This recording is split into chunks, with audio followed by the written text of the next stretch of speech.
Vision in White by Nora Roberts, performed by Emily Durante. For Dan and Stacy, for Jason and Kat, for all the moments. Seduce my mind and you can have my body. Find my soul and I'm yours forever. Anonymous. It is not merely the likeness which is precious, but the association and sense of nearness involved in the thing, the fact of the very shadow of the person lying there, fixed forever. Elizabeth Barrett Browning. Prologue. By the time she was 8, Mackensie Elliot had been married 14 times. She'd married each of her 3 best friends, as both bride and groom, her best friend's brother, under his protest, 2 dogs, 3 cats, and a rabbit. She'd served at countless other weddings as maid of honor, bridesmaid, groomsman, best man, and officiant. Though the dissolutions were invariably amicable, none of the marriages lasted beyond an afternoon. The transitory aspect of marriage came as no surprise to Mac, as her own parents boasted 2 each, so far. Wedding day wasn't her favorite game, but she kind of liked being the priest or the reverend or the justice of the peace, or, after attending her father's second wife's nephew's bar mitzvah, the rabbi. Plus, she enjoyed the cupcakes or fancy cookies and fizzy lemonade always served at the reception. It was Parker's favorite game, and wedding day always took place on the Brown estate with its expansive gardens, pretty groves, and silvery pond. In the cold Connecticut winters, the ceremony might take place in front of one of the roaring fires inside the big house. They had simple weddings and elaborate affairs, royal weddings, star-crossed elopements, circus themes, and pirate ships.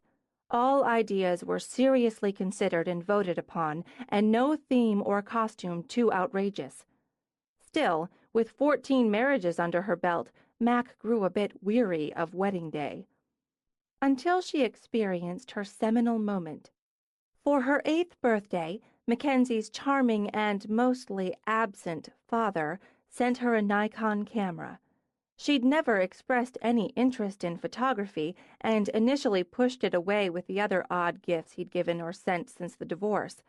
But Mac's mother told her mother, and Grandma muttered and complained about feckless, useless Jeffrey Elliot and the inappropriate gift of an adult camera for a young girl who'd be better off with a Barbie doll. As she habitually disagreed with her grandmother on principle, Mac's interest in the camera piqued. To annoy Grandma, who was visiting for the summer instead of being in her retirement community in Scottsdale, where Mac strongly believed she belonged, Mac hauled the Nikon around with her. She toyed with it, experimented. She took pictures of her room, of her feet, of her friends, shots that were blurry and dark or fuzzy and washed out. With her lack of success and her mother's impending divorce from her stepfather, Mac's interest in the Nikon began to wane. Even years later, she couldn't say what prompted her to bring it along to Parker's that pretty summer afternoon for wedding day. Every detail of the traditional garden wedding had been planned. Emmeline as the bride and Laurel as groom would exchange their vows beneath the rose arbor. Emma would wear the lace veil and train Parker's mother had made out of an old tablecloth, while Harold, Parker's aging and affable golden retriever, walked her down the garden path to give her away. A selection of Barbies, Kens, and Cabbage Patch Kids, along with a variety of stuffed animals, lined the path as guests. "It's a very private ceremony," Parker relayed as she fussed with Emma's veil, "with a small patio reception to follow. Now, where's the best man?" Laurel, her knee recently skinned, shoved through a trio of hydrangeas. "He ran away and went up a tree after a squirrel. I can't get him to come down." Parker rolled her eyes. "I'll get him. You're not supposed to see the bride before the wedding. It's bad luck. Mac, you need to fix Emma's veil and get her bouquet. Laurel and I'll get Mr. Fish out of the tree." "I'd rather go swimming," Mac said as she gave Emma's veil an absent tug. "We can go after I get married." "I guess. Aren't you tired of getting married?" "Oh, I don't mind. And it smells so good out here. Everything's so pretty." Mac gave Emma the clutch of dandelions and wild violets they were allowed to pick. "You look pretty." It was invariably true. Emma's dark, shiny hair tumbled under the white lace.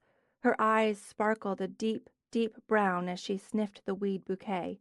She was tanned, sort of all golden, Mac thought, and scowled at her own milk-white skin.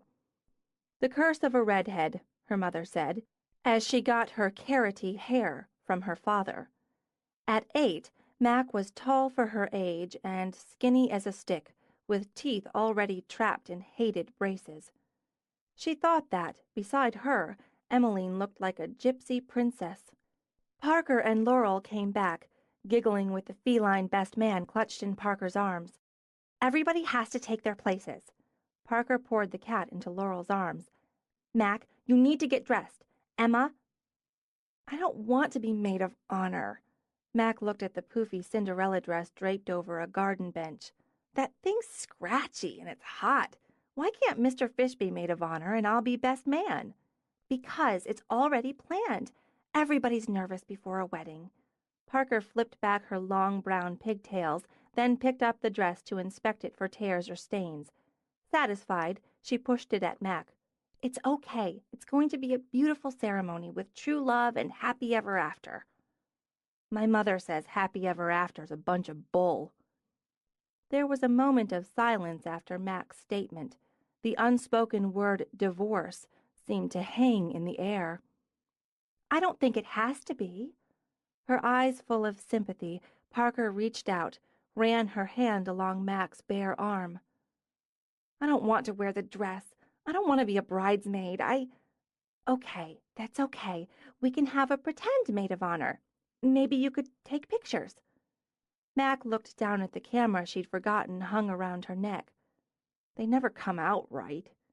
"Maybe they will this time. It'll be fun. You can be the official wedding photographer." "Take one of me and Mr. Fish," Laurel insisted, and pushed her face and the cat's together. "Take one, Mac." With little enthusiasm, Mac lifted the camera, pressed the shutter. "We should have thought of this before. You can take formal portraits of the bride and groom and more pictures during the ceremony." Busy with the new idea, Parker hung the Cinderella costume on the hydrangea bush. "It'll be good. It'll be fun. You need to go down the path with the bride and Harold. Try to take some good ones. I'll wait, then start the music. Let's go." There would be cupcakes and lemonade, Mac reminded herself, and swimming later, and fun. It didn't matter if the pictures were stupid, didn't matter that her grandmother was right and she was too young for the camera. It didn't matter that her mother was getting divorced again, or that her stepfather, who'd been okay, had already moved out. It didn't matter that happy ever after was bull, because it was all pretend anyway. She tried to take pictures of Emma and the obliging Harold, imagined getting the film back and seeing the blurry figures and smudges of her thumb, like always. When the music started, she felt bad that she hadn't put on the scratchy dress and given Emma a maid of honor, just because her mother and grandmother had put her in a bad mood. So she circled around to stand to the side and tried harder to take a nice picture of Harold walking Emma down the garden path. It looked different through the lens, she thought, the way she could focus on Emma's face, the way the veil lay over her hair, and the way the sun shined through the lace was pretty. She took more pictures as Parker began the Dearly Beloved, as the Reverend Whistledown, as Emma and Laurel took hands and Harold curled up to sleep and snore at their feet. She noticed how bright Laurel's hair was, how the sun caught the edges of it beneath the tall black hat she wore as groom, how Mr. Fish's whiskers twitched as he yawned. When it happened as much inside Mac as out. Her three friends were grouped under the lush white curve of the arbor, a triangle of pretty young girls. Some instinct had Mac shifting her position just slightly, tilting the camera just a bit. She didn't know it as composition, only that it looked nicer through the lens. And the blue butterfly fluttered across her range of vision to land on the head of a butter-yellow dandelion in Emma's bouquet. The surprise and pleasure struck the three faces in that triangle under the white roses almost as one. Mac pressed the shutter. She knew the photograph wouldn't be blurry and dark or fuzzy and washed out. Her thumb wouldn't be blocking the lens. She knew exactly what the picture would look like. Knew her grandmother had been wrong after all. Maybe happy ever after was bull, but she knew she wanted to take more pictures of moments that were happy, because then they were ever after. Chapter 1. On January 1st, Mac rolled over to smack her alarm clock and ended up face down on the floor of her studio. Shit! Happy New Year! She lay, groggy and baffled, until she remembered she'd never made it upstairs into bed, and the alarm was from her computer, set to wake her at noon. She pushed herself up to stagger to the kitchen and the coffee maker. Why did people want to get married on New Year's Eve? Why would they make a formal ritual out of a holiday designed for marathon drinking and probably inappropriate sex? And they just had to drag family and friends into it, not to mention wedding photographers. Of course, when the reception had finally ended at 2 a.m., she could have gone to bed like a sane person instead of uploading the shots, reviewing them, spending nearly 3 more hours on the Hines-Myers wedding photos. But, boy, she'd gotten some good ones, a few great ones. Or they were all crap and she'd judged them in a euphoric blur. No, they were good shots. She added 3 spoons of sugar to the black coffee and drank it while standing at the window, looking out at the snow blanketing the gardens and lawns of the Brown estate. They'd done a good job on the wedding, she thought, and maybe Bob Hines and Vicki Myers would take a clue from that and do a good job on the marriage. Either way, the memories of the day wouldn't fade. The moments, big and small, were captured. She'd refine them, finesse them, print them. Bob and Vicki could revisit the day through those images next week or 60 years from next week. That, she thought, was as potent as sweet black coffee on a cold winter day. Opening a cupboard, she pulled out a box of Pop-Tarts and, eating one where she stood, went over her schedule for the day. Clay McPherson, Rod and Allison, wedding at 6, which meant the bride and her party would arrive by 3, groom and his by 4. That gave her until 2 for the pre-event summit meeting at the main house. Time enough to shower, dress, go over her notes, check and recheck her equipment. Her last check of the day's weather called for sunny skies, high of 32. She should be able to get some nice preparation shots using natural light and maybe talk Allison, if she was game, into a bridal portrait on the balcony with the snow in the background. Mother of the bride, Mac remembered, Dorothy, call me Dottie, was on the pushy and demanding side, but she'd be dealt with. If Mac couldn't handle her personally, God knew Parker would. Parker could and did handle anyone and anything. Parker's drive and determination had turned Vows into one of the top wedding and event planning companies in the state in a 5-year period. It had turned the tragedy of her parents' deaths into hope, and the gorgeous Victorian home in the stunning grounds of the Brown estate into a thriving and unique business. And, Mac thought as she swallowed the last of the Pop-Tart, she herself was one of the reasons. She moved through the studio toward the stairs to her upstairs bed and bath, stopped at one of her favorite photos. The glowing, ecstatic bride with her face lifted, her arms stretched, palms up, caught in a shower of pink rose petals. Cover of Today's Bride, Mac thought, because I'm just that good. In her thick socks, flannel pants, and sweatshirt, she climbed the stairs to transform herself from tired, PJ-clad Pop-Tart addict into sophisticated wedding photojournalist. She ignored her unmade bed. Why make it when you were just going to mess it up again? And the bedroom clutter. The hot shower worked with the sugar and caffeine to clear out any remaining cobwebs so she could put her mind seriously to today's job. She had a bride who was interested in trying the creative, a passive-aggressive MOB who thought she knew best, a groom so dazzling in love he'd do anything to make his bride happy, and both her B and G were seriously photogenic. The last fact made the job both pleasure and challenge.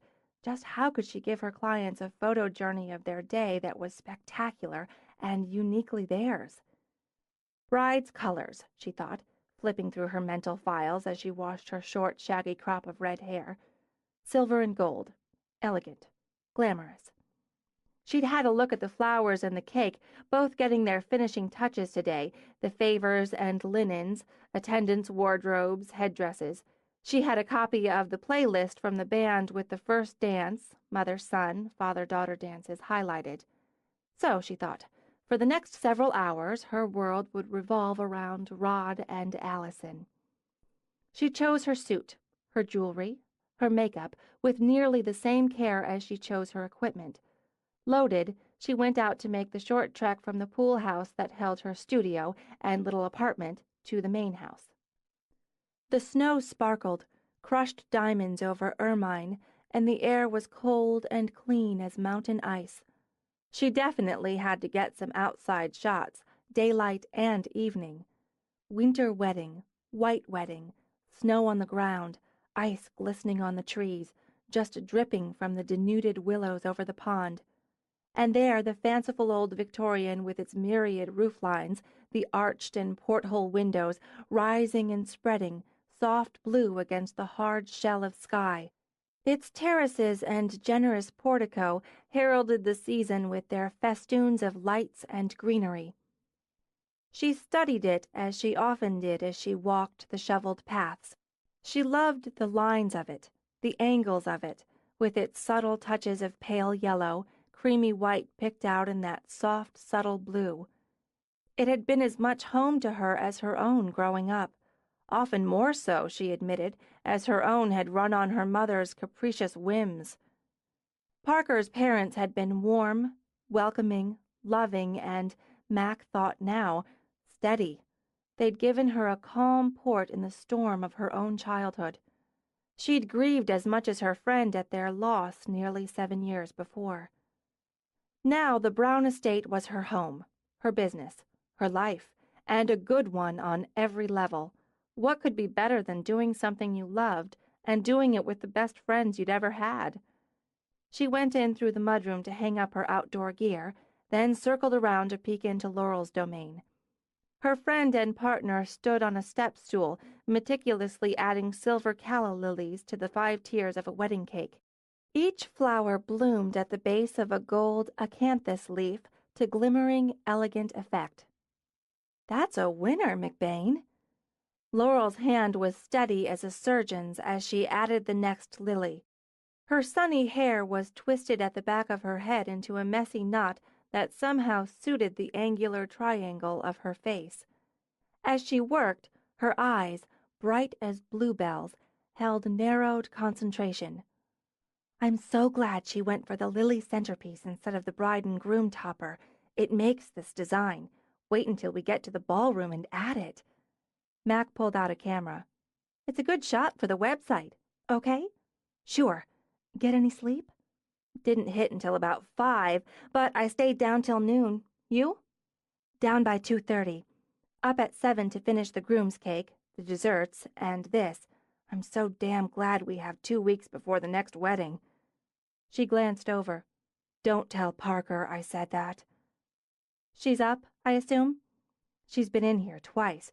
She's probably been everywhere twice. I think I heard Emma come in. They may be up in the office by now." "I'm heading up. Are you coming?" 10 minutes. I'll be on time." "On time is late in Parker's world." Mac grinned. "I'll try to distract her." "Just tell her some things can't be rushed, and that the MOB's going to get so many compliments on this cake she'll stay off our backs."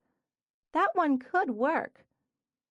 Mac started out, winding through to check the entrance foyer and the massive drawing room where the ceremony itself would take place. Emmeline and her elves had already been at work, she noted, undressing from the last wedding, redressing for the new. Every bride had her own vision, and this one wanted lots of gold and silver ribbon and swag, as opposed to the lavender and cream voile of New Year's Eve. The fire was set in the drawing room and would be lit before the guests began to arrive.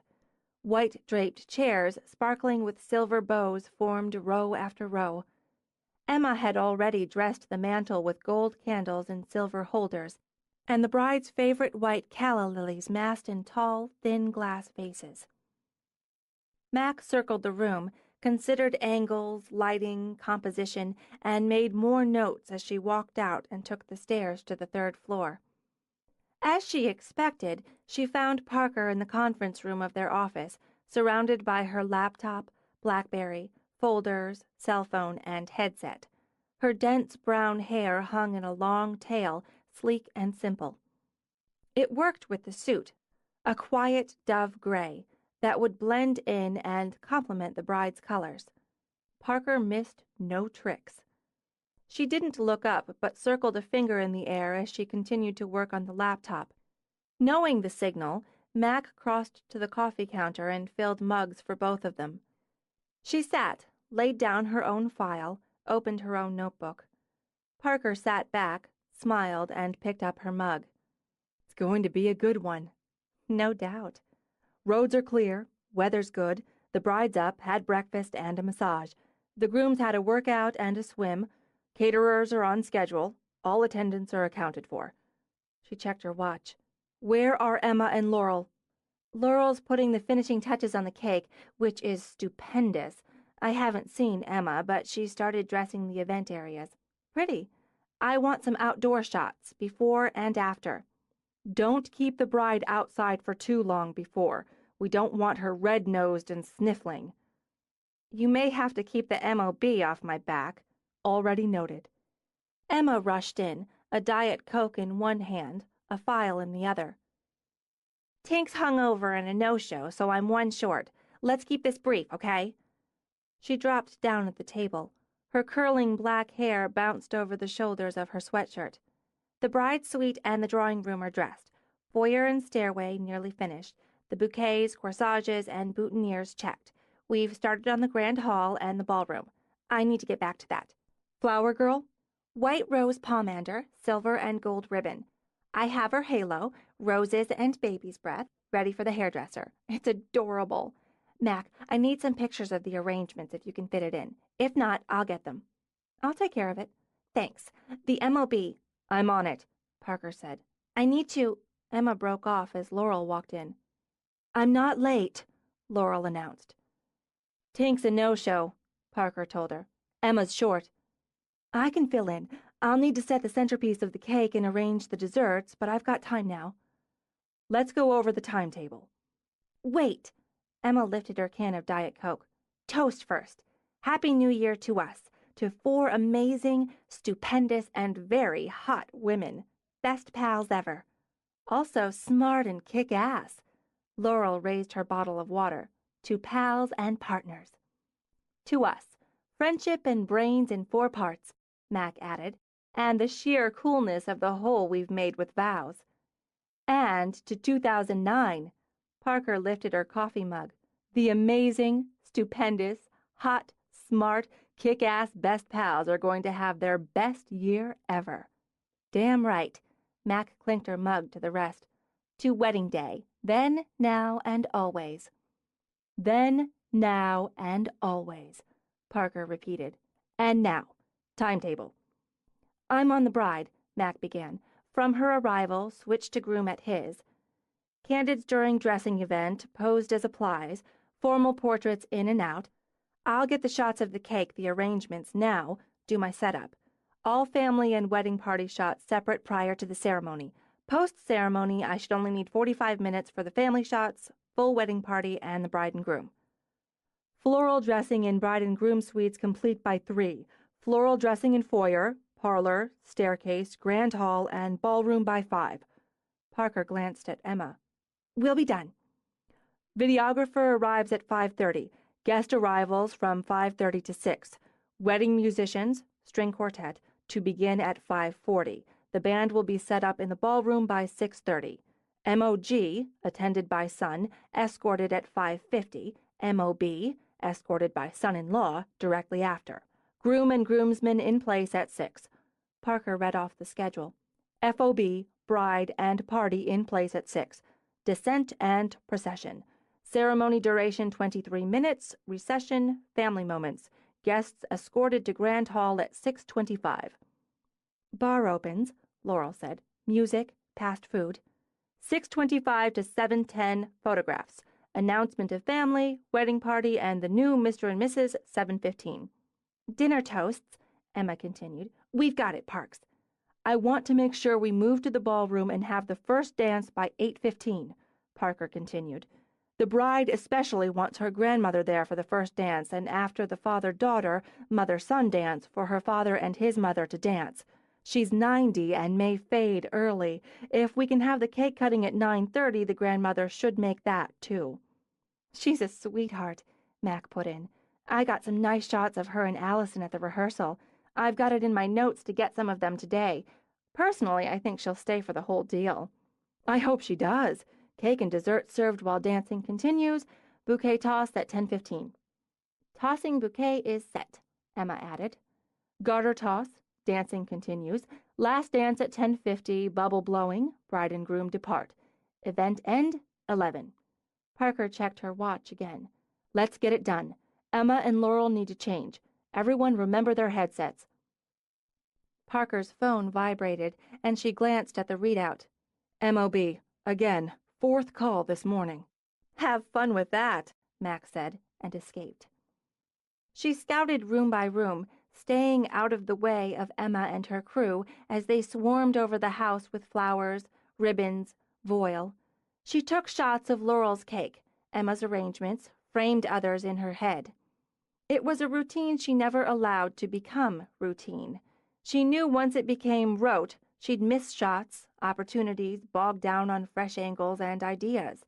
And whenever she felt herself dulling, she thought of a blue butterfly landing on a dandelion. The air smelled of roses and lilies and rang with voices and footfalls. Light streamed through the tall windows in lovely beams and shafts and glittered on the gold and silver ribbons. Headset, Mac! Parker rushed down the main staircase. The bride's arriving. As Parker hurried down to meet the bride, Mac jogged up. She swung out on the front terrace, ignoring the cold as the white limo sailed down the drive. As it eased to a stop, she shifted her angle, set, and waited. Maid of honor, mother of the bride. Move, just a little, she muttered. Allison stepped out. The bride wore jeans, Uggs, a battered suede jacket, and a bright red scarf. Mac zoomed in, changed stops. Hey, Allison! The bride looked up.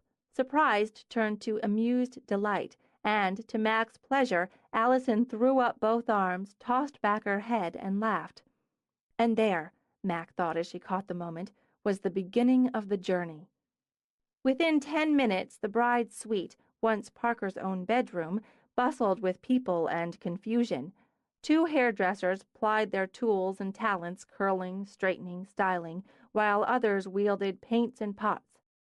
Utterly female, Mac thought, as she moved through the room unobtrusively. The scents, the motions, the sounds. The bride remained the focus. No nerves on this one, Mac determined. Allison was confident, beaming, and currently chattering like a magpie. The MOB, however, was a different story. But you have such beautiful hair. Don't you think you should leave it down, at least some of it? Maybe an updo suits the headdress better. Relax, Mom. It's too warm in here. I think it's too warm in here. And Mandy should take a quick nap. She's going to act up. I just know it. She'll be fine. Allison glanced toward the flower girl. I really think. Ladies! Parker wheeled in a cart of champagne with a pretty fruit and cheese tray. The men are on their way. Allison, your hair's gorgeous. Absolutely regal. She poured a flute, offered it to the bride. I really don't think she should drink before the ceremony. She barely ate today, and... Oh, Mrs. McPherson, I'm so glad you're dressed and ready. You look fabulous. If I could just steal you for a few minutes, I'd love for you to take a look at the drawing room before the ceremony. We want to make sure it's perfect, don't we? I'll have her back in no time. Parker pushed champagne into the MOB's hand and steered her out of the room. Allison said, Phew! and laughed. For the next hour, Mac split herself between the bride's and groom's suites, between perfume and tulle, cufflinks and cummerbunds. She eased back into the bride's domain, circled around the attendants as they dressed and helped one another dress, and found Allison alone, standing in front of her wedding dress. It was all there, Mac thought as she quietly framed the shot, the wonder, the joy, with just that tiny tug of sorrow. She snapped the image as Allison reached out to brush her fingers over the sparkle of the bodice. Decisive moment, Mac knew, when everything the woman felt reflected on her face. Then it passed, and Allison glanced over. I didn't expect to feel this way. I'm so happy. I'm so in love with Rod, so ready to marry him. But there's this little clutch right here. She rubbed her fingers just above her heart. It's not nerves. Sadness. Just a touch. One phase of your life ends today. You're allowed to be sad to say goodbye. I know what you need. Wait here. A moment later, Mac led Allison's grandmother over, and once again stepped back. Youth and age, she thought. Beginnings and endings. Connections and constancy. And love. She snapped the embrace, but that wasn't it. She snapped the glitter of tears, and still no. Then Allison lowered her forehead to her grandmother's, and even as her lips curved, a single tear slid down her cheek while the dress glowed and glittered behind them. Perfect. The blue butterfly. She took candids of the ritual while the bride dressed, then the formal portraits with exquisite natural light. As she'd expected, Allison was game to brave the cold on the terrace. And Mac ignored Parker's voice through her headset as she rushed to the groom suite to repeat the process with Rod. She passed Parker in the hallway as she strode back to the bride. I need the groom and party downstairs, Mac. We're running 2 minutes behind. Oh, my God, Mac said in mock horror, and ducked into the bride's suite. Guests are seated, Parker announced in her ear moments later. Groom and groomsmen taking position. Emma, gather the bridal party. On it. Mac slipped out to take her stand at the bottom of the stairs as Emma organized the bridesmaids. Party ready. Cue the music. Cueing music? Parker said. Start the procession. The flower girl would clearly be fine without the nap, Mac decided as the child nearly danced her way down the staircase.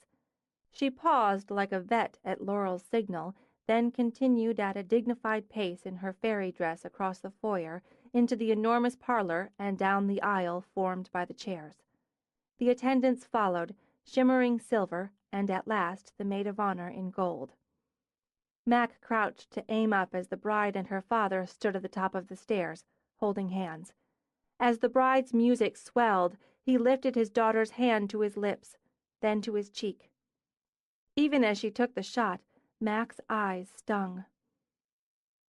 Where was her own father, she wondered? Jamaica? Switzerland? Cairo? She pushed the thought and the ache that came with it aside and did her job. Using Emma's candlelight, she captured joy and tears, the memories, and stayed invisible and separate. Chapter 2. She worked at night because she had a full day of appointments, and because she liked working at night, alone, in her own space, at her own pace. Mornings were for coffee, that first intense, blood-surging hit of it, and days were often for clients, for shoots, for meetings. Nights, alone in her studio, she could focus entirely on images, how to select, to improve, to enhance. Though she worked almost exclusively digital, she retained the darkroom mindset when it came to creating the print. She layered, highlighting, shadowing. She removed blemishes or hotspots to create her base for her master print. To this, she could refine specific areas, alter density, add contrast. Step by step, she would shape the print, sharpening or softening to suit the mood, to create an image that expressed that moment in time, until she felt what she hoped the client would feel. Then, as she did most mornings, Mac sat down at her computer to check her thumbnails and to see if her morning self agreed with her night self. She huddled over them in her flannels and thick socks, her bright red hair a forest of spikes and tufts, and in the utter quiet. At a wedding she was most often surrounded by people, by chatter, by emotion. She blocked it or used it as she searched for the right angle, the right tone, the right moment. But here she was alone with the images, ones she could perfect. She drank her coffee, ate an apple as a concession to the previous morning's Pop-Tart, and studied the hundreds of images she'd captured the day before, the dozens she'd finessed during the night session. Her morning self congratulated her night self on a job well done. More to do yet, she mused, and when she had the best of the best for the clients to consider, she'd give them one more going over before scheduling an appointment with the newlyweds to view the images in slideshow format and make their choices. But that was for another day. In case her memory proved faulty, she checked her calendar before going up to shower and dress for her first appointment. For a studio shoot, jeans and a sweater would do, but then she'd have to change for the consultation scheduled that afternoon at the main house. Vow's policy demanded business attire for client consultations. Mac pushed through her closet for black pants, a black shirt. She could toss on a jacket after the shoot and meet the dress code. She played with jewelry until she found what suited her mood, slapped on some makeup, and considered the job done. The studio required more attention than the photographer, in her opinion. Elizabeth and Charles, she thought as she began the setup. Engagement shot. They'd been firm, she recalled, at the consult. Formal, simple, straightforward. She wondered why they didn't just get a friend with a point-and-shoot to take it then. And she recalled now with a quick smirk that those words had nearly come out of her mouth before Parker had read her mind and shot her a warning glare. Client's king, she reminded herself as she set her backdrop. They want boring? Boring it is. She hauled in lights, positioned a diffuser. Boring could at least be pretty. She brought out her tripod, mostly because she felt the clients would expect equipment. By the time she'd chosen her lenses, checked her lighting, draped a stool, the clients knocked at her door. Right on time. She shut the door behind them and blocked a blast of frigid wind. Brutal out there today. Let me take your coats. They looked perfect, she thought. Barbie and Ken for the upper-class set. The cool, every hair in place blonde, the handsome, polished, and pressed hero. Part of her longed to muss them up, just a little, and make them human. Can I get you some coffee? She asked. Oh, no, but thank you. Elizabeth granted her a smile. We'd really like to just get to it. We have a full schedule today. As Mac dealt with their outdoor gear, Elizabeth glanced around the studio. This used to be the pool house? That's right. It's, interesting. I suppose I expected something more elaborate. Still.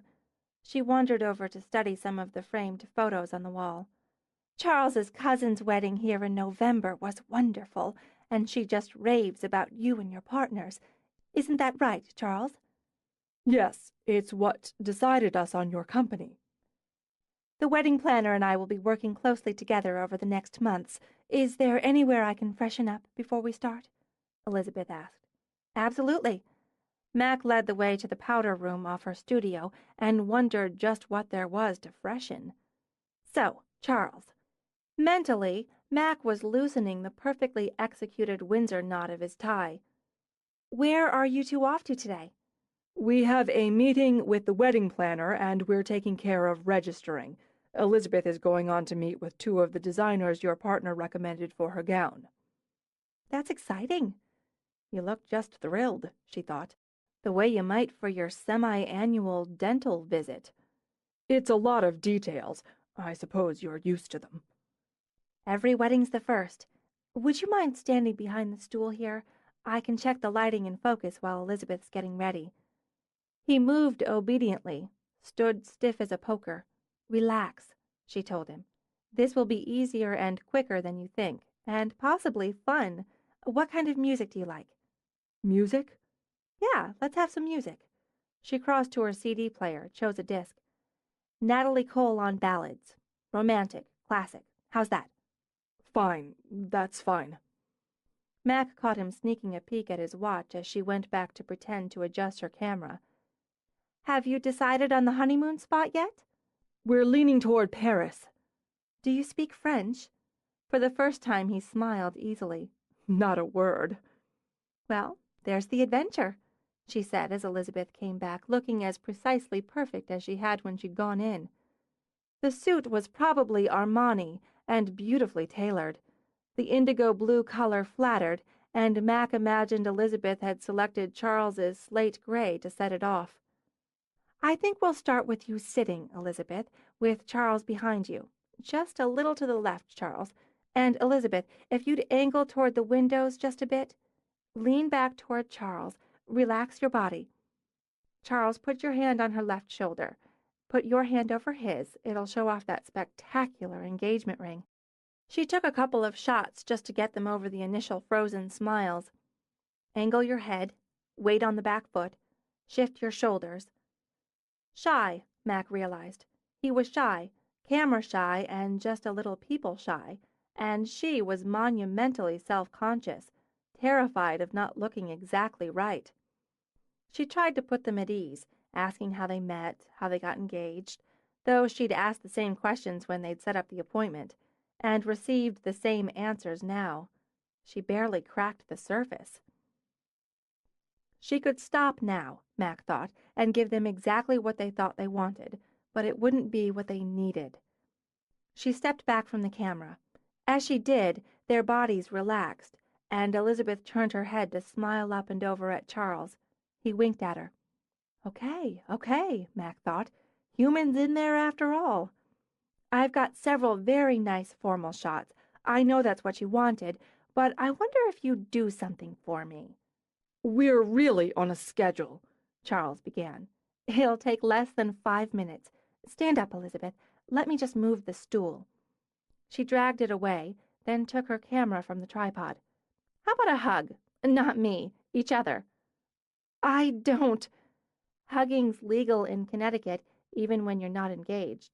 Just a little experiment, and I'll have you out of here in 2 minutes." She grabbed her light meter, checked, adjusted.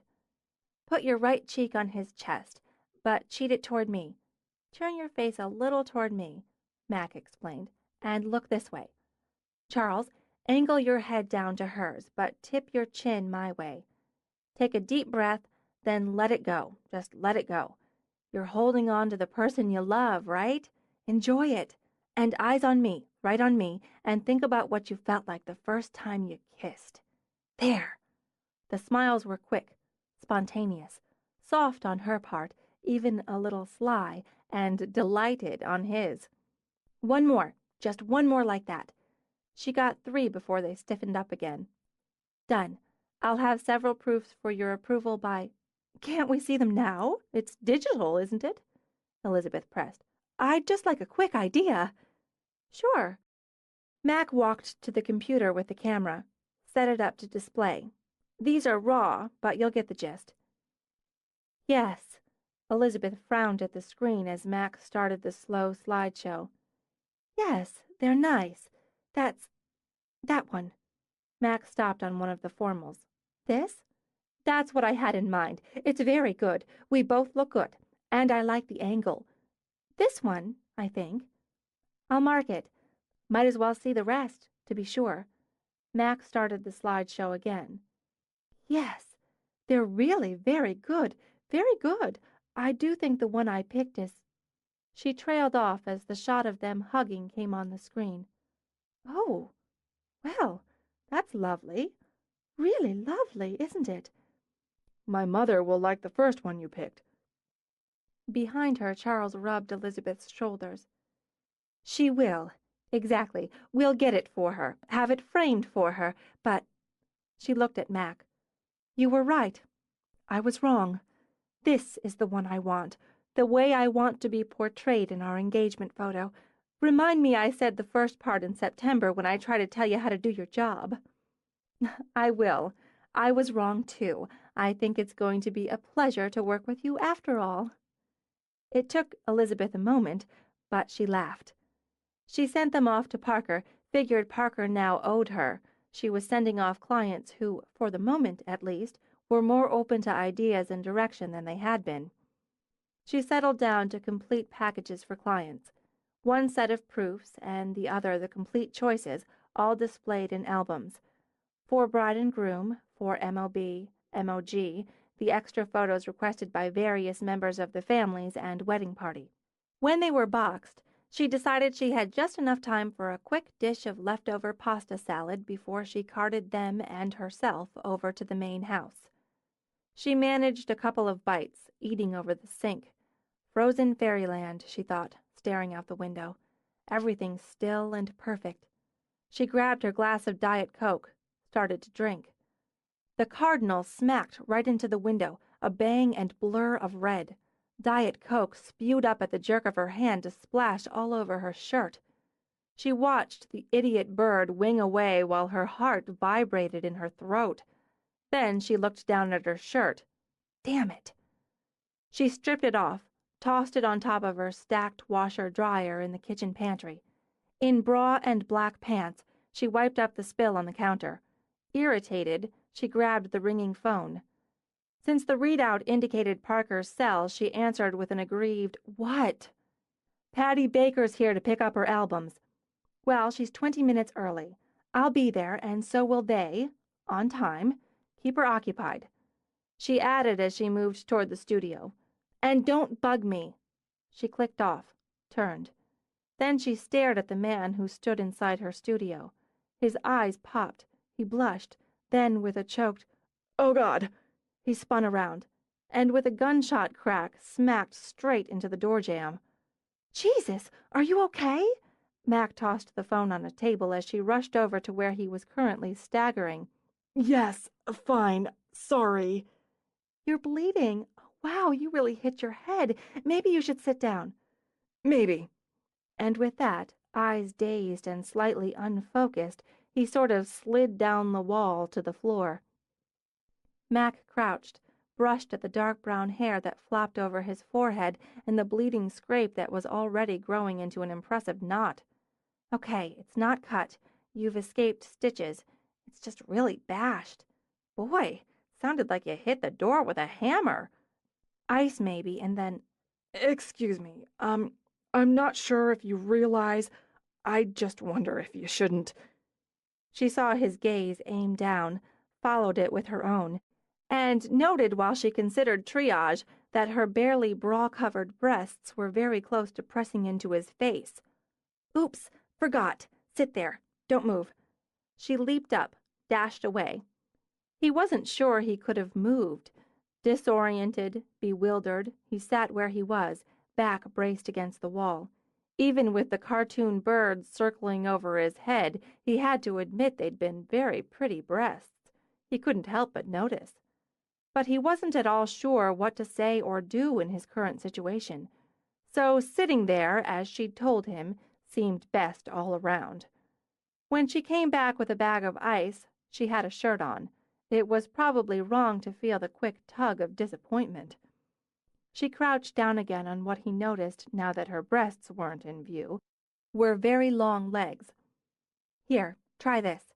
She put the ice in his hand, put his hand on his throbbing forehead, and sat back on her haunches like a catcher behind the plate. Her eyes were the green of a magic sea. "Who are you?" she asked him. What? How many fingers do you see?" She held up 2. 12. And smiled.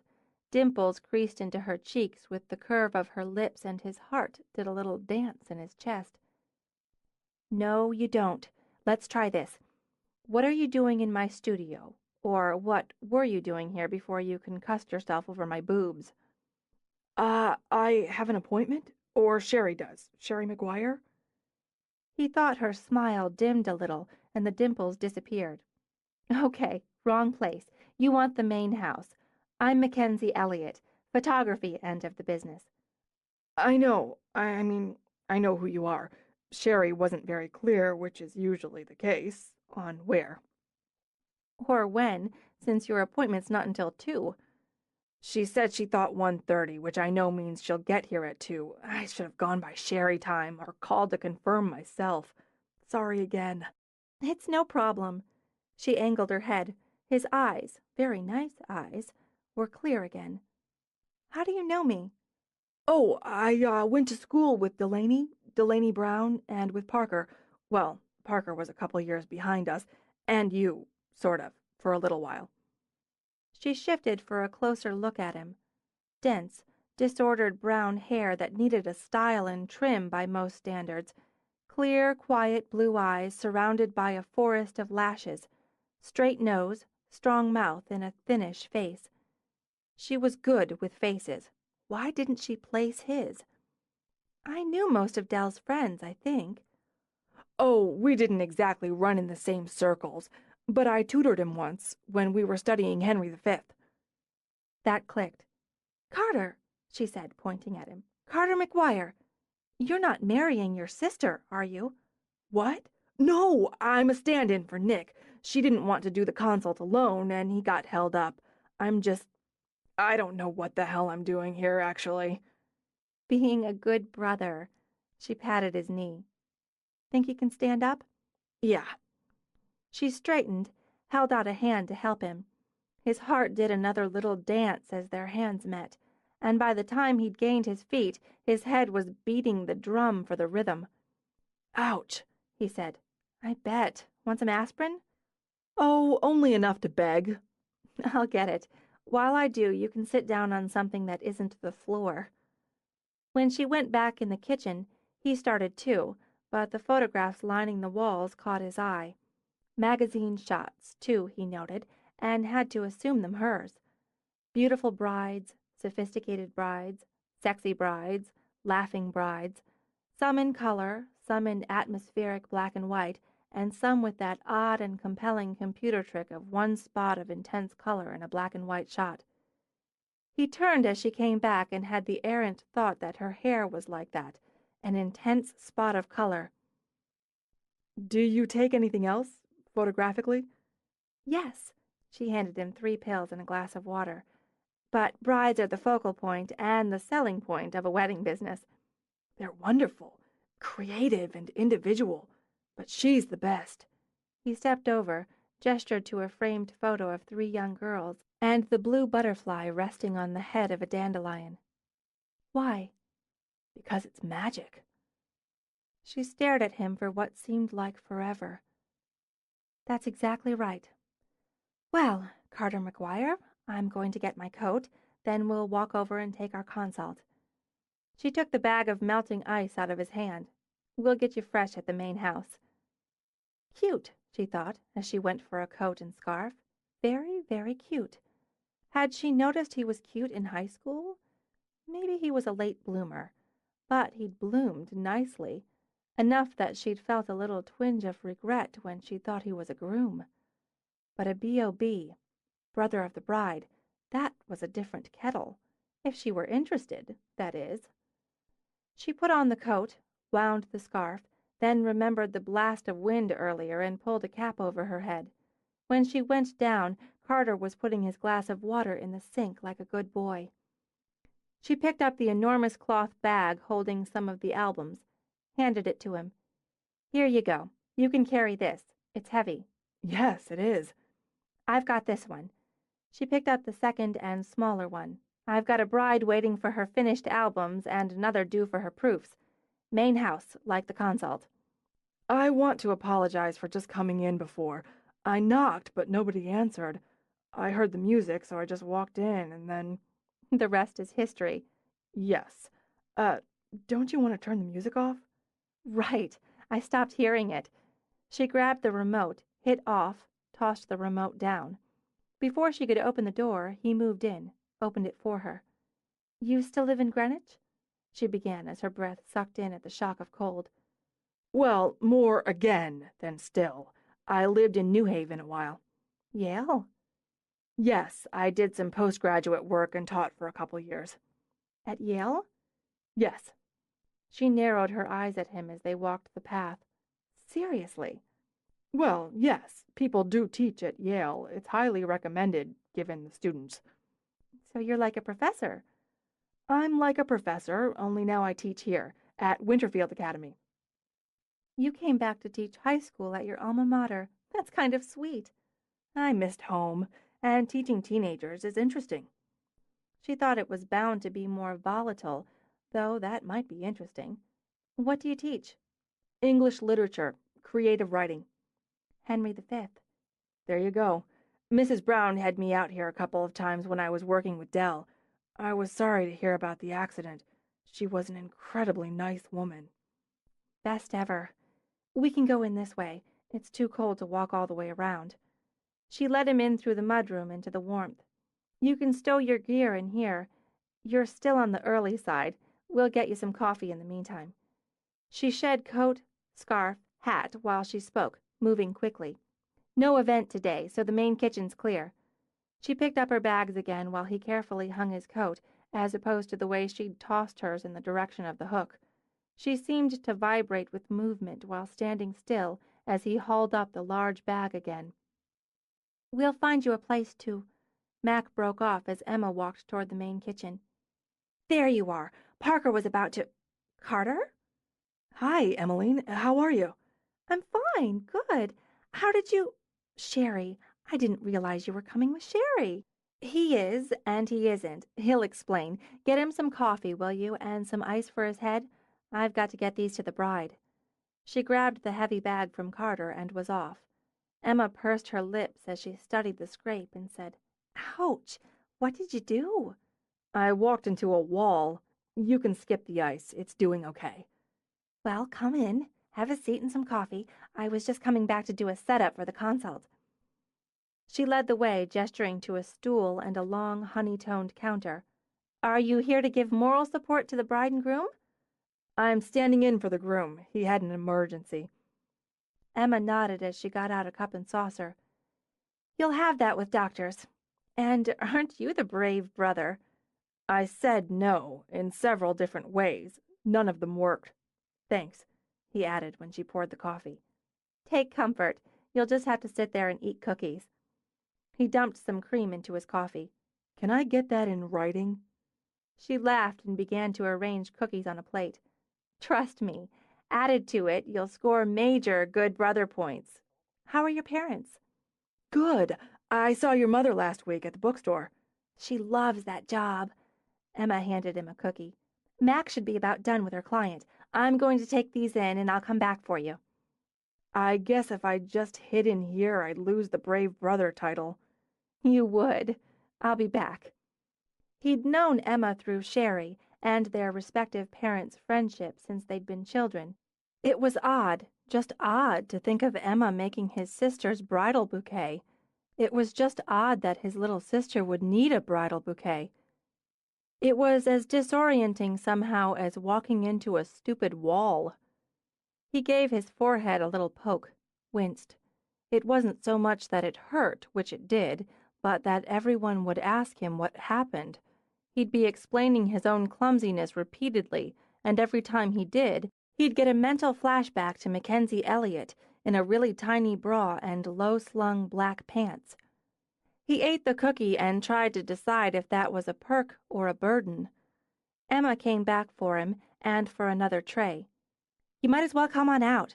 I'm sure Sherry will be here any minute. Because she's already 10 minutes late. He took the tray from her. She's on Sherry time. The house was much as he remembered it. The walls were a soft, muted gold, now where his memory said they'd been an elegant, understated green. But the wide, ornate trim was as glossy, the space as generous, the furnishings as gleaming. Art and antiques, flowers and old, exquisite crystal illuminated wealth and class. Yet, as he remembered, it felt not like a mansion, but a home. It smelled female, sort of floral and citrusy at the same time. The women sat, forming a cozy conversation area in the large, coffered-ceilinged drawing room where a fire snapped and sizzled in the big hearth, and winter sunlight splashed through the trio of arched windows. He was used to being outnumbered by females, as he was the middle child with two sisters bookending him, so he supposed he'd survive the next hour. Parker popped out of her chair, all smiles and polish, crossing the room, hands extending. Carter, it's been a while. She kissed his cheek. kept his hands in hers as she drew him toward the fire. "Do you remember Laurel?" Uh, we were all kids." Smooth and easy, Parker nudged him into a chair. "Emma mentioned you'd come back to teach at Winterfield. Was it strange going back as a teacher?" At first it was. I kept waiting for somebody to assign homework and then remembered, oh yeah, that's me. Sorry about Sherry. She's on her own clock and it usually runs behind. I could call." The doorbell cut him off and brought him desperate relief. "I'll get it." Emma rose, headed out. "How's the head?" Mac asked, lolling back in her chair with her coffee cup tucked in both hands. "It's fine. It's nothing." "What happened?" Parker asked. "Oh, I just wrapped it. I'm always doing things like that." "Really?" Mac smirked into her coffee. I'm sorry." Sherry came in like a whirlwind, color, energy, motion, and giggles. "I'm never on time. I hate that. Carter, you're the best." Her happy, flushed face shifted into concern. "What happened to your head?" "I was mugged. There were 3 of them, but I fought them off." "What? Oh my God, you—" "I hit my head, Sherry, that's all." Oh." She dropped down, easy and relaxed, on the arm of his chair. "He's always doing that." Carter got up and sort of tugged his sister into the chair, then tried to figure out how to hover discreetly. Emma simply shifted closer to Laurel on the couch, then patted the cushion. "Have a seat, Carter. Well, Sherry, how excited are you?" "Off the charts. Nick would have come, but he had an emergency surgery. It's part of the package, marrying a doctor. But I figured Carter could give the male perspective, right?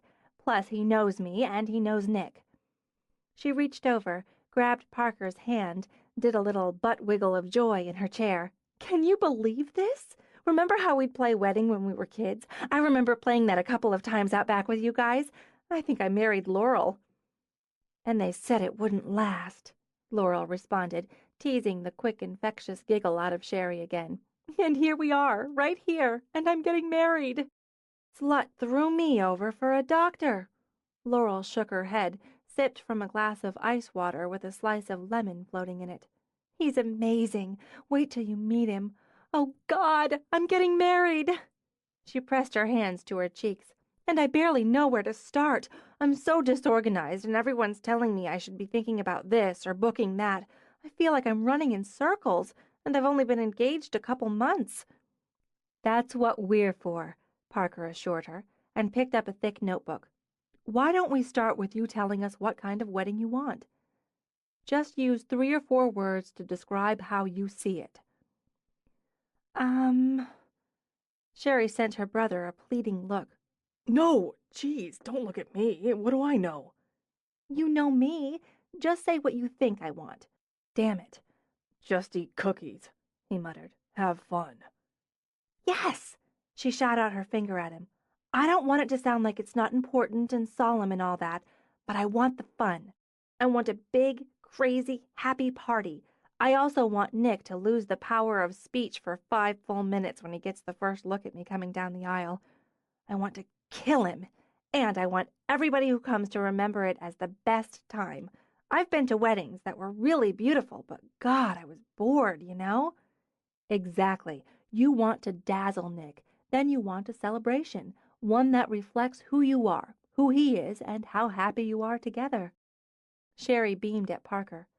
"I really do." "We've got the date down for next October. Have you got a ballpark number on the guest list?" "We're going to try to top it off at about 200. "Okay." Parker made notes. "Outdoors, you said, at the garden wedding?" As Parker discussed some of the potential details with Sherry, Mac observed, "Animated would be the first word that came to her mind to describe the bride. Bubbly, cheerful, pretty, streaky blonde hair, summer blue eyes, curvy, casual. Some of the photos, the strategy would depend on the dress, on the colors, but much centered on who was in the wedding gown." She keyed into some of the details. 6 attendants, bride's colors pink, pale, and candy, and when Sherry pulled out a photograph of the dress, Mac gestured for it, studied it, smiled. "I bet it looks amazing on you. It's perfect for you." "You think?" "It felt perfect, and I bought it in like 2 minutes. Then No, sometimes that impulse is right. This is one of those. The dress boasted a belling acre of sparkly white skirt, an off-the-shoulder bodice, and a glittery river of train. Sexy princess. Since she had Sherry's attention for the moment, she pushed her own agenda. Will you want an engagement portrait? Well, I would, but I just don't like the formal pictures you see so much. You know, he's standing behind her and they're just smiling at the camera. I don't mean to tell you about your job or anything. That's okay. My job's to make you happy. Why don't you tell me what you and Nick like to do? When Sherry gave her a slow, sly grin, Mac laughed and watched Carter flush again. Pretty cute. Besides that, we like to eat popcorn and watch really bad movies on DVD. He's trying to teach me to ski, but the McGuires have a major klutz gene. Carter got the lion's share, but I'm right behind him. We like to hang out with friends, that kind of thing. He's a surgical resident, so free time for him's pretty precious. We don't plan a lot of stuff. I guess we're more spontaneous? Got it. If you want, I could come to you. We'd go for casual, relaxed, and at home instead of formal studio. Really? I like the idea. Can it be soon? Mac dug out her PDA, keyed in her calendar. I've got a couple of openings this week, a clearer road next. Why don't you check with Nick, give me some dates and times that work for you?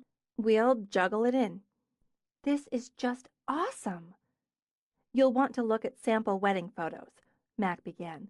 I looked at them on the website, like Parker said I should, and the pictures of the flowers, the cakes and stuff, I want it all. Why don't we take a look at the different packages, Parker suggested, to see what might suit you. We can always tailor one of them for you.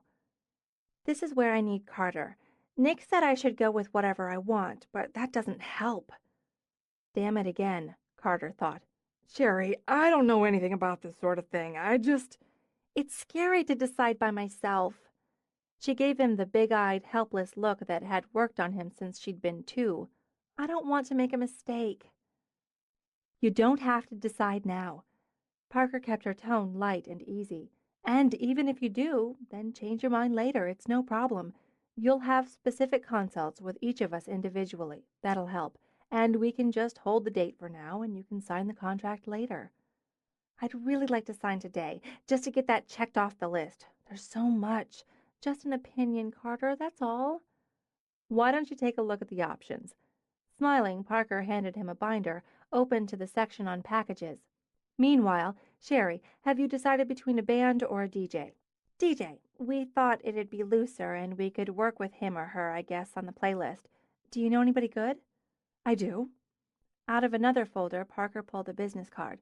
He's done a lot of events here, and I think he'll suit you. Give him a call. Videographer? On the sofa, Carter pulled out his reading glasses, frowned down at the packages. So serious, Mac thought, and the nerd sex quotient telescoped up with the wire-rimmed glasses. He actually looked like a guy studying for an exam.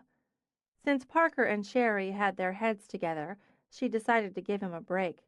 Hey, Carter, maybe you can help me get some more coffee. He blinked up at her, blue eyes framed in dull silver wire. Bring the binder, okay? She picked up the pretty coffee pot, strolled to the doorway to wait for him. He had to skirt around the coffee table and, she noted, barely missed rapping his shin on it. Rest of the team can handle it from here, she told him. Your sister figures since you're big brother and standing in for the groom, she needs your input, which I also figure she'll kick to the curb if it doesn't jibe with what she wants. Okay, he said as they walked back to the kitchen. Can I just close my eyes and put my finger on the menu here, be done with it? You could, but what you should do is tell her you think number 3 works best. Number 3. He laid the binder on the kitchen counter, adjusted his glasses, then read the description. Why, particularly?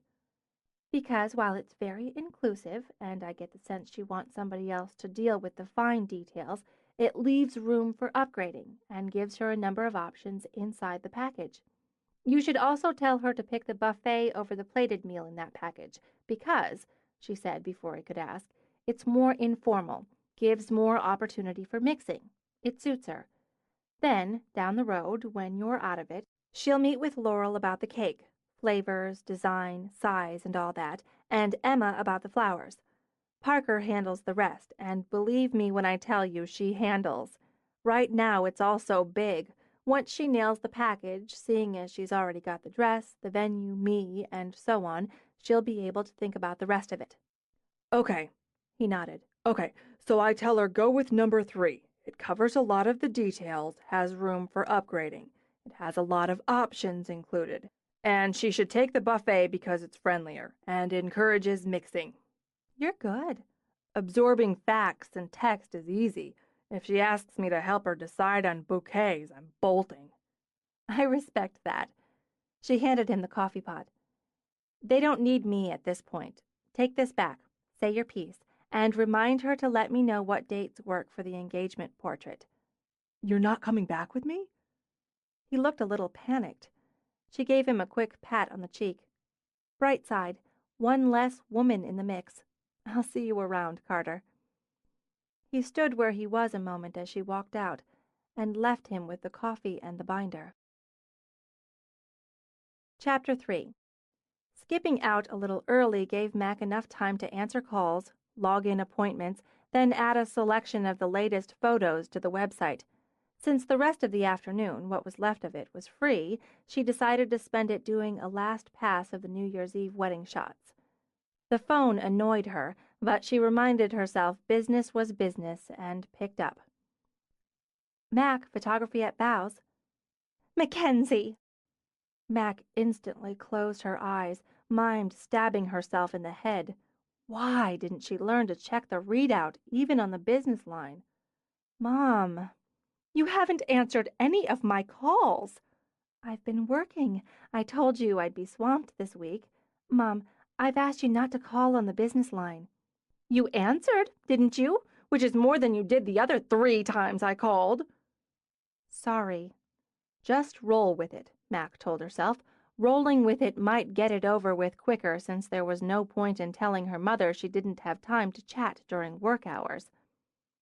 So, how was your New Year's? She asked her mother. There was a single catchy breath that warned Mac a storm was coming. I broke up with Martin, which I'd have told you if you'd bothered to answer my calls. It was a horrible night, horrible, Mac. The catchy breath became thick with tears. I've been devastated for days. Martin. She wasn't sure she could conjure a clear picture of the current ex-boyfriend. I'm sorry to hear that. Holiday breakups are tough, but I guess you could look at it as starting the new year with a fresh slate. How? You know how I loved Martin. I'm 42 years old, alone and completely shattered. 47, Mac corrected. But what was 5 years between mother and daughter? At her desk, Mac rubbed her temple. You broke up with him, right? What difference does it make? It's over. It's over, and I was crazy about him. Now I'm alone again. Oh, we had a terrible fight, and he was unreasonable and mean. He called me selfish and overly emotional and, oh, other awful things. What else could I do but break it off?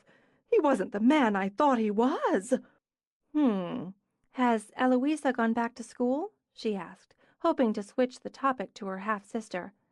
Yesterday. She just left me here in this state, when I can barely get out of bed in the morning. I have 2 daughters. I devoted myself to my girls, and neither of them will make the effort to support me when I'm emotionally shattered. Since her head was already starting to throb, Mac leaned over to lightly bang it against her desk. The semester's starting. She has to go back. Maybe Martin! Right. Maybe he'll apologize, then. It's over. There's no going back. I'd never forgive a man who treated me so shabbily. What I need is to heal, to find myself again.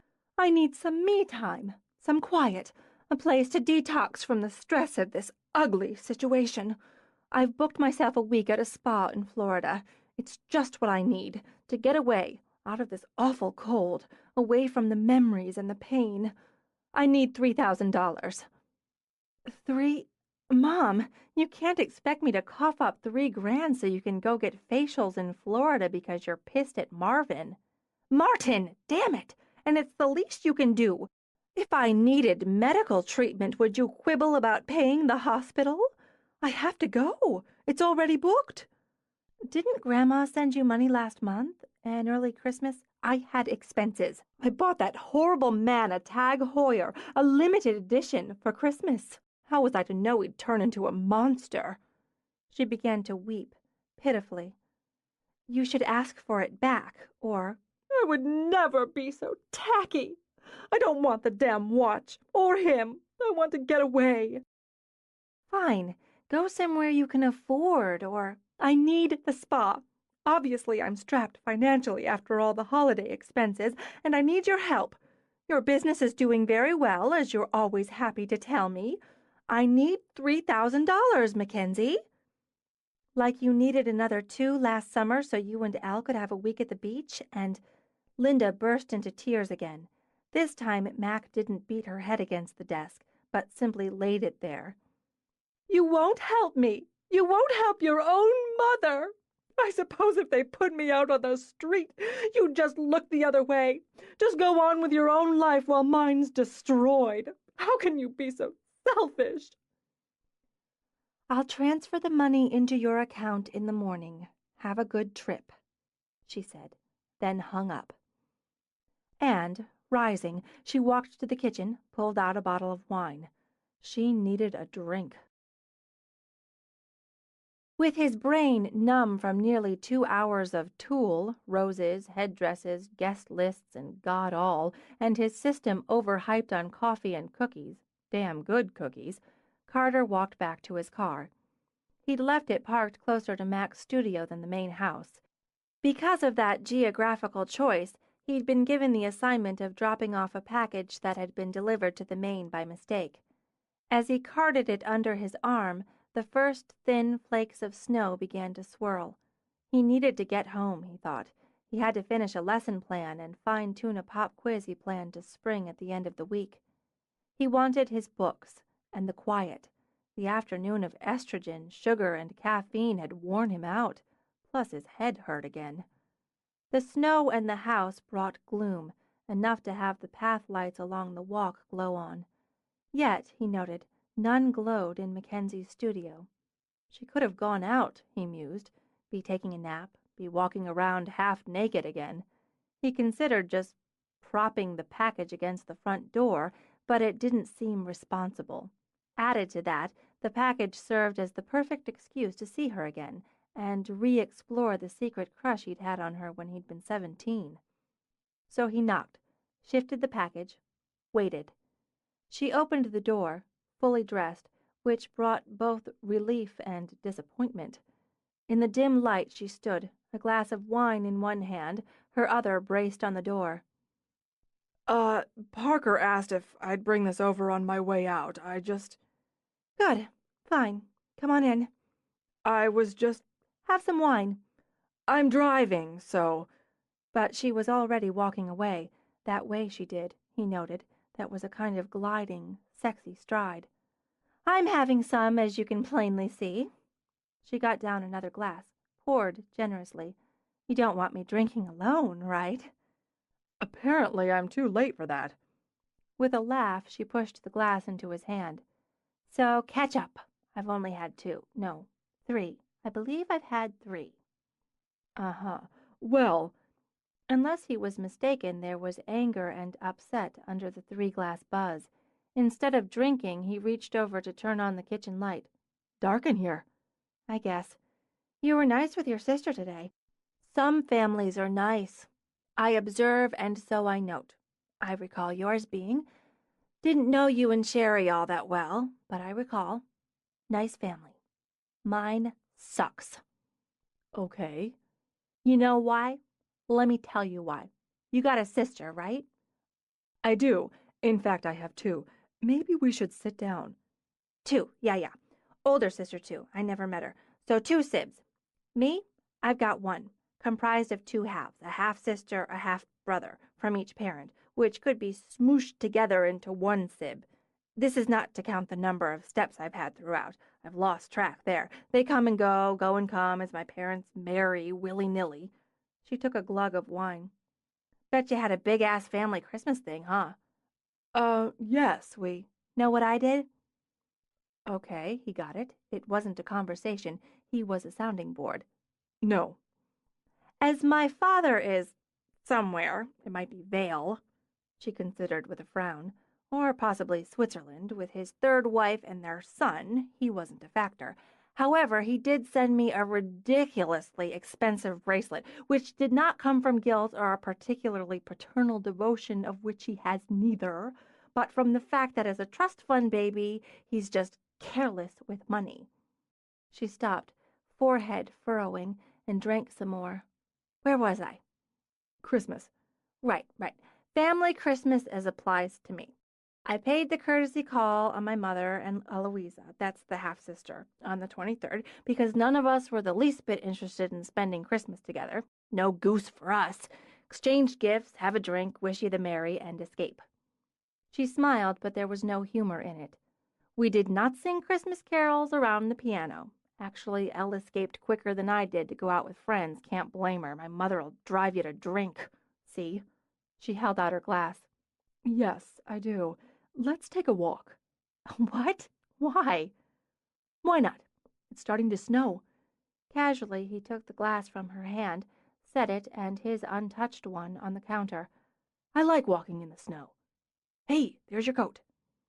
She frowned at him when he retrieved it, then came back to bundle her in it. I'm not drunk. Yet. Plus, can't a woman have a drunken pity party in her own house if she wants to? Absolutely. Do you have a hat? She dug into her coat pocket, dragged out the vivid green cap. It's not like I sit around every night sucking down the wine or whatever. I'm sure you don't. He pulled the cap over her head, then wound her scarf around her neck before buttoning her coat. That'll do it.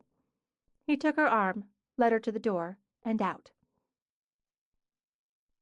He heard her hiss through her teeth as the cold hit her face, and kept hold on her arm, just in case. Warm's better, she mumbled, but when she tried to turn around, he just kept walking. I like when it snows at night. Well, it's not night yet, but this looks like it'll go into it. I like watching it out the window, the white against the black. We're not watching it out the window, we're in the damn stuff. He just smiled and kept walking.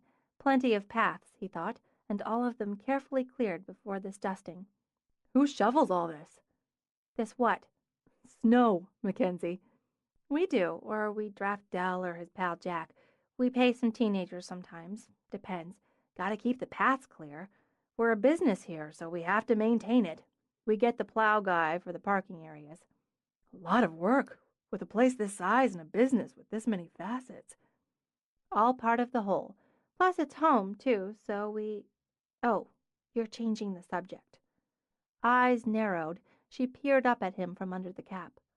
I'm not stupid, just a little buzzed. What was the subject? The enormous suckitude of my family? Where was I? I think you left off with Christmas and your mother driving you to drink. That's right, I did. Here's how she drove me to drink this time. She broke up with her latest boyfriend. I used the term boyfriend deliberately, as her mindset is that of a teenager when it comes to men, relationships, marriage. Anyway, drama, and of course now she has to go to a spa to recover from the ordeal and the stress and heartbreak, which is bullshit, but she believes it. And since she can't keep $10 in her pocket for more than 5 minutes, she expects me to front the expense. $3,000. You're supposed to give your mother $3,000 because she broke up with her boyfriend and wants to go to the spa? If she needed an operation, would I just let her die?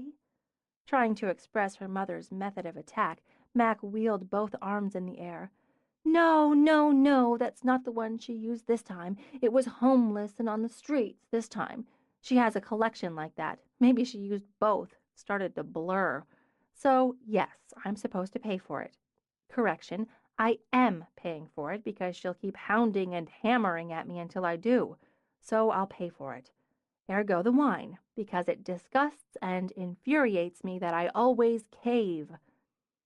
It's none of my business, but if you kept saying no, wouldn't she have to stop? If you keep saying yes, why would she? I know that. She rapped him in the chest. Of course I know that, but she's relentless and I just want her to go away. I keep thinking, why won't she just get married again, make it lucky number 4 and move away, far, far away, like maybe Burma. Effectively disappear like my father, only pop up occasionally. Maybe she'll meet some guy at this spa sitting around the pool drinking carrot juice or whatever, fall in love, which is as easy for her as buying shoes. No, easier. Fall in love, Mac continued. Move to Burma and leave me alone. She sighed, lifted her face. It didn't feel so cold now, she realized, and the thickening fall of snow was pretty and peaceful. Walking in it, she had to admit, made for a better idea than drinking. "You're a saver, aren't you?" she asked him. You mean like money or old papers? "No, as in rescue. I bet you always open the door for somebody if their hands are full, even if you're in a hurry, and listen to your students' personal problems even if you have something else you need to do." She lowered her face to look into his now, "and take marginally drunk women for walks in the snow." It seemed like the thing to do.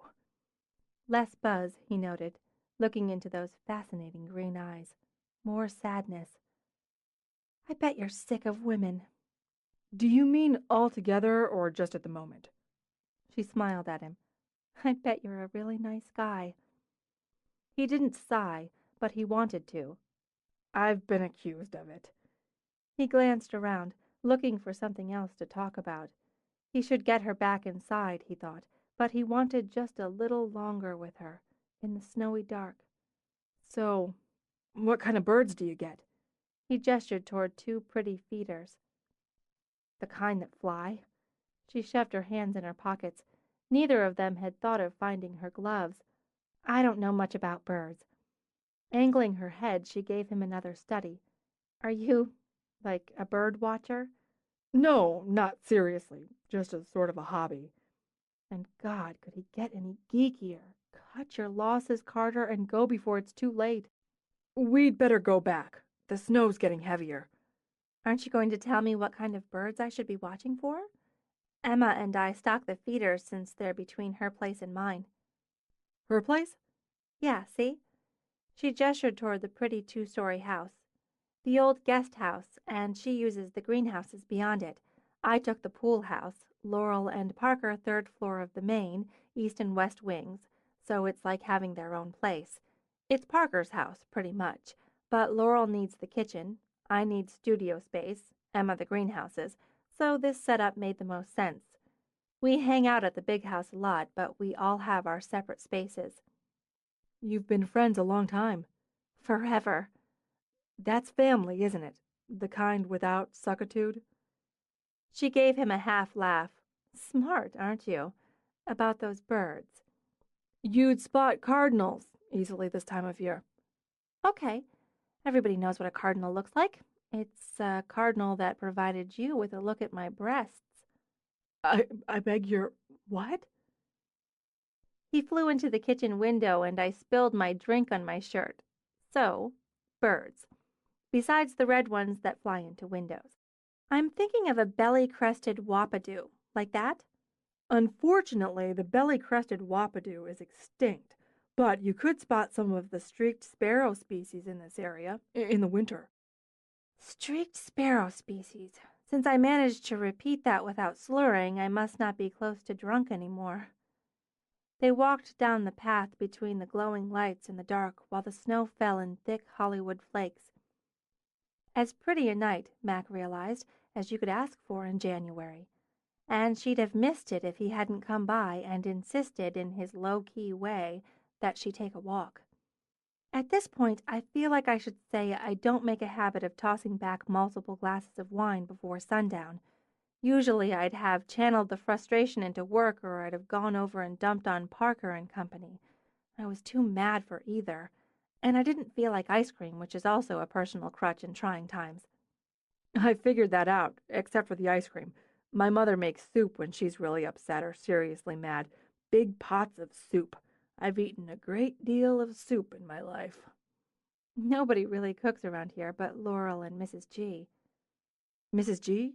Mrs. Grady? Is she still here? I didn't see her today. Still here, still running the place and everybody in it. Thank God for it. She's on her annual winter vacation. She goes to St. Martin's on January 1st, like clockwork, and stays until April. As usual, she made a freezer full of casseroles, soups, stews, and so on before she left, so none of us would starve in the event of a blizzard or nuclear war. She stopped by her front door, cocked her head at him again. It's been a day. You held up, Professor. It had some interesting moments. Oh, Sherry's going for number 3, with buffet. Good choice. Thanks for the walk. And the ear. I like to walk. He pushed his hands in his pockets since he wasn't sure what to do with them. I'd better get going because driving in it's a little trickier, and school night. School night, she repeated and smiled. Then she laid her pocket-warmed hands on his cheeks, brushed her lips to his in a light, friendly, close to sisterly kiss. He blanked. He moved before he thought, acted before he checked. He took her shoulders, pulled her in, pressed her back to the door as he took the simple brush of lips into the long and the dark. What he'd imagined at 17 plunged into reality at 30. The taste of her, the feel, that moment of lips and tongue and the heat rising in the blood. In the quiet of snowfall, that elemental hush, the sound of her breath, sighing out, broke in his mind like thunder. A storm gathering. She didn't nudge him back, push him away, protest his shoving open the door of her friendly gesture into the hot and wild. Her first thought was, who knew? Who knew the nice guy English professor who walked into walls could kiss like this? Like he planned to drag you off into the nearest cave and rip off your clothes while you eagerly ripped off his.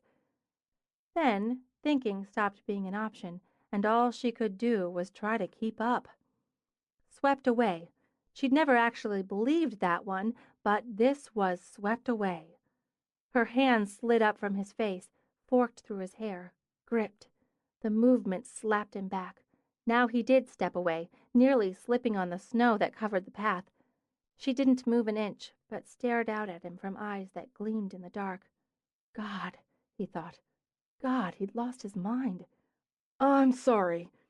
He fumbled it as arousal and mortification warred inside him. Sorry, that wasn't, just really sorry.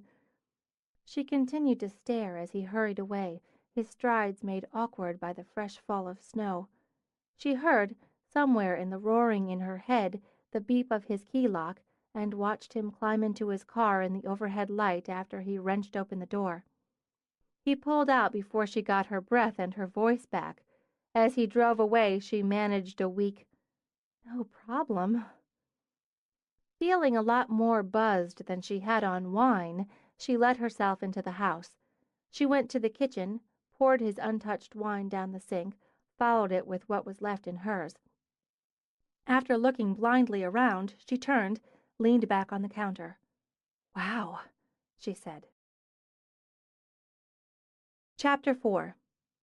Some mornings you just needed more than a Pop-Tart and a hit of coffee, Mac decided. She figured she'd been spared the unhappiness of a hangover, thank you, Carter McGuire, but several fresh inches of snow meant she'd be hauling out the shovel. She wanted real fuel. Knowing where she'd find it, she pulled on her boots, dragged on her coat, and headed out, and went back inside immediately for her camera. The light, bold and bright, blasted out of the hard blue sky onto the still white sea. Untouched, untrampled, that sea spread over the ground, washed over it, drowned it. Shrubs became hunched creatures crossing that frozen sea, and the rocks forming the lagoon of the swimming pool a tumbled barricade. Her breath drew in, the cold like tiny shards of glass, then expelled in frigid clouds as she framed in the winter palace of a grove. Landscapes and pictorials rarely gripped her imagination, but this, she thought, This black and white with so many shades of each, the shadow and light under the almost savage blue sky, demanded its moment. So many shapes, so many textures with branches buried and bark laced offered countless possibilities.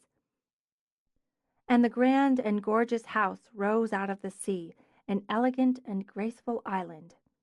She worked her way to it, experimenting with angles, using the light, honing in on the sparkling cotton balls of azaleas that would burst into bloom come spring. A movement caught her eye, and as she turned to follow it she saw the cardinal take its perch on the snow-covered branch of a maple. It sat, a single spot of vivid red, and sang. Mac crouched, zoomed in rather than risk going closer and losing the shot. Was it the same bird who'd smacked into her kitchen window? She wondered. If so, he certainly seemed undamaged and unruffled as he sat like a single flame on the white-laced branch. She caught the moment then, taking 3 shots in rapid succession, slight changes in angles that coated her jeans with snow as she inched left. Then the bird took wing, swooped over the frozen sea, through the bright light, and was gone.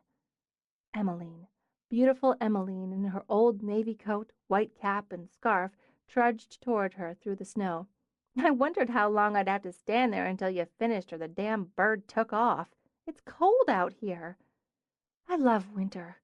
Max swung the camera up again, and with Emma in the crosshairs, depressed the shutter.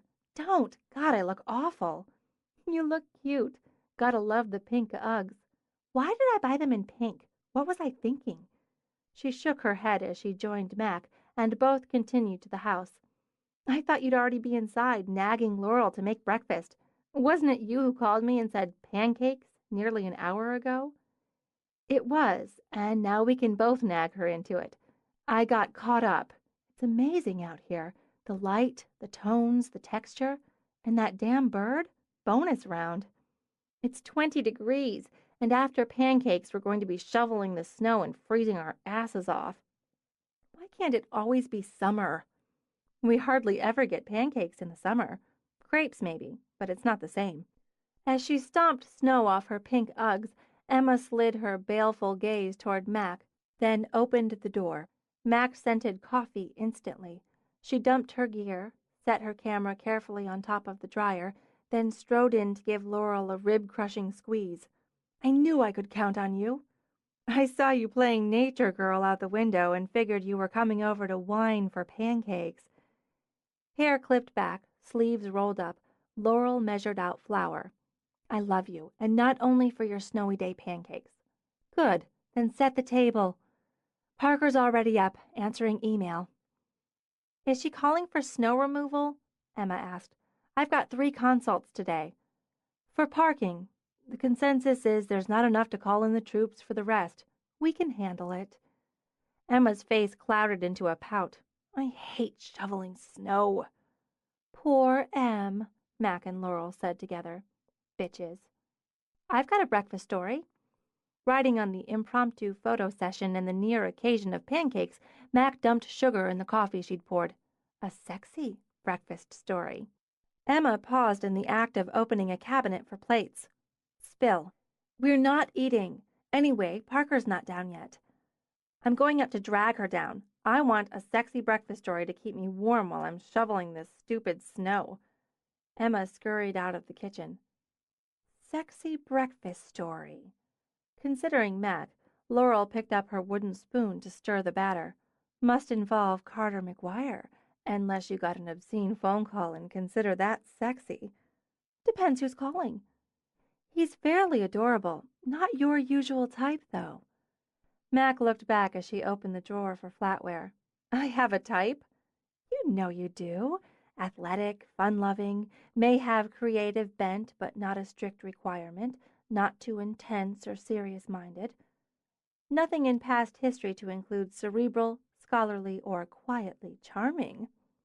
It was Mac's turn to pout. I like smart guys. Maybe I just haven't run into one who hit my hotometer. He's also sweet, not your usual. I like sweet, Mac objected. Taste my coffee.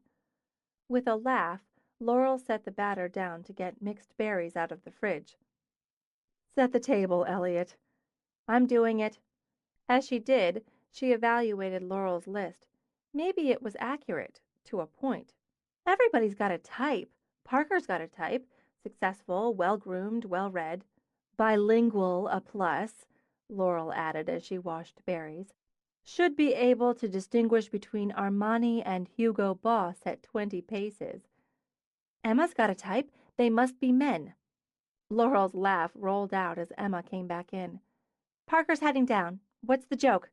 You, sweetie. Griddle's hot, Laurel announced. Better get moving. Good morning, partners. Parker swung in. Dark jeans, cashmere sweater, her hair neatly tied back in a tail, makeup subtle. Mac had an errant thought that it would be easy to hate Parker if she didn't love her. I just booked 3 more appointments for the tour and pitch. God, I love the holidays. So many people get engaged during the holidays, and before you know it, it'll be Valentine's Day and we'll get more hits. Pancakes? Get the syrup, Laurel told her. The roads are clear. I don't think we'll have any cancellations on today's schedule. Oh, and the Paulsons sent an email just back from their honeymoon. I'm going to pull off some quotes for the website. No business, Emma interrupted. Mac has a sexy breakfast story. Really? Eyebrows lifted, Parker set the syrup and butter on the table of the breakfast nook. Tell all? It began, and sexy tales often do, when I spilled Diet Coke on my shirt. She started the story as Laurel brought a platter of pancakes to the table. He said he walked into a wall, Emma interrupted. Poor Carter. She snorted out a laugh as she cut the first tiny sliver of a single pancake. Hard, Mac added. I mean, the guy rammed it. In a cartoon, he'd have gone through the wall and left a Carter-shaped hole in it. Then he's sitting on the floor, and I'm trying to see how bad it is, and my tits are in his face, which he very politely points out. Excuse me, miss, your tits appear to be in my face? Mac wagged her fork at Laurel, except he didn't say tits, and he kind of stuttered. So I go pull his shirt out of the dryer, get him a bag of ice, and ultimately determine he probably doesn't need the ER. She continued on while plowing her way through a short stack. I'm a little let down, Laurel said. I expect a sexy breakfast story to have sex, not just your very pretty boobs. I'm not done. Part 2 begins when I'm back home working and carelessly answer the phone. My mother. Smile fading, Parker shook her head. That's not sexy. I've told you to screen, Mac. I know, but it was the business line. I wasn't thinking. Anyway, I did worse. She broke up with her latest and went on one of her riffs. She's shattered. She's devastated. Blah, blah, blah. The pain and suffering requires a week in a Florida spa and $3,000 from me. You didn't, Emma murmured. Tell me you didn't. Mac shrugged, stabbed another forkful of pancakes. I wish I could say no. Honey, you've got to stop, Laurel told her. You just have to stop. I know. Under the table, Emma rubbed Mac's knee in sympathy. I know, but I cracked, that's all. After which I opened a fresh bottle of wine and proceeded to drown my sorrow in disgust. You should have come back here. Parker reached out, touched Mac's hand. We were here. I know that too. I was too mad, sad, and full of self-pity and disgust. Then, guess who knocked on my door? Oh. Laurel's eyes popped. Tell me you didn't have drunk, self-pity sex with Carter, but if so, please include all details. I invited him in for a drink. Oh, boy! In celebration, Emma ate another sliver of pancake. I dumped all over him. My family, suck. The guy comes by to drop off a package and ends up with a half-drunk woman in the middle of a pity party. He listened, which I didn't really understand at the time, being half-drunk and on a rant, but he listened to me. Then he took me out for a walk. He just put my coat on me, buttoned it up like I was 3, and took me out, where he listened some more until I'd pretty well run it down. Then he walked me back and, You invite him back in and have sex, Emma prompted. Get your own sexy breakfast story. I felt mildly embarrassed and really grateful, so I give him a little peck, a thanks pal kind of peck. The next thing I know, I'm in the middle of a brain-frying, blood-pumping, jungle drum-beating kiss, the jerk you forward, then shove you back against a solid surface type. Oh! Emma shuddered in pure delight. I love those. You love any type of lip lock, Laurel pointed out. Yes, I do. I'd have guessed Carter more for the sexy, slow, and shy type. Maybe he is, usually, because while my head was busy exploding, he stopped, apologized a couple of times, then slipped and slid his way back to his car. He was gone by the time I regained the power of speech. Parker nudged her plate away, picked up her coffee. Well, you have to go get him, obviously. Obviously, Emma concurred, and looked toward Laurel to complete the vote.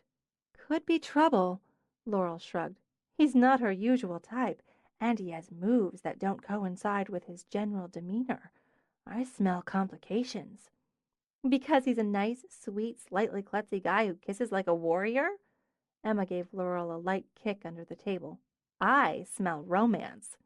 You smell romance in a traffic jam on 95. Maybe, but you know damn well you want to see what happens next.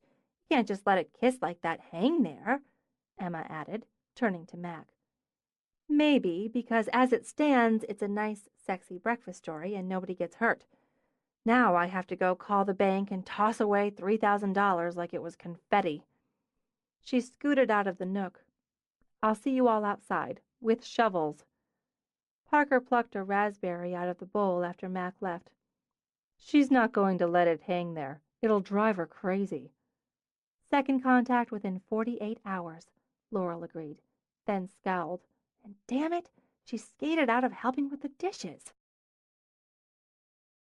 At his desk at the academy, Carter went over the discussion points he planned to introduce in his final period class.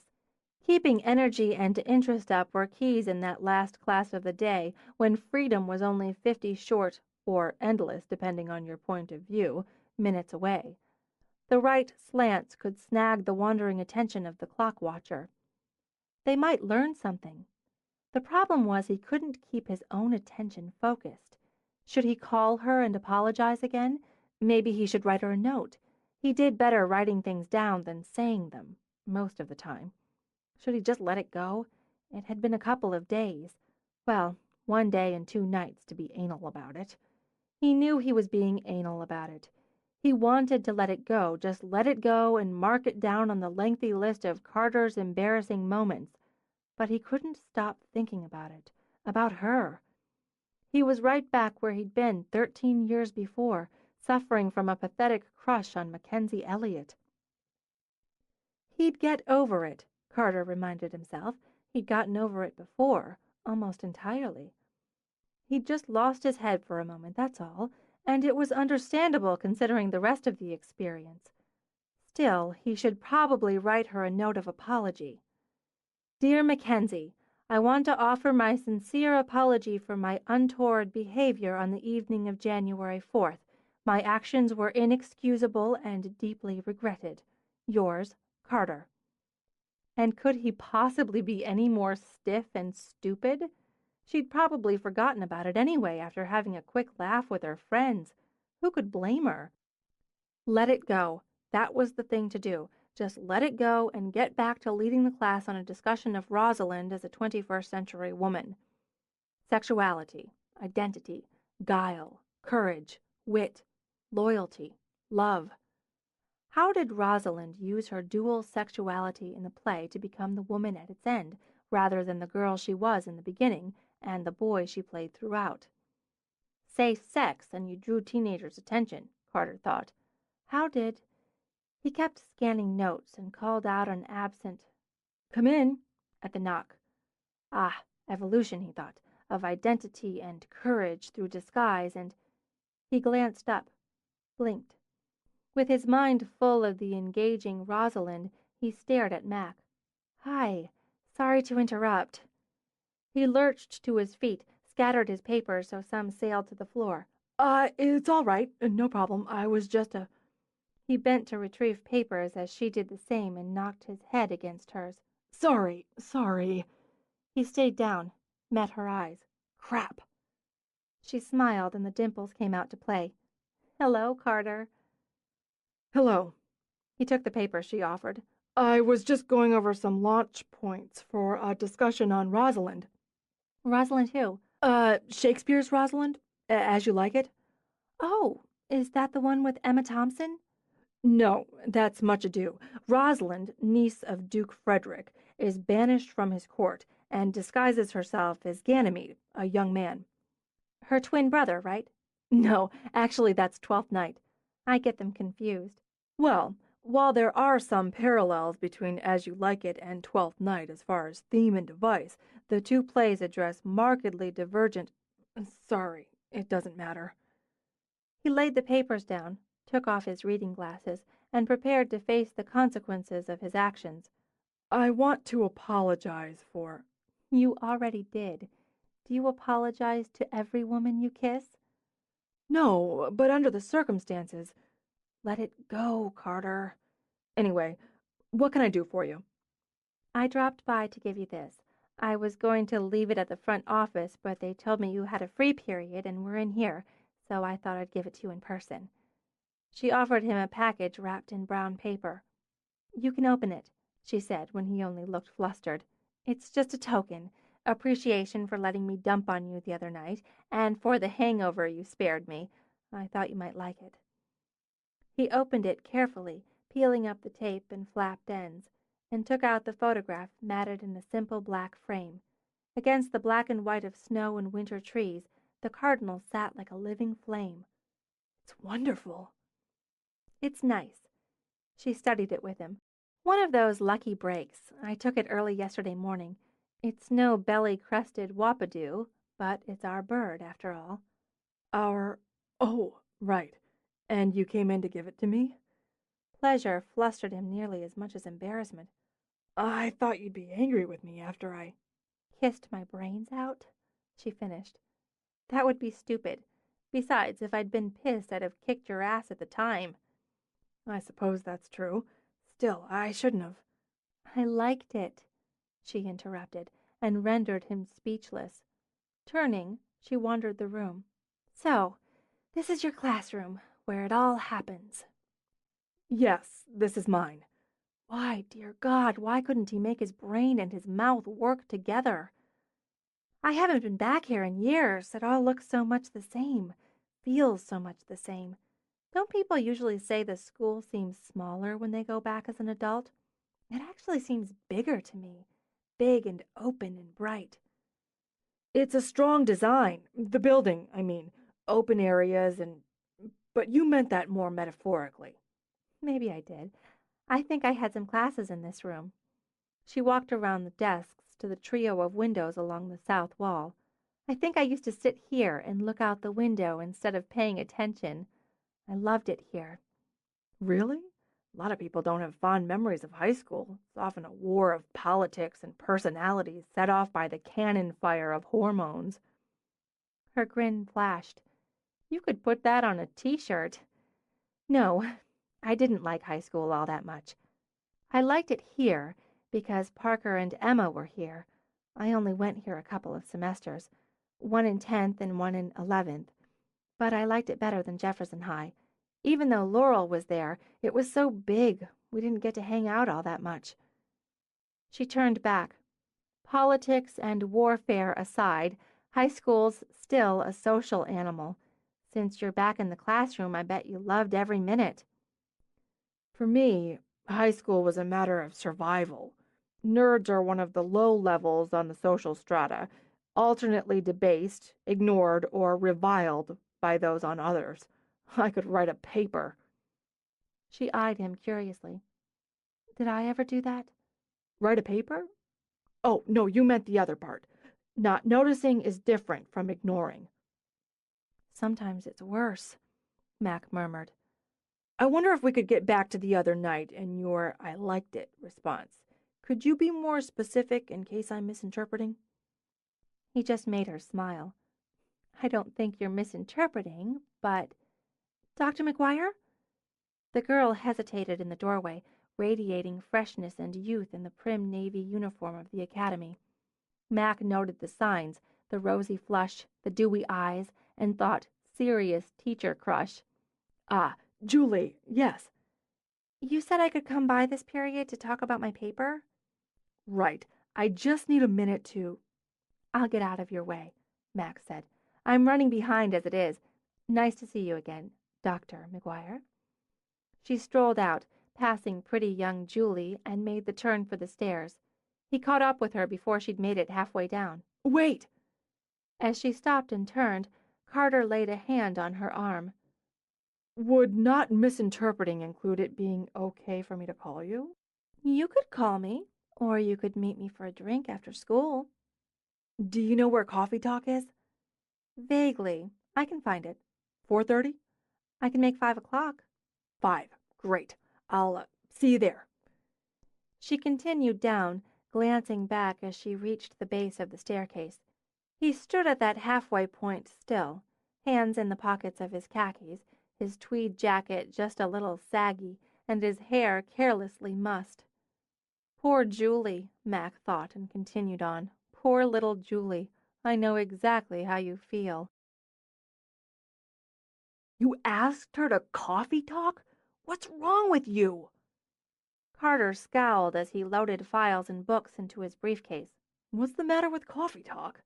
It's a hangout for staff and students. Bob Tarkinson, math teacher and self-proclaimed expert on affairs of the heart, shook his head sadly. You want to make it with a woman, you take her out for a drink. A nice bar, Carter. Something with a little sense of atmosphere and intimacy. Not every contact with a woman's about making it. Just every other one, then. You're married, Carter pointed out, with a baby on the way. Exactly why I know what I know. Bob rested a hip against Carter's desk, putting his wise expression on his pleasant face. Do you think I got a woman like Amy to marry me by taking her out for a cup of coffee? Hell no! You know what turned the tide for me and Amy? Yes, Bob, because you've told me 1,000 times. You cooked her dinner on your second date and she fell for you over your chicken cutlets. Still wise, Bob wagged his finger. Nobody falls for somebody over a latte, Carter. Trust me. She doesn't even know me. Not really. So the falling for portion is irrelevant. And you're making me nervous. You were already nervous. Okay, you're stuck with coffee. So see how it goes. If you're still interested, do the follow-up call tomorrow. Next day latest. Dinner. I'm not making chicken cutlets. You can't cook for shit, McGuire. Besides, this coffee thing isn't officially a first date. Take her out. When you're ready to close the deal, I can give you a recipe. Something simple. God. Carter rubbed the space between his eyebrows where tension built. This is why I avoid dating. It's hell. You've avoided dating because Corinne screwed up your self-confidence. It's good you're getting back on the horse, and with somebody outside our sphere. In support, he clapped Carter on the shoulder. What did you say she does again? She's a photographer. She has a wedding business with 3 of her friends. They're doing Sherry's wedding. Mackensie and I, went to high school together for about 5 minutes. Wait, Mackensie? The redhead you had a crush on in high school? Defeated, Carter rubbed the spot between his eyebrows again. I should never have told you about that. This is why I rarely drink. But, Cart, this is like kismet. Excitement rushed through the words. It's like Return of the Nerd. It's the big chance to follow up on a lost opportunity. It's coffee, Carter muttered. Flushed with enthusiasm, Bob jumped up, grabbed a piece of chalk. On the board, he drew a circle. Obvious, the circle. You're completing one, and completing it just means taking point A and point B. Within the circle, he made 2 dots, connected them horizontally, up to point C. He drew another dot at the apex, then joined it with the other points with 2 diagonal lines. See? Yes, I see a triangle inside a circle. I've got to go. It's the triangle of fate inside the circle of life. Carter hefted his briefcase. Go home, Bob. You can't argue with math, Carter. You'll always lose.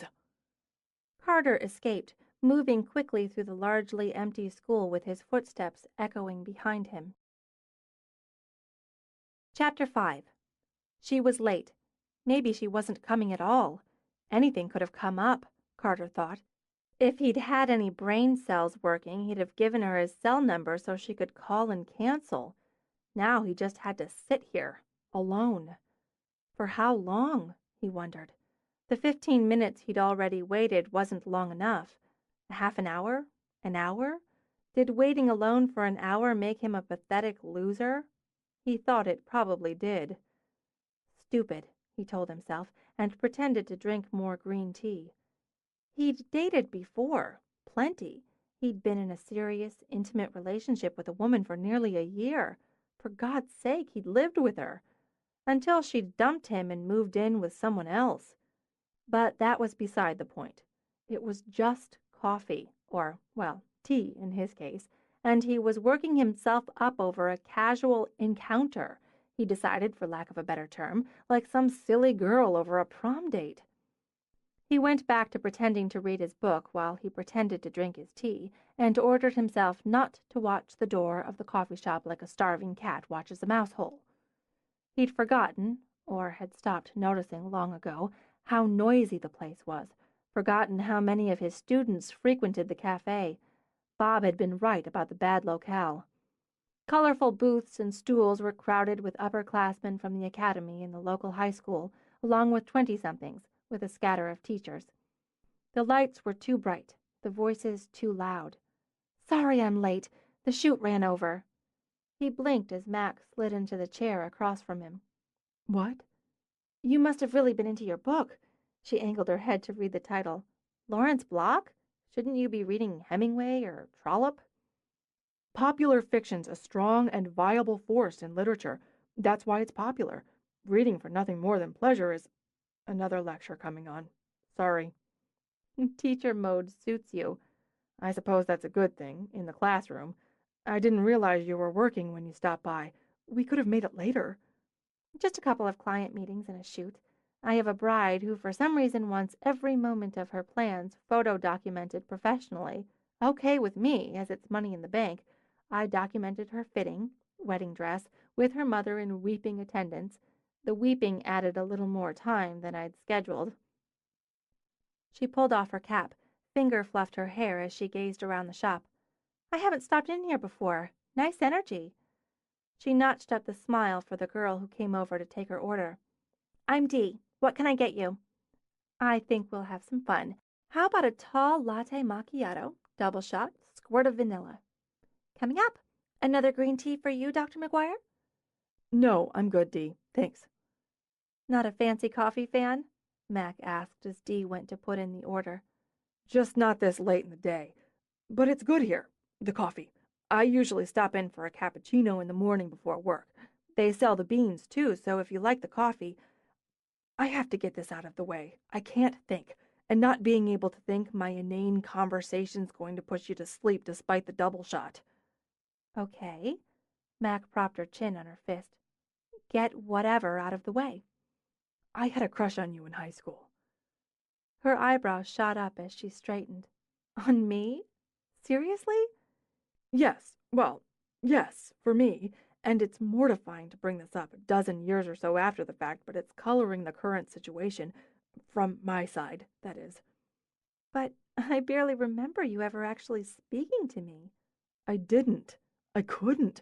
I was painfully shy back then, especially in any kind of social situation. Anything, particularly that involved girls. Girls I was attracted to, that is. And you were so—" "Tall latte mock, double with vanilla." Dee set the oversized cup on the table, added a couple of mini crescents of biscotti on a saucer. "Enjoy." "Don't stop now," Mac insisted. "I was so what?" "Ah, you. The hair, the dimples, the everything." Mac picked up the biscotti, leaning back to nibble on the end as she studied him. "Carter, I looked like a beanpole with carrots growing out of my head in high school. I have pictures to prove it." "Not to me. You were bright, vivid, confident." "Still are," he thought. "Just look at you." I feel like an idiot telling you this, but I keep tripping over it. I'm clumsy enough without putting up my own stumbling blocks. So, well, there." Would the kiss the other night be the result of that old crush? I'd have to say it played a part. It was all so surreal. She scooted forward again to pick up her coffee. Neither one of us are who we were in high school. God, I hope not. I was a mess back then. Who wasn't? You know, Carter, most guys would have used that high school crush bit as a pickup ploy or kept it locked away. It interests me. You interest me because you did neither. Are you always so forthright over coffee dates? I don't know. You're the only one I ever had a crush on. Oh boy. And that was stupid. Flustered again, he raked his fingers through his hair. Now I've scared you. That sounded scary and obsessive, like I have an altar somewhere with your pictures over it where I light candles and chant your name. Jesus, that's even scarier. Run now. I won't hold it against you. She burst out laughing, had to set her coffee back down before she sloshed it over the rim. I'll stay if you swear you don't have the altar. I don't. He swiped his finger in an X over his heart. If you're staying because you pity me or because you really like the coffee, it works.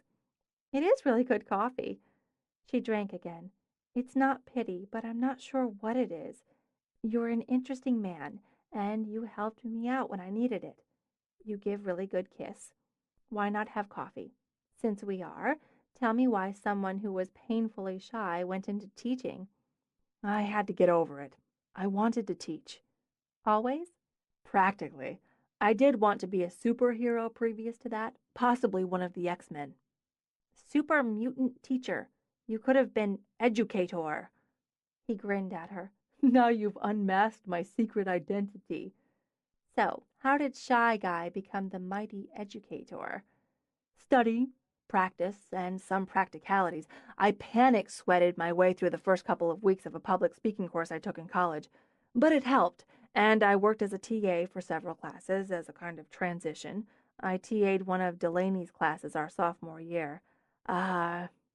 He turned his cup in circles. In case it ever comes up, I did occasionally ask him about you. All of you, so you weren't singled out. The Quartet, as he called you. Still does, now and then. He's our lawyer now.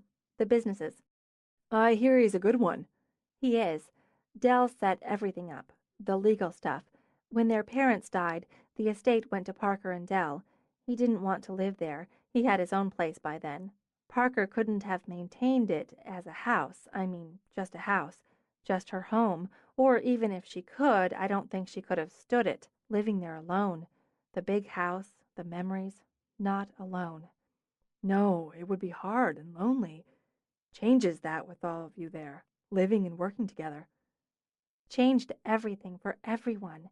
She had the idea for the business cooking already, had all of us talking about it. Then she went to Dell about using the estate for it. He was great about that. His inheritance, too, so he took a hell of a chance on us. Looks like he made the right choice. According to my mother and Sherry, Vows is the place for weddings in Greenwich. We've come a long way.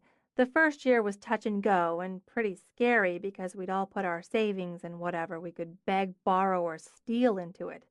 The startup costs, licenses, stock, equipment, the expense of turning the pool house into my place, the guest house into Emma's. Jack did the designs for free. Jack Cook? Do you know him? He and Dell met in college. Yeah, a little. I remember they were tight. The small town that is Yale, Mac commented. He's an architect. He put a lot of time into the transformation and saved us God knows how much in fees and false starts. The second year, we were barely treading water with all of us still having to take side jobs to get by. But by the third, we eased around the first corner. I understand working through the panic sweat to get what you want. Why wedding photography? Specifically, I mean, for you. It doesn't feel as if it's only because it fit the bigger picture of the partnership. No, not just that. Not even that first, I guess. I like taking photographs of people. The faces, the bodies, the expressions, the dynamics. Before we opened Vows, I worked in a photography studio. You know the sort where people come for pictures of their kids or a publicity shot. It paid the bills, but didn't satisfy? It really didn't. I like taking pictures of people in what I think of as moments. The defining moment? That's the killer. That's the top of the mountain. But there are lots of other moments. Weddings, the ritual of them, and how those inside them tilt and angle the ritual to suit them personally. That's a big moment. Smiling, she lifted her cup with both hands. Drama, pathos, theater, grief, joy, romance, passion, humor. It's got it all.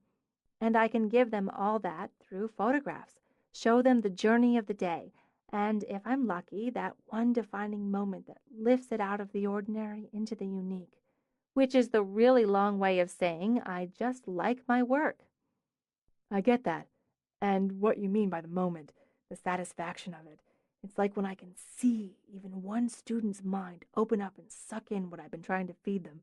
Makes the hours when it feels like routine all worth it. I probably didn't give my teachers many of those moments. I just wanted to get through it and out where I could do what I wanted. I never saw them as creative entities, more like wardens. I was a crappy student. You were smart, which cycles back to teenage obsession, but I'll just say I noticed you were smart. We didn't have any classes together. You were a couple years ahead of me, right? Oh, wait. You were a student teacher in one of my English classes, weren't you? Mr. Lowen's fifth period American literature. Now please forget I said that. Not a chance. Now I'm not running away, but I have to go. I have another shoot. Your sister's engagement portrait, in fact. I didn't realize you were getting to that so quickly. The doctor has the evening free, so we worked it out. But I need to go, get a sense of their place and the two of them together. I'll walk you to your car. He took out bills, tucked the ends under the saucer of his cup. Before she could shrug into her jacket, he'd taken it to help her into it. He opened the door for her, stepped out with her into the breathless cold. I'm a block and a half down, she told him. You don't have to walk me to my car. It's freezing out here. It's fine. I walked from my place anyway. You walked? I don't live that far, so I walked. Right, you like to walk. Since we are, she said as they walked by cafes, restaurants, I'll mention something that got bypassed due to the path our conversation took. Dr. McGuire?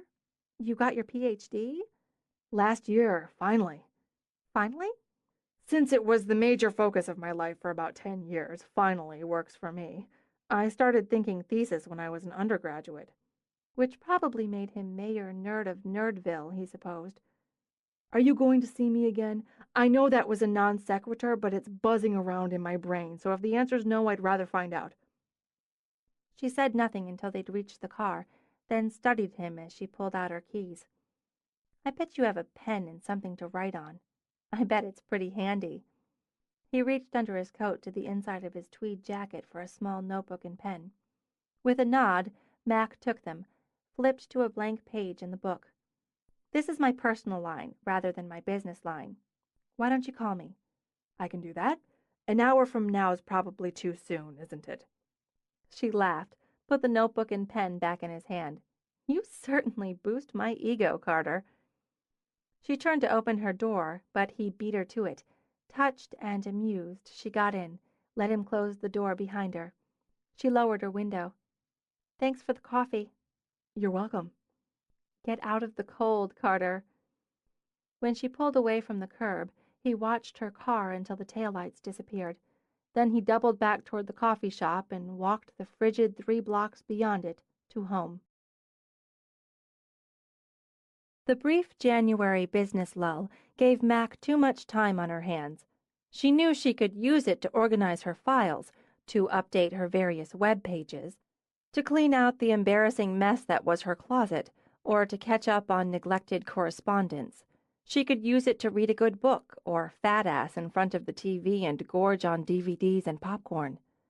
But she couldn't settle, and so ended up plopping down on the love seat in Parker's office. Working, Parker said without looking up. Contact the media. Parker's working. Parker continued to tap her keyboard. After this quick break, we're booked solid for months. Months, Mac. This is going to be our best year. Still, we've got 2 weeks wide open in August. I'm thinking about a summer's end package, something that appeals to the smaller wedding, the put-it-together-quickly style. We could really push that when we have our open house in March if it doesn't book before. Let's all go out. Let's go out, all four of us.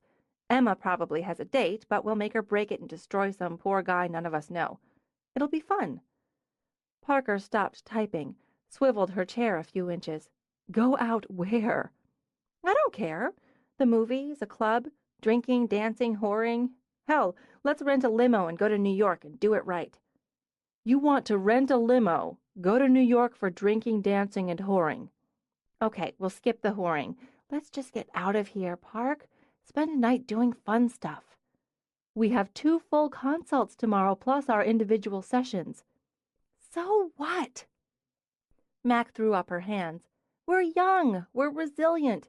Let's go to New York and break the hearts and balls of men we've never met before and will never see again." "I find that idea oddly intriguing. But why? What's up with you?" Mac pushed off the love seat, stalked around the room. It was such a pretty office. So perfectly Parker, she thought. Soft, subtle color, elegance and class polished over almost brutal efficiency. "I'm thinking about a guy who's thinking about me, and thinking about him thinking about me has me all worked up.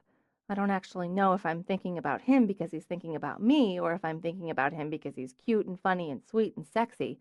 He wears tweed, Parker." She stopped, threw her hands up again. "Grandfathers wear tweed. Old guys in old British movies wear tweed. Why do I find it sexy that he wears tweed? This is a question that haunts me." "Carter McGuire." Yes, Carter McGuire.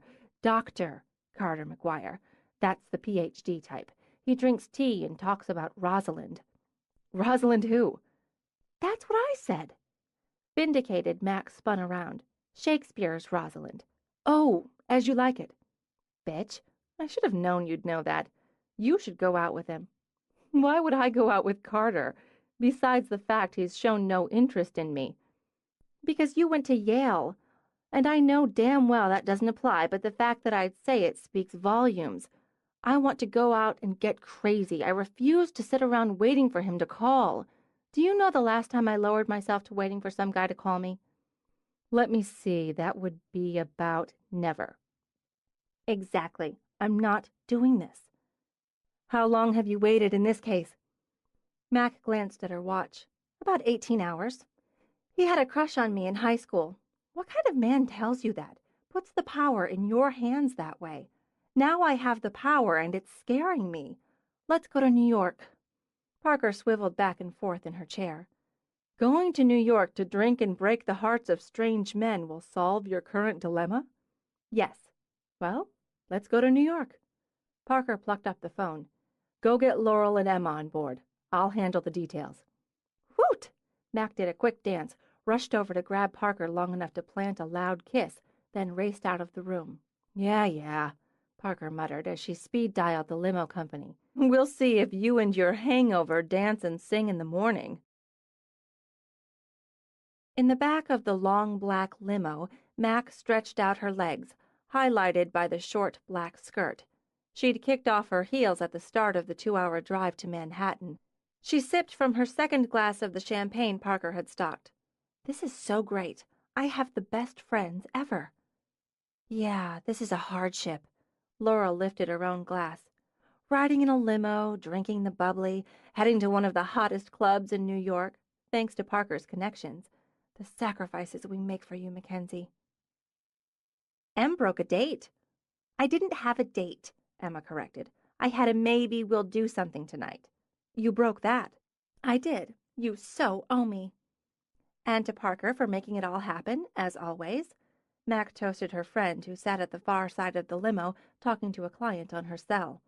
Parker sent her friends a wave of acknowledgement as she continued to pour oil on troubled waters. "I think we're almost there. Come on, Park, hang it up," Mac said in a stage whisper. "We're almost there." "Breath, makeup, hair," Emma announced as she flipped out a pocket mirror. Mini Altoids were passed, lipstick freshened. 4 pairs of shoes were slipped onto 4 pairs of feet. And Parker finally hung up the phone. "God, Naomi Wright's maid of honor just found out that her boyfriend, the brother and best man of the groom, has been having an affair with his business partner. MOH is on a rampage, as one might expect, and is refusing to serve unless the cheating bastard is banned from the wedding. Bride is frantic and sides with MOH. Groom is pissed, wants to strangle cheating bastard brother, but feels unable to bar his own brother from his wedding or replace him as best man. Bride and groom are barely speaking. The right wedding. Laurel narrowed her eyes. That's soon, isn't it? A week from Saturday. Final guest count is 198. This one's going to be a headache. I've calmed the bride down. Yes, she's right to be upset. Yes, she's right to support her friend, but to remember the wedding's about her and her fiancé and what a terrible spot the man she loves is in, through no fault of his own. I'm meeting with them both tomorrow to try to smooth it out.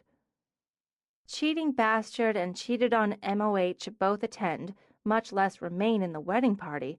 It's going to get ugly. Yes, Parker acknowledged Mac's observation with a sigh. But we'll handle it. It's just a little bit worse, as the business partner's on the invite list and the cheating bastard's insisting if she's removed, he won't attend. Well, he's an asshole, Laurel shrugged. The groom needs to have a serious come-to-Jesus talk with his brother. Which is also on my list of suggestions for tomorrow's meeting, but in more diplomatic terms. That's tomorrow's business. No business calls during therapeutic drinking, dancing, and heartbreaking. Parker didn't give her word on Mac's decree, but she did tuck her phone back in her purse. All right, girls. She flipped her hair back. Let's go flaunt it. They slid out of the limo, then streamed past the line of hopefuls outside the club. Parker gave her name at the door. In seconds, they were inside the wall of music. Mac scoped it out. 2 levels of booths, tables, and banquettes left room for a central dance floor. On either side, under the rainfall of colored lights, stood stainless steel bars. Music churned, bodies gyrated, and her mood clicked up a couple of notches. I love when a plan comes together. They hunted up a table first, and Mac considered it an omen of good when they scored a small banquette where they could squeeze in together. Observe the species, Mac said. This is my first rule. Observe the plumage, the rituals before making any attempt to acclimate. Screw that. I'm going for drinks. Are we sticking with champagne? Emma wanted to know. Get a bottle, Parker decided.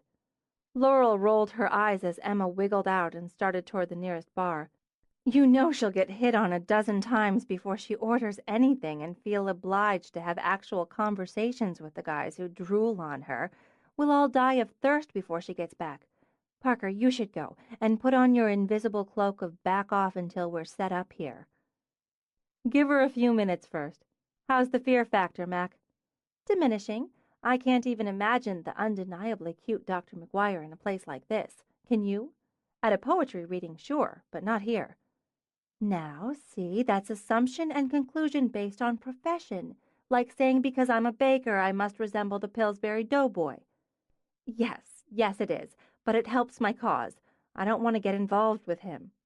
Because he has a Ph.D.? Yes, and great eyes, a really soft blue that go all sexy when he's wearing his glasses, and there's the unexpected superior kisser factor, which could blind me to the basic fact that we're not suited. Plus, any relationship with him outside the most casual of friendships would be a serious relationship. What would I do about that? And he helped me on with my coat, twice. Dear God! Parker widened her eyes in shock. You have to nip this in the bud. Quickly, finally. I understand it all now. Any man who would do that is... Oh, words fail. Oh, shut up. I want to dance. Laurel's going to dance with me while Parker swirls on her back-off cloak and rescues our champagne, and rescues Emma from her own magnetism. Apparently it's time to acclimate, Laurel said when Mac pulled her up and toward the dance floor. She danced with her friends, with men who asked, or whom she asked. She drank more champagne. In the silver and red ladies' room she rubbed her sore feet while Emma joined the army of women at the mirrors. How many numbers have you collected so far? Emma carefully applied fresh lip gloss. I haven't counted. Approximate. About 10, I guess. And how will you tell them apart later? It's a gift. She glanced over. You've got one on the line, I noticed. The guy in the gray shirt. He's got some moves on the floor. Mitch, smooth on the floor, great smile. Doesn't strike me as an asshole. There you go. I should get the tingles for Mitch, Mac considered, but I'm not getting them. Maybe I've been detingled. That would be seriously unfair. Maybe you're not getting them for him because you've got them for Carter. You get the tingles for more than one guy at a time. Yes, I do. But I'm me and you're you. I figure men are there to make me tingle, and if I can do the same for them, everybody's happy. You're much more serious about such matters. I'm not serious. That's a mean thing to say. I'm going out there and dancing with Mitch again, open to tingles. You'll eat those words, Emmeline, with chocolate sauce. It didn't work. It should have worked, Mac thought as she settled at the bar with Mitch after another dance. The man was great-looking, funny, built, had an interesting job as a travel journalist, but didn't bore her senseless with countless stories about his adventures. He didn't get pissy or pushy when she turned down his suggestion they go somewhere more quiet. In the end, they exchanged business numbers and parted ways. Forget men. At 2 a.m., Mac crawled back into the limo and sprawled. I came to have fun with my best pals in the land, and said mission was accomplished. God, do we have any water in here? Laurel passed her a bottle, then groaned. My feet are screaming like voices of the damned. I had the best time. Emma slid onto the limo's side bench and pillowed her head on her hands. We should do this once a month. Parker yawned, but tapped her purse. I have 2 new contacts for vendors and a potential client. And so, Mac thought as the limo streamed north, we each define ourselves. She toed off her now very painful shoes, shut her eyes, and slept the rest of the way home. Chapter 6. In the morning, the sun was just a little stronger than it needed to be in Mac's estimation, but otherwise all was well. See, she told herself, young and resilient. In her pajamas, she ate a mini Hostess coffee cake with her coffee and watched the birds swoop and dive at the feeder. Ms. Cardinal enjoyed breakfast this morning, too, she noted, along with her brightly plumed mate and some unidentified neighbors. She'd need her zoom lens to get a closer look and identify them, probably some sort of book or guide, too, as the visual wouldn't tell her anything unless it was a robin or a blue jay. Catching herself, she stepped away from the window. What the hell did she care? They were just birds. She wasn't going to sideline into nature photography or birdography. Annoyed with herself, she crossed into her studio to check her appointment book and her messages. She had an afternoon appointment with a former vows bride, now an expectant mother, for pregnancy portraits. That, Mac thought, would be fun, and a nice stroke for the ego that her wedding photos had been so well received the mom-to-be wanted this follow-up. It gave her the rest of the morning to complete some work already ordered, to take the meeting at the main house, and to review the client's wedding portrait for ideas on baby-in-waiting. An hour or so toggled in, either side of the studio shoot for website work, she determined, and that was a good day. Shifting, she pressed play on her answering machine, business line. She followed up when necessary, congratulated herself on being a good girl, then checked her personal line. 3 messages in. She got the tingle. Damn it, she said under her breath as Carter's voice hit her straight in the belly. Hi, it's Carter. I wonder if you might want to go out to dinner or maybe the movies. Maybe you like plays better than movies. I should have looked up what might be available before I called. I didn't think of it. Or we could just have coffee again if you want to do that.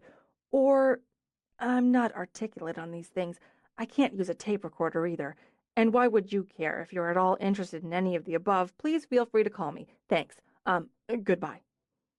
Damn you, Carter McGuire, for your insanely cute quotient. You should be annoying. Why aren't I annoyed? Oh, God, I'm going to call you back. I know I'm going to call you back. I'm in such trouble. Calculating, she decided the odds were strong in her favor that he'd already left for work. She preferred the idea of talking to his answering machine in turn. When his clicked on, she relaxed. Unlike Carter, she was articulate on answering machines. Carter, Mac, I might like to go out to dinner, or the movies, possibly a play. I have no objection to coffee. How about Friday, as it's not a school night? Pick the activity and let me know. Tag, you're it.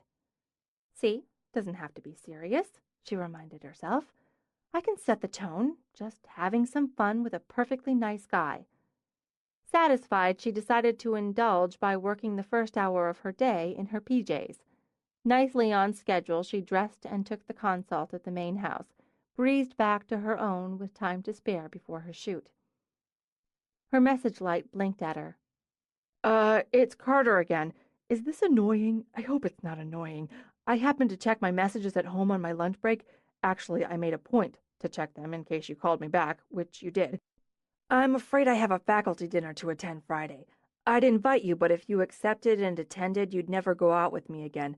I'd rather not risk it. If another night would do, even, a school night, I'd like very much to take you out. If you'd like that, maybe we could do dinner and a movie. Is that too much? It's probably too much. I'm confusing myself. I'd like to add, though it may not seem possible, I have asked women out before. I guess this makes you it. She grinned, as she'd grinned throughout the message.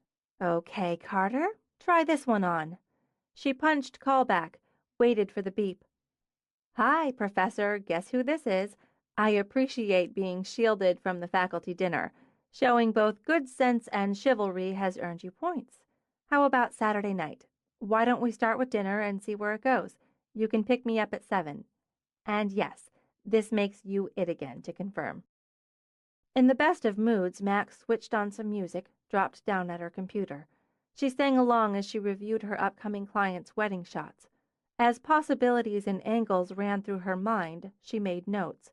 She clicked back through her files to see what equipment, what lighting, what technique she'd used on the bridal portraits. Considering the client's olive complexion, the dark hair, the deep brown, exotic eyes, Mac chose an ivory drop. And remembering the client as just a little shy, just a bit demure, Mac decided to save what she thought could be the money shot until after she'd warmed Mom-to-be up a little. But she could prepare for it. She grabbed the phone, hitting the button for Emma as she opened the door to what she considered her prop room. Hey, I need a bag of red rose petals. I've got a client coming any minute, or I'd come down and steal them myself. Can you run them up here? And maybe, just in case, a couple of long-stemmed reds. They can be silk. Thanks. Bye. Juiced, she checked the bright pink tackle box she used for professional makeup, then switched the music to a new agey CD she thought suited the shoot. She was adjusting the backlight when Emma came in. You didn't say what color red rose is. It does matter, you know.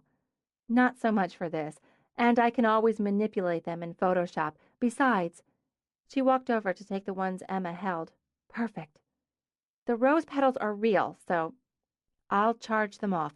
Listen, since you're here, can you stand in? You've got close to the same coloring and you're about the same height. Here. She pushed the roses back at Emma. Go over there. Give me a 3/4 body angle facing the window, head turned to the camera. What's this for? Pregnancy shoot. Oh, for Rosa.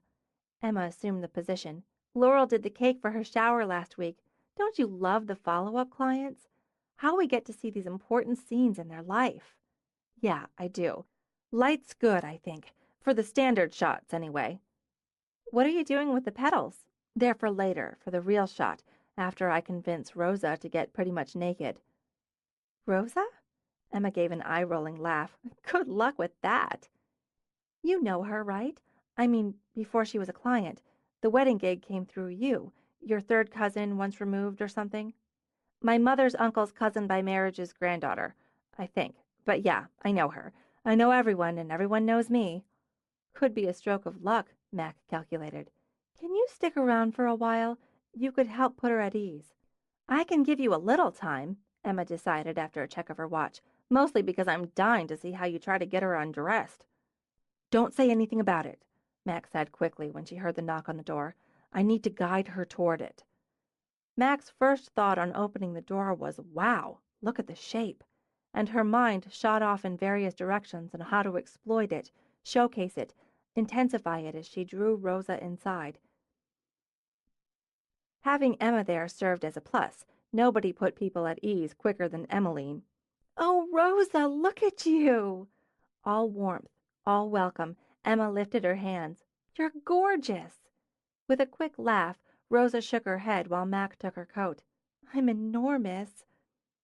Gorgeously. Oh, I bet you can't wait. Let's sit down for just a minute. Have you picked out names? We keep thinking we have, then change our minds. With a little whoosh of breath, her hand on the mountain of her belly, Rosa eased into a chair.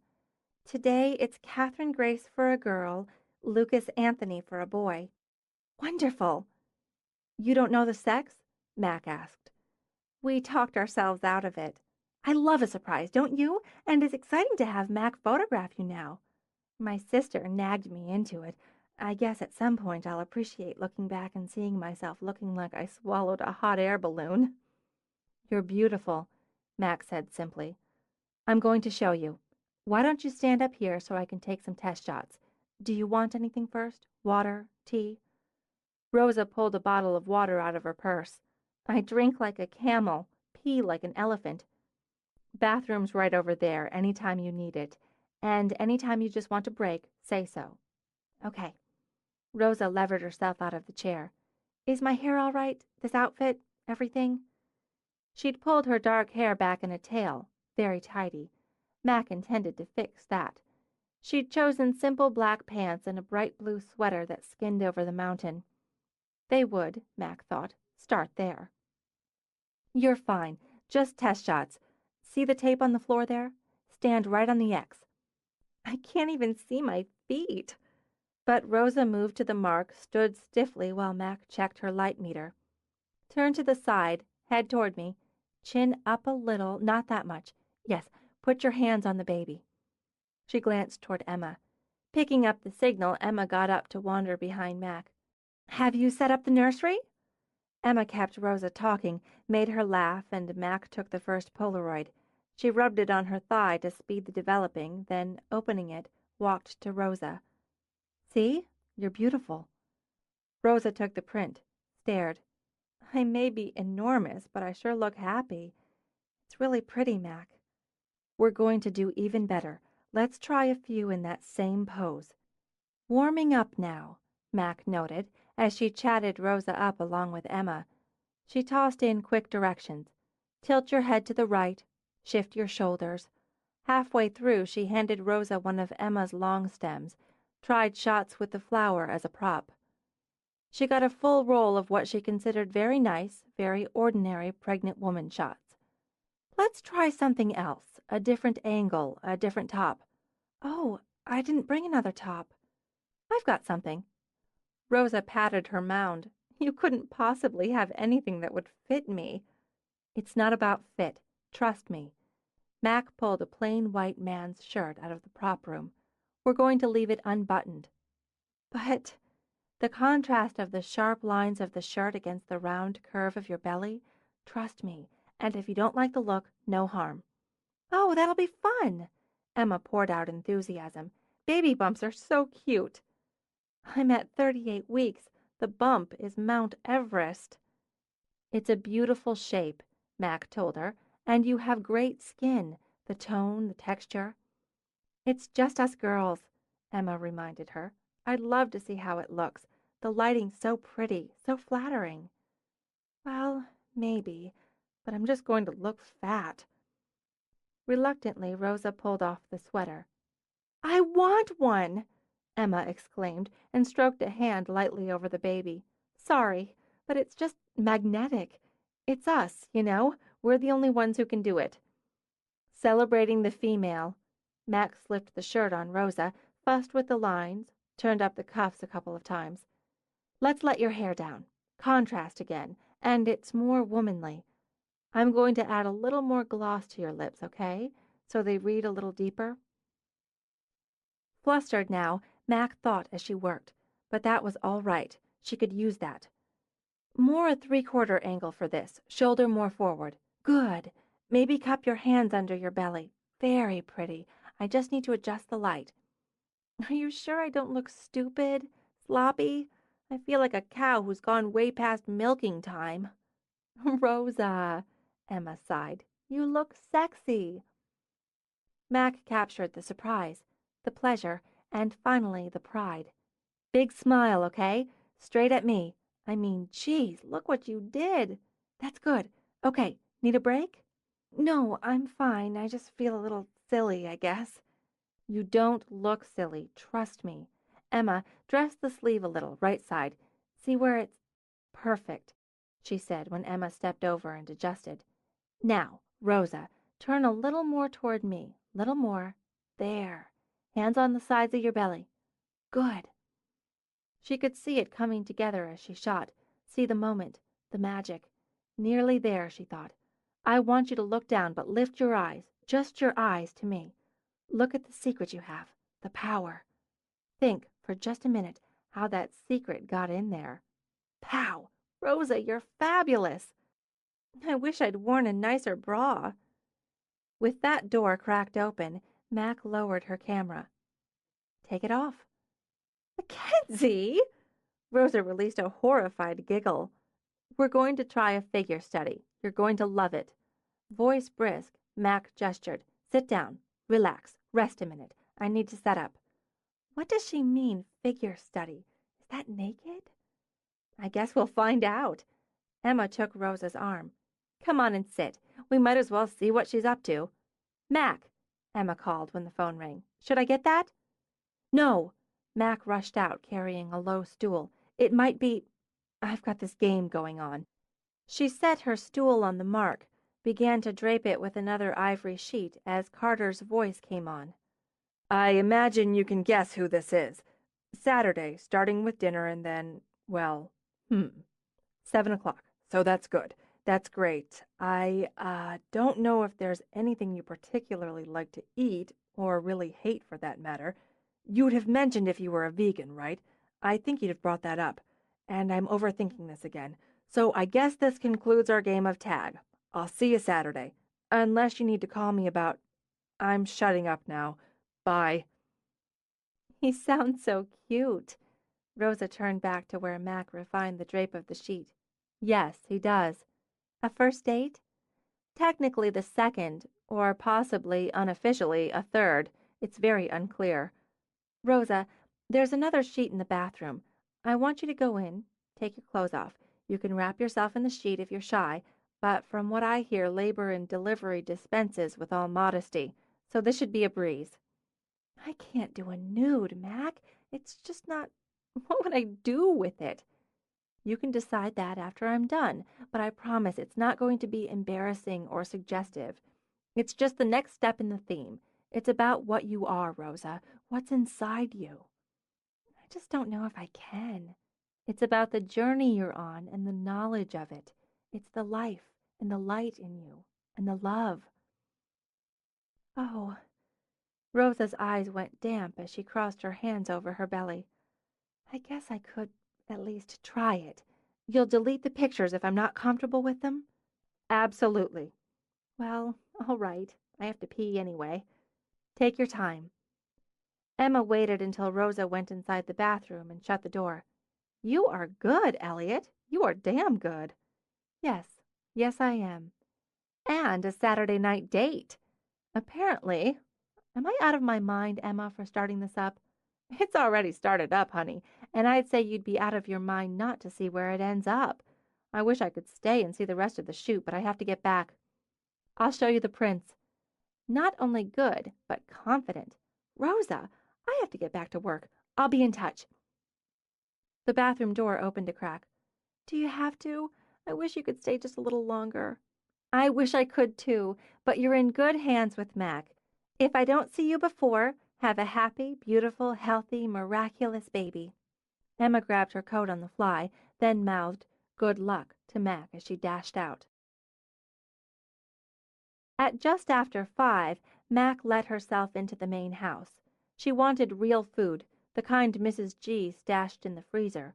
She carted her laptop into the kitchen and found Parker sitting at the counter, staring into a glass of wine. Hey, early for you to be sitting down and/or drinking wine. I just finished with Naomi and Brent. I so earned this wine. Did you fix it? Of course I fixed it, but it wasn't a snap. The bride and groom are now united in their love, commitment, and determination to have their wedding. Slut business partner is out. Groom will have a serious chat with cheating bastard best man and remind him the wedding isn't about him and this woman, but if he feels unable to stand as best man if SBP is excluded, that's his choice. Bride will have a talk with MOH, supportive, understanding, but again firm on just whose wedding it is, and though her anger with cheating bastard knows no bounds, he remains her husband's brother. Plus, she will add the incentive of a hot guy who will now attend the wedding as MOH's date and make the CBBM look like the idiot he is. Parker stopped, took a breath. I earned this wine, she repeated. Who's the hot guy? I bribed Jack. Parker lifted her glass and drank. It's costing me a case of Pinot Noir, but it's worth it. He is hot, Mac agreed. Well done, master. I'm exhausted. How did your shoot go? Funny you should ask. How about I show you? She opened her laptop and while it booted up, began to explore the freezer. What are you having for dinner? I don't know. It's only 5. I'm hungry. I missed lunch. Chicken pot pie. Chicken pot pie. She pulled out the casserole. Let's have that. Fine. I want a long, hot bath first. I want to eat in my pajamas. That sounds so good. Why didn't I think of that? Okay, check these out. Working the computer, Mac brought up the photos of the first pose. God, she's really big. Parker laughed, leaned in, and looked so happy and staggered by it. Sweet. They're nice, Mac. Yeah, they're nice. She scrolled to the second pose. Okay, these are great. Sexy, female, powerful, fun. I love them. This one especially, where she's got her head down and her eyes on the camera. Just a hint of witchy. The lighting really adds to it. I'm going to finesse that even more. We did one more setup. Once again, Mac scrolled down, then eased back. Parker straightened in her chair. My God, Mac, these are amazing. She looks like a Roman goddess. She studied each shot as the slideshow projected them. The white drapery spread from the waist under that turgid belly and pooling like a river scattered with deep red rose petals. And the woman, her hair tumbled over her shoulders with an arm crossed over her breasts, a hand at the peak of that pregnant mound. And the eyes, straight at the camera. I love the curves, the folds, the lines, the light, the way it brings out her eyes, the knowledge and power in them. Did you show her any? All. She was so nervous about them I had to show her the lot so she'd be sure I'd delete any she didn't like. What did she think? She cried. In a good way. Must be a hormone thing. Tears just started rolling down her cheeks and scared the shit out of me. Then she said the best thing. Mac paused, letting the memory glow inside her. She said she was never going to think of herself as big and clumsy because she was magnificent. Oh, I know. I got teary myself. She wanted to order right then and there. I had to put her off until I tweak a little, and I want her to wait until she's not so emotional before she picks. It's rewarding, isn't it, to make someone so happy, to bring that into their life by what you do? Here we are, tired and hungry, but we did damn good work today. In that case, how about lending me a pair of pajamas? Why don't you put that in the oven on low, and we'll both get some pajamas? Deal. I feel like a chick flick. Do you feel like a chick flick? Dinner and a movie? Sounds really good, actually. Speaking of dinner and a movie, I'm doing at least the first with Carter Saturday night. I knew it. Parker wagged a finger. I'm going to keep it low-key.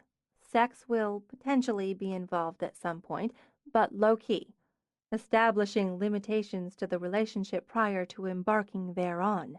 Wise. Subtle underlayments of sarcasm can't hide from me. Mac shut the oven door, leaned back against it. Yesterday was just an anomaly, a spurt of panic brought on by the lack of interesting datage in my life recently. I'm sure you're right. Parker got up, draped her arm around Mac's shoulders as they walked out of the kitchen. Interesting datage is in short supply around here, unless you're Emma. You don't make time to date. I know, it's a conundrum. What kind of movie? Weepy or Happy Ever After? Gotta go with the HEA, especially with chicken pot pie. Good call. Why don't we see if the others want in? They started the climb to the third floor. Hey, Parks, what are you going to do when you're really old and can't trudge up all these stairs? I guess I'll put in an elevator. I'm not giving this place up. Ever. The house or the business? Either. Before they could start up the last flight, the cell phone hooked to Parker's waistband jingled. Crap. Go on up, Parker told her. Grab the PJs. I'll deal with this and be right behind you. She flipped the phone open after a quick glance at the readout. Hi, Shannon. Are you ready for next week? Laughing, Parker turned toward her office. I know, it's 1,000 things. Don't worry, we're on top of every one. Brides, Mac thought as she finished the climb. Most of them were so worried about the minutiae. If she ever got married, highly unlikely, she'd focus on the big picture and leave the details to Parker.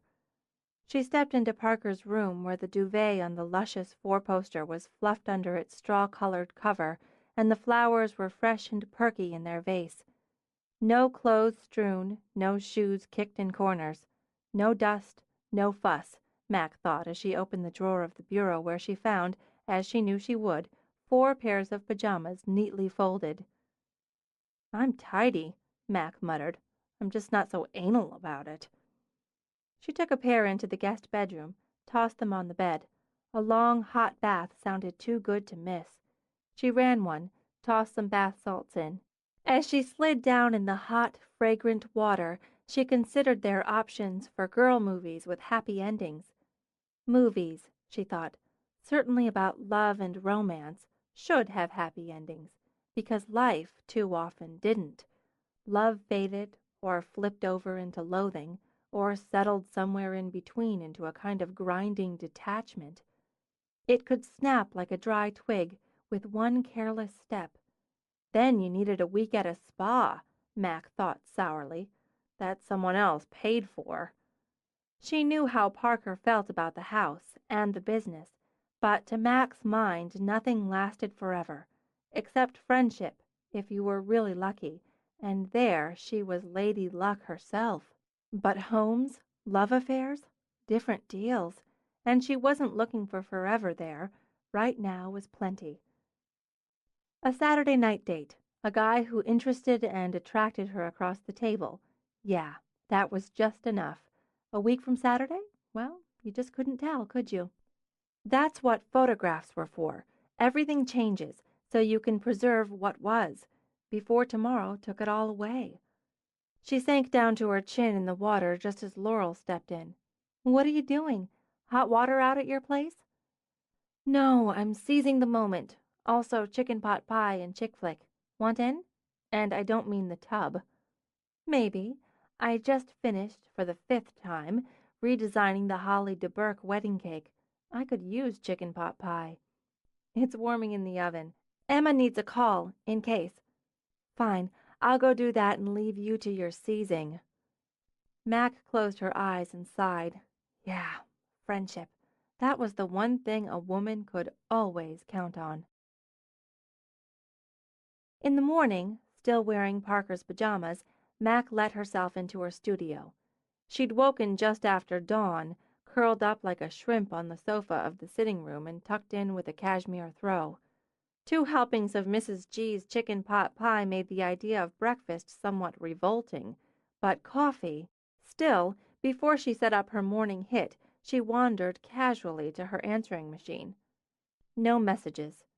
Instant disappointment made her feel foolish. She hadn't sat around waiting for him to call. Again. She'd enjoyed her evening. Besides, it had been her turn to call, if she'd wanted to extend the little game. And besides, she was being stupid. She wasn't going to think about Carter McGuire and his sexy glasses or frumpy tweed jacket and his amazing lips. She had coffee to brew, work to do, life to lead. Saturday night date? Okay, this is major. Why, Carter asked himself, why had he opened his mouth? What had made him think mentioning it would simply be a little conversation over coffee in the teacher's lounge before classes began? Well, I should go over the quiz. Major, Bob repeated, drilling a finger into the coffee counter to mark his point. You need to take her flowers, not roses. Roses are too important, too symbolic. A more casual flower, or those mixed deals. I don't know, maybe. Something else to worry about now. Nothing big or flashy. She's going to want to put them in a vase, and that gives you time to go in, talk, break the ice. So make sure you make the reservations accordingly. What time are they? I haven't made them yet. You need to get on that. With a wise nod, Bob sipped his coffee with low-fat creamer. Where are you taking her? I'm not entirely sure. You need a place just a click over middle range. Don't want to go all out first time, but you don't want to run on the cheap either. You want atmosphere, but not stuffy. A nice, established place. Bob, you're going to give me an ulcer. This is all ammunition, Cart. All ammo. You want to be able to order a nice bottle of wine. Oh, and after dinner, if she says how she doesn't want dessert, you suggest she pick one and you'll split it. Women love that. Sharing dessert's sexy. Do not go on and on about your job over dinner. Certain death. Get her to talk about hers and what she likes to do. Then, should I be writing this down? It wouldn't hurt. If dinner goes to, say, 10 or over, you should have a second venue picked out. Music's best, a place you can go listen to music. If it winds up earlier, you should have a movie picked out. This is assuming she isn't sending you the let's go back to my place signals. In that case, don't go there, Bob. Let's just not go there, he thought, literally saved by the bell when it rang. I've got to get to my first period class. We'll talk later. I'll try to write some of this down for you. Great. Carter made his escape, joined the flock of students and teachers in the corridor. He thought he might not make it to Saturday, at least not sanely. Chapter 7. He bought flowers.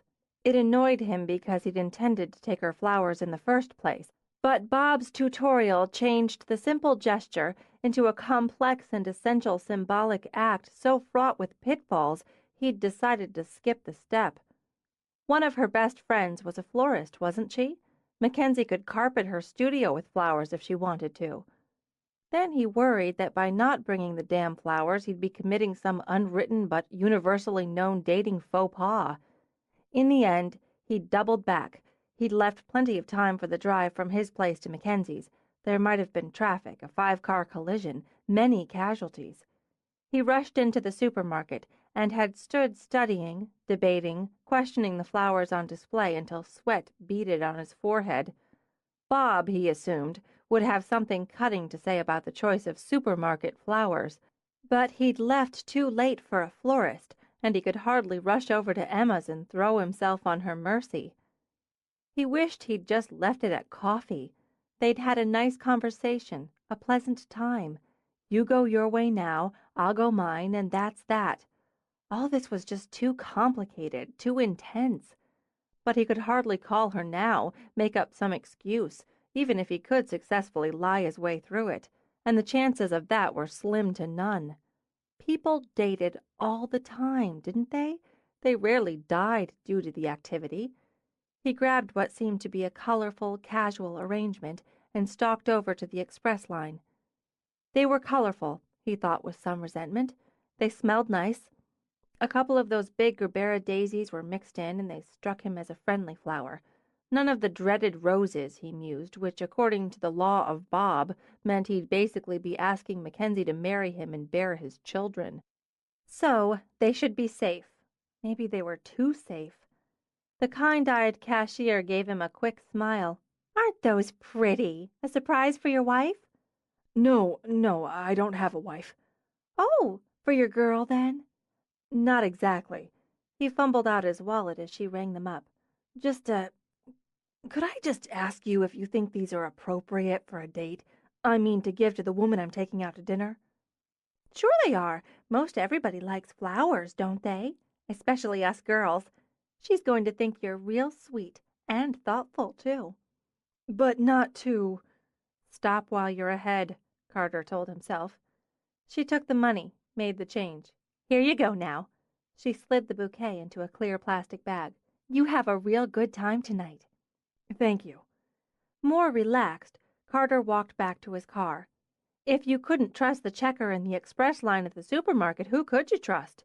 He checked his watch, calculated that barring fatal collisions, he was still on schedule.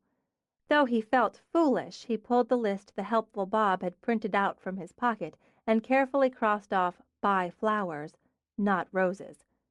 Following, there were several suggestions for greetings or initial conversation points such as, "You look beautiful," "Great dress," "I saw these flowers and thought of you." Carter stuffed the list back in his pocket before any of them imprinted on his brain, but not before he'd noted Bob's decree to tune the car radio to classic light or smooth jazz on low volume.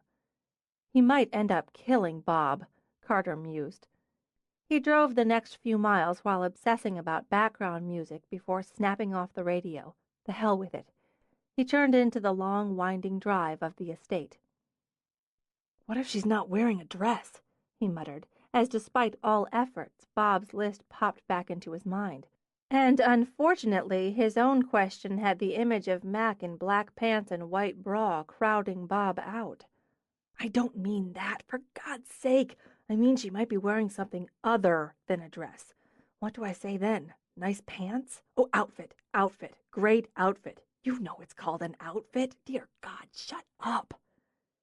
He rounded the main house and followed the narrowing drive to Mac's. The lights were on, up and down, so the entire place glowed. Through the generous windows of the first floor he could see her studio, the light stands, a dark blue curtain held up with big silver clips. In front of the curtain stood a small table and 2 chairs. Wine glasses glinted on the table. Did that mean she wanted to have drinks first? He hadn't allowed time for drinks. Should he move the reservation? He got out of the car, started down her walk, went back to the car to get the flowers he'd left on the passenger seat. He wished the evening was over. He really did. With a sick feeling in his gut, he had to force his hand up to knock. He wanted it to be tomorrow morning, a quiet Sunday morning. He'd grade papers, read, take a walk, get back to his comfortable routine. Then she opened the door. He didn't know what she was wearing. All he saw was her face. It had always been her face, that smooth milk skin framed by bright, bold hair, those witch-green eyes, and the unexpected charm of dimples. He didn't want the evening to be over, he realized. He just wanted it to begin. "Hello, Carter." Hello, Mackenzie. None of Bob's listed suggestions occurred to him. He offered the flowers. For you. "I was hoping they were. Come on in." She closed the door behind him. "They're so pretty. I love Gerbera daisies. They're happy. I want to put these in water. Do you want a drink?" He glanced over at the table. If you'd planned to. "That? Oh, no, that's a setup from a shoot I had this afternoon." She walked toward the kitchen, giving him a little come-ahead gesture. "Engagement shoot. They're wine buffs. Actually, she writes for a wine buff mag, and he's a restaurant critic, so I got the idea of doing it as a bistro deal." She got out a vase as she talked and began to unwrap the flowers. It's great the way you're able to tailor a photograph like that to the people in it. Sherry loved what you did with hers. That was easy. A couple of people madly in love, snuggling on the couch. It's only easy if you got the instincts to know Sherry and Nick wouldn't sit in a sophisticated bistro drinking wine or sit on the floor surrounded by books and a very big cat. The Mason Caleri engagement. That ran today, didn't it? Do you always check on the wedding and engagement section of the paper? Only since I met you again. Aren't you the smooth one? As no one had ever applied that adjective to him, he couldn't think of anything to say. She set the vase in the center of her kitchen counter. "Those will perk me up in the morning, even before coffee." The cashier at the market said you'd like them. I had a small crisis. She got me through it. Amusement made the dimples flicker in her cheeks. "You can always count on the cashier at the market." That's what I thought. She walked out and over to the couch to pick up the coat draped over the arm. "I'm ready if you are." Sure. He crossed to her to take the coat. As he helped her into it, she glanced back over her shoulder. Every time you do this, I wish I had longer hair so you'd have to pull it out of the collar. I like your hair short. Shows off your neck. You have a very nice neck. She turned, stared at him. We're going out to dinner. Yes, I made reservations. 7:30 at... No, I mean we're going out to dinner, so this is not to be interpreted as let's stay in. But I think I really need to get this out of the way so I can enjoy the meal without thinking about it. She rose on her toes, linked her hands behind his head, and laid her mouth, soft and inviting, on his. The jolt of pleasure shot straight through him.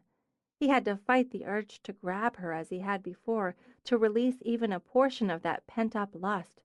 He ran his hands up her body, regrettably shielded by the coat, then down it again until the jolt mellowed to a shimmer. She drew back, and a pretty flush warmed that milk porcelain skin. You have a real talent for that, Professor. I spent a lot of time thinking about kissing you back, way back. I've recently revisited that thinking. That might be why. Or you're just a natural. We'd better go, or I'm going to talk myself out of dinner. I don't expect you to. I might. Because he was, again, momentarily stunned, she beat him to the door and opened it herself. She filled the car. It's how we thought of it. Her scent, her voice, her laugh, the simple reality of her. As strange as it was, his nerves calmed. "Do you always drive the exact speed limit?" she asked. It's irritating, isn't it? He glanced her way, and when he saw her eyes laughing at him, he had to grin.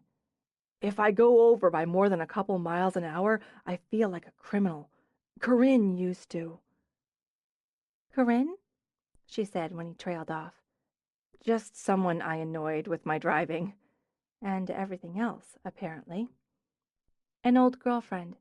Nothing, really. Why hadn't he turned on the radio? See, now it's a mystery, and I'm more curious. I'll tell you about one of my exes first, to prime the pump. She turned her face to him until he could feel those green eyes laughing again. How about the fledgling rock star, the one who resembled John Bon Jovi through the filter of infatuation? In looks, not talent. His name was Greg, but he liked to be called Rock. He actually did. Rock what? Just rock, like Prince or Madonna. Anyway, at 20, he seemed incredibly hot and cool, and in my sexual delirium I spent a lot of time, talent, and money taking headshots of him and his band, group shots, shots for their self-produced CD. I drove their van, played groupie and roadie, for over 2 months, until I caught him sucking face with his bass player, a guy named Dirk. Oh, well, that's very sad. I heard the amusement in that. Not if you were really hurt. I was crushed for at least 5 minutes. Then I was pissed for weeks. I'd been his beard, the bastard. My satisfaction comes from the fact that he now sells kitchen appliances in Stamford. Not major appliances either. I mean like blenders and toaster ovens. I like a good toaster oven. She laughed as he turned into a parking lot. The Willows. Nice choice, Carter. The food's always good here. Laurel worked here as pastry chef before we started Vows, and for a while after when we were getting off the ground. I didn't know that. I haven't been here for a couple of months, but the last time I came with... Corinne? No. He smiled a little. With a couple of friends who set me up with a blind date. Very strange evening. But the food was, as you said, good. He got out of the car, started to walk around to open her door, but she climbed out before he got there. When she held out a hand to him, casually, his heart took a quick, extra thump. Why strange? She had a voice like a violin might have made if you neglected to rosin the bow. It's an unfair observation, but pretty accurate. Plus, she'd recently gone on a no-carb, no-fat, no-salt diet. She ate an undressed salad, one leaf, one sprig, one carrot curl at a time. It was disconcerting. I eat like a horse. That's hard to believe. You watch. Just as they reached the door, it opened. The man who stepped out wore an open coat, no hat, gloves, or scarf. The wind immediately kicked the dark hair around his ridiculously handsome face. One glance at Mac had his well-cut lips curving and his see-at-midnight eyes lighting. "Hey, Macadamia!" He hoisted her up by the elbows, smacked a kiss to her lips. "All the gin joints and all the—" "Carter?" He dumped Mac back on her feet, shot out a friendly hand. "How the hell are you?" "I'm fine, Dell. How are you?" "Good. It's been too long. What are you two doing here?" "We thought, since we're told they have food here, we'd eat." Dell grinned at Mac. "That's a plan. So you're having dinner together? I didn't realize you were an item." "We're not," they said together. Then Carter cleared his throat. "We're having dinner." "Yeah, that's been established. I had a quick business meeting over a drink, and I'm meeting some friends across town, or I'd come in and have one with you and cross-examine the witnesses. But gotta go. Later." Mac watched Delaney Brown jog toward the parking lot. "Who was that guy?" she asked, and made Carter laugh. As she slid in, Mac wondered if Carter had requested a corner booth or if they'd just gotten lucky. It added just a hint of intimacy to play against the upscale casual tone of the restaurant. She turned down the offer of a cocktail in favor of wine with dinner, then, ignoring her menu, turned to Carter. "So, the salad-eating, squeaky violin. No follow-up?" "I don't think either party was interested in one." "Do you go on many blind dates?" "That was my first and last. You?" "Never. Too scary. Plus, the four of us made a pact years ago never to try to fix each other up. It's worked out for the best." "So, are you interested in sharing a bottle of wine, Dr. McGuire?" He slid the wine list toward her. "You pick." "That's brave of you." She opened it, scanned. "I'm not a wine buff. I just take pictures of them, but they do have this Shiraz I like." Even as she spoke, their server stepped to the table with a bottle of Shiraz. "That's excellent service," Mac commented. "Mr. McGuire, Mr. Brown phoned and would like you to have this with his compliments, or, if it doesn't suit, whatever bottle you'd like." "Those Brown kids." Mac shook her head. "They never miss. I'd love a glass, thanks. Okay?" she said to Carter. "Sure. That was awfully nice of him." It was, Mac thought, as well as a subtle little wink. First chance he got, she knew Dell would be teasing her brainless. She didn't eat like a horse in Carter's estimation, but she didn't pick her way through a lonely salad for 90 minutes either. He liked the way she gestured with her wineglass or with her fork as she talked, and the way she stabbed a bite of his sea bass from his plate to try it without asking if he minded. He wouldn't have, but not asking was friendlier. "Here, take a hunk of this steak." She cut off a portion. "No, I'm fine." "Do you eat red meat?" "Yes." "Just try it. It's like we've got the surf and turf thing going." "All right. Do you want some of this rice?" "No, I can never figure out why anyone would. Anyway, back to the topic at hand. You actually had your English Lit class watch Clueless to evaluate the updating of Austen's Emma." "It demonstrates that literature and storytelling isn't stagnant, that the themes, dynamics, even social mores of Emma translate to the contemporary." "I wished I'd had teachers like you. Did you like it? Clueless?" "Yes, it's clever." "I love movies. We had a double feature last night, but I OD'd on the pot pie and fell asleep during music and lyrics. Hugh Grant." She gestured with her wineglass again. "Sense and Sensibility. Did you see it?" "I did. I thought it was a lovely and respectful adaptation. Did you read it?" "No, I know, terrible. I did read Pride and Prejudice. Loved it. I keep meaning to read it again now that I'd have Colin Firth as Mr. Darcy in my brain, so even better. What's your favorite book-to-movie deal?" "Personal favorite? Mockingbird." "Oh, Gregory Peck. I read the book," she added. "It's great, but oh, Gregory Peck. Atticus Finch, the perfect father. That scene at the very end where what's her name? Scout. Yeah, where she's narrating and you see him through the window sitting beside his son's bed. It kills me. It's so beautiful. When I watched it as a kid, I used to imagine Atticus was my father, or Gregory Peck. Either one would do. He'd be there when you woke up in the morning. I guess I've never gotten over that. Pitiful." "I don't think so. I don't know what it's like growing up without a father. You don't see yours often? No, hardly ever. When I do, every few years, he's enormously charming, very affectionate. I end up getting sucked in, then bruised when he goes off and ignores me immediately after. He's an in-the-moment sort of person. If you're not in that moment with him, you don't exist. It hurts you. Yes, it does, over and over, and that's too depressing a topic for this really nice dinner. Give me one more, another adaptation you like.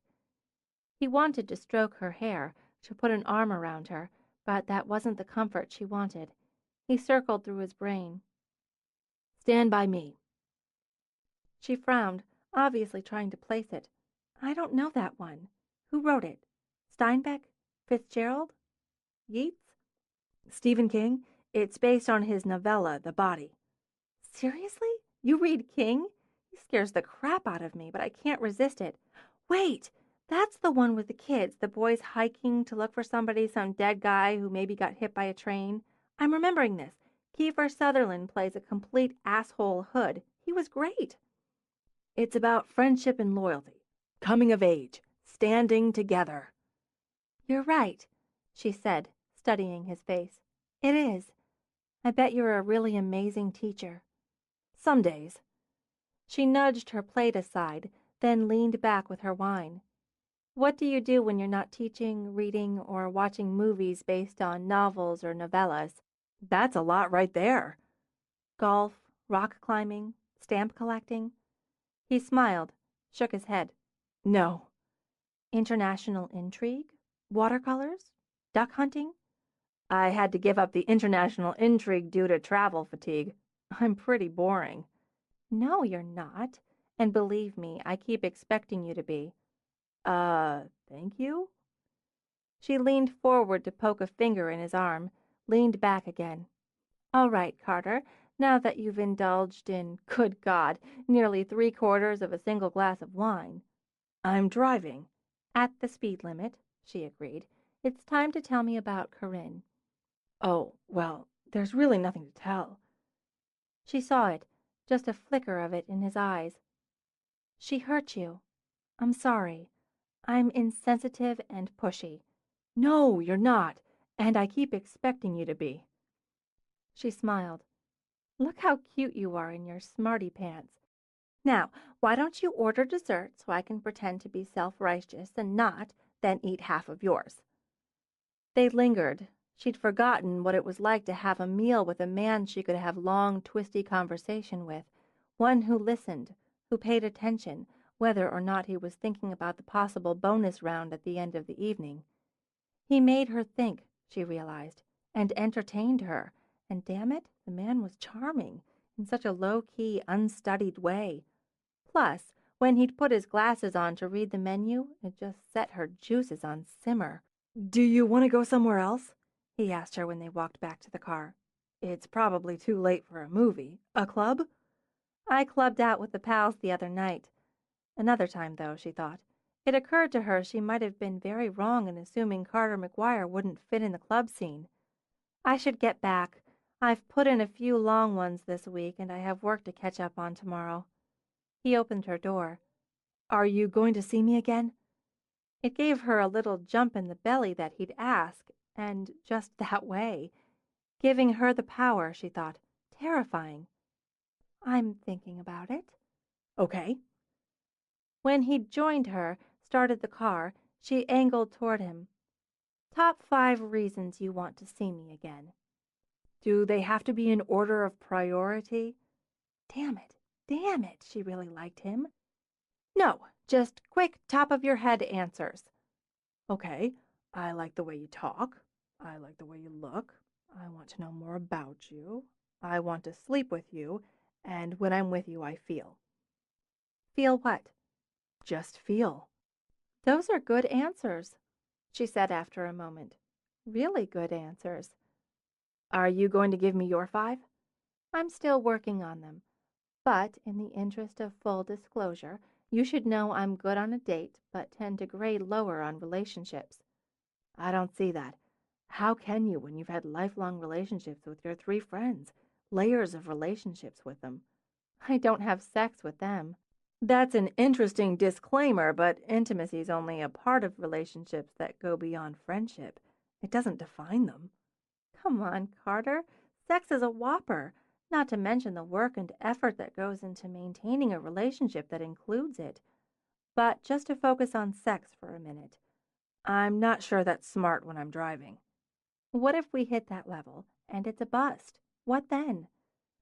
Well, I'd first apply the basic rule. Most things improve with practice. I'd be willing to practice quite a bit. Cute. But if it isn't a bust, that's when things start getting complicated. He glanced at her. Do you always borrow trouble? Yes, in this area, I do. I haven't stayed friendly with any of my exes. I don't mean it's all I hate his guts and wish he'd die a lingering death, or at least be doomed to selling toaster ovens for all eternity. But after it's done, we just stop connecting. And I like you. He drove for a while in silence. Let me sum up. You like me, and feel if we have sex and it's not good, we won't like each other. If it is good, we'll complicate things and end up not liking each other. It sounds stupid when you say it. Food for thought. She muffled a snort of laughter. You're a smart-ass, Carter. You're subtle and sneaky about it, but you're a smart-ass. I like that, too. I like that you're not particularly subtle about it. So I guess this relationship is doomed. She slid him a damning glance, but her lips twitched. When he parked in front of her studio, he smiled at her. You keep my mind engaged, Mackenzie, when I'm with you and when I'm not. He got out of the car, walked her to the door. If I called you tomorrow, would that be pushy? No. She kept her eyes on his as she reached in her bag for her keys. I'm thinking about asking you in. But, Hey, I'm supposed to be the one who says but. and you're free to expand on that, but it's not a good idea, yet, because if, he corrected, we go to bed, it shouldn't be to prove a point or answer a question. I think it just has to be because we want each other. You're a rational man, Carter. I think you'd better kiss me good night. He leaned in, and he framed her face with his hands. Long fingers, she thought, cool against her skin, eyes soft in color, intense in expression, holding hers. A moment, another, so that her heart already raced before his lips brushed hers. Gentle, easy, so that her racing heart sighed. As her skin, her blood warmed, he drew her closer and deepened the kiss, a whisper at a time until everything blurred. She went pliant, and the long, low sigh she made was surrender. He wanted to touch her, to feel those lovely breasts in his hands, to stroke his fingers down the length of her back, to know the thrill of having her legs locked around him. He wanted more than a rational man could. He stepped back, contenting himself with a brush of his thumb over her bottom lip. This could be a mistake, she said. Letting herself in, quickly, she leaned back against the door, and she wondered if the mistake was not asking him in, or knowing that she would before much longer. Chapter 8. Mac put in a solid 4 hours with thumbnails, Photoshop, prints. The work kept her focused and level. There could be no mind-wandering journeys about sexy English teachers when she had clients expecting, and deserving, her best. She concentrated on balancing color, brightening or dulling the saturation to translate the mood, the emotion. She sharpened a candid of the bride and groom, both laughing as they charged down the aisle, hands locked together, and blurred the background, everything but the two of them.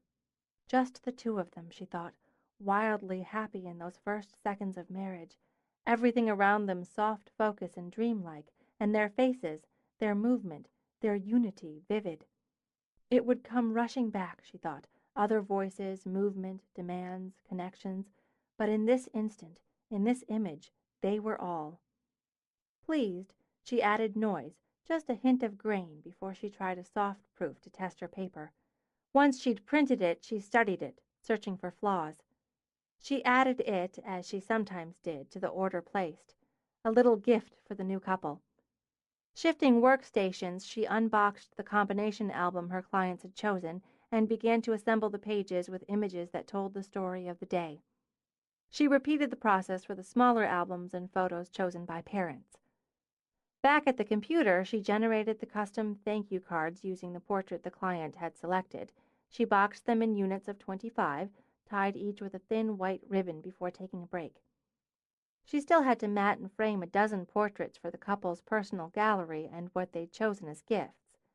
But she'd get it done, today, Mac thought as she stood and stretched. She was on a roll, and she'd contact her client in the morning to arrange pickup or delivery. She bent over at the waist, letting her arms hang loosely, and called out at the knock on her door. "It's open." "You've still got no ass." Mac turned her head for an upside-down view of Delaney. "I had a feeling. Stopped by to drop off some paperwork, catch up with Parker before I headed over to Jack's to watch the game." He peeled off his coat, tossed it toward the couch. "So, how was the wine?" "Good. Thanks, Mr. Cutie." "You and Carter McGuire, huh?" At home, he strolled into her kitchen. She heard the fridge open, then his aggrieved voice. "Mac, you have no ass. Why do you only have Diet Coke in here?" "So people like you don't suck down all my supply." She straightened as he came back, popping the top on a can. "Beggars, choosers. Word is you and Carter hooked up because his sister's a client." "We ran into each other again because of that." "And you flashed him your tits first chance." She lifted her eyebrows. "Those would not be Parker's words, which is your source. If you're going to be such a girl about this, why don't we sit down and braid each other's hair while we gossip?" "You don't have enough hair." He took a slug of the soft drink, grimaced a little. "Blah. Anyway, back to topic. A man's got to be curious and mildly suspicious about other guys and his honorary little sister." She went in for her own Coke. "We went out to dinner. According to my data, people have been doing that for several years." "Date 2, according to my unimpeachable source, not including the flashing." He wiggled his eyebrows at her when she came back in. "There was no flashing, only the momentary lack of shirt, pervert boy." "I'm known by many names, and your evasions make me wonder if this is serious business." "I'm not evading. And what's your problem with Carter?" "I don't have a problem with Carter, other than you're you and he's a man. I like him." With a shrug, he sat on the arm of her sofa. "Always did. I haven't run into him since he moved back, until last night. I heard he'd been hooked up with Corinne Melton. She worked for a client of Jack's, and he, that would be Jack, found her a pain in the ass." "What do you know about her?" "Aha, so we are serious." "Shut up. Tell me." "Impossible to do both at once." "Come on, Del." "I know nothing, except she irritated Jack and apparently came on to him, while she was still hooked up with Carter, which I'm now assuming she's not." "What does she look like? Is she pretty?" "Jesus, Mac, now you're being a girl. I have no idea. Ask Jack." Scowling, she pointed to the door. "If you have no juice, take your drink and go. I'm working." He grinned at her, that potent flash of brown grin. "But I'm having such a good time." "No juice from you, you get none from me." The phone rang. She checked the readout, didn't recognize the name or number. "Mac Photography at Val's." "Mackensie! Hello from beautiful, sunny Florida." "Mom." She immediately held a finger at her temple and flicked her thumb like a trigger. Del tossed his coat back on the couch. Friends didn't leave friends in a twist, and if Linda was on the phone, Mac would end up twisted. "I'm having the best time. I feel like a new woman." "Whose phone is this?" "Oh, it's Ari's. I left mine in my room and we're sitting out by the pool, or I am. He just went to see what's taking so long with our drinks, the sweetie. It's glorious here. I have a treatment soon, but just had to talk to you first. So Ari lent me his phone. He's such a gentleman." Jesus, Mac thought. She'd actually predicted this. "I'm glad you're having a good time." "It's been amazing for me, for my health and well-being, my mental, emotional, and spiritual well-being. I need another week." Mac closed her eyes. "I can't help you." Of course you can, sweetie. I have to finish this. If I don't, I'll come back and slide right down again. It'll all have been wasted, as if you'd thrown your money away. I just need you to clear another 1,000. Well, 2 to be absolutely safe. I need to complete myself. I don't have any more to spare. She thought of the work she'd done, more than 4 hours of work on a Sunday. You can charge it, Linda said with a trill that went sharp around the edges. It's not like you have to run down here with cash, for God's sake. Just call the office here with your credit card information and they'll do the rest. Simple as that. I've already told them you'd be calling, so you can't keep doing this to me. Her voice wanted to break. You can't keep expecting me to pay and pay and pay. Mac jolted when Dell grabbed the phone out of her hand. Don't, she began, and he cut her off with a look. Linda, hi, this is Delaney Brown. Sorry, Mackenzie's been called away from the phone. We haven't finished. Yes, you have, Linda. You've finished. Whatever you're pushing her for this time, she said no. Now she's busy. You have no right to talk to me this way. You think because you're a Brown, because you have money, you can push yourself between me and my own child? No, I think I can do that because I'm Mac's friend. You have a real good day. He hung up and turned to where Mac stood, misery shining in her eyes. Don't cry, he ordered. She shook her head, went straight into his arms to press her face to his shoulder. God damn it! God damn it! Why do I let her do this to me? Because if you had the choice, you'd be a good and loving daughter. She doesn't give you the choice. It's on her, Mac. Money again? Yes, again. He rubbed her back. You did the right thing. You said no. Keep saying that. Now I want you to promise me you're not going to answer the phone when she calls back. If you don't give me your word, I'm dragging you out of here, forcing you to watch the game at Jack's. I promise. I wouldn't have answered, but I didn't recognize the number. She used somebody named Ari's phone and called the business line. She knows how to get to me. Screen your calls, at least for a while, unless you're sure who it is, okay? Yeah, okay. Thanks, Dell. Thanks. I love you, baby. I know. She stepped back, smiled at him. I love you too. Go watch football. Don't tell Parker. If I need to, I will. All right.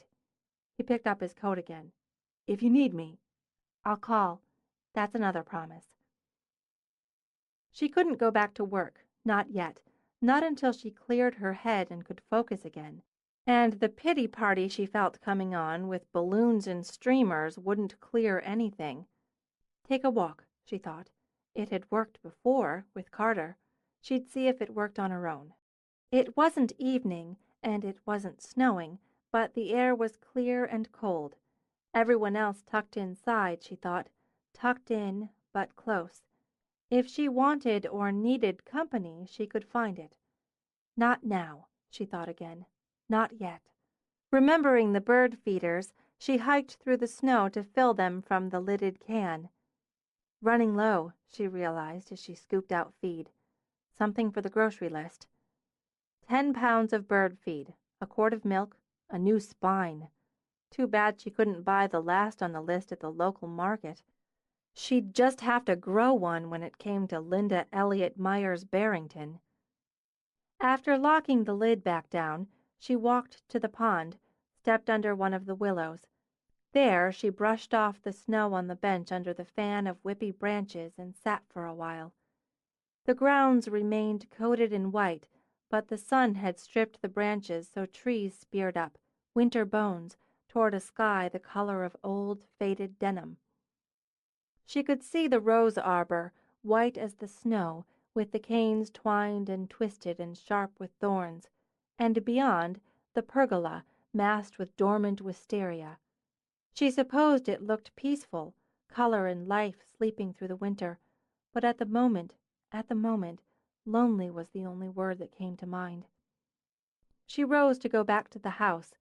She'd do better with work. If she made mistakes, she'd do it over and over until she passed through this mood. She'd turn on music, loud, so she didn't have to hear her own thoughts. Even as she opened the door, she heard the weeping, and her mother's sobbing voice. I don't know how you can be so cold, so unfeeling. I need your help. Just a few more days, Mackensie. Just—" And thank God, her machine cut the call off. Mac closed the door, took off her coat. Work? Who was she kidding? She curled on the couch, dragged the throw over her. She'd sleep it off, she promised herself. Sleep off the misery. When the phone rang again, she tucked into a defensive ball. Oh God, leave me alone. Please leave me alone. Give me some peace. Hello, it's Carter. You must be working, or you needed to go out, or— Ha! You're just not in the mood to talk. Can't talk, she murmured from the couch. Can't. You talk. You just talk to me. She closed her eyes and let his voice soothe her. In his townhouse, Carter hung up the phone. The three-legged orange cat he called Triad leaped into his lap. He sat, scratching the cat absently between the ears and wishing he'd been able to talk to Mac, even just for a minute.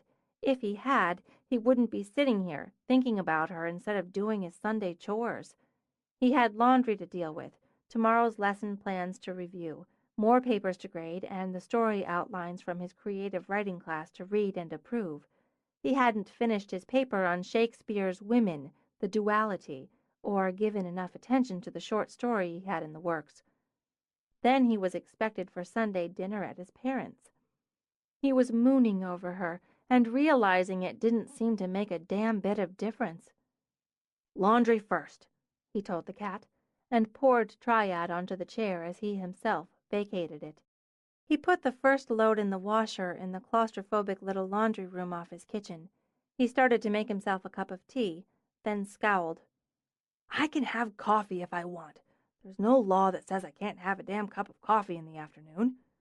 He brewed it with a kind of defiance that made him feel foolish, even though no one was there to see it. While his clothes washed, he took the coffee back upstairs to the smaller of the two bedrooms, outfitted as his office.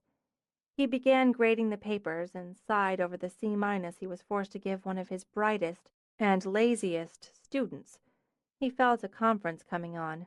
No point in putting it off, he decided, and wrote "See me after class" under the grade. When the timer he'd set signaled, he went back down to put the wet clothes in the dryer, load a second batch in the washer. Back at his desk, he evaluated outlines. He made comments, suggestions, corrections. Using his red pencil, he added words of praise and advice. He loved this kind of work, seeing how his students used their minds, organized thoughts, created their worlds. He finished the work and the laundry, and still had more than an hour to kill before he needed to leave for dinner. Casually, he began to search for recipes on the internet. It didn't mean he'd ask her over for dinner. It was just an in-case sort of thing. If he lost his mind and actually followed Bob's advice, it would be good to have a plan. An outline, so to speak. Nothing too fancy or complicated, he thought, as that would be a disaster, but not too basic or ordinary. If you were going to cook for a woman, shouldn't you make more of an effort than tossing something in the microwave? He printed out a few possibilities and made notes on potential menus. And wines. She liked wine. He didn't know anything about wine, but he could learn. He put everything in a file. He'd probably ask her to the movies anyway, the standard movie date followed by pizza. Casual, no pressure or expectations. That was what he'd most likely do, he thought as he walked out of the office into his bedroom to change into a fresh shirt. Still, it wouldn't hurt to pick up some candles, maybe some flowers. He glanced around the room and imagined her there, in candlelight. Imagined lowering her to the bed, feeling her move under him, watching her face, the light shimmering over it as he touched her, tasted her. Oh, boy. After a calming breath, Carter stared down at the cat who stared up at him. She's right. Sex is a whopper. The house on Chestnut Lane with its big yard and old trees had been one of the reasons Carter had given up his position at Yale. He'd missed it, the blue shutters and white clapboard, the sturdy porch and tall dormers, and the people who lived inside it. He couldn't say he came to the house any more often now than when he lived and worked in New Haven, but he found contentment knowing he could drop by if the mood struck. He stepped in, turned out of the foyer to glance into the big parlor where Chauncey, the family cocker spaniel, curled on the sofa. He wasn't allowed on the furniture and knew it, so his sheepish expression and hopefully thumping tail were pleas for silence. "I didn't see a thing," Carter whispered, and continued on toward the great room and the noise. He smelled his mother's Yankee pot roast, heard his younger sister's laugh, followed by multiple male shouts and curses. The game, he concluded, was on. He stopped at the entryway to study the tableau. His mother, raw-boned, sturdy as New England bedrock, stirred something on the stove while Sherry leaned on the counter beside her talking a mile a minute and gesturing with a glass of wine. His older sister, Diane, stood with her hands fisted on her hips, watching through the wall of windows. He could see her 2 kids bundled to the eyeballs, riding a couple of colorful sled discs down the slope of the backyard. His father, his brother-in-law, and Nick continued to shout at the action on the TV on the other side of the breakfast counter. Since football either gave him a headache or put him to sleep, Carter chose the girls' side of the room and came up on his mother from behind to lean down and kiss the top of her head. "Thought you'd forgotten about us." Pam McGuire offered her son a tasting spoon of the split-pea soup simmering on the range. "I had a couple of things to finish up. It's good," he said, when he'd obediently tasted the soup. "The kids asked about you. They assumed you'd be here in time to sled with them." There was the faintest hint of censure in Diane's tone. Knowing she was happiest if she had something or someone to complain about, he walked over to kiss her cheek. "Nice to see you." "Have some wine, Carter." Behind Diane's back, Sherry gave him a quick eye roll. "We can't eat until the game's over anyway. Plenty of time." "We don't put off family dinner for sports at our house," Diane said, which, Carter thought, probably explained why his brother-in-law took advantage of the more lax McGuire rules. His mother just hummed over her soup as, to a man, the football enthusiasts leaped from chair and sofa to cheer. Touchdown. "Why don't you have a nice glass of wine, too, Di?" Pam tapped her spoon, adjusted the flame under the pot. "Those kids are fine out there. We haven't had an avalanche in more than 10 years now. Michael, your son's here." Mike McGuire held up a finger, pumping his other hand as the kicker set for the extra point. "And it's good." He sent Carter a grin over his shoulder, his pale Irish skin flushed with joy and framed by his neat silver beard. "Giants are up by 5." Sherry handed Carter a glass. "Since everything's under control in here and in there," she added, nodding toward the stands, "why don't you sit down and tell us all about you and Mackensie Elliot?" "Mackensie Elliot? The photographer? Really?" Pam said, drawing out the word. "I think I'll catch the end of the game." "Not a chance." Sherry maneuvered him back against the counter. "I heard from someone who heard from someone who saw the 2 of you getting cozy at coffee talk." "We had coffee and talked. It's the coffee talk way." "Then I heard from someone who heard from someone that you were even cozier at the Willows last night. What gives?" Sherry was always hearing from someone who'd heard from someone, Carter thought wearily. His sister was like a human radio receiver. "We went out a couple of times." "You're dating Mackensie Elliot?" Pam asked. "Apparently." "The same Mackensie Elliot you mooned over for months back in high school?"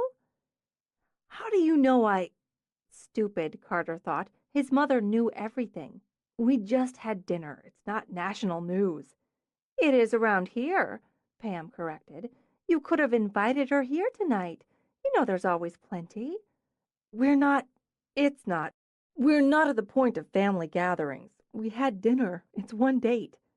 "2 with the coffee," Sherry corrected. "Are you seeing her again?" "Probably. Maybe." He felt his shoulders hunch as he shoved his hands in his pockets. "I don't know."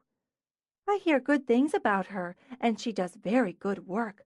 Otherwise, she wouldn't be doing Sherry's wedding. Isn't she Linda Elliot's daughter? Or it's Barrington now? I haven't met her mother. It was dinner. The news pulled Diane away from the window. Linda Barrington, sure. Her daughter's close friends with the Browns and Emmeline Grant and that other one. They run that wedding business together.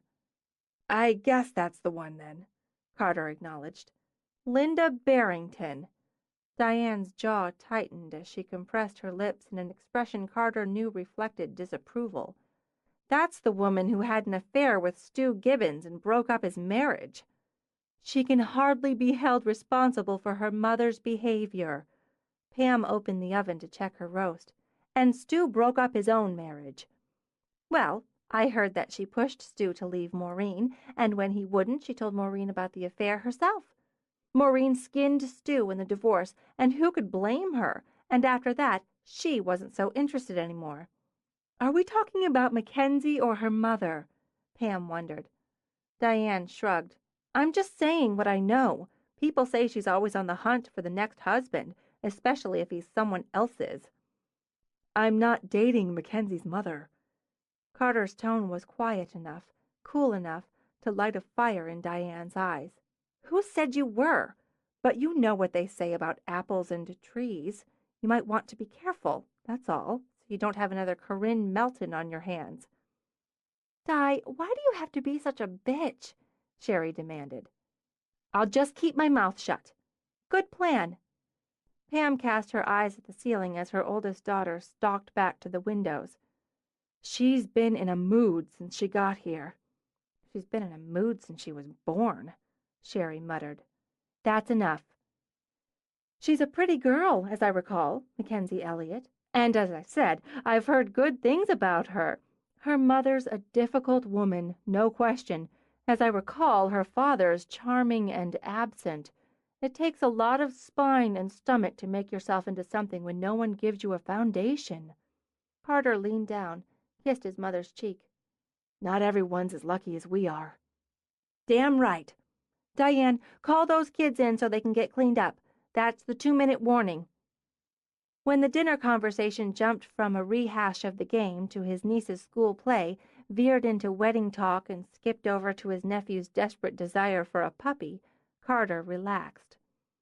His relationship with Mac, if there was one, had apparently been taken off the table.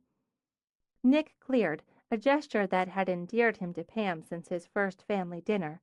Mike sat back, looked down the long length of table in the formal dining room. I have an announcement. Are you going to get me a puppy, Grandpa? Mike leaned down to his grandson, whispered, Let me work on your mom a little more. He eased back again. Your mother and I have an anniversary coming up next month. You're still my Valentine, he added and winked at her. I thought you might like a small party at the club, Diane began. Just family and close friends. That's a nice thought, Diane, but my bride and I will be celebrating 36 years of marital bliss in sunny Spain. That is, if she agrees to go with me. Michael! I know we had to put off the trip we'd planned a couple of years ago when I took over as chief of surgery. I've cleared 2 weeks in February, written them in stone. How about it, sugar? Let's go eat paella. Give me 5 minutes to pack and I'm there. Pam shot out of her chair, raced over, and dropped into Mike's lap. You're all excused, he said, waving at his children. There it was, Carter thought. There was another reason he'd come home. The constancy. Chapter 9. A crappy mood didn't serve as an excuse for missing a Monday morning breakfast meeting, so Mac took it with her, like a snarling dog on a leash, to the conference room at the main house. Laurel and Parker sat nibbling on cranberry muffins in what had once been the Browns' library. The books remained, a kind of frame to the space. The fire crackled cheerfully in the hearth. The old gleaming library table held the setup for coffee, and she knew the engraved console hid a supply of bottled water. Her friend sat at the round inlaid table in the center of the room. Bright and beautiful, she thought, both of them. Every damn hair in place at 8 freaking a.m. Just looking at them made her feel sloppy and gawky and somehow less in the torn jeans she dragged on. And when I called him on it, Laurel lifted her cup of what Mac knew would be perfectly prepared cappuccino. He said, "I never leave the house without my toothbrush." She let out a snort of derision, then smiled at Mackenzie. "You've just missed my retelling of the demise of Martin Boggs. Why the hell did I go out with someone named Martin Boggs, anyway? I hope your date was better than mine." "It was fine." That good, huh?" "I said it was fine." Mac dumped her laptop on the conference table and stalked over to the coffee bar. "Can we get started on this? I have a lot to deal with today." Somebody got up on the cranky side of the bed. Mac flipped up her middle finger. "Right back at you, pal." "Girls, girls!" Parker let out a long, windy sigh. "Do I have to separate you? Have a muffin, Mac." "I don't want a goddamn muffin. What I want is to get on with this meeting that's a total waste of time anyway." "We have 3 events this weekend, Mac," Parker reminded her, "which have all been outlined, organized, scheduled, discussed, blueprinted, and microscoped down to the last overblown detail.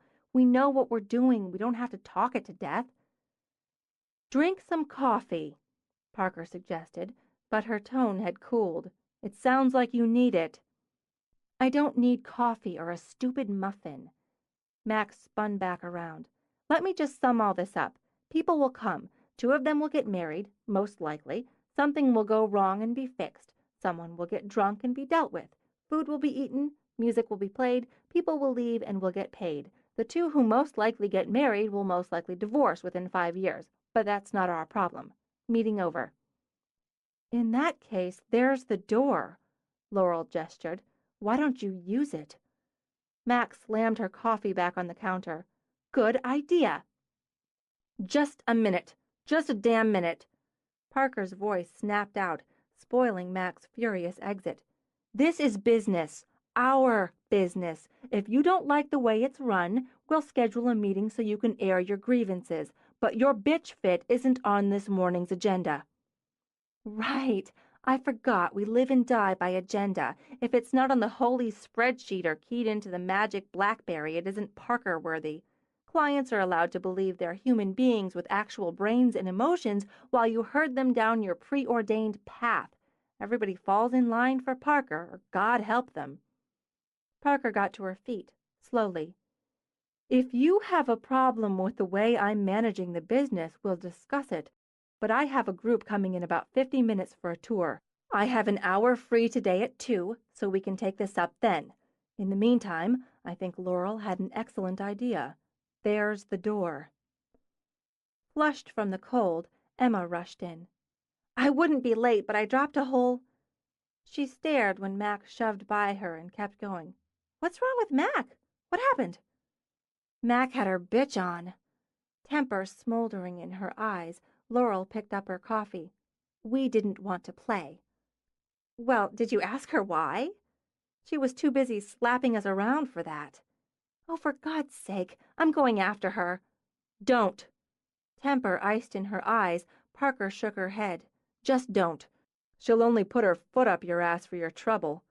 I've got potential clients coming this morning, and we have current ones who need attention. We'll work around her for now." "Parker, when one of us has a problem, we all have a problem, not just in the business." "I know that, Emma." Parker pressed her fingers to her temple. "Even if she'd listen right now, which she wouldn't, we don't have time.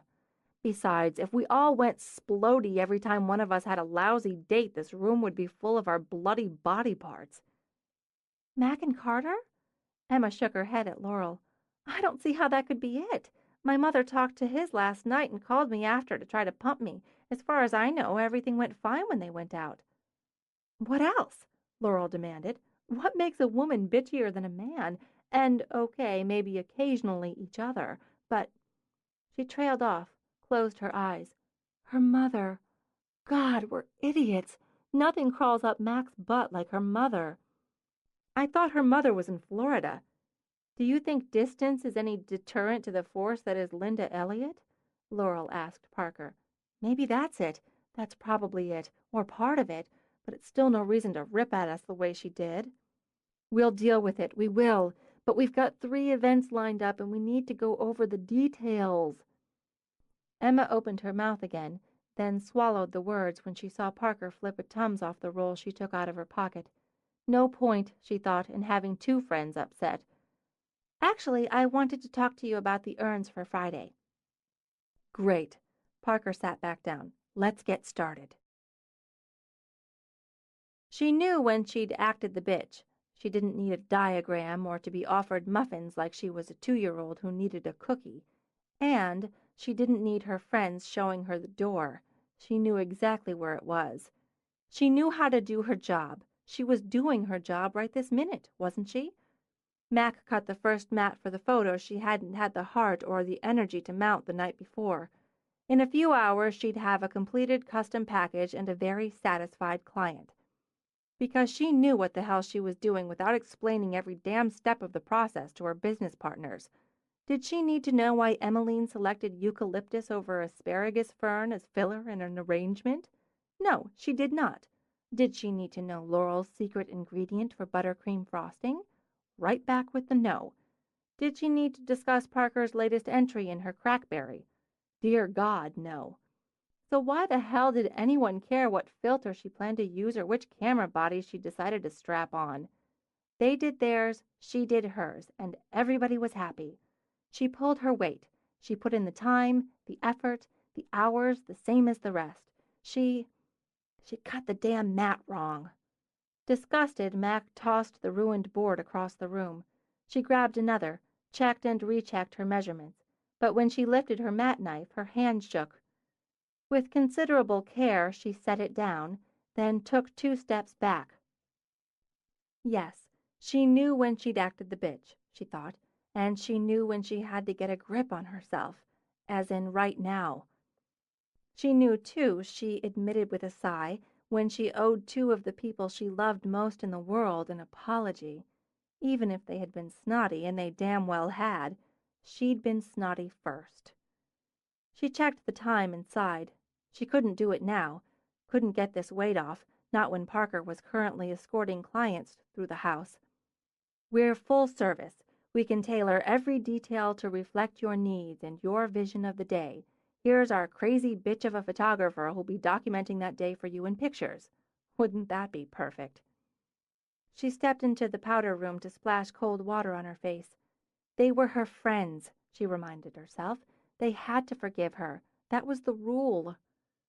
Steadier, she went back into her studio. She let her machine take her calls and gave her current task all her concentration. When she'd finished, she decided the client would never know the package had been created by a bitch in the throes of a massive attack of self-pity. Once everything was loaded in her car, Mac drove to the main house. True, they had to forgive her, but first she had to ask. That was another rule. Out of habit, she went in the back. When she stepped into the kitchen, she saw Laurel working at the prep counter. With a hand steady and precise as a surgeon's, she monogrammed heart-shaped chocolate. Knowing better than to interrupt, Mac held her silence. "I can hear you breathing," Laurel said after a moment. "Go away." "I just came in to eat some crow. I'll be quick." "Make that vary. I've got another 500 of these to finish." I'm sorry for acting that way, for saying those things I didn't mean in the first place. I'm sorry for walking out on the meeting." "Okay." Laurel laid down her brush and turned. Now the question would be why. Max started to speak, found her throat snapped shut. The sudden barrier had her eyes filling. She could only shake her head as tears spilled over. Okay. Laurel crossed over, folded Mac into a hug. "It's going to be all right. Come on, sit down." "You have 500 chocolate hearts to monogram." "It's probably more like 495 at this point." "Oh, God, Laurel, I'm so stupid." "Yeah, you are."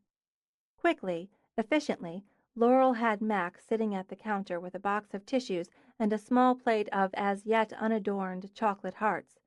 "I can't take your candy." It tastes a lot better than crow, and I've got plenty. Sniffling, Mac took one. You make the best.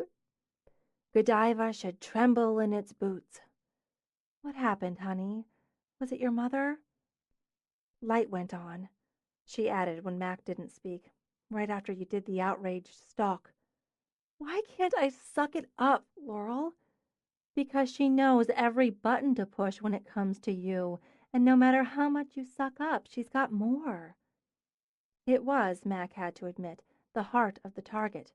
It's never going to change. She's never going to change. Meaning that's on me.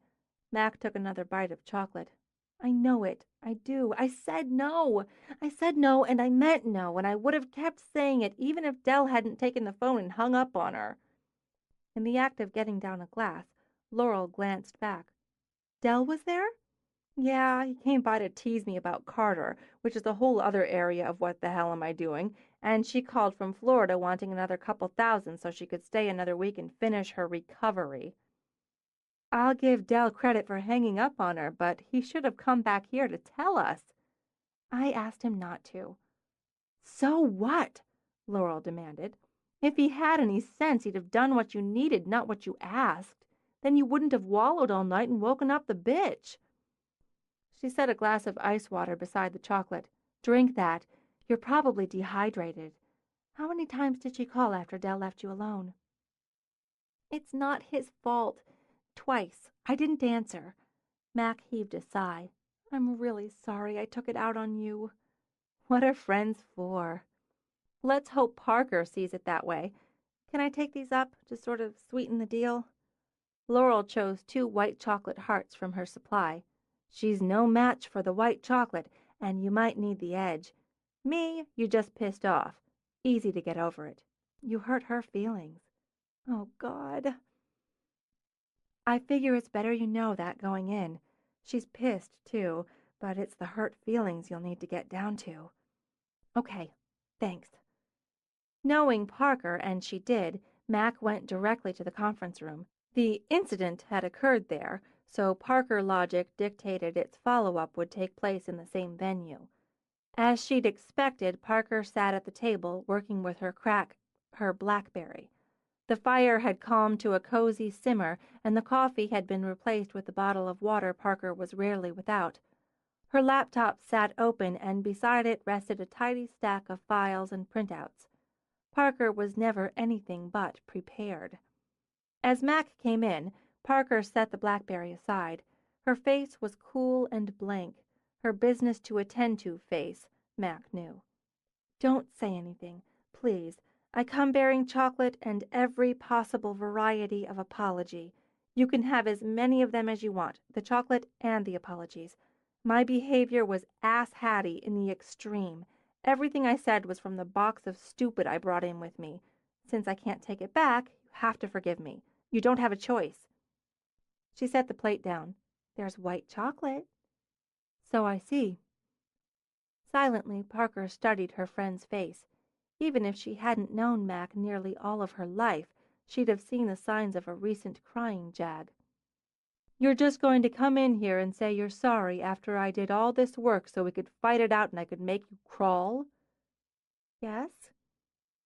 Considering, Parker picked up a white chocolate heart. I assume you've already been through this with Laurel? Yes, hence the chocolate. I blubbered all over her. I got most of it out, but if you don't eat that so I know we're okay, I'm going to start up again. It's like a symbol. Men shake hands after they beat each other up.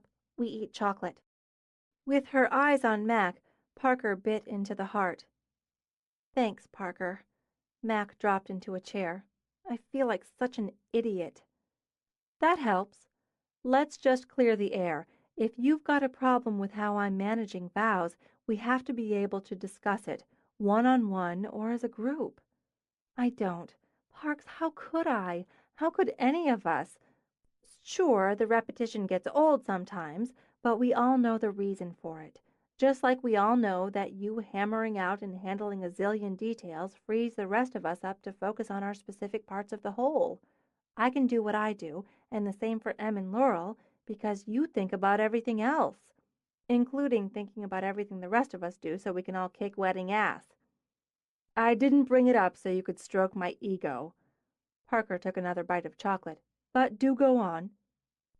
And we're back, Mac thought with a laugh. It's a fact.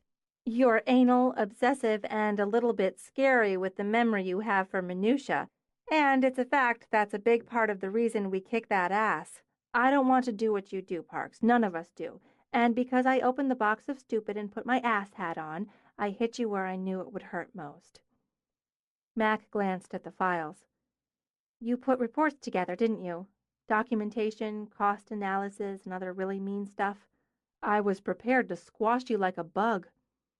Mac nodded, chose a dark chocolate heart. Eating candy's better. It really is. So, how did the tour go? They brought their mothers and an aunt and a toddler. A toddler? The aunt's granddaughter. She was cute and really, really fast on her feet. They toured Fellfoot Manor yesterday and the Swan Resort last week. Hitting the big ones. How'd we measure up? They want a Saturday in April of next year. An entire Saturday. We got it? On a tour and a pitch? A double booking? No booty dance yet. Parker lifted her water bottle and sipped. M.O.B., the one with the gorgeous Prada bag on her arm with the checkbook inside it, wants to meet with all of us. Full consult before commitment. She's got ideas. Oh. No, she's got ideas. The sort that would make this a major event, the kind of event that generates serious attention. Father of the bride is Wyatt Seaman, of Seaman Furniture. The We Make Your House Your Home Seaman Furniture? The same, and his wife has deemed us potentially worthy. Not capital W worthy, yet, but we're going to give her the presentation to end all presentations. Challenge lit Parker's face, fired in her eyes. After which, she'll be taking her checkbook out of that gorgeous Prada bag and giving us a deposit that'll have our hearts singing hallelujahs. Then we dance. When's the presentation? A week from today. You'll need new packages. We want it very fresh. They took a look at Emma's space, and she did a quick pitch. Since you were wearing the ass hat, I steered them clear of the studio. Very wise. But we had your samples here so we could give her the feel. Next Monday, we'll want to highlight every shot you've had in a magazine. And you know exactly what to do. And I'll do it. Parker pushed over a file. Here's a rundown of who we'll be dealing with. I did some Googling, and here's bullet points and the latest schedules for the 3 upcomings. I'll cram. Do that. Parker passed Mac a bottle of water. Now tell me what happened. Just Linda-itis again. Fever's broke, and I'm fine. She couldn't have wanted money. You just... Parker trailed off as she read Mac's expression. Already? I said no, repeatedly, then Dell hung up on her. That's my brother. The pride came through. I'm glad he was there when she called. Still, Dell could probably do more than hang up on her. Something legal. It may be time for that, Mac. Mac brooded into the fire. Could you do that if it was your mother? I don't know, but I think I probably could. I'm meaner than you. I'm pretty mean. I'm mean. Laurel's hard-assed, Emma's a pushover, and you fall between Laurel and Em. We run the gamut, Parker said, closing her hand over Mac's. It's why we work so well as a team. Why did you tell Dell not to tell me? How do you know I told him not to tell you? Because otherwise he would have? Mac blew out a breath. I didn't want to suck you guys into the Linda vortex. Then I sulked and brooded, woke up bitch queen, and ended up sucking you in anyway. Next time, avoid the middle part and remember we're always willing to get sucked in. Got it. Now, before I go back to earning a living and being a productive member of the team, I have a question. Would you sleep with Carter McGuire? Well, he hasn't asked me. Will he be buying me dinner first? I'm serious. So am I. He can't expect me to hop into bed with him without even springing for a meal. But if we were talking about you, she said, gesturing with the water, I'd have to ask if you find him attractive, sexually. You can't just sleep with every guy you find sexually attractive, even if dinner's included. True, we'd never get anything else done. Obviously, you like him and you're thinking about him, spending time with him, and considering having sex with him. I've had sex before. Parker gave up and ate the other white chocolate heart. I've heard that. I don't know why I'm so hung up on this one issue when it comes to Carter. I should deal with it. I should just have sex with him, get it done, and move on. You're a romantic fool, Mackenzie. Stars always blinding your eyes. It's what I get for being in the wedding business. It wasn't out of her way, exactly, to drive by the academy en route to the next client. In any case, she had a little time to kill before her appointment. In any case, she hadn't returned Carter's call, which was rude, so what was the harm in doing a quick drop-by? He'd be in class, she supposed. She'd take a quick peek, check that out, then leave him a note at the front office. She'd think of something amusing and breezy, thereby putting the ball they kept batting around back in his court. Had it been this quiet in the corridors back in the days she'd gone here? Had the air been this echoey, shooting her footsteps off like gunfire?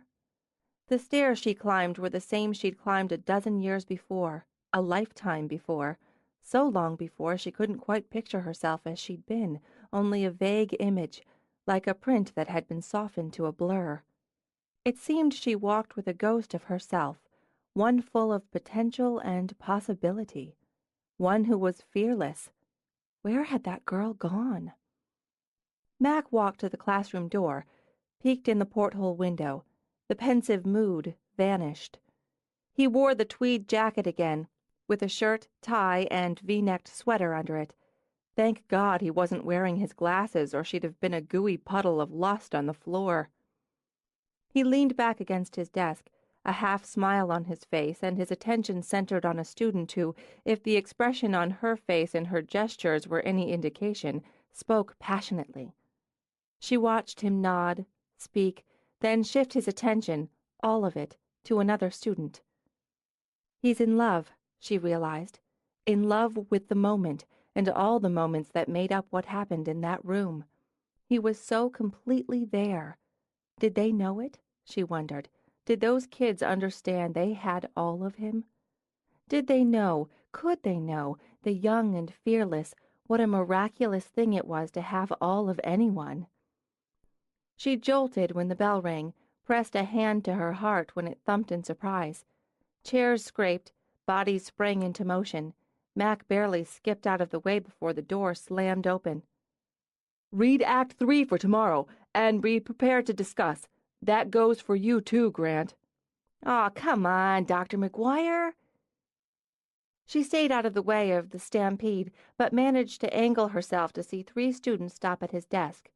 He didn't rush them away. Then, God help her, he put his glasses on to check a paper one of them handed him. "Mackenzie," she thought as her hormones twanged, "you are toast." "You made some good points today, Marcy. Let's see if we can expand on them tomorrow when we discuss the third act. I'll be—" Mac watched him glance over as she moved into the doorway, watched him blink, then take off his glasses to bring her into focus. "I'll be interested in your take." "Thanks, Dr. McGuire. See you tomorrow." As the classroom emptied, as the corridors filled with noise, Carter set his glasses down. "Mackenzie." "I was in the neighborhood, and it occurred to me I didn't return your call," she said, walking to his desk.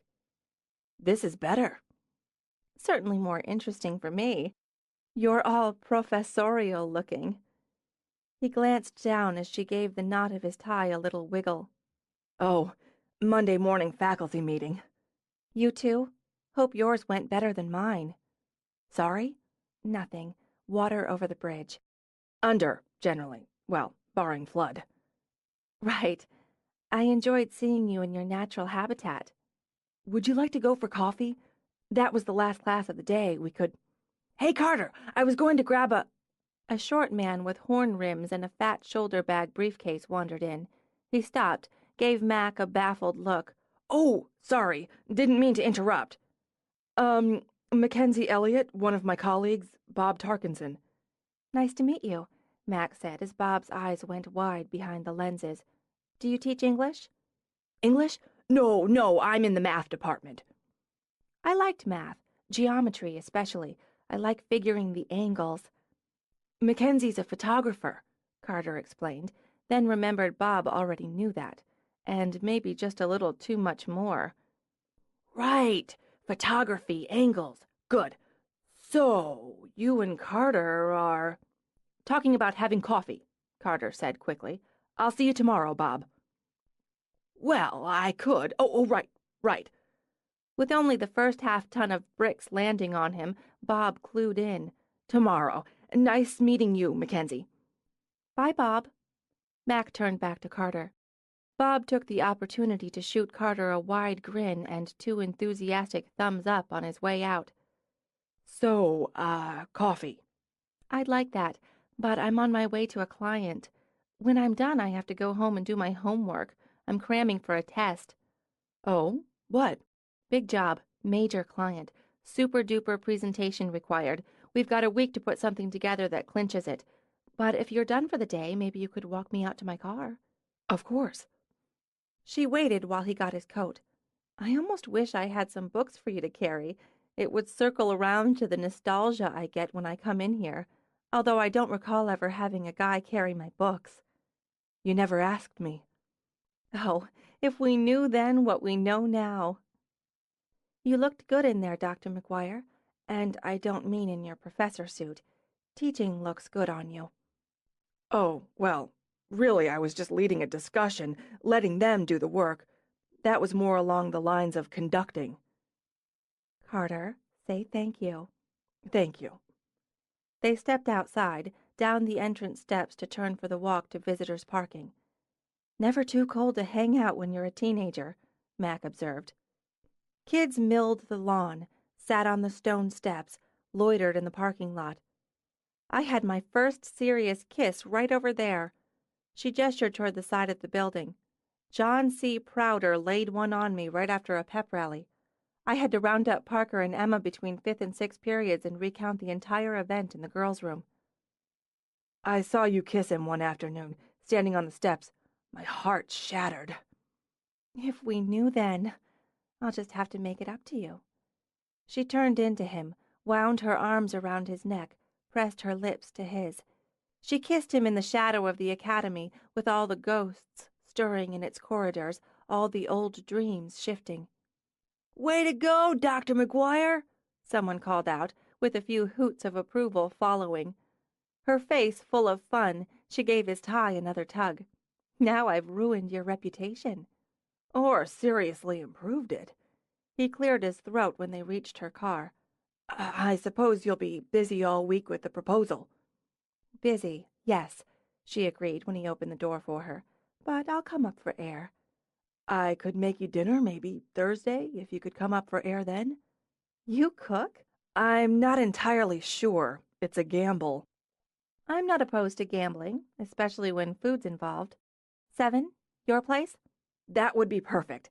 I'll give you my address. I can find you. She got in the car. I'll bring dessert, she said, then went breathless with laughter at his expression.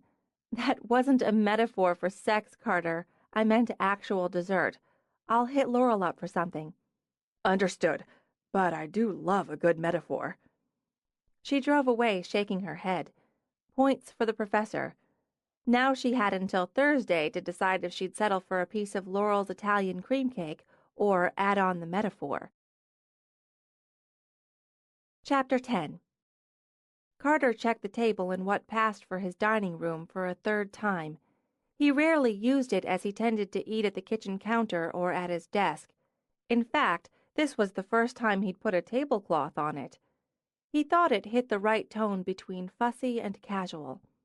White plates on a dark blue cloth, and the yellow stripes in the napkins brightened it up, he thought.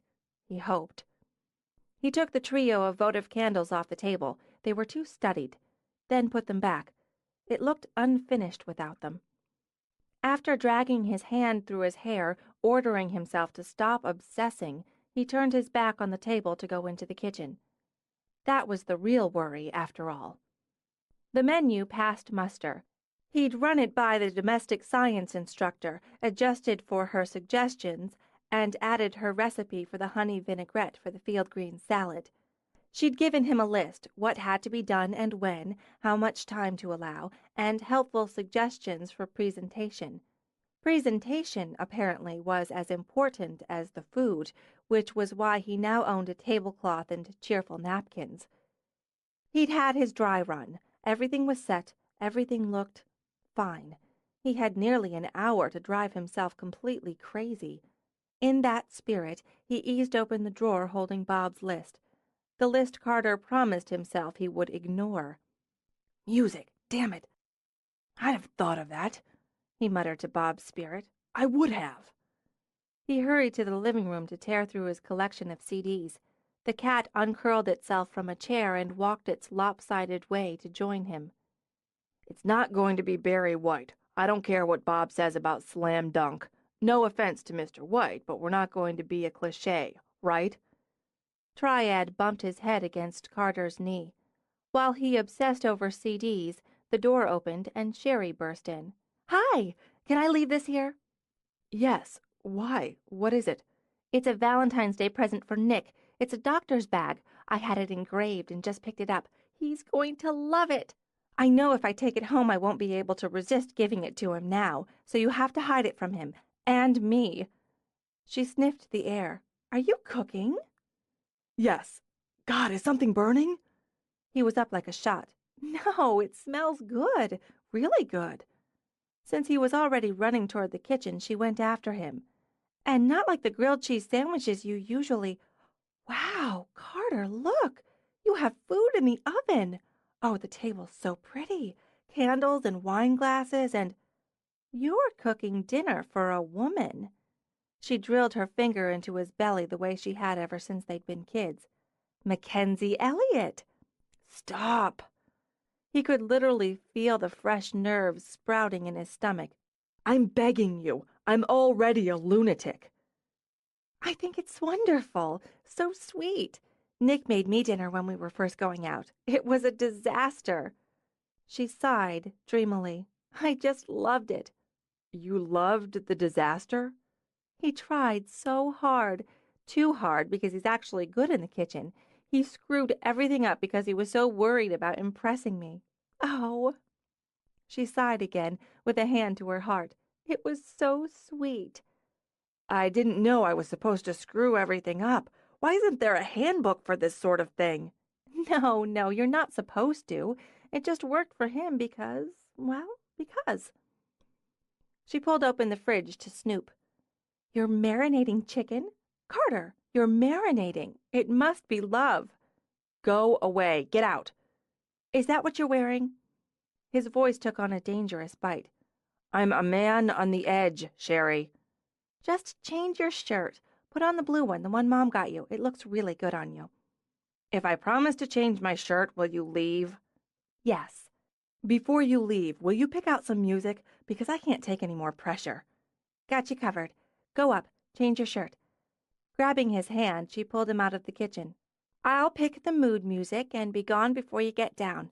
Take the present up, will you? Don't tell me where you'll hide it in case I try to sneak over and get it before V-Day. Done. Carter, she added when he started upstairs, light the candles about 10 minutes before she's due. Okay. And have a nice time. Thanks. Be sure to go away now. He changed the shirt, dawdling over it to give Sherry enough time to finish up and go.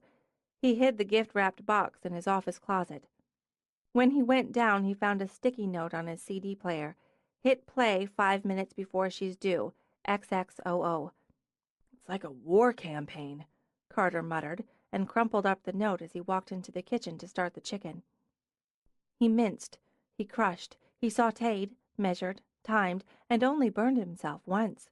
When the chicken simmered fragrantly, he lit the candles on the table, the ones on the skinny sideboard. He set out the little bowls of olives and cashews.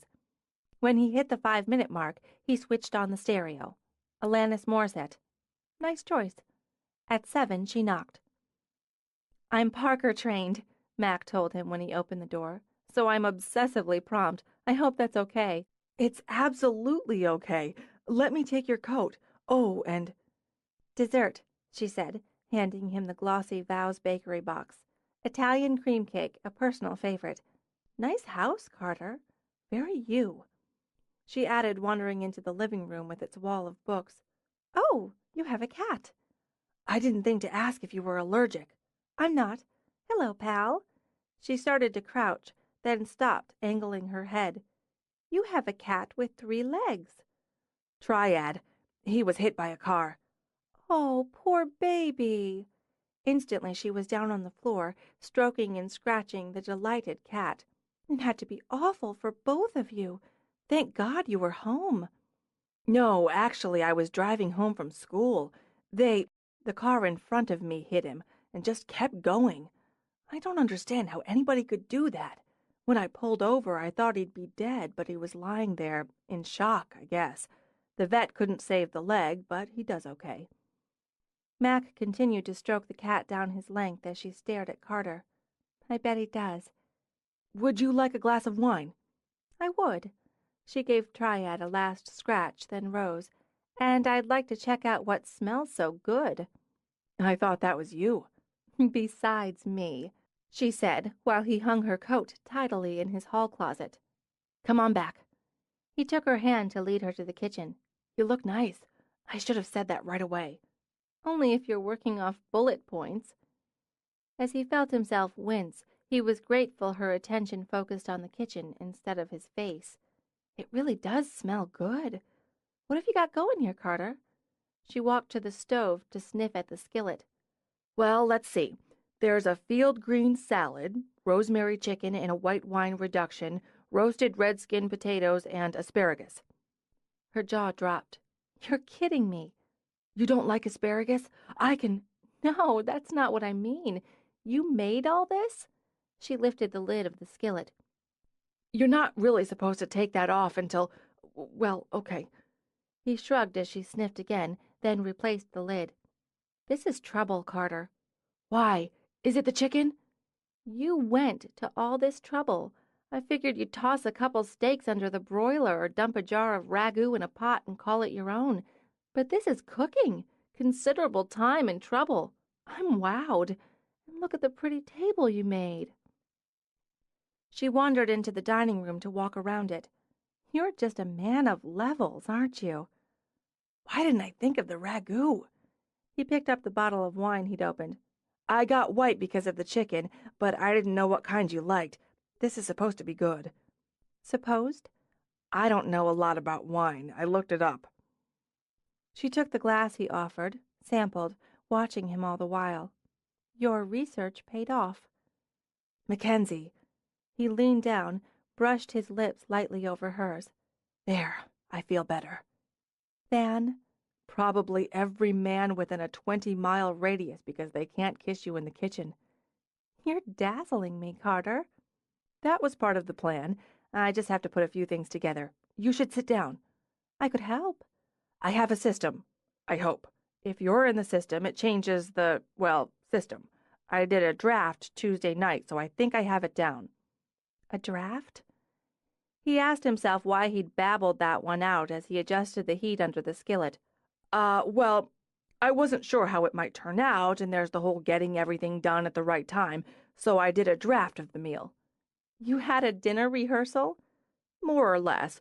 Bob's wife had her book club meeting, so he came by. I cooked. We ate. So you should be safe. How did your studying go? My studying? For the presentation on Monday? Oh, I am so ready, which is good because starting tomorrow we're booked back to back. We had a roundup this morning, 2 rehearsals this afternoon, the second of which was full of pitfalls as the maid of honor and best man, who are recent exes since his affair with his business partner came to light, aren't speaking. How do you handle that? Like you would a handful of sweating dynamite. The wedding biz isn't for sissies. I can see that. And come Monday, we'll be putting on a show for Mrs. Seaman Furniture that'll make her stand up and cheer. Seaman Furniture's the potential client? Technically Seaman Furniture's daughter, but the mother's paying the freight. We'll be eating on a table and sitting in chairs I bought there. I'd say that counts as good luck. They sat in the lucky chairs at the lucky table with candlelight and wine and music. She was, Mac realized, being thoroughly and unashamedly romanced. And she liked it. You know, Carter, this is so good I've stopped feeling guilty about the fact you've eaten this exact meal twice this week. You could consider it upscale leftovers. Leftovers are a major part of the menu around here, usually. He glanced over at the cat who sat beside his chair, staring up with unblinking yellow eyes. I guess your pal's waiting for his. He's not used to seeing me eat at the table. It's usually counter food, so I guess he's confused. Do you want me to put him out? No, I like cats. In fact, I've been married to cats several times. I didn't know that. I take it things didn't work out? That depends on your point of view. I have very fond memories of those marriages, however fleeting. When we were kids, the four of us used to play Wedding Day, a lot. She laughed over her wine. I guess we began as we meant to go on, even if we didn't know it. We had costumes and props, each took different roles. We married each other, pets, Dell if Parker could blackmail him into it. The photograph in your studio with the butterfly. The camera was a gift from my father that was probably age inappropriate. My grandmother used the gift to bitch about him. Again. A hot summer day when I wanted to go swimming instead of playing the game. Parker placating my mood by declaring me official wedding photographer instead of the MOH. Sorry? MOH, maid of honor. I didn't want to put on the dress, so Parker deemed me official wedding photographer. Pretentious? I guess so. Add the serendipitous flight of that butterfly and elements coalesced into a personal epiphany. I realized not only that I could preserve a memory, a moment, an image, but I wanted to. She ate another bite of chicken. I bet you made Sherry play classroom. Maybe, now and then. She could be bribed with stickers. Who can't? I don't know if it makes us lucky or boring that we knew what we wanted to do when we were still so young. Actually, I thought I'd impart my wisdom in the halls of the rarefied air of Yale while I wrote the great American novel. Really? Why haven't you? Or didn't you? I realized I liked playing classroom. Yes, she thought. He did. She'd seen that for herself. Did you write the book? Oh, I've got a novel in progress like any self-respecting English professor, and it'll likely be in progress for the considerable part of ever. What's it about? It's about 200 pages so far. No, she poked his shoulder. What's the story? It's about great love, loss, sacrifice, betrayal, and courage. You know, the usual. I've been thinking it needs a three-legged cat, possibly a potted palm. Who's the main character? You can't possibly want to hear about this. I wouldn't ask if I didn't. Who is he? What does he do? The protagonist is, and you'll be shocked to hear this, a teacher. He smiled as he topped off her wine. He could always drive her home. He's betrayed, by a woman, of course. Of course. His life is shattered, along with his career, his soul. Damaged, he has to start again, has to find the courage to fix what's broken in him, to learn to trust again, to love again. It really needs the potted palm. Why did she betray him? Because he loved her, but didn't see her. She ruined him so he would, I think. So the three-legged cat could be a metaphor for his wounded soul and his determination to live with the scars. That's good. You'd get an A. Now, for the important question. She leaned toward him. Is there sex, violence, and adult language? There is. Sold. You need to finish it. Isn't there that publish-or-perish business in your world? It doesn't have to be a book. I've got articles, papers, short stories published to keep that wolf from the door. Short stories? Seriously? Just small press, the sort of thing that doesn't move out of academia. You should publish your photography, an art book. I play around with it sometimes. I guess it's like the novel. When it's not what you actually do, it gets shuffled back. Parker's idea is for us to put together coffee table books. Wedding flowers, wedding cakes, wedding photography. The best of our best kind of thing. It's a good idea. Parker rarely has any other kind. It's a matter of carving out the time to put it all together in a way that could be pitched to whoever publishes that kind of thing. Meanwhile, we've got 3 events in 3 days with our Saturday job a very thorny rose. You should come. To someone's wedding? I couldn't. I wasn't invited. You'll be staff, Mac decided on the spot. God knows we could use another man with a brain in his head for this one. I use a photographer's assistant for some events, when I have to. For the most part, I like not to, but I was going to for this one due to holding all that sweating dynamite. The couple of people I usually tap aren't available. You're hired. I don't know anything about photography. I do. You'll hand me what I ask for, do stand-ins, and play pack mule when necessary. Do you have a dark suit? That isn't tweed? Yes, but... She gave him a slow, seductive smile. There'll be cake. Oh, in that case... Jack's pinch-hitting as escort for the MOH due to CBBM. Excuse me? Maid of honor, cheating bastard best man, and Dell's helping out because Jack's making him. You know them. You know us. She ate another bite of potato. And you'll have cake. None of which turned the tide for him, but the idea of being with her instead of just thinking about being with her did. All right, if you're sure.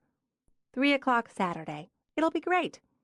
And I'll see you in your natural habitat this time. Yes, you will. Speaking of cake, I don't have room for dessert yet. I'll work off this amazing meal by doing the dishes. No, I don't want you to bother.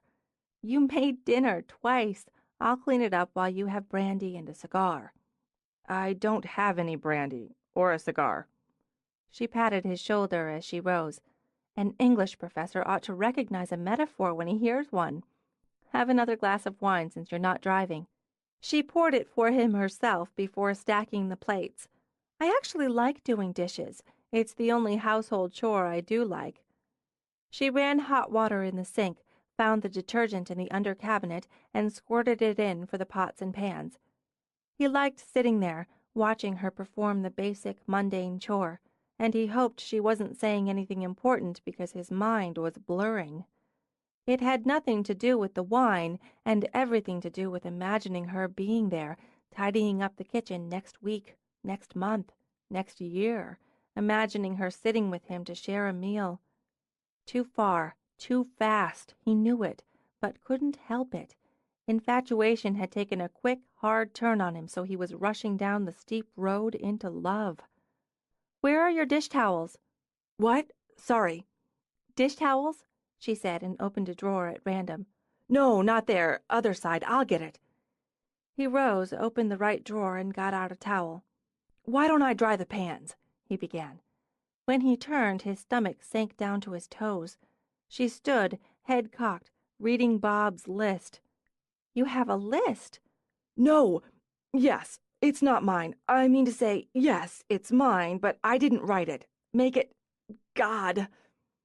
With a thoughtful expression, she continued to read. It's very detailed.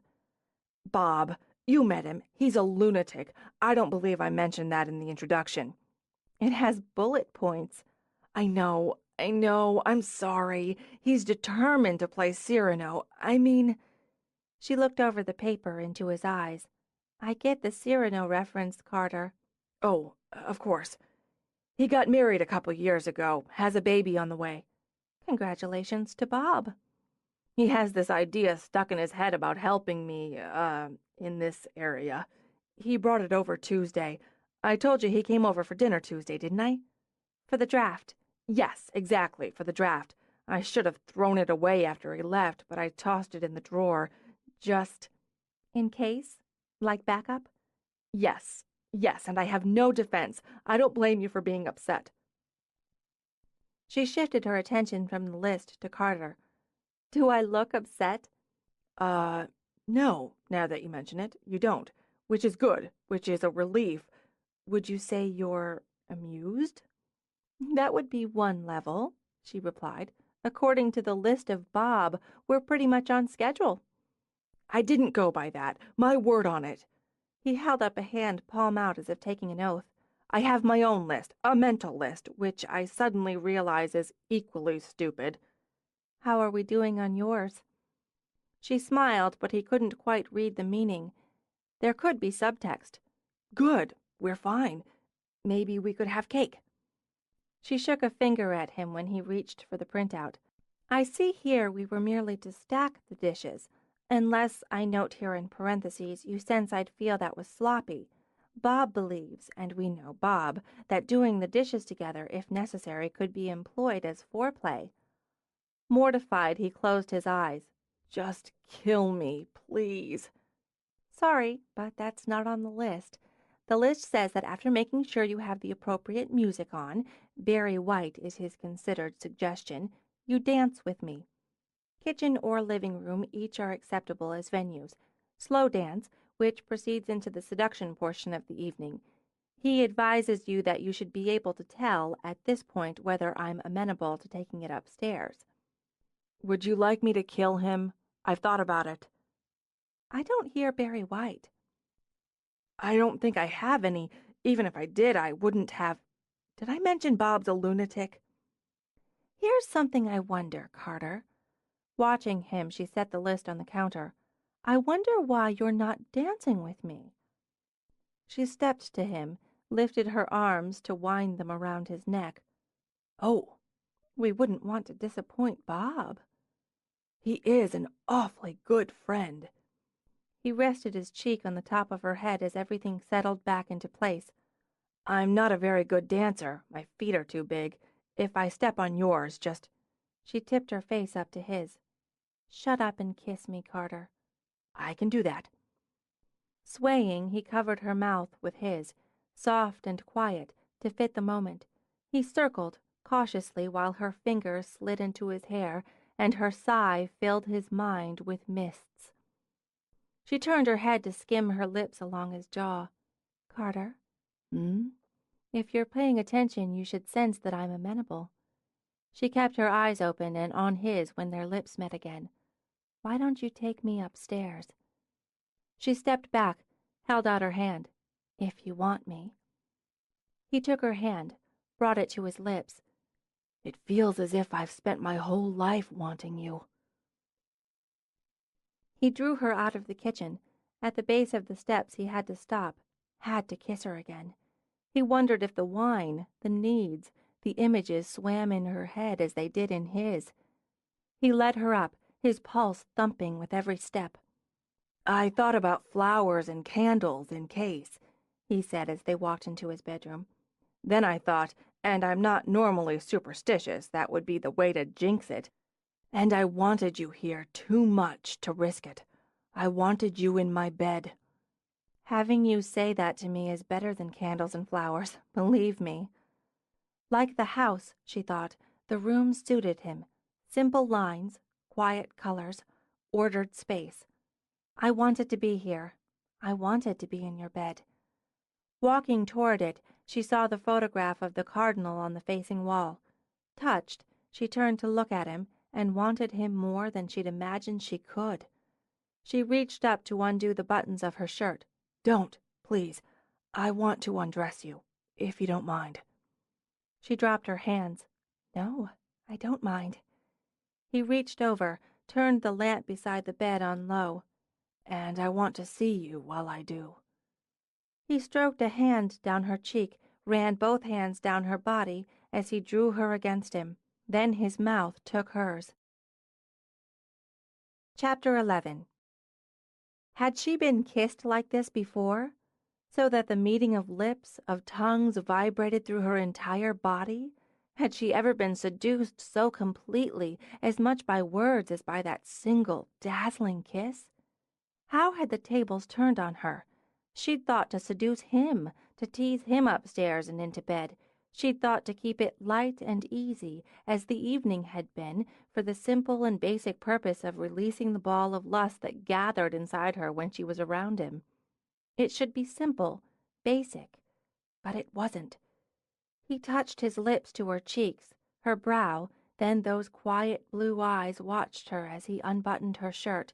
He barely touched her, and still the breath backed up in her lungs. He barely touched her, and still the control passed from her hands to his. Standing in that quiet light, his eyes on hers, she didn't care.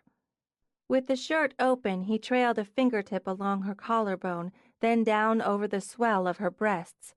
Just a whisper, barely a graze, but it set her skin to humming. "Are you cold?" he asked when she trembled. "No." And he smiled. Then, slowly he nudged the shirt off her shoulders, let it slide to the floor. "Pretty," he murmured, skimming his thumbs over the lacy cups of her bra.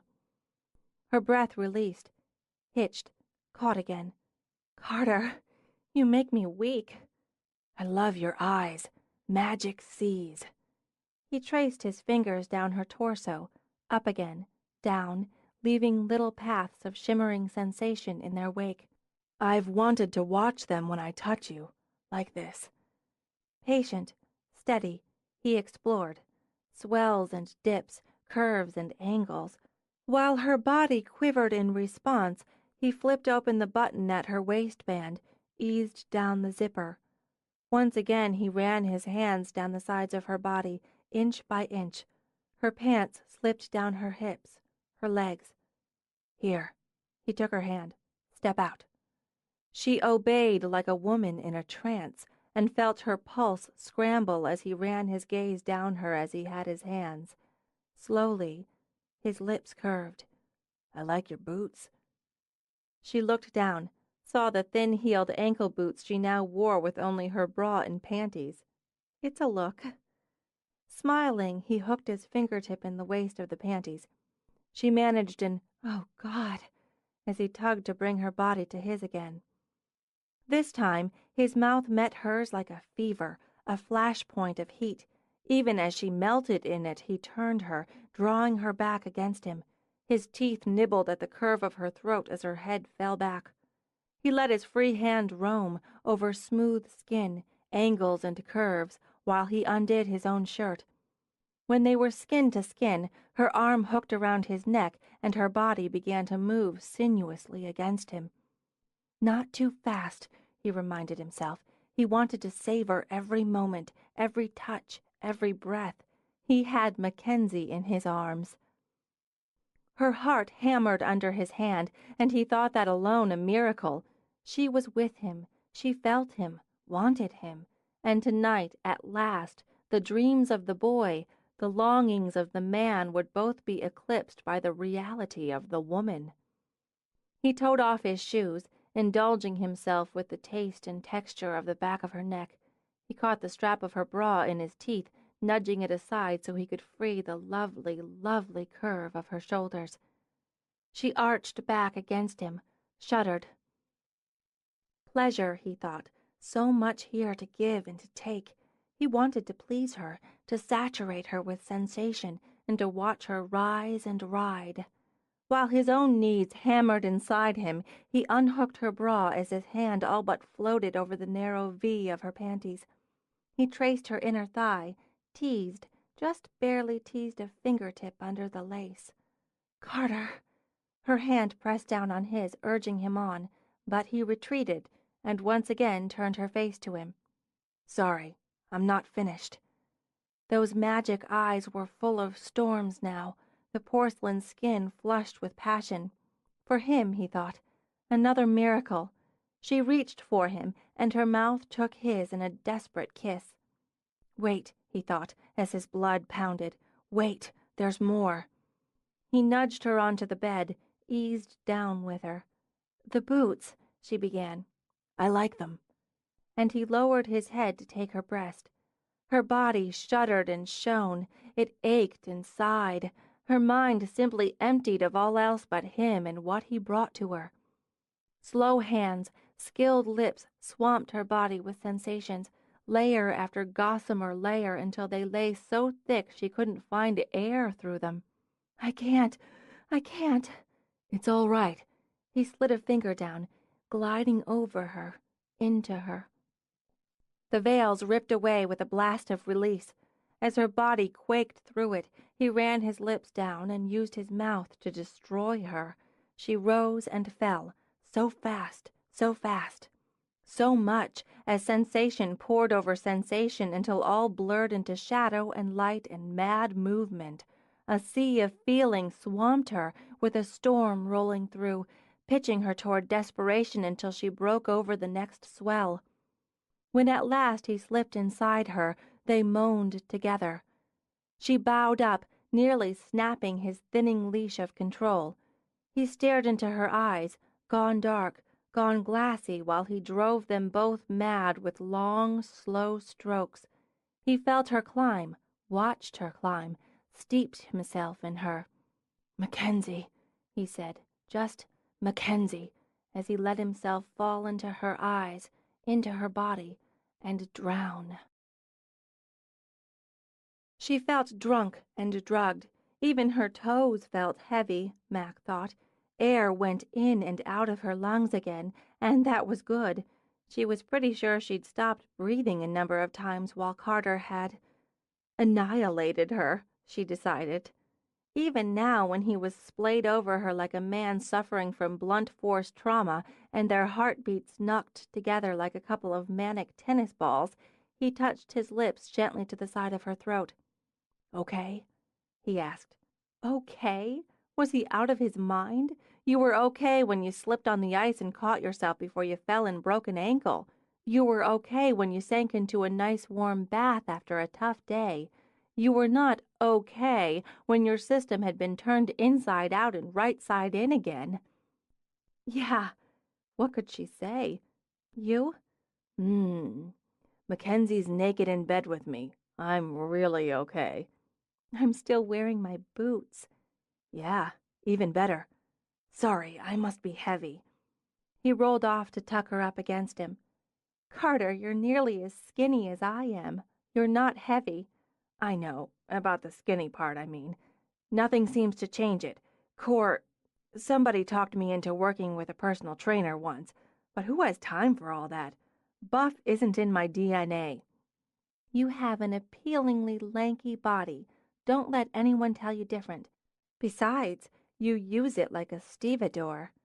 "I've been saving up." He grinned, studied her face. "You're so beautiful." "I'm not. I know this because I'm a professional. I have an interesting face and can play up its assets. I have a skinny build as well, which is reasonably toned from, well, thinking about working out as much as actually. It's like a coat hanger. Clothes look pretty good on it. Otherwise, it's just wire." "You're beautiful. Don't let anyone tell you different. Lee. Sorry, can't help it. It's different Lee." She laughed and snuggled in. "Yes, Professor. And aren't we both being post-coital, Lee, complimentary?" "You've always been beautiful. You have red hair and sea witch eyes and dimples." He thought if he had another 15 minutes or so, he could lap her up like ice cream and watch her rise again. She tipped up her head to smile at him. His eyes were closed, his face utterly relaxed. He'd look like that when he slept, she thought.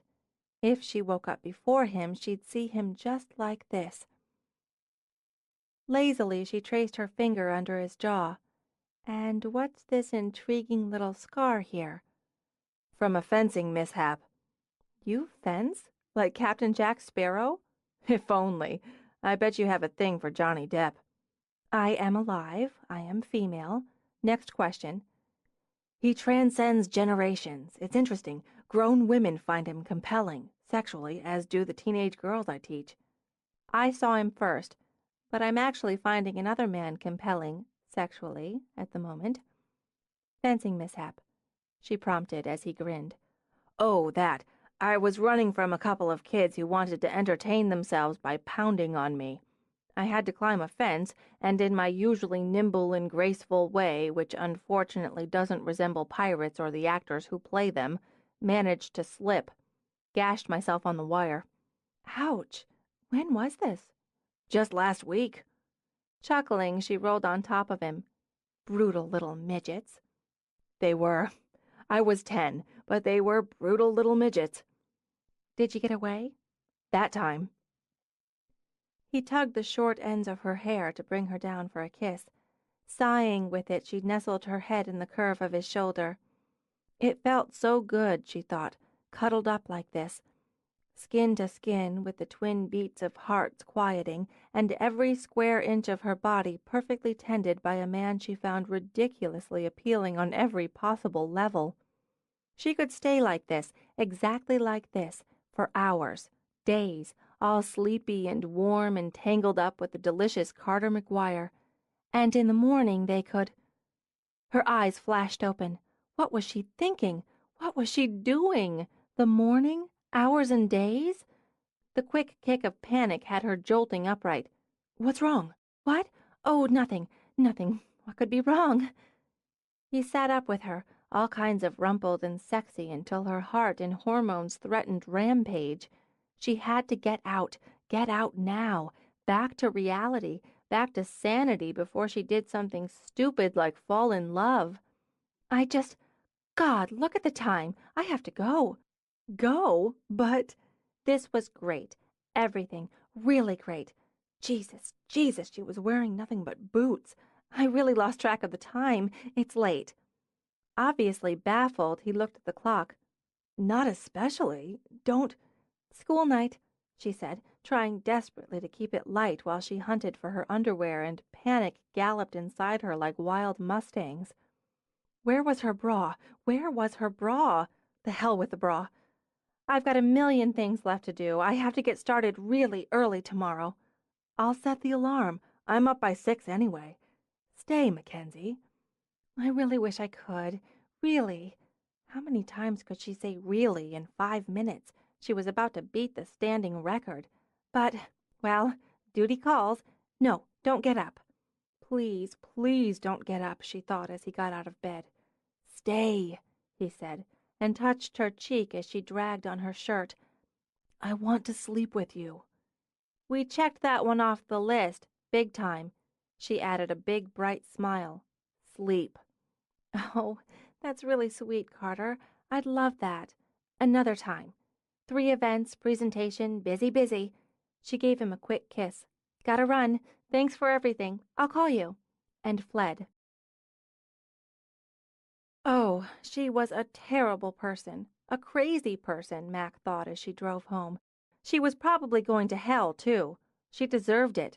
But she'd done the right thing. The only thing. For herself and for Carter. Absolutely for Carter, she told herself. Going to hell? Ridiculous. She should get a medal. They should erect a damn statue for her for doing the right thing. She'd done the right thing, and that was all there was to it. Now everything would be fine. Everything would be okay. Perfect, in fact.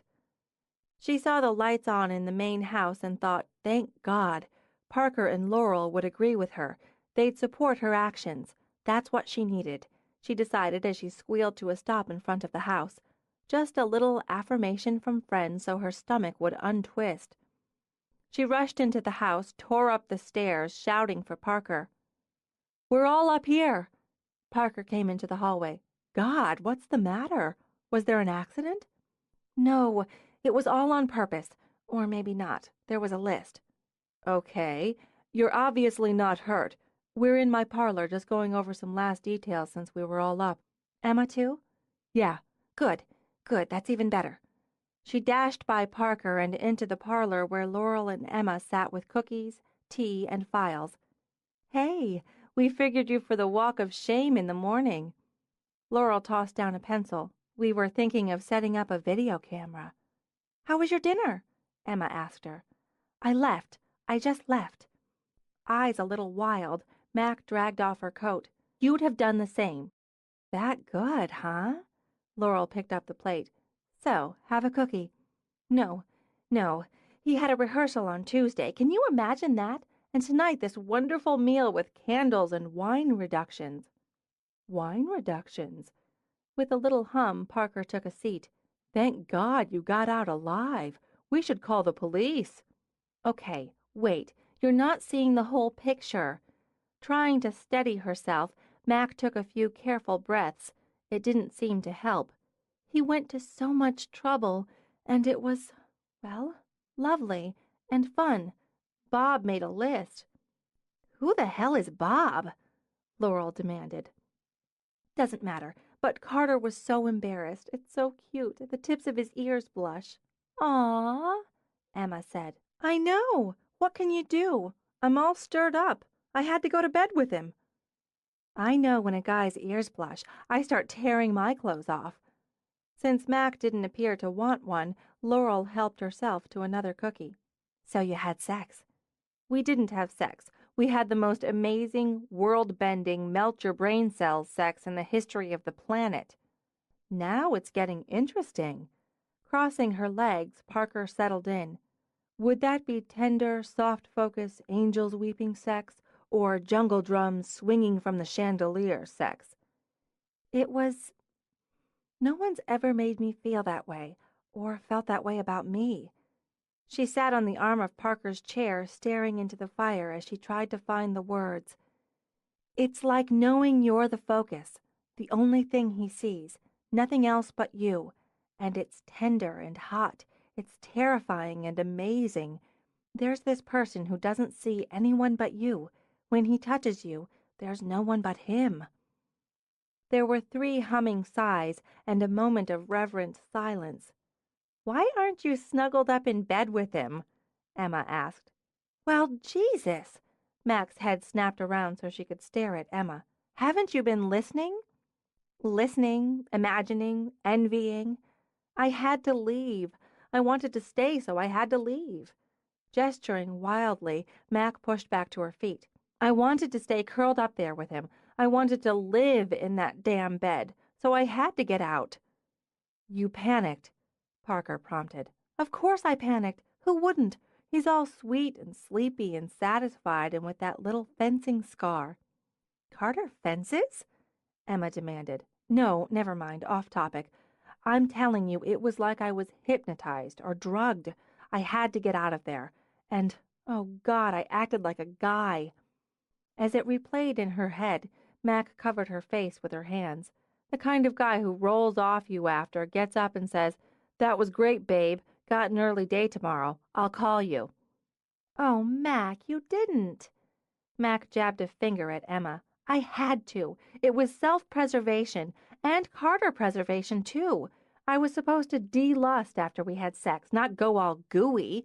It's too much for me, that's all. He's too much for me. He's sweet and funny, he's smart and genuinely kind. He's sexy and he's got those glasses. He's got the ear blush thing happening. He loves teaching. I watched him lead a class, and it gets everything stuck right here. She rubbed a hand between her breasts. All this feeling and need clogged up. She picked up the nearest cup of tea and downed it. He pays attention. He listens and he thinks about what I say. He makes me think. Clearly, he must be stopped. Laurel shook her head. Mac, honey, you're in love with him. That's just not an option. Why do you think I left the way I did? It's like being sucked into quicksand, only really soft, warm, pretty quicksand. I'm not built for this. I don't believe in this kind of thing. It doesn't last. It's the moment, or the series of moments until it goes south or it erodes, fades. God, how many weddings have we done that are the second time around? Hell, we've done a few where for at least one of the parties involved it was the third go. Who needs that? I know what it's like when it falls apart. It can't be worth it. Let's whittle this down, Laurel suggested. You're afraid to be in love with a man you've just described as the Mary Poppins of men, practically perfect in every way, she explained when she got blank looks all around. You panicked and ran after you had what appears to be sex as a religious experience with this guy you respect and admire and have the hots for because your mother's a big hoe. Laurel? No, Mac shook her head at Emma. That's fair. My mother is a big hoe. But she doesn't see herself that way, which is part of my point. She sees herself as eternally searching for love. It's more about money, status, and security, but she'd swear it was all about love. My father strolled away from her, for which I can't blame him, and from me, for which I damn well can, because it just wasn't worth the effort. They're not you, Mac, Parker said quietly.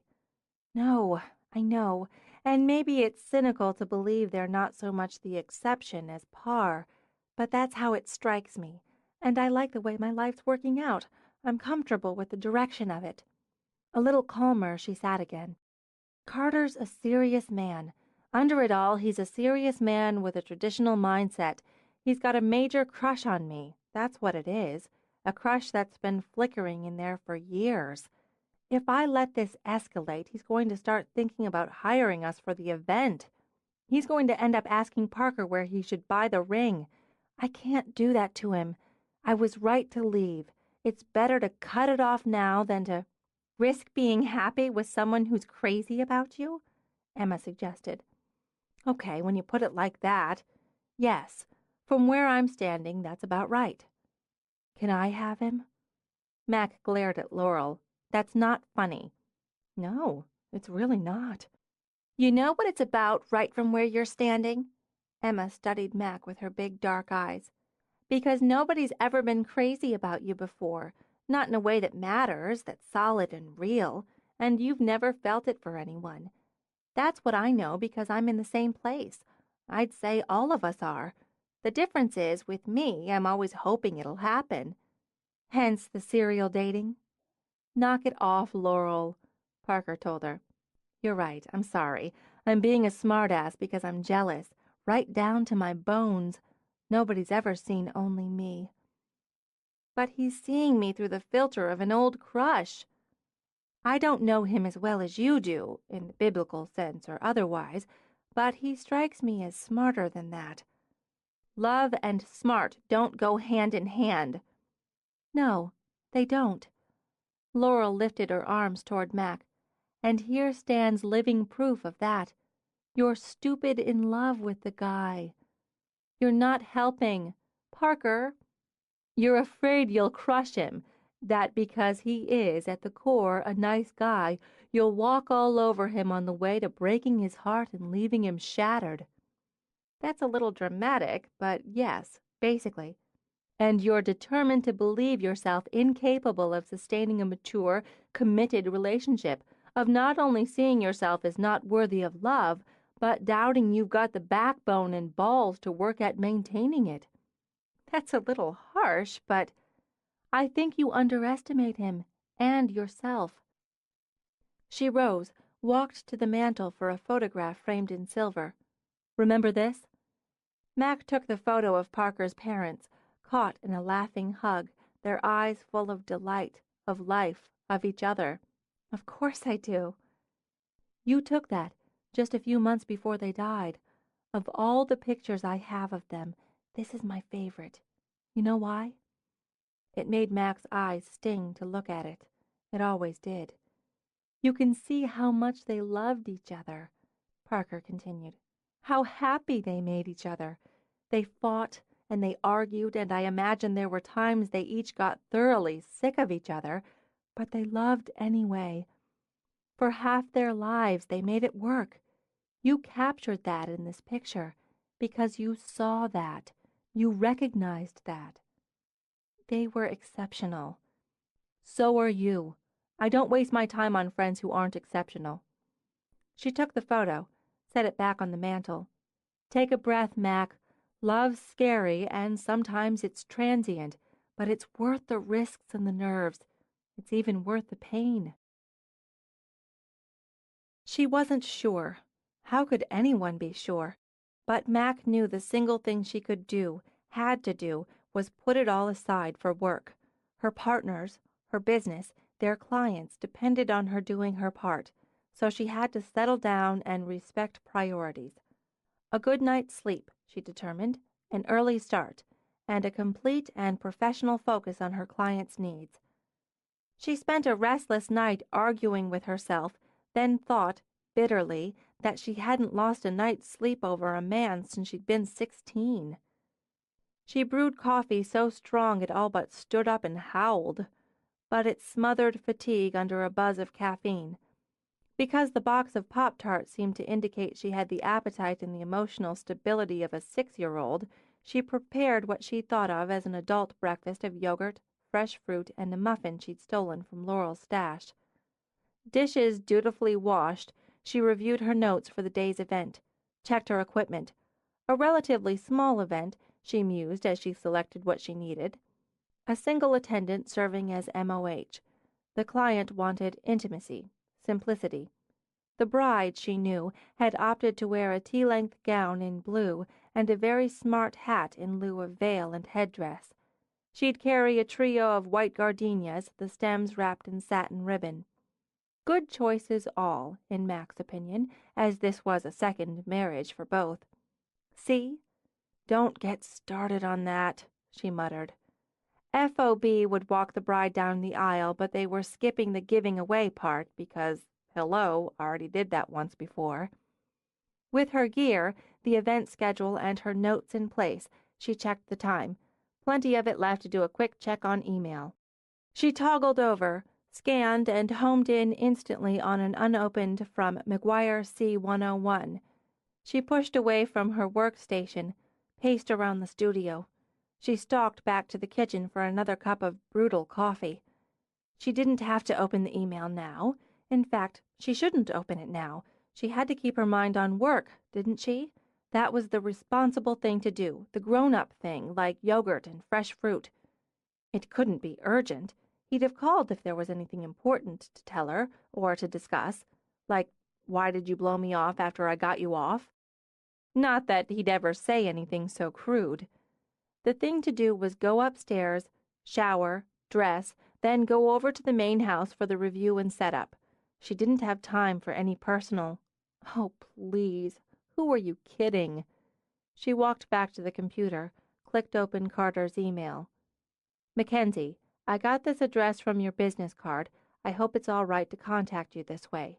Knowing how busy you'd be today, I didn't want to call and disturb you. I wanted to say, first, how much I enjoyed last night, every minute with you. My house seems brighter and fuller today because you've been in it. Oh, God, Carter. Also, on behalf of Bob, his wife, and their unborn child, I should express my relief that I won't be required to murder him. He owes you. Lastly, in case you've been looking for it, I found one of your gloves on the floor of the closet. It must have fallen out when you got your coat. Initially, I thought to ask if I might keep it as a token, such as women in medieval times bestowed on their knights. However, on reflection, that seemed a little scary, even for me. I'll get it back to you. Meanwhile, I hope your event today goes well. Best wishes to the happy couple. Carter. Oh, man. Thinking Carter McGuire was like a drug in her system, she read the entire email through again. Then, feeling foolish, she printed it out. She took it upstairs, tucked it away in a drawer. Chapter 12. By Saturday morning, Mac felt she'd found her balance again. Friday's event had not only gone off without a hitch, but Vows had secured another client. The parents of the groom booked the works for their wedding anniversary the following November. Added to it, she'd dealt with a cheerful, nerve-free bride who'd photographed like a dream. The buzz had kept Mac working with the prince until well past midnight.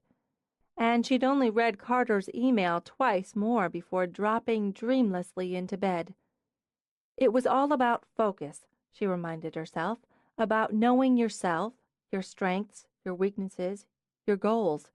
She just had to turn it down a few notches with Carter, make it clear where both of them stood and the boundaries outside that.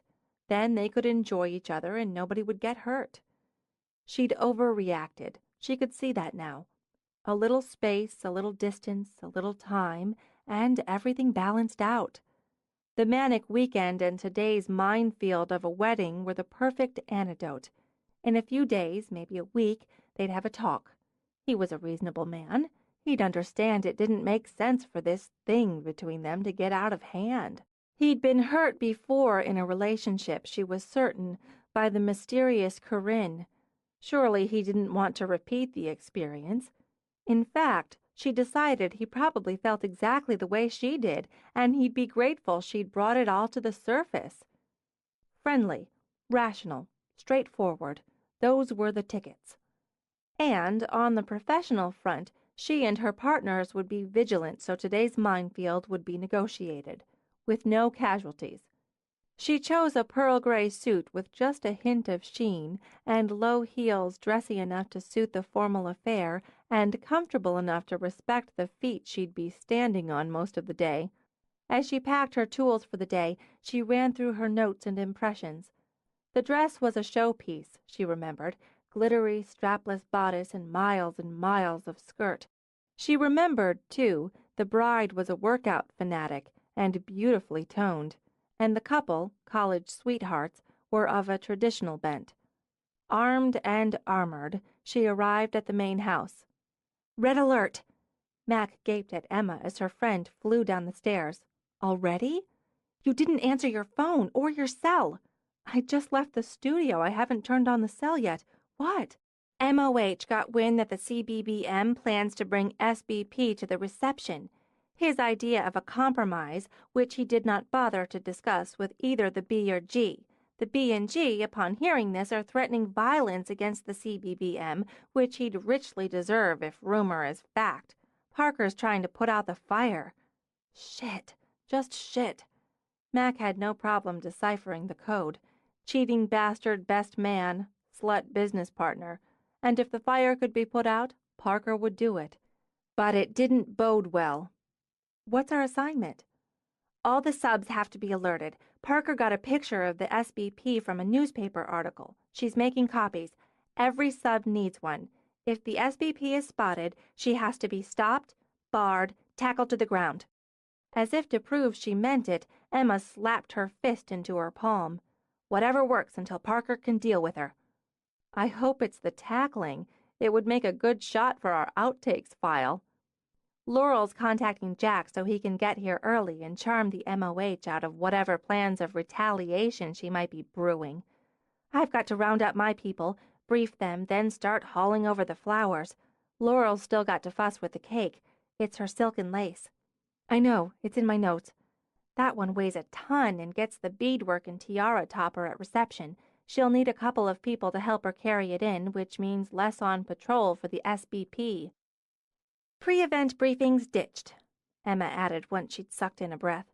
"So we're minute by minute. You need to help set up in the grand hall. Somebody'll beep you when we have a sighting on the bride." "Okay, I'm on it. Let me set up what I can in the bride suite first. Stay strong. I am ready to kick me some ass." Upstairs, Mac set up in the bride suite, then strapped on her bag with one camera body and a selection of lenses. She'd add on the second body once the bride arrived. Before going down, she headed up to check on Parker's progress. She found her friend opening a fresh roll of Tums. "It's bad?" No, it's currently under control, but I am pissed. I just got off the phone at the bride's request with the CBBM, who started off informing me that nobody, including his brother, was going to tell him who he could date. Fucking selfish child." "You said fucking. You are pissed." Then he reams me for interfering in his personal life. I have to take it because better me than either the B or G, but I want to hurt him. I managed to calm him down, appeal to the minute sliver of decency and consideration in him. He'll do his duty and intends to leave immediately following his sure-to-be heartfelt toast to the new couple. "Do you believe him?" Parker's eyes slitted. "Not for a minute. He's primed to make a scene. He'll need to be watched like a hawk because he's going to parade that woman into the reception if we don't stop him, which we won't be telling anyone in the wedding party." Huffing out of breath, Parker handed Mac a stack of printouts with the photograph of an attractive blonde. Under the photo it read, "Roxanne Polson, no admittance." "Pass these out to subs. I'll give Laurel a stack for the caterers." "I'm on it. You know, Parks, sometimes I just love this job beyond reason. Oddly, this is one of those times." "Right there with you." Parker crunched down on the antacid. "We probably need therapy." Mac delivered what she thought of as the mugshots to Emma and her crew, then passed the rest to the small hive working in the grand hall. She helped dress the tables, lavender cloths over blue, adding setups while Emma delivered centerpieces. In wide-mouthed glass bowls, white star lilies floated above a bed of shimmering stones. "Nice," Mac decreed. Emma set little vases holding the heads of fat roses and white candles around the center bowl, scattered petals and tiny red hearts, blue stars. "Nicer, only 19 more to go. Let's get the favor set up," she called out. "Let's finish the—" "Oh, hello, Carter." "What?" Mac spun around. In a dark gray suit, Carter stood in the middle of the pre-event chaos. He looked, Mac thought, like an island of baffled calm in a sea of motion and color. Somebody named Lois said I should just come back. There's a lot going on. I'm probably in the way." "No, you're not," Emma assured him. "But be careful. Anybody capable of moving, lifting, or hauling may be put to use at any time." "I'm happy to help if I can." The magic words. We have 198 favors, bubble bottles, and candy nets to set out. Mac, why don't you get our newest slave started? I have to check on the parlor." Sure. How could she have forgotten she'd asked him to come? And what was she supposed to do about this flutter in her belly that just wouldn't stop when she looked at him? "Nice suit." "It's not tweed. You look beautiful and professional at the same time." "Staff needs to blend. I'm sorry, I'm distracted. We're on red alert. The CBBM may try to sneak the SBP into the reception." "Wait a minute." His brow furrowed. "I think I've got it. The best man and the business partner. The one he had an affair with. He's going to bring her? That's rude." "At bare minimum, violence may ensue. So," she opened her camera bag, took out the mug shot. "This is the target. See it, report it, okay?" "All right." He studied the photo, smiled a little, then folded it to tuck it in his inside pocket. "Is there something else? It feels... You seem upset." "Upset? No, just distracted. I said that already, didn't I? The bride's upset, and that could affect the portraits, so—" "Deal with it," she ordered herself. "Just explain the way things are." "Actually, Carter—" She took his arm to lead him to a relatively quiet corner in a room that buzzed like a hive of hornets. "I did want to say I've been thinking we should discuss— Damn it." She tipped up the walkie hooked to her pocket. "That's my cue. Bride's on the property. I have to go. I guess you'd better come with me." "Do you need me to get any of your equipment?" he asked as he adjusted to her hurried pace. "No, I have what I need for this. Everything else is up in the bride suite. She'll go there, but I need shots of her arrival. Just make sure you stay out of the shot." "Hey, Carter," Parker said as she fell into quick step with him. She flicked the faintest questioning glance at Mac, then switched to full business mode. "The bride's a solid 9.5 on the emotion scale. Constant reassurance. Support." "Got it." "We need her upstairs, busy, and focused on herself ASAP. I've already put champagne up there, but let's not let her pull a Karen." "Won't be a problem." MOH and 2 of the BAs are with her, as well as the MOB. MOB is a rock. If I'm not available and the bride or the MOH go on, get the MOB. "Is Jack on his way?" ETA 15 minutes. I'll send him straight up." "Who's Karen?" Carter wondered. "Former bride. Arrived half drunk. Finished the job before we got a handle on it. Puked over the terrace shortly before the ceremony." "Oh." Outside, the women stepped to the side of the porch where the rails were already dressed in Italian lights and tulle. "Where are your coats?" Carter asked. "I'll get them for you." "No need." Mac took out our camera. "Adrenaline works." As the white limo cruised down the drive, Emma and Laurel came out. "I wanted all 4 of us," Parker explained. "Solid wall of 'we're here to make your day perfect.' Happy faces, everyone." The limo stopped. Mac framed a shot of the bride turning to exit the open door with what could only be called a brave and wobbling smile on her face. Mac thought, crap. "Your day," Parker said from the steps. "Guaranteed." The smile brightened, just enough. Mac got the shot before the bride's face crumbled. She sprang out of the car, arms outstretched, and said, "Oh, Parker!" "Hey!" Mac's voice stopped the bride in mid-stride. "Are you going to let that bitch give you puffy red eyes in your portraits?" Give me one. Give me a beaut. One that'll make her cry like a baby when she sees it." It might have been rage, but the bride's face went radiant. "I'm getting married!" "Damn right." "One of both of us." The bride grabbed the hand of her maid of honor, grinned fiercely at her friend. "Together. Solidarity. Now we're talking."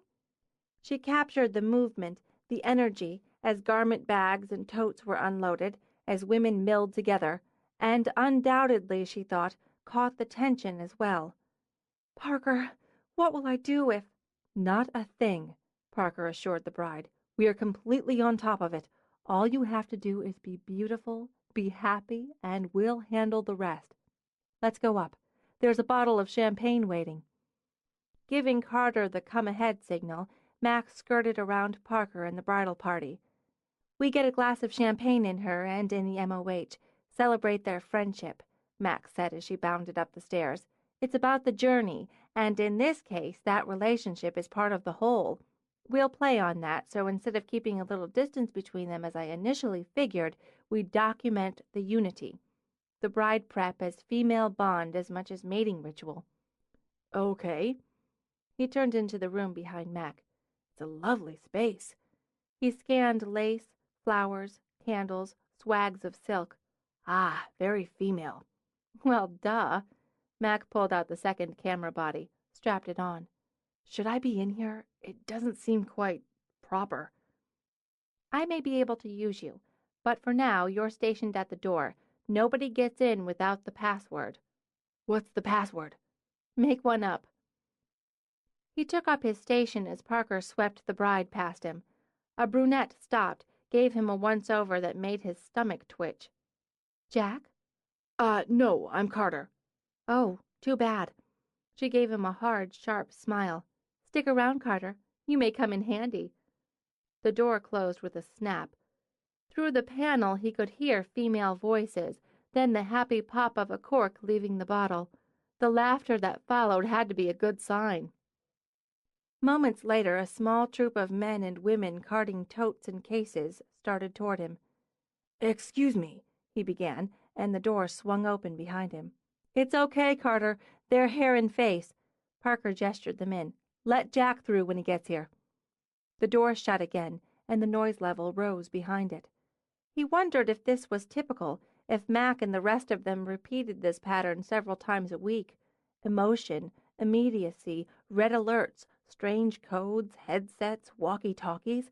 It was like a continuous battle, or a long-running Broadway show. Either way, he decided he'd be exhausted at the end of every day. Mac opened the door, stuck a glass of champagne in his hand. "Here you go," and closed the door again. He stared down at the glass, wondered if he was allowed to drink on duty. Amused at himself, he shrugged, took a sip. He glanced over at the man who turned at the top of the steps and started his way. "Hey, Carter, how's it going?" Jack wore a dark suit with subtle chalk stripes. His dark blonde hair curled casually around his face. Eyes, smoky gray and friendly, sparked under brows arched in question. "You in the wedding?" "No, I'm helping out." "Me too." He dipped his hands in his pockets, relaxed. Jack Cook always appeared relaxed to Carter. "So, I've got a date in there. Did you happen to get a look at her? Megan? Meg to her pals." "Oh, the maid of honor. Yes, she's in there." "Well?" Jack waited a beat. "Give me a gauge. Parker gave me the she's beautiful routine, but Parker had an agenda. I'm in either way, but I might as well get an objective opinion." "Very attractive. Brunette." "Mood?" "A little scary, actually. They're doing something with hair in there now." "Great." Jack blew out a breath. "What we do for friendship and a case of good wine. Well, into the breach." He knocked. "Foreign chromosome," he called out. Parker opened the door. "Perfect timing," she said, and yanked him in. Carter leaned against the wall beside the door, sipped champagne, and pondered human rituals.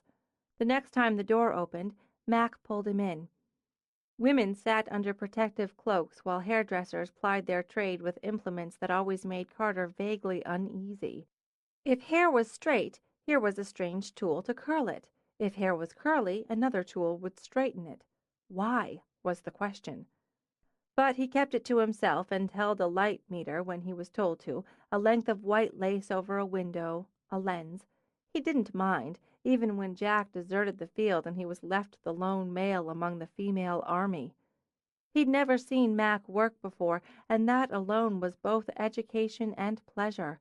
Confident, intent, he thought, with efficiency and fluidity in her movements. She changed angles, cameras, lenses, circling and winding through the women, speaking rarely to those she photographed. She let them be, he realized, how they were and who they were. She tapped her headset. "Groom's heading in.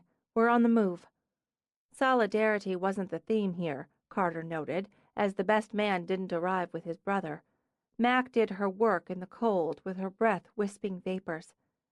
"Groom's coming up," she said into the headset. "CBBM among the missing." "Got it." She turned to Carter. "We've set a lookout for the asshole. I'm going to go set for the formal gown portraits. Why don't you find Jack and Dell? Relax a while." "All right."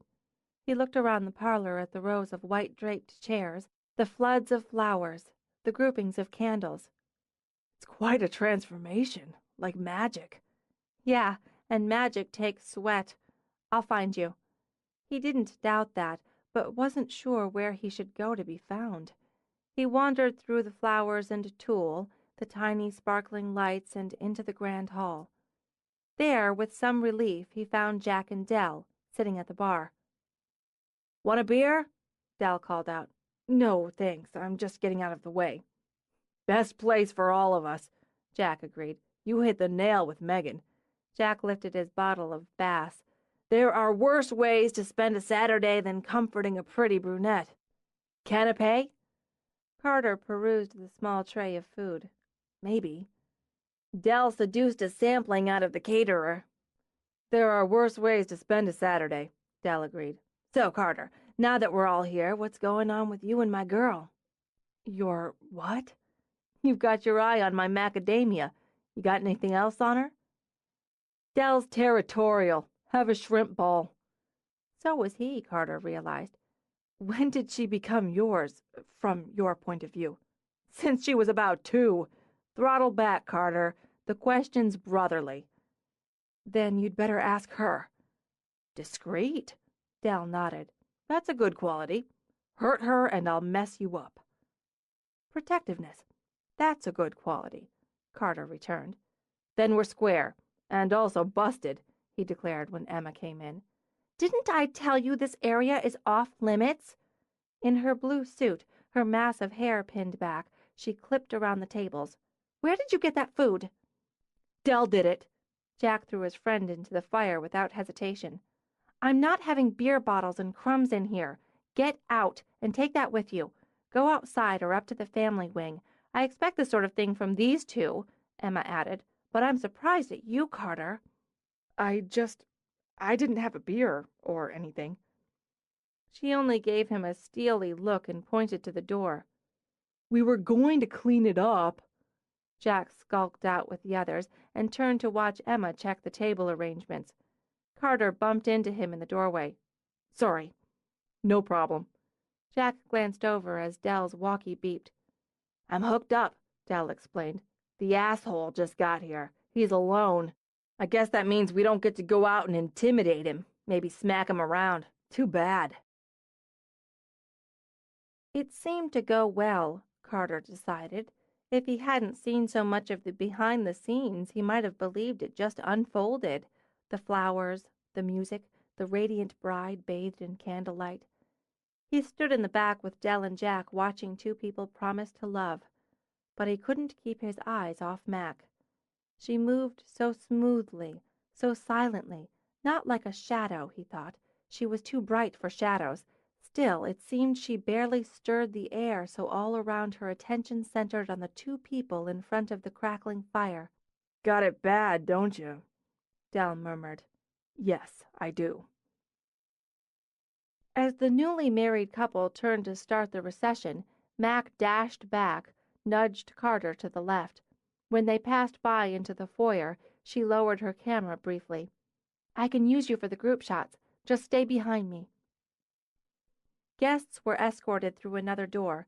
Mac made use of the staircase, the foyer, the now empty parlor. She worked quickly, Carter observed.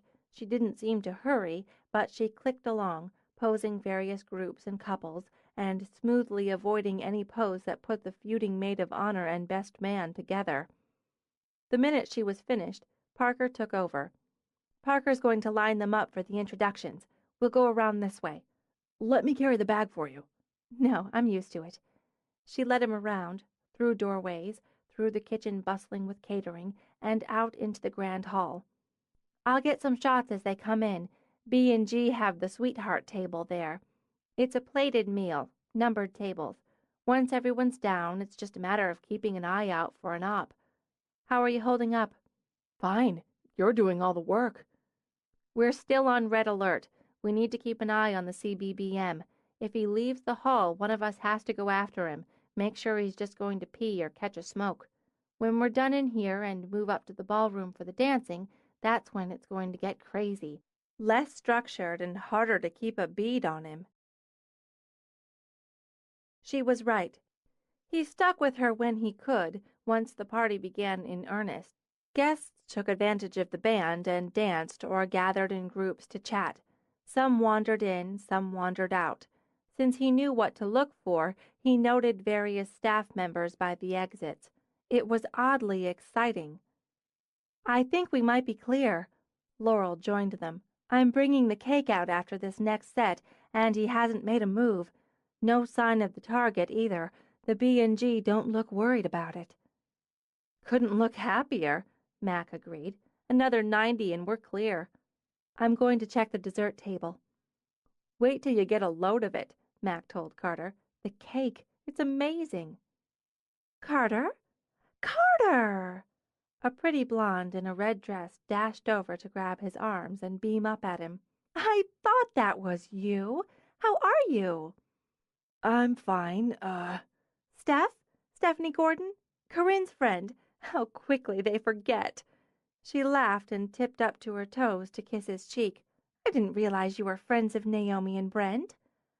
Actually, Brent's my cousin. What a beautiful wedding. This place is just fabulous. Really, imagine having an actual ballroom in your own house. Of course, I suppose the Browns lease it out for events so they can maintain it. I'm going to have to find Greg. You remember my husband, Greg, don't you? He'll be so surprised to see you. What's it been? It's been a year at least. We haven't seen you since you and Corinne. She broke off, gave him a sympathetic look. I'm sorry that didn't work out.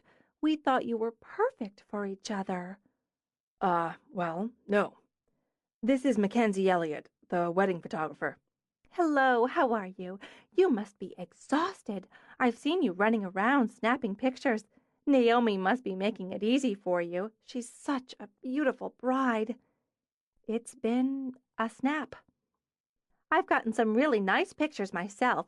Those digital cameras practically work themselves, don't they? Hardly need me at all. You'll have to excuse me. I have to go pretend to work. When Carter caught up with her, Mac was taking candids on the dance floor. I'm sorry. I don't think she meant to be insulting, but she's an idiot and can't help it. No problem. She switched cameras, handed him the other. Fresh memory card. Remember how to do it? Yes. They're decorating the limo. I want to go get a few shots out there before they bring in the cake. She started out with Carter in her wake. So, a year ago, the breakup? Right, more or less. We were together almost that long and lived together for about 8 months. Maybe it was 9. Then she decided she wanted to live with someone else. So she did. Mac paused. She hurt you. Not as much as she should have been able to, given the situation, which means we weren't perfect for each other. Far from it. If you lived with her, you must have been in love with her. No. I wanted to be in love with her. It's not the same thing at all. Mackensie, he began as they moved outside. Shit! Damn! Fuck! Excuse me? SBP! Red alert! She said into her headset. SBP sighted south side of main entrance. CBBM's with her. Come on, Carter. We've got to go head them off until reinforcements get here. Chapter 13. He wasn't sure what he intended to do, and was less sure of what she intended to do, but when Mac cut across the snowy lawn, Carter instinctively picked her up. What? You're only wearing shoes. So are you. Put me down. I can't project a stern and forbidding demeanor when you're carrying me. Down, or they'll get by us. The minute he set her down, she was off, in a kind of lope, Carter thought, a long-legged gazelle leaping through the snow. He wasn't graceful, he knew, but he was fast when he had to be. He passed her. Carter figured his ungainly slide on the path, thanks to his now ruined and snow-slicked shoes, cut back on the impact of the barrier, but he blocked the forward motion of the furious best man and his current amour. I'm sorry. Mr. and Mrs. Lester have expressly ordered that Miss Polson not be admitted to this event. She's with me and we're going in. Not just furious, Carter noted, but a little bit drunk. Again, I'm sorry, but we have to respect the wishes of the bride and groom. Just slightly out of breath, Mac reached them. You were told, specifically and repeatedly, that your friend here isn't allowed. Donnie, Roxanne tugged on Donnie's sleeve. You said it was all right. A combination of anger and embarrassment heated Donnie's face. It's all right because I say it is. It's my brother's wedding, and I can bring whoever I want to bring. Meg's bent, and that's too bad, but she doesn't run my life. Out of my way. He jabbed a finger at Mac and Carter. You're just the hired help. She's not going in, Mac said.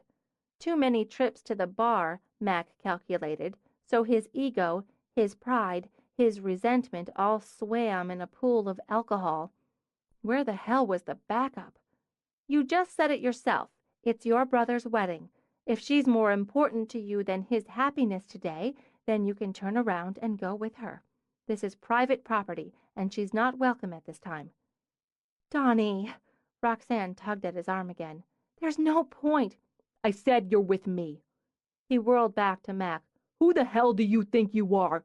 You don't tell me about my brother. Now move! Temper ripe in his eyes, he planted a hand on Mac's shoulder and shoved. Like a flash, Carter stood between them. Don't touch her again. Now, you're drunk, and you're obviously stupid, so I'll factor that in. You need to cool off and calm down, because you really don't want to do this. You're right. I want to do this. He smashed his fist into Carter's face. Carter's head snapped back, but he didn't give ground. Roxanne squealed. Mac cursed. Before she could leap forward, Carter pushed her back behind him. She's not going in. You're not going back in. All you've proven is that you're too selfish to think of anyone but yourself. You've embarrassed Miss Polson, and that's a shame. But you're not going to get the opportunity to embarrass your brother and his wife today. Now you can leave on your own, or I can help you with that. Why don't we all help him with that? Dell said as he and Jack flanked Carter. I don't think there's any need for that. Parker clipped down the path, then muscled her way through. She stood, an ice queen in Armani, and stared down the best man. Is there, Donnie? We've got better things to do. Come on, Roxy. This place is a dump anyway. I'll make sure they leave. Dell shook his head in disgust. Go on back in. How's the face, Carter? It's not the first time I've had a fist smashed into it. He wiggled his jaw experimentally. It always hurts, though. Ice pack. Parker watched the CBBM and SBP's departure with cold eyes. Emma. Come with me, Carter. It's all right, really. Ice pack. Parker's tone brooked no nonsense. I'll signal the all clear, and let's get back inside. Nobody hears about this. Did you see what he did? Mac murmured.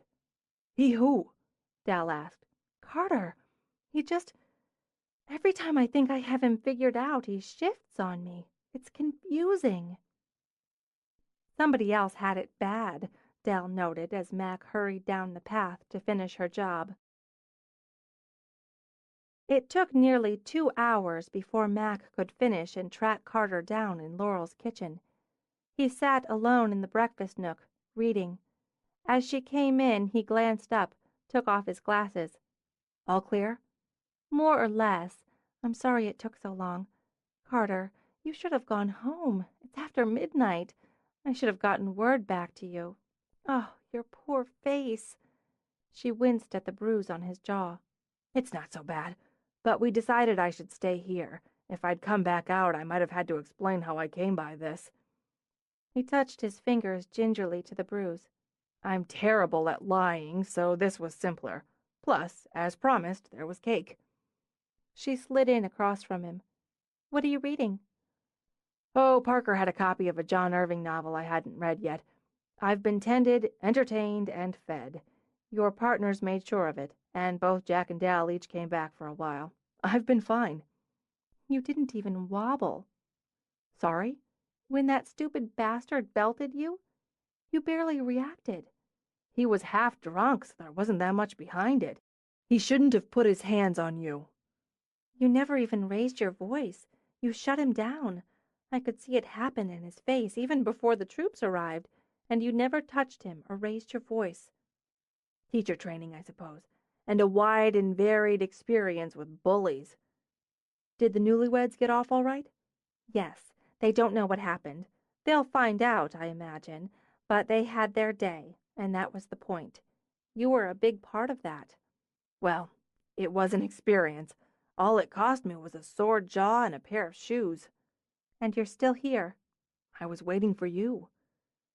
She stared at him, then just gave in to the shimmer inside her heart. "I guess you'd better come home with me, Carter." He smiled. "I guess I'd better." "Mistakes happened, right?" Mac reminded herself as she opened the door of her studio. If this was a mistake, she'd fix it. Later, when she could think more clearly. But at the moment, it was after midnight and there was Carter in his three-piece suit and ruined shoes. "I'm not as tidy as you." "Tidy's such a fussy word, don't you think?" He gave her an easy smile. "The sort that makes you think of your great Aunt Margaret and her tea cozies." "I don't have a great Aunt Margaret." "If you did, she'd probably be a tidy sort with a tea cozy. I prefer the word organized." Mac tossed her coat over the arm of her couch. Unlike Carter, she didn't have a coat closet. "I'm organized, then, when it comes to my work, my business." "I could see that today. It seemed you knew exactly what to do, where to be, what to look for before it was there." He laid his coat over hers. "That's creative instinct married to organization." "And I use them both for the work. Outside of that, I'm a messy woman." "Everyone's messy, Mackensie. Some people just shove the disorder into a closet or a drawer, at least when company's coming, but it's still there." "And some people have more drawers and closets than others. But since it's been a long day, let's step back from the edge of the philosophical cliff and just say I'm telling you this as my bedroom isn't at its best." "Are you looking for a grade?" "As long as there's a very generous curve. Come on up, Dr. McGuire." "This used to be the pool house," he said as she led the way. "The Browns did a lot of entertaining, so they redesigned it as a kind of spare guest house. Then, when we opened the business, we redesigned it again for the studio. But up here, it's all personal space." A master suite sprawled over the second story, laid out, Carter saw, to accommodate a sitting area where he imagined she might read, nap, watch TV. Color dominated, with the muted, misty gold of the walls serving as a backdrop for strong blues, greens, reds. Like a jewel box, he thought, with everything cluttered in, tangled and gleaming. Clothes draped over the arms of chairs, bright sweaters, soft shirts. Throws and pillows tumbled over the bed, the couch, like bold stones in rivers. A wildly ornate mirror hung over a painted chest that served as a dresser. The top held jumbled and fascinating pieces of her, earrings, magazines, bottles, and pots. Photographs served as art, portraits of those close to her, posed and candid, pensive and joyful. With them scattered over the walls, she'd never be alone here. There's so much of you here. I try to shovel some of it out every couple of weeks. No, I mean it reflects. Downstairs reflects your professional side, and this, the personal. Which circles back to my point about being a messy woman. She opened a drawer, pushed in a discarded sweater, with a lot of drawers. So much color and energy in here. It was how he saw her, color and energy. How do you sleep? With the lights off. She stepped to him, laid her finger on his bruised jaw. Still hurt? Actually, yes. Now, alone in her jewel box room, he did what he'd wanted to do all day. He kissed her. There you are, he murmured when her lips warmed to his. Right there. She let herself lean into him, let herself sigh as she rested her head on his shoulder. Yes, she'd think later. When he wasn't holding her, when her mind wasn't fuzzed with fatigue and longing. Let's get you into bed. He kissed the top of her head. Where are your pajamas?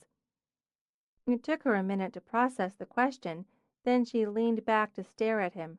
My pajamas? You're so tired. He stroked a finger down her cheek. Look how pale you are.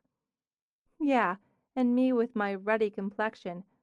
Carter, I'm confused here. I thought you were staying. I am.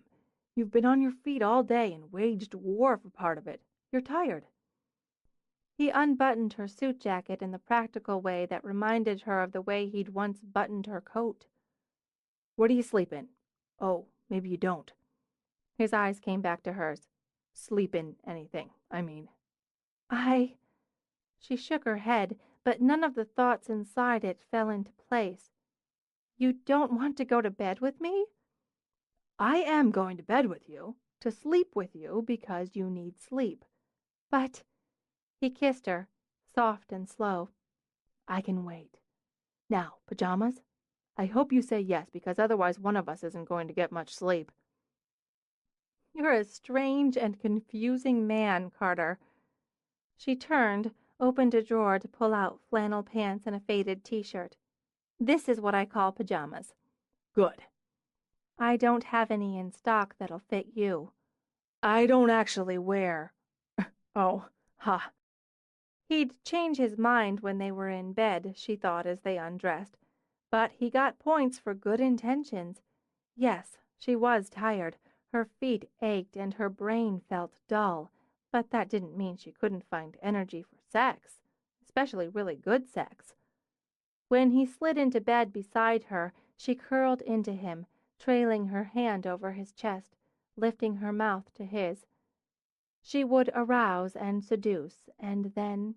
Did I tell you about the lecture I'm planning on methodological and theoretical analysis of the novel, with a specific emphasis on home, both literal and metaphorical, as motif? He smiled in the dark, gently, rhythmically rubbing her back. It's for seniors in my advanced classes. In a quiet monotone designed to bore the dead, he began to explain his approach. And he explained it as tediously as possible. He gauged it would take 5 minutes, tops, to put her to sleep. She went out in 2. Satisfied, he rested his cheek on top of her head, closed his eyes, and let himself drift off with her. She awoke with the winter sun slanted over her face. She awoke warm. Sometime in the night he'd spooned her, and now she lay snugged back up against him, wrapped close. Cozy, she thought, rested and relaxed. He'd wanted her to sleep, so she'd slept. Wasn't it funny how he managed to get his way without demanding, without pushing? Sneaky. Well, he wasn't the only one. His arm wrapped around her waist. She took his hand, pressed it to her breast. Touch me. She pressed back against him, sliding her leg between his. Feel me. She smiled when his hand moved under hers, when it cupped her, and when his lips pressed to the nape of her neck. Taste me. She turned so they were face to face, so her eyes could look into the soft blue of his. "I feel refreshed," she murmured, and still looking into his eyes, let her hand glide down his chest, over his belly, until she found him. "Hey, you too." It often happens that certain parts of me wake up before others. "Is that so?"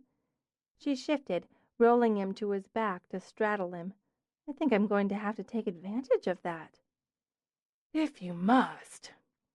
In a lazy morning caress, he ran his hands down her torso, over her hips.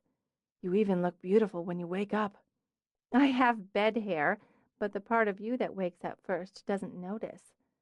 She crossed her arms, gripped the hem of her t-shirt, pulled it up, off, tossed it.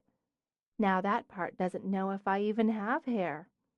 It's like the sun set on fire. "You've got away, Carter." She leaned down, caught his bottom lip with her teeth. "Now I'm going to have my way." Okay. As she leaned back, he sat up. But do you mind if I... And closed his mouth on her breast. "No." Her belly clutched in response. I don't mind a bit. God, you're good at this. Anything worth doing. Soft, firm, warm, smooth, she was all those things. He could feast on her, break his fast with the enticing, alluring flavors of her. She pressed him closer, urging him to take more while her hips rocked him into heat. She bowed over him, back from him, wriggling out of the flannel pants. She pushed him back, rose up, her body lean and pale, dappled by the thin light that eked through the windows. She took him in, surrounding. She arched, trapped in her own web of pleasure, and moved to the beat of her own blood, slow and thick and deep, gliding silk to silk, steel to velvet. In that morning hush there were only sighs, a tremble of breath, a whispered name. And the beat quickened while pleasure tipped toward ache. She watched him watch her, watched what she was fill his eyes as that ache spread, swelled. The beat pounded, urgent now, faster now. She rode him, rode them both until the ache peaked, tore, and shattered. When she went limp, he drew her down and held her close as he had in the night. Floating, she thought, it was like floating down a long, quiet river where the water was warm and clear, and even if you sank, he'd be there to hold on to you.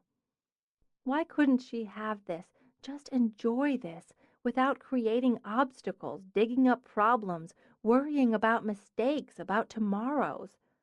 Why let the maybes, the ifs, the probablys spoil something so lovely? "I'd like to stay right here," she said quietly, "just like this, all day." Okay. Her lips curved. "Are you ever lazy? Do the serious sloth?" Being with you isn't lazy. We could consider it an experiment. How long can we stay in bed without food or drink or outside activities? How many times can we make love on a Sunday? "I wish I could find out, but I have to work. We have another event today." What time? 3 o'clock, which means I have to be over there by 1, and I have to upload the shots from yesterday." You need me out of the way. "No, I was thinking shower and coffee for 2. I might even scramble some eggs instead of offering you my usual Pop-Tart." I like Pop-Tarts. "I bet you eat the grown-up breakfast." I rely heavily on toaster strudels. She lifted her head. "Those are great. If I can provide hot water, coffee, Pop-Tarts with a side of eggs, would you consider hanging out for today's event?" I would. If a toothbrush and a razor get tossed in, I don't suppose you have a spare pair of shoes. "I have many shoes, but I assume you're talking about manly ones." That would be best. High heels make my toes cramp. Funny guy. Actually, we may be able to help you out. Parker keeps a supply of dress shoes for events. Standard black dress for men, black heels for women. That's efficient. It's compulsive, but we've actually dipped into them several times. What size? 14. This time her head shot up. 14? I'm afraid so. That's like aircraft carrier size. She tossed off the covers to study his feet. You have battleship feet, which is why I trip over them so much. I don't think Parker is compulsive enough to carry 14s. No, not even Parker. Sorry, but I can provide the toothbrush and razor. Then it's a deal. I think we should start with the shower. We need to get hot and wet and all kinds of slippery. She glanced down at him and grinned. Hey, look who's awake again. Laughing, she rolled out of bed, raced for the shower. By the time Mac wrapped herself in a towel, she'd decided Carter was as creative vertically as he was horizontally. Wonderfully loose, she dug out a spare toothbrush, a disposable razor, and a travel-sized can of shaving cream. There you go. She turned as he rapped his elbow getting out of the shower. I have a question. How come you're not clumsy when you're having sex? I guess I pay better attention. Frowning, he rubbed his elbow. Plus, you distracted me in your towel. Since you're going to shave, I'm going down to start the coffee. That way I won't distract you into cutting your face to ribbons. She gave his face a pat, ended up yanked against him and thoroughly distracted. When she managed to wiggle away, she tossed him her towel. You take it, since it's a problem. She grabbed her robe off the back of the door and sauntered out naked. When she disappeared, Carter picked up the razor, studied it dubiously before eyeing the nasty sunset of bruising on his jaw. Okay, let's see if we can do this without any facial scarring. Downstairs, Mac hummed as she measured out beans. She didn't really need coffee to jump-start her day, she thought. Carter had taken care of that. He took care, she thought with a sigh, so she felt tended and appreciated, challenged and excited. When was the last time she had a man bring out all those things in her? Let's see. Absolutely never. And above all those things, she felt happy. She opened the fridge, counted 4 eggs. That ought to do it. She got out a bowl, a whisk, a skillet. She wanted to fix him breakfast, she realized, such as it was. Wanted to put a little meal together for him. To tend, she supposed, as he tended. It must be. Her thoughts scattered as she heard the door open. Em, if you've come to mooch coffee, you'd better be carrying one of my mugs you've walked off with. She turned, expecting to see her friend, and watched her mother walk into the kitchen. Mom! Mac's face went numb. What are you doing here? Dropping by to see my daughter. Beaming smiles, Linda tossed open her arms as she rushed across the kitchen to grab Mac in a hard hug. Oh, you're so thin! You should have been a model instead of the one taking pictures. Coffee, wonderful. Have you got any skim milk? No, Mom, I'm sorry. This isn't a good time. Oh, why do you want to hurt my feelings? On Linda, a pout was both pretty and effective, and she knew it. Her baby blue eyes radiated hurt. Her soft pink mouth projected defenselessness with the slightest of quivers. I don't mean to. It's just, we have an event today, and you always have an event. Linda waved it off. You can spare 5 minutes for your mother. As she spoke, Linda tossed her coat over a stool. I came all the way over here to thank you for the spa and to apologize. Those blue eyes took on a sheen of emotion and unshed tears. I shouldn't have been so cranky with you, and after you were so sweet to me. I'm so sorry. She meant it, Mac knew, for as long as it lasted. Rather than acknowledge sentiments that would be fleeting, Mac got out a mug. Give her coffee, get her gone, she thought. Great outfit. You're awfully suited up for a drop-by. Oh, this? Linda did a runway turn in the sharp red suit that set off her curves and burned against her fall of blonde hair. It's fabulous, isn't it? She threw back her head and laughed, until Mac had to smile. It is, especially on you. What do you think? The pearls are good with it, aren't they? Not too matron lady? Nothing could look matronly on you. Mac offered the mug. Oh, honey, Don't you have a decent cup and saucer? No.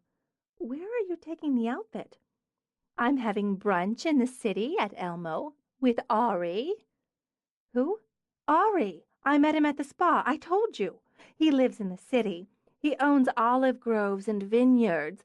And, well, I'm not sure exactly, but it doesn't matter. His son runs most of the businesses now. He's a widower. Ah, he may be the one. Foregoing the coffee, Linda pressed a hand to her heart. Oh, Mac, we had such a meeting of the minds and spirits, such an instant connection. It must have been fate that sent me to the spa at the same time he was there. My 3,000 sent you to the spa, Mac thought. He's very handsome, in a distinguished kind of way. He travels everywhere. He has a second home on Corfu, a pied-à-terre in London, and a summer home in the Hamptons. I'd barely gotten in the door from the spa when he called to ask me to brunch today. Have a good time. You should get started. It's a long drive into the city. It really is, and my car made a funny noise yesterday. I need to borrow yours. I can't lend you my car. I need it. Well, you'll have mine. With the funny noise, Mac thought. Your two-seater convertible won't work for me. I have client meetings tomorrow and an outside shoot, which means equipment. I need my own car. I'll have it back tonight. God, Mackenzie. That's what you said the last time I let you borrow it, and I didn't see it or you for 3 days. That was a spontaneous long weekend. Your trouble is you never do anything spontaneous. Everything has to be scheduled and regimented. Do you want me to have a breakdown on the side of the road? Or an accident? Can't you think of anyone but yourself? Excuse me. Carter stood at the bottom of the stairs. Sorry to interrupt. Hello, you must be Mackenzie's mother. Chapter 14. They couldn't have looked more dissimilar to Carter's eyes, the petite, curvy blonde in the tailored red suit and the willow-stem redhead in a plaid robe. Still, both of them froze, and both shot him stares of mingled horror and embarrassment. Then even that connection shattered as Mac's eyes shifted to misery and Linda's to sly calculation. Well, well, Mackenzie didn't mention she had company, and such handsome company, too. Mackenzie, where are your manners? You'd think she'd been raised in a barn. I'm Linda Barrington, Mackenzie's mother. She stayed where she was, but held out a hand, and I'm delighted to meet you. Carter McGuire. He crossed to her, took her hand. When he would have shaken it, she sandwiched his between hers. Good morning, Carter. Where did Mac happen to find you? I like to think I found her. Aren't you the charmer? With a light laugh, she tossed her hair. Are you from Greenwich, Carter? Yes, my family's here. McGuire. I wonder if I know them. Mackenzie, for heaven's sake, get the man some coffee. Sit down, Carter. She patted the seat of a stool in invitation. And tell me everything. I wish there was time, but Mackenzie and I have to get ready for an event. Oh, are you a photographer, too? No, just helping out. She let her gaze sweep over him, quick and flirtatious. You certainly look helpful. At least keep me company while I have my coffee and Mac goes up to dress. Mac, go up and put yourself together. You look like a ragamuffin. I was just thinking how pretty you look, Carter said to Mac. So Sunday morning. Linda let out a light laugh. I said you were a charmer. I can always spot them. Watch your step, Mackenzie. Someone might steal this one. Now, Carter, sit right down here and tell me all about yourself. I insist. Take the car.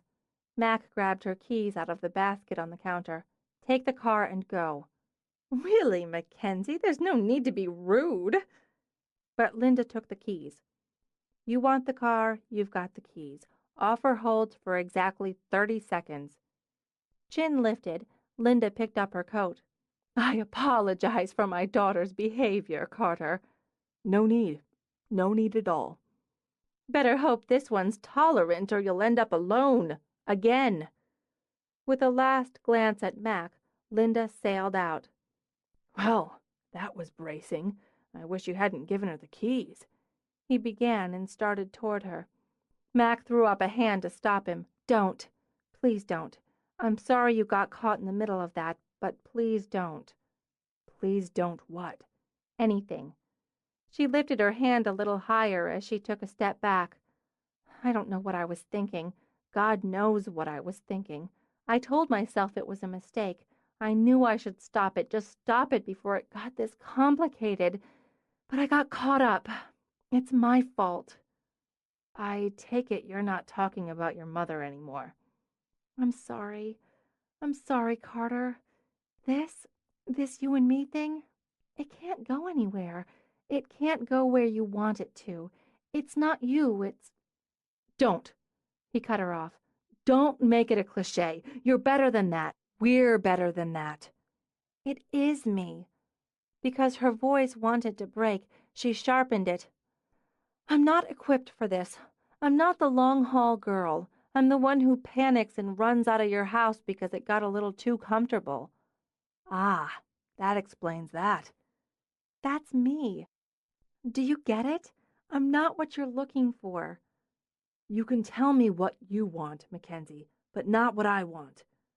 Of course I can. You're infatuated enough to imagine we've got a future, to want one. You're traditional to your bones, Carter, and it won't take long for you to want a solid commitment, marriage, family, the house, and the three-legged cat. It's how you're wired, and I'm telling you the wires got crossed with me." She tossed the whisk she'd yet to use in the sink. "You don't even know me.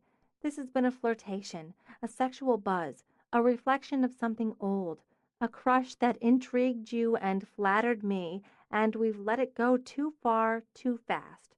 We're rushing along here to nowhere because the road's been smooth, but there are potholes and bumps. God, we haven't even had a fight, so how can we think—" "That's all right," he interrupted. "We're about to. I'm not sure who you think less of at this moment, yourself or me. Do I want commitment, marriage, family, the house, and the damn cat, which I already have, thanks? I do, eventually. That doesn't make me an idiot." "I didn't say—" "Potholes and bumps? Welcome to the world. Every road has them. They're there to be navigated, avoided, driven over, or through to the other side.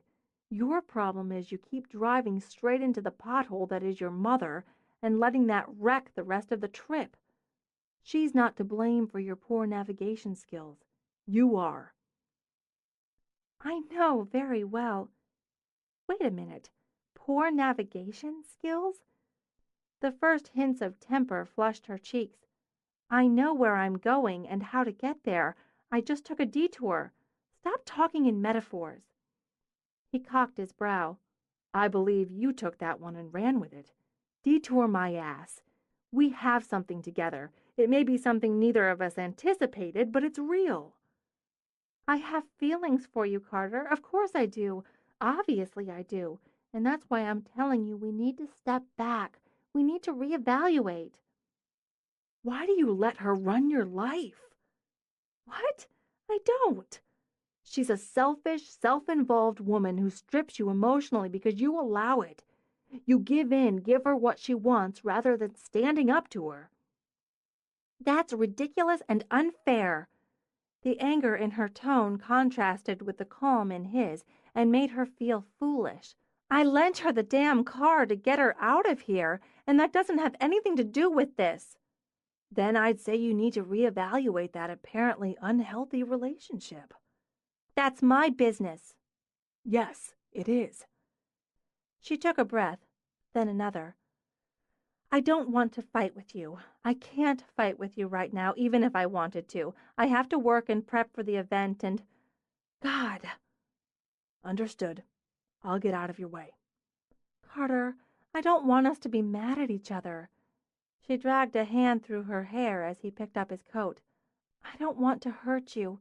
I don't want you to feel like all of this doesn't mean anything to me." That's a lot of don'ts, Mackensie. Studying her, he put on his coat.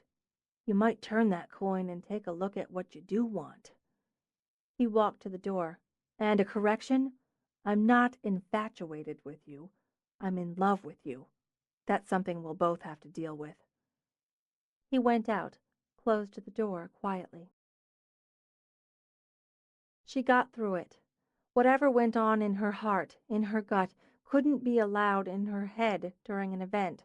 Crop it out, she ordered herself, because the day wasn't about her any more than the day before had been about the idiot brother of the groom. Are you going to tell me what's wrong? Emma asked her as they circled the dance floor. No, it doesn't belong here. I saw your mother's car outside your studio. I didn't see yours. Not now, Em. This is winding down. I'll talk to you after.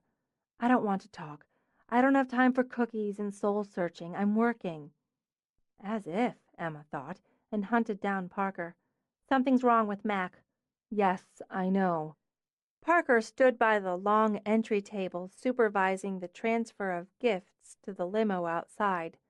We'll deal with it after. She's going to try to evade. Like Parker, Emma kept an easy smile on her face. I'm worried because she's not mad. Usually dealing with her mother makes her mad. It can bring her down. But the mad's there. Nothing to do until we can do it. Last dance is coming up. Parker calculated after a glance at her watch. She'll want to take the departure shots outside.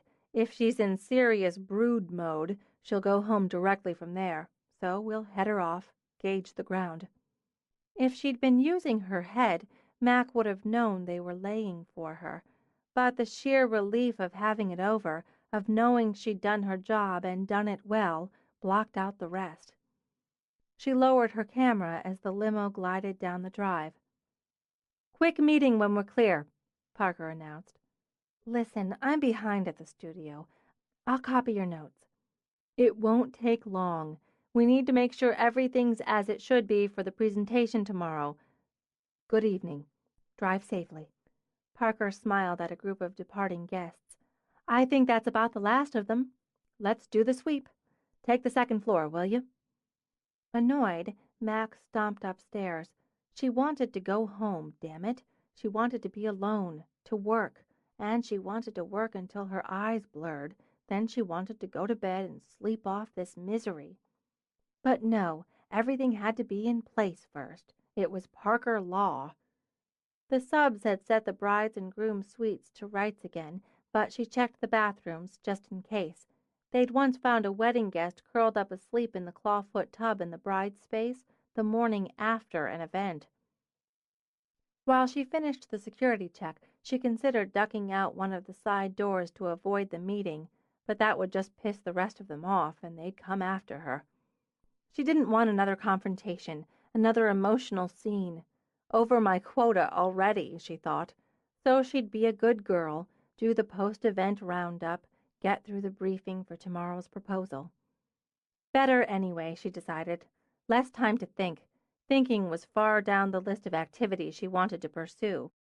It didn't surprise her to see Laurel setting up tea and finger sandwiches. Vow's meetings traditionally included food and beverage of some sort. Nice event, Laurel said casually.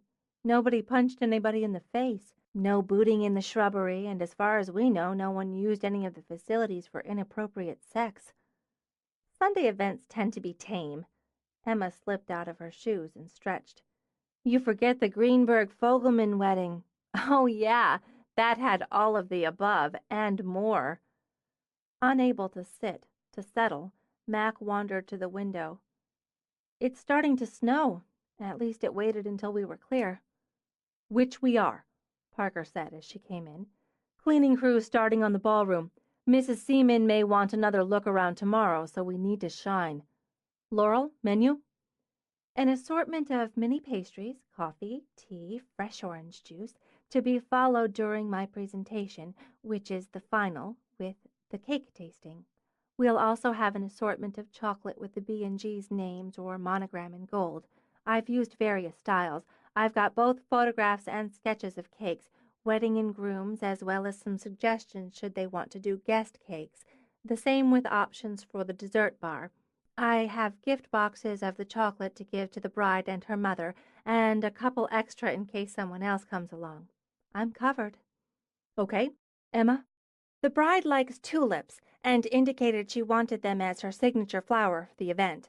I'm going garden wedding since it's an April affair. I'll have masses of tulips, clear glass vases, varying shapes and sizes in here, and roses, of course. I'm putting together arrangements, spring colors, scents, plus boutonnieres. White tulip with a little sprig of lavender to set it off. I've done 3 silk bouquets designed specifically for her, and I'll have one that pushes on her tulips, because that's the one I think she'll go with. If she goes, that is. She paused to rub her left foot while she worked down her list. I've also done a few varieties for attendance, spring colors again, as she hasn't settled on her colors. I've got photos in addition to the samples I made. She's already seen my space and a lot of my samples and displays, but I've changed some up and tailored them to her. Laurel helped me sketch out a couple ideas for the pergola area. I had this idea for dogwoods. Young dogwood trees in white urns as a backdrop. We can string them with lights. I want to suggest tussy-mussies instead of corsages for the mothers. I've made a few up to show her. I'll pack arrangements for each of them to take home. We've got plenty of photos of all the spaces dressed for spring weddings. Parker glanced toward Mac. I've called out what I feel are the best examples for this client and ones that I've taken on details. As we already discussed April's iffy weather, and they'll want tents. Silk tents. Mac nodded at Parker. I've read your proposal and seen Laurel's sketches. We don't have photographs of that specific layout, but we have a few that are close. I've put together a really strong portfolio of portraits, engagement and wedding, and a separate one with photographs we've had in magazines. They skimmed over the albums when they came through, and you indicated Mom's eyes lit up at the idea of doing an art book. I'm bringing a sample of one. I'm going to take a portrait of the mother and daughter here during the presentation. I'll go print it out, frame it, box it, and give it to Mom. That's great! Parker grinned. That's excellent. For my part, I have 3 scenarios, different styles, that take them from the rehearsal all the way through to departure. I've gone back and forth, but I've decided to lead off with the one I think is the best. The 21st century fairy princess one, Emma said. My favorite. We've already put about 100 hours into this among the 4 of us, Laurel pointed out. Every digit I have is crossed. Emma gave a decisive nod. I have a good feeling about this. You have a good feeling about pretty much everything. If that's it, I have a mountain of work. Almost, Parker said as Mac started to rise. What hurts, Mac? My feet, mostly. You might as well spill. Laurel chose a finger sandwich. It's 3 against 1. It's nothing, and I don't see why we have to gush every time one of us has a mood. We're girls, Emma reminded her. Your mother has your car. Yes, my mother has my car. She ambushed me this morning. I'm irritated. I'll be irritated when she decides to bring it back, certainly out of gas, probably with a dent in the fender. End of story. I know when you're irritated. Parker tucked up her legs. That's not what you were today. It's what I am now. Because that's the least of it. Carter was there when she ambushed you, wasn't he? She came on to him, the way she does with anything that has a penis. Can you imagine how embarrassing that was? Was he upset? Emma asked. About her? She pushed up to walk back to the window. I don't know. I'm not sure. I was too busy being mortified to notice, so I gave her the keys to get her out. I won't ask what she wanted your car for. Laurel poured out a cup of tea. What difference does it make? What I'm wondering is why you're upset with Carter. I'm not.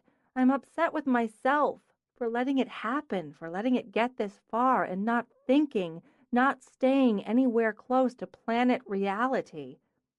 You're not talking about scary Linda now, Laurel concluded. Oh, Mac. Emma's eyes darkened in sympathy. You had a fight with Carter. No. Yes. No. Frustrated, Mac spun around. You can't have a fight with someone like him. People in a fight yell or storm around. They say things they regret later. That's why they call them fights. All he can do is be reasonable." "Damn the man," Laurel stated, and earned a vicious glare. "You try it. You try to make someone like Carter understand you've taken the wrong direction and have everything you say bounce off the wall of calm logic." "You broke up with him." From the tone, Emma's sympathy took a sharp turn toward Carter. "I don't know what I did. Besides, how can you break up with someone when you haven't said you're together, officially? It's me. It's my fault, and he won't even listen to that. I know I let it go too far. I got caught up, swept up, something. And when my mother walked in this morning, it was a solid slap back to reality." "You're going to let her push your buttons on this?" Parker demanded. "No, it's not like that." Mac spoke fiercely because part of her worried it was like that, exactly like that. "I don't want to hurt him. That's what it comes down to. He thinks he's in love with me." "Thinks?" Laurel repeated. "Can't be?" "He's romanticized it. Me. Everything. This would be the same man who can only be reasonable. The calm wall of logic." Lips pursed, Parker tilted her head. "But about you he's stuck in fantasy?" "He can have layers," Mac argued, suddenly feeling tired and defeated. "I think the question on the table should be not how Carter feels or doesn't feel about you, but how you feel or don't feel about him. Are you in love with him, Mac?" Mac stared at Parker. "I care about him. That's the point." "I call evasion," Laurel said. "It's a question that can be answered yes or no." "I don't know. I don't know what to do with all these feelings crammed inside me. He walks into my life, smacks his head into the wall, and I'm the one who's dizzy. You said he wasn't my type. Right off the bat you said that, and you were right. Actually, I think that's one of the rare times I've been wrong. But you have to decide that for yourself. What'll piss me off, Mac, what'll disappoint is if you use Linda as your yardstick when it comes to love, because she doesn't even rate a measure. I need some time, that's all. I need time to find my balance, my rhythm. I can't seem to find either when I'm around him." "Then take it," Parker advised. "Be sure." "I will. I have to be. One thing, if he loves you, I'm on his side." Catherine Seaman arrived with her daughter Jessica at exactly 10 Monday morning. It was the sort of punctuality, Mac knew, that would warm Parker's efficient heart, but she found it just a little scary. Overwork, nerves, and emotional turmoil roiled an uneasy mix in her belly as she sat with her partners and potential clients in the parlor. Emma's flood of tulips brought spring into the room even as the crackling fire in the hearth warmed it.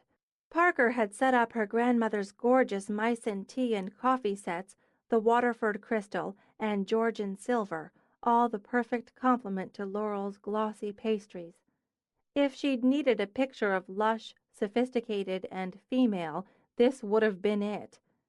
After the ritual small talk about the weather, Parker eased right in.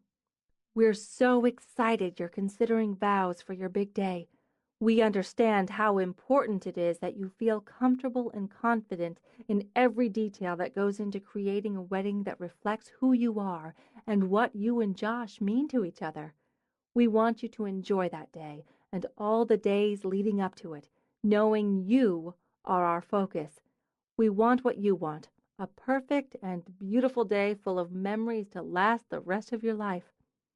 With that goal in mind, we've put together a few ideas. Before I show you the first proposal, do you have any questions?" "Yes." Kate Seaman opened the notebook on her lap. As her daughter laughed and rolled her eyes, she began peppering Parker with questions. Parker's answers were invariably yes. They provided that, would handle that, had a source for or a sample of that. When questions veered off into landscape, Emma took over.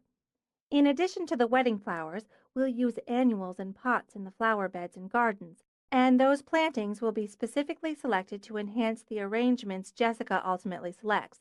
I realize it's early in the season, but I can promise you spring on your wedding day. If they'd wait till May. Mom, Jessica patted her mother's hand. We met in April, and we're determined to be sentimental. It seems like a long time, plenty for all the planning, but already there are a million details. That's what we're here for, Parker told her. Right now, it's the engagement party at the club and the save the date announcements. We can handle that for you. Jessica stopped, pursed her lips. Really? Absolutely. All we need is your list. We have several sources for cards. One of the more personal styles is to create a card from your engagement photo or a photo of you and Josh you particularly like. I love that idea. Don't you, Mom? And I'm up, Mac thought. The engagement photo itself might help you decide if you like that style or want to go more traditional. Setting the date, your venue, finding that perfect dress, and the engagement photo are all early details that, once done, free your mind and your time for the rest, and also they set the tone for your wedding. You have samples of photos you've taken? Yes. Rising, Mac picked up the portfolio of engagement shots, offered it to Kate. I feel the engagement portrait is as important as a wedding portrait. It illustrates the promise made, the intent, the joy and anticipation. What brought these people together? Why have they exchanged this first promise? Tailoring that portrait, which announces to friends, to family, to everyone that Jessica and Josh found each other, is my job. In your studio? Kate asked. Yes, or at whatever venue suits the couple. At the club, Kate decreed. At the engagement party, Jessie has a stunning gown. She and Josh look wonderful together in black tie, and Jessie will be wearing my mother's rubies. As her eyes misted, Kate reached over, took her daughter's hand. It's a lovely idea, and I'd be happy to set that up. But I did have another idea for this portrait. You and Josh met while riding, and that's a passion you both share. I'd like to take a portrait of you on horseback. On horseback? Kate frowned. It isn't a snapshot. I don't want Jessica in jodhpurs and a riding hat for her engagement portrait. I want her to sparkle. I was thinking more a soft gleam. Romantic, a little fanciful. You have a chestnut gelding. Trooper. How did you know that? It's our job to know about our clients, but not in a creepy way, Mac added and made Jessica laugh. I see you and Josh on Trooper, riding double. Josh in a tux, the tie loose, the first few studs undone, and you behind him in a gorgeous flowing gown, and your grandmother's rubies, she added. Your arms around his waist, your hair down, caught in the wind, the background just a blur of color and shape. Oh, my God! Jessica just breathed it. I love that. I really love it, Mom. It sounds beautiful, magical. And I think you'll find the idea flows right into what we've put together as the theme for the wedding. Parker? Rising, Parker stepped to the easel that was set up. We have photos that will show you overviews and details of what we've done in the past, what we can do, but as your wedding will be unique, we're using sketches of our vision for your day. She removed the cover from the first sketch. Fairyland, she said, and Mac imagined each of her partners felt the same quick thrill she did when the bride gasped. I think we got it. Don't you think we got it? God, I'm exhausted. Emma sprawled out on the sofa, and a little sick. I ate too much candy to calm my nerves. Don't you think we got it? If we didn't, I'm taking up a collection to order a hit on Catherine Seaman. Laurel propped her feet on the stack of albums on the coffee table. That woman is tough. She loves her daughter, Parker commented. Yeah, that came through, but God, we practically bled wedding perfection here and couldn't get her to commit. She's going to. Otherwise, we won't need the collection. I'll kill her myself. Rubbing her neck, Parker paced. She needs to think it over, discuss it with her husband, just as Jessica has to talk it over with Josh and get his take. That's reasonable. That's normal. Kate drives the train, Mac pointed out. I think she just wants to torture us. She was completely sold on the Royal Palace wedding cake. Laurel gnawed her lip. You think? I was watching her. I started watching her like a cat watches a mouse. Or maybe I was the mouse and she was the cat. But I was watching her. Her eyes gleamed over that cake. I could hear her thinking, nobody's getting that palace of a cake but my baby girl. We hit every note. Both of them got dreamy over Emma's dogwoods and fairy lights, and the tulip cascade bouquet. Jessie wants it for her own. Then Mom casually mentions her husband's 2 left feet, and Parker reaches into her magic collection of business cards and pulls out a personal dance instructor. That was a good one, Emma agreed.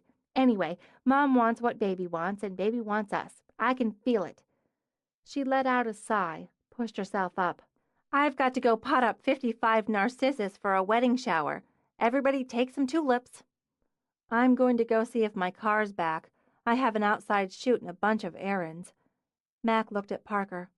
If she didn't show, can I borrow your car? Some people, Parker thought, would say she was interfering, that this was none of her business. Some people, she thought, didn't know her. She fixed problems. And if she didn't at least try to fix one for her oldest friend, then what was the point in being a fixer in the first place? She walked into coffee talk determined to do her best for everyone. The Sunday night crowd set up a low hum of conversation. She could hear the whoosh of the frother, the buzz of the grinder as she glanced around. She spotted Carter at a two-top and, putting on a smile, walked over to join him. Hi, Carter. Thanks for meeting me. Sure. You had an event today. This afternoon. It went very well. No point in wasting time, she thought. Mac was unhappy and upset, but she put that aside for the clients. I'm sorry I upset her. And she you. But Parker continued before he could speak. Her mother's at the root of it. I imagine all 3 of us know that, even if we react to it differently. She was embarrassed. Mackensie, she didn't need to be. Not for me. Her mother will always embarrass her. Parker glanced at the waitress who stopped at the table. Some jasmine tea. Thanks. Coming right up. Dr. McGuire? That's fine. 2 of those. Carter, I want to give you a little background so you understand the why of it all. What you and Mac do about it, that's up to you. As she spoke, Parker pulled off her gloves, loosened her coat. I don't know how much she's told you, and she'd be royally pissed at me for expanding on whatever she has, but here it is. Her parents divorced when she was 4. Her father, and she adored him, walked away from her as easily as he did Linda. He's a careless man, not calculating like Linda, just careless. He grew up privileged and with a nice fat trust fund. That may seem hypocritical coming from me, but no, it doesn't. You and Dell, your parents, you always contributed. That's the word for it. Thank you. Jeffrey Elliot just goes where he likes, does as he pleases, and prefers to avoid any sort of upheaval. Linda shoves, pushes, wheedles her way through life. She got a very nice settlement from Mac's father and blew through the bulk of it. She smiled. Children hear things, even when they're not supposed to know what they mean. There had to be child support. Yes, Mac was housed and fed and clothed very well, so, of course, was her mother. They both remarried before Mac was 7. Linda divorced again within 2 years. She paused as their tea was served. After that, there were a lot of men, a lot of love affairs, and a lot of drama. Linda feeds on drama. Jeffrey divorced again and married again.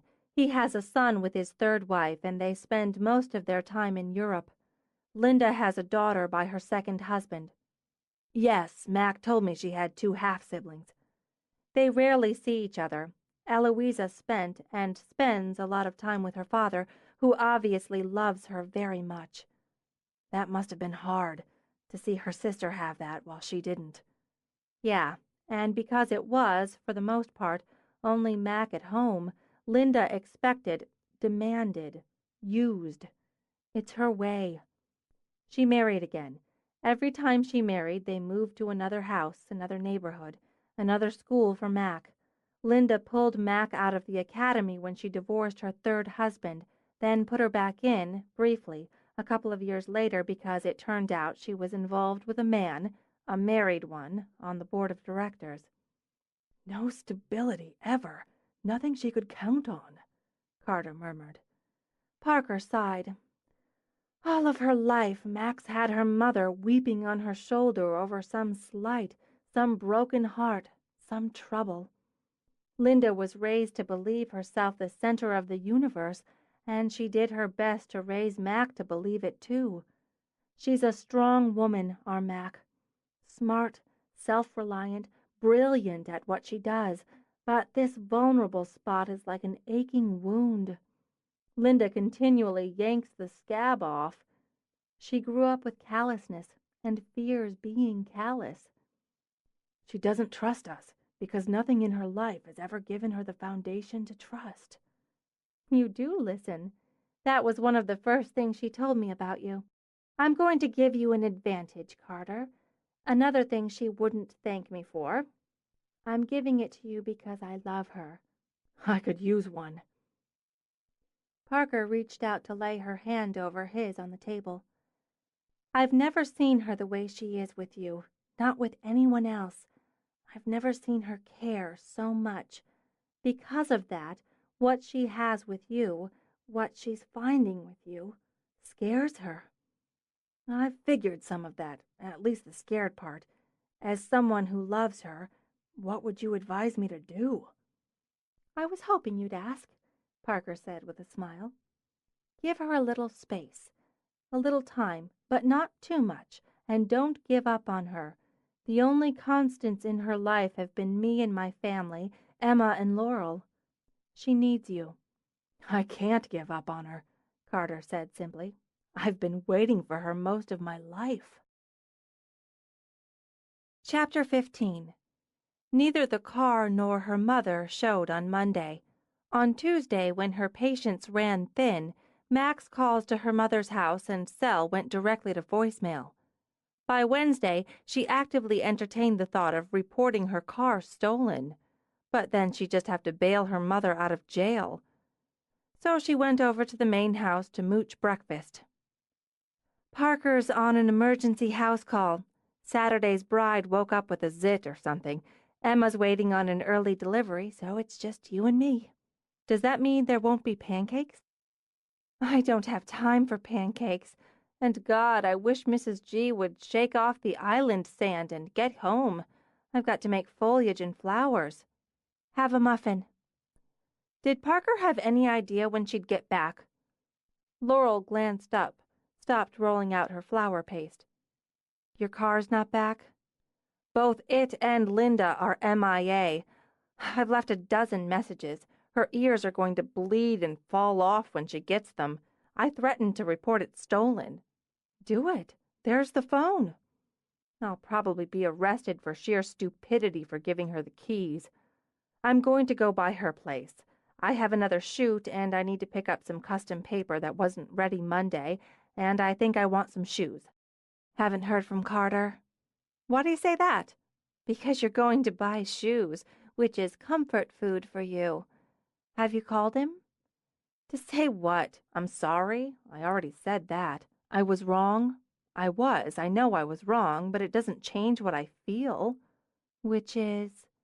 Confused, afraid, stupid. Double all of that because I miss seeing him, she admitted. I miss talking to him. So I think it's better if I don't see him or talk to him. Your logic doesn't resemble the logic of humans. He probably doesn't want to see or talk to me anyway. Coward. Maybe. I'm a coward without a car. She waited in silence while Laurel rolled out her paste. You could lend me yours. I could, but that would be enabling, which is what you continue to do with Linda. I love you too much to do that. It's not enabling, it's business. I could cram my equipment into her ridiculous little toy, but funny, she left the car and not the keys. It's not the client's fault I caved, or she's so self-centered she hasn't brought it back. No, it's not. With care, Laurel used a template and began cutting out the first flowers. I'm so pissed off. I admit the pissed off portion helps balance out the sheer misery of the Carter situation, but at this point I'd rather be miserable about him and have my wheels. Why does she do this? And don't say because I let her. I swear, and I'll swear it in blood, I had no intention of lending her the damn car. I never would have put myself in this position again if it hadn't been for those exact circumstances. I'd like to believe that, but here you are, Mac, paying the price as usual, while as usual she pays nothing. No consequences for Linda. She'll bring your car back when she's damn good and ready. You'll confront her, bitch, complain. She'll pull out all her usual crap. Then she'll forget the whole thing because she'll have gotten and done what she wanted and topped it off by being the center of your world while you bitch and complain. What am I supposed to do? Beat her to death with my tripod? I'll help you hide the body. You would. Mac sighed. You're a true friend. I'm not a coward or a pushover about most things. No, you're not. Anything but. I guess that's why it irritates me down to the marrow when you are. When she causes you to be both. Make her pay for once, Mackenzie. I bet once you do, the next time will come easier. How? Believe me when I say I want to. I can't actually call the cops. I gave her the damn keys. And maybe I think. No, she corrected. It was passive-aggressive bullshit that she didn't leave me hers. It's still... I like that look. That is not the look of cowardly pushover. What? She left her car. Oh. Oh, we're going to smash the toy. I'll get my coat and Dell's old baseball bat. No, God, you're a violent soul. I like smashing. It's therapeutic. We're not going to beat up the car. It's an innocent bystander in this. But I am going to have it towed. That's not bad, but having it towed to her house just means she doesn't have to bother to come get it. Not to her house. Mac's eyes narrowed as she thought it through. Remember a few months ago that guy rear-ended Dell's new car? It had to be towed. The mechanic guy who took care of all that, he's got the tow truck, the garage, the lot. Damn it, what's the name? Where is Parker with her magic business cards? Call Dell. He'll remember. And let me just say this is why we're friends. When you get your teeth into it, Mac, you're beautiful. So lend me your car. Make the calls and it's yours. She felt righteous. She felt strong. By the time she'd completed her shoot, run her errands, stopped off to buy more 20-gauge wire for Laurel, she decided she deserved new shoes. Maybe, considering the trauma and triumph of the last few weeks, she deserved new earrings, too. Earrings for Linda, she decided.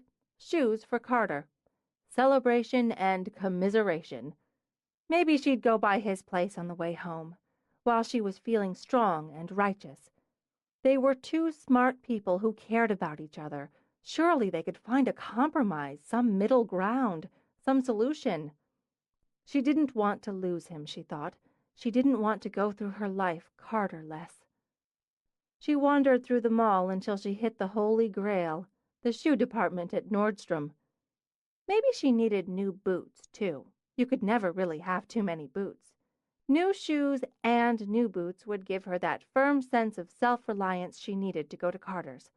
She could pick up a bottle of wine, like a peace offering, and they'd talk, and he'd look at her that way he looked at her, and that would be pulling a Linda, she decided, as she had Laurel's car. But she could still go by, still take the wine. She could ask him to dinner at her place. It could be a kind of joke, an icebreaker. Hey, I brought you this wine. Why don't you come over for dinner later tonight and bring this with you? Of course, then she'd have to stop off and buy something to fix, or she could just raid Mrs. G's supply. No, she thought as she picked up a pair of electric blue ankle boots that sang her name. She had to cook. had to show him he mattered enough for her to make the effort. He mattered. It all mattered. Which was why she was so screwed up over it in the first place. "It's Meredith, isn't it?" Mac turned, glanced at a vaguely familiar blonde. "No, sorry." "But aren't you the wedding photographer?" "Yes, it's Mackenzie." "Of course, sorry. I'm Stephanie Gordon. I met you at my cousin's wedding last Saturday." "Oh, right. How are you?" "Surrounded by shoes. I'm great. What fabulous boots. Corinne and I are playing hooky this afternoon. Corinne, come over and meet Mackenzie." Oh, God, Mac thought. How could fate hand her fabulous boots and a kick in the ass at the same time? "Corinne, this is Mackenzie. She's a wedding photographer and a very good friend of Carter's." "Oh?" And Corinne was perfect, Mac thought. So make that a kick in the ass along with a slap in the face. She glided over in exquisite red peep-toe pumps with her glossy dark hair spilling in romantic curls to her shoulders.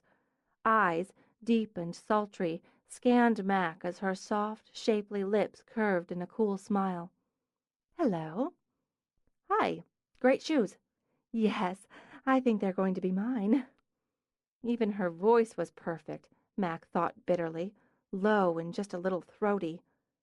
"So, you know Carter McGuire?" "Yes, we went to high school together, for a while." "Really?"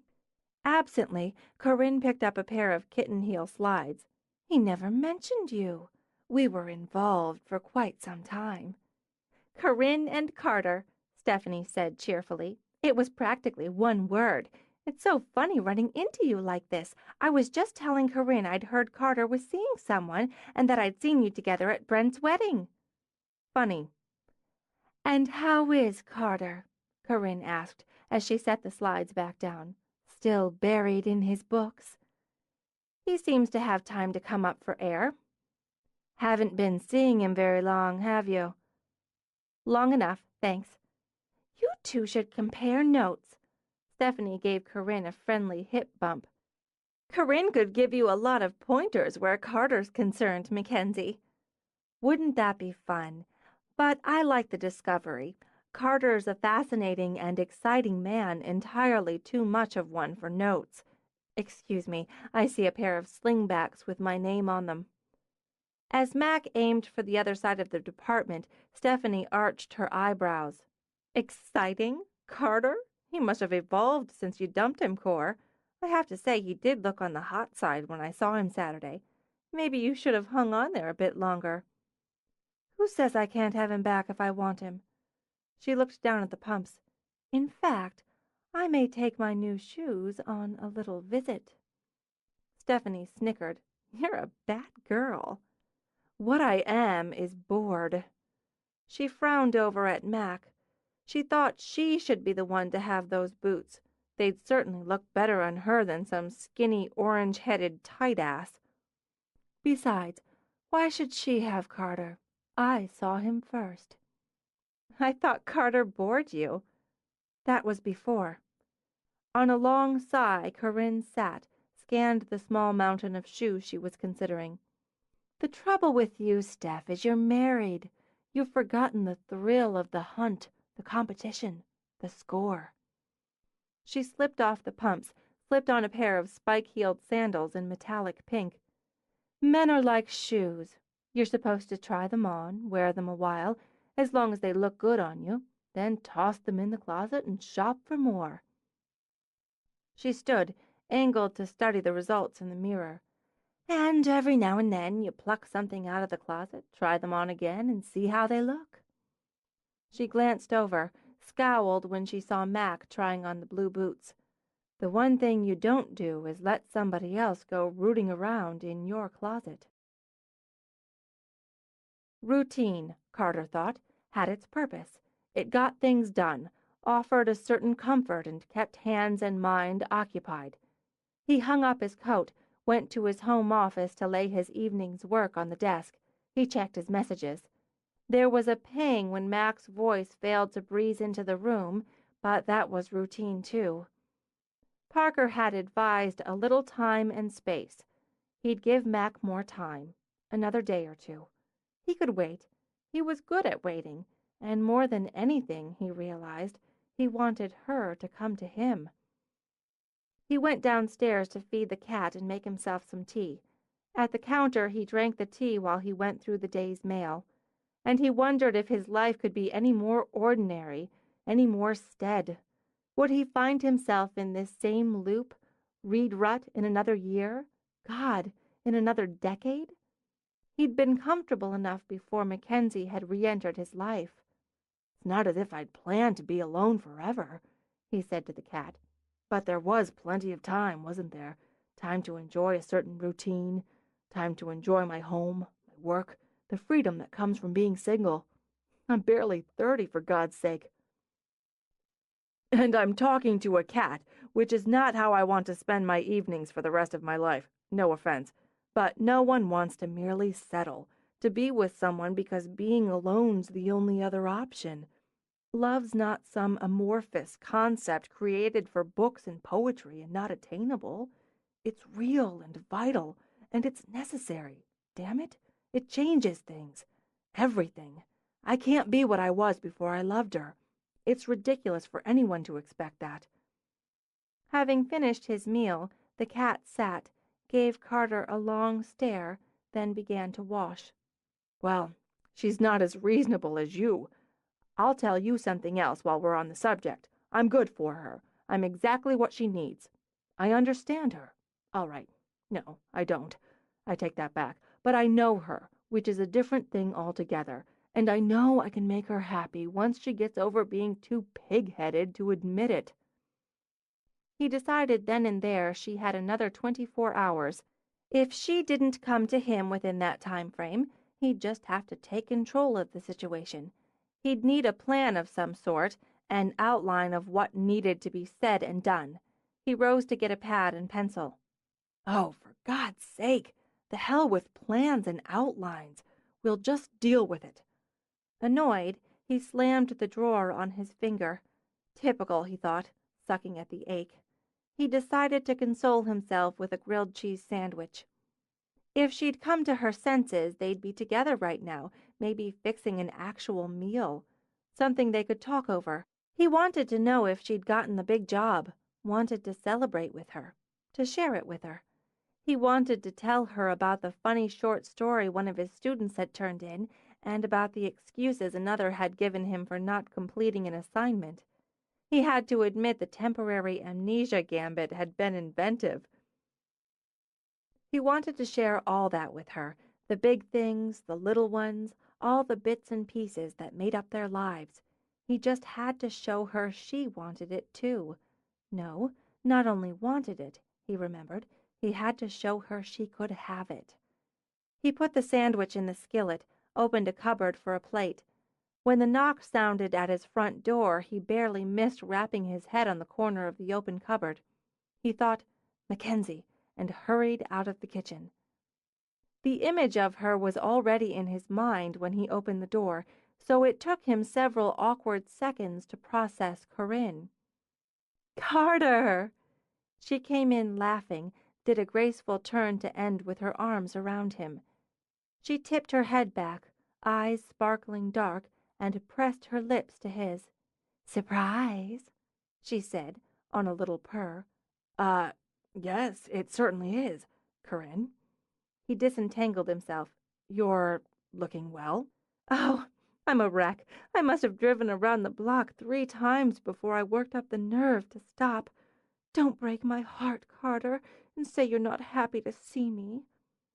"No, I mean, I certainly wasn't expecting to." "Aren't you going to ask me in?" "You are in." "Always so literal. Are you going to close the door, or make me grovel in the cold?" "Sorry." He shut the door. "You caught me off guard. What do you want, Corinne?" "More than I deserve."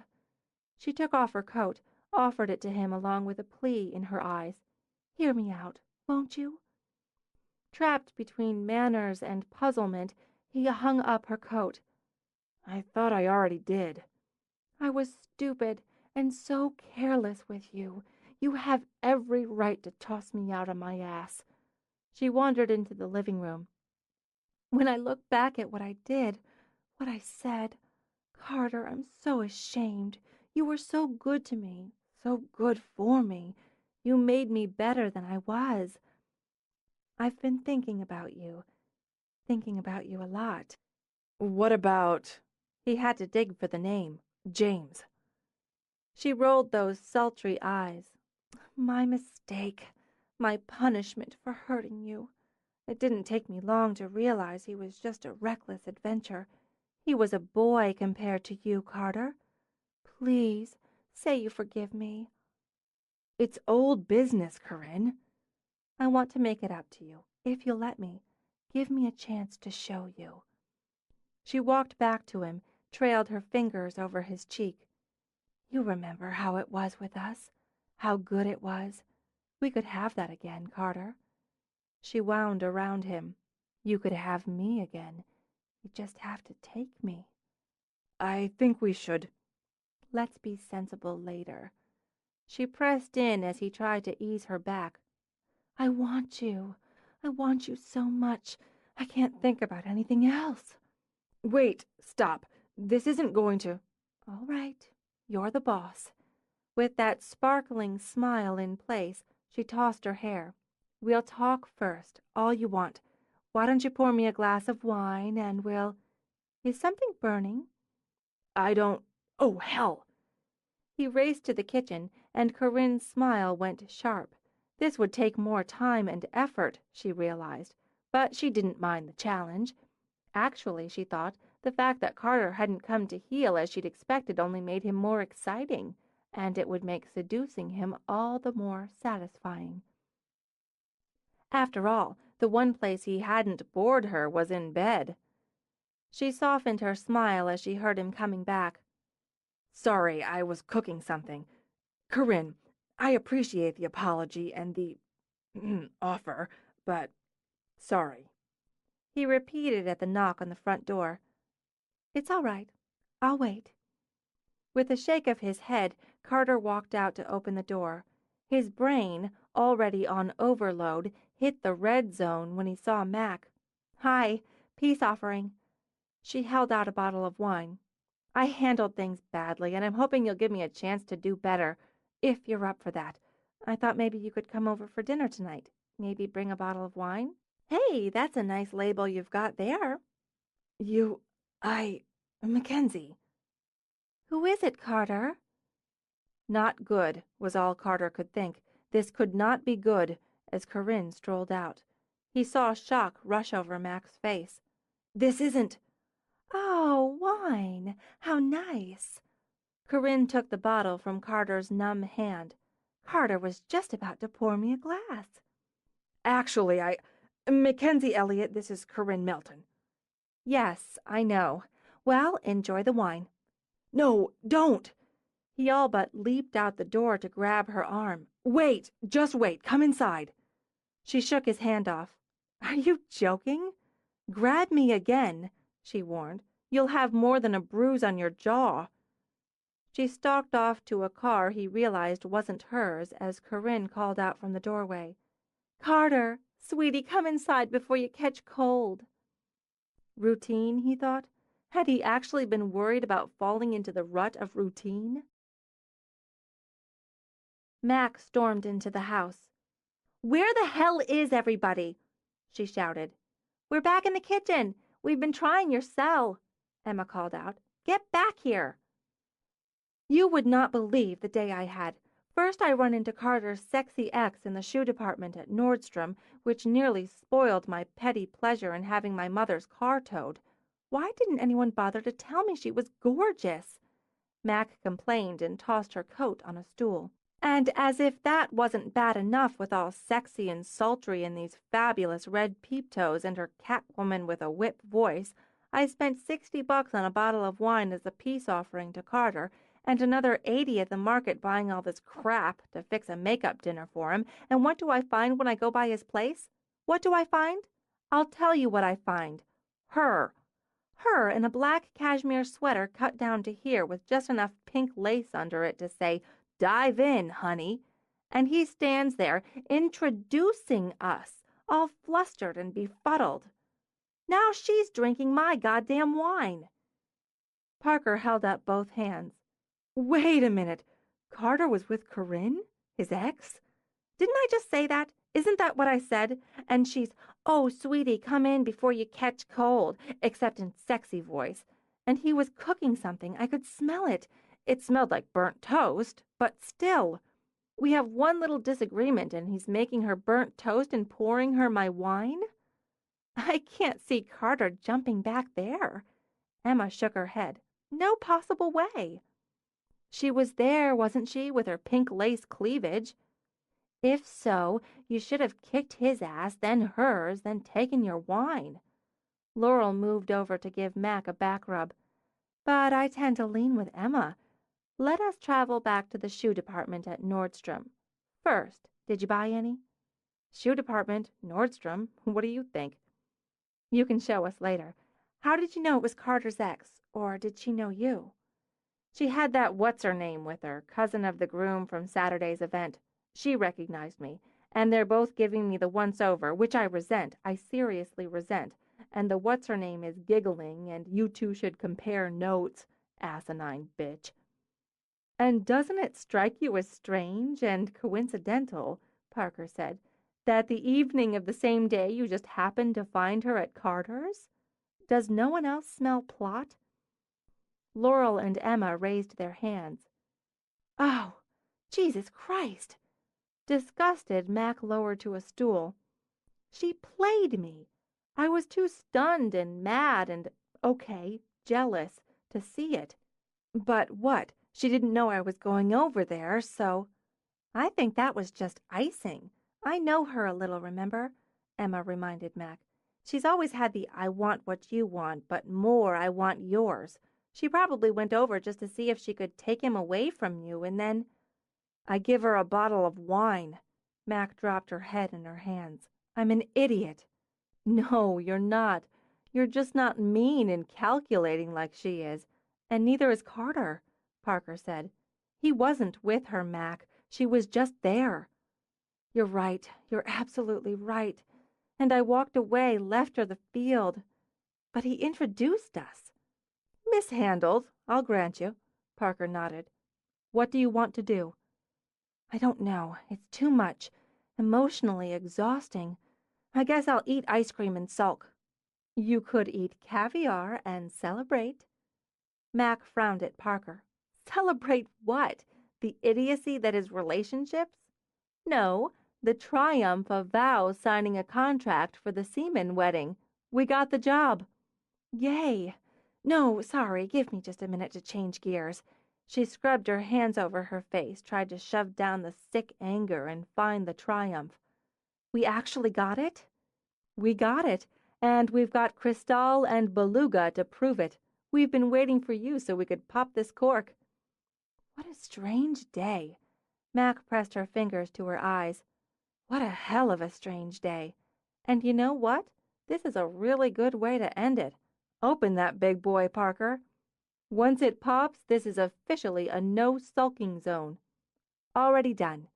She pushed to her feet. I feel a happy dance coming on. Pop it. At the celebrational sound, Mac let out a cheer. To us. Parker lifted her glass. Best friends ever, and damn smart women. They clinked. They drank. And Mac thought she could get through anything that came, as long as she had them. Chapter 16. Bob stared at Carter across the table in coffee talk, his eyes glazed, his jaw slack. Holy shit! She didn't answer the phone. After I finally got Corinne out of the house, I called. Her house, both lines, her cell. She wouldn't answer. I thought about just going over, but if she didn't answer the phone, she thought I'd... She shouldn't have thought that, but given the situation at the time, I can't blame her. Not really. He brooded into his green tea. I need to explain. Obviously, I need to explain. But I'm out of my depth here. I don't know where to start. You have 2 women after you. 2! Man, Carter, you're a dog. You're the big dog. For God's sake, Bob, you're completely missing the point. Not me, pal. The slack jaw had morphed into a grin of pure admiration. The point is, 2 hot chicks got it for you. Plus, I heard you had a thing going with Parker Brown. A trio of hot. What? Who? No. Where did that come from? You were cozy right here at the talk the other night. At the talk? People talk. God, when did this turn into a soap opera? We had coffee and talked about Mackensie. We're friends. Just. Only. Hardly even that, really. That's good. Bob issued his wise nod. Because I was going to tell you that, man. You never date girlfriends. It's not only not cool, but it's lethal. They'll rip you up, then go shopping together. That's good to know, Bob. Carter watched the sarcasm float harmlessly over Bob's head. But I'm not dating Parker, and since when can't a man and a woman have tea, together in a public place without... Never mind. As he felt a headache coming on, Carter let it go. It just doesn't matter. Right, back on topic. 2 hot chicks squaring off over the cart man. I bet if the redhead had come in, you'd have had a chick fight. Chicks fighting over you, Carter? Bob's eyes went bright with fantasy. You're the big bad dog. I don't want to be the dog. There was a reason he'd kept the incident to himself through the workday. But what madness had overtaken him to make him believe he could get reasonable advice out of Bob anywhere, any time? Try to stay with me on this, Bob. I'm trying, but I keep getting flashes of the girl fight. You know, with the rolling around on the floor and ripping each other's clothes. Bob lifted his skinny cinnamon latte. It's pretty vivid. There was no fight. There could have been. Okay, so you don't want to try juggling the 2 of them. Me, I think you've got the skills for that, but I'm sensing you want me to help you figure out which one to pick. No. Carter dropped his head in his hands. They're not ties, Bob. This is not a comparison study. I'm in love with Mackensie. Seriously? Well, hey, you never said you had the big L for her. I thought you just had a thing. Rubbing his chin, Bob sat back. This is a different equation. How pissed off was she? Take a guess, then double it. Bob nodded wisely. Beyond the taking her flowers and apologizing, you've got to get your foot in the door first. That's the thing. Something like this, when you're the innocent party, you are an innocent party, right? Bob, okay, you're going to have to let her kick your ass first. That's my advice. Considering, Bob sipped his latte. Then you've got to tell her how you're innocent. Then you've got to beg. You're going to want to top it off with something that sparkles in a case like this. Jewelry? A bribe? You don't look at it like a bribe. It's an apology. It doesn't matter that you didn't do anything, Carter. It never does. You want this to go away. Get things back, get her back, and have sex with her again in this decade. You spring for something shiny. It's coming up on Valentine's Day anyway. That's shallow and manipulative. Damn right. Carter laughed. I'll keep the something shiny as a backup plan, but I think you're right about the rest, especially letting her kick my ass first. It looked bad. It looked very bad. Did you take the brunette for a tumble? No, God. Then you're a righteous man. Remember that. You're a righteous man, Carter. But you're also the big bad dog. I'm proud to know you. In her studio, Mac finished a set of proofs. She boxed them for the client, along with a price sheet, her business card, and a list of options. She glanced at the phone and congratulated herself for having the spine not to return Carter's calls. Maybe Corinne had been playing games. Probably she'd been playing games, but he'd still been on the field. It would take more than a couple of apologetic phone calls to make up for that. Besides, if he hadn't done anything, what was he apologizing for? Didn't matter, she reminded herself. She was going to reward herself for a productive day with a bubble bath, a glass of wine, and an evening of popcorn and TV. An action movie, she decided, where lots of things blew up and there was absolutely not the slightest whiff of romance. She set her completed work in a Vow's shopping bag for delivery, then whirled around as she heard her door open. Linda, in full spitting rage, stormed in. "How dare you! How dare you have my car towed to some second-rate garage? Do you know they expected me to pay $200 to release it? You'd better write me a check right this minute." Okay, Mac thought. There's the bell for this round, and for once I'm ready. Not on your life. Give me my keys. I'll give you your keys when you give me my $200. Mac stepped forward, grabbed her mother's purse, and emptied the contents on the floor. Linda's utter shock gave Mac time to crouch down, shove through the debris, and pocket her keys. "How dare I?" Mac said coolly. "I dare because you borrowed my car on Sunday, because you didn't return it or my calls for 5 days. I dare because I'm finished being used and abused. Believe me when I say I'm finished. I'm done. This stops now." "It snowed. You could hardly expect me to risk driving home from New York in a snowstorm. I could have had an accident. I could have—" "Called," Mac interrupted. "But leaving that aside, there was no storm. There was a dusting, less than 1/4 of an inch. That was Sunday. Ari wouldn't hear of me driving home. He invited me to stay over, so I did." She shrugged it off. "We spent a few days together. We went shopping, to the theater. Why shouldn't I have a life?" "You're welcome to one. Have it somewhere else." "Oh, don't be such a baby, Mackensie. I left you my car." "You left me a car I couldn't use, even if you'd bothered to also include the goddamn keys." "An oversight. You pushed me out the door so fast that day, it's no wonder I didn't remember. Don't swear at me."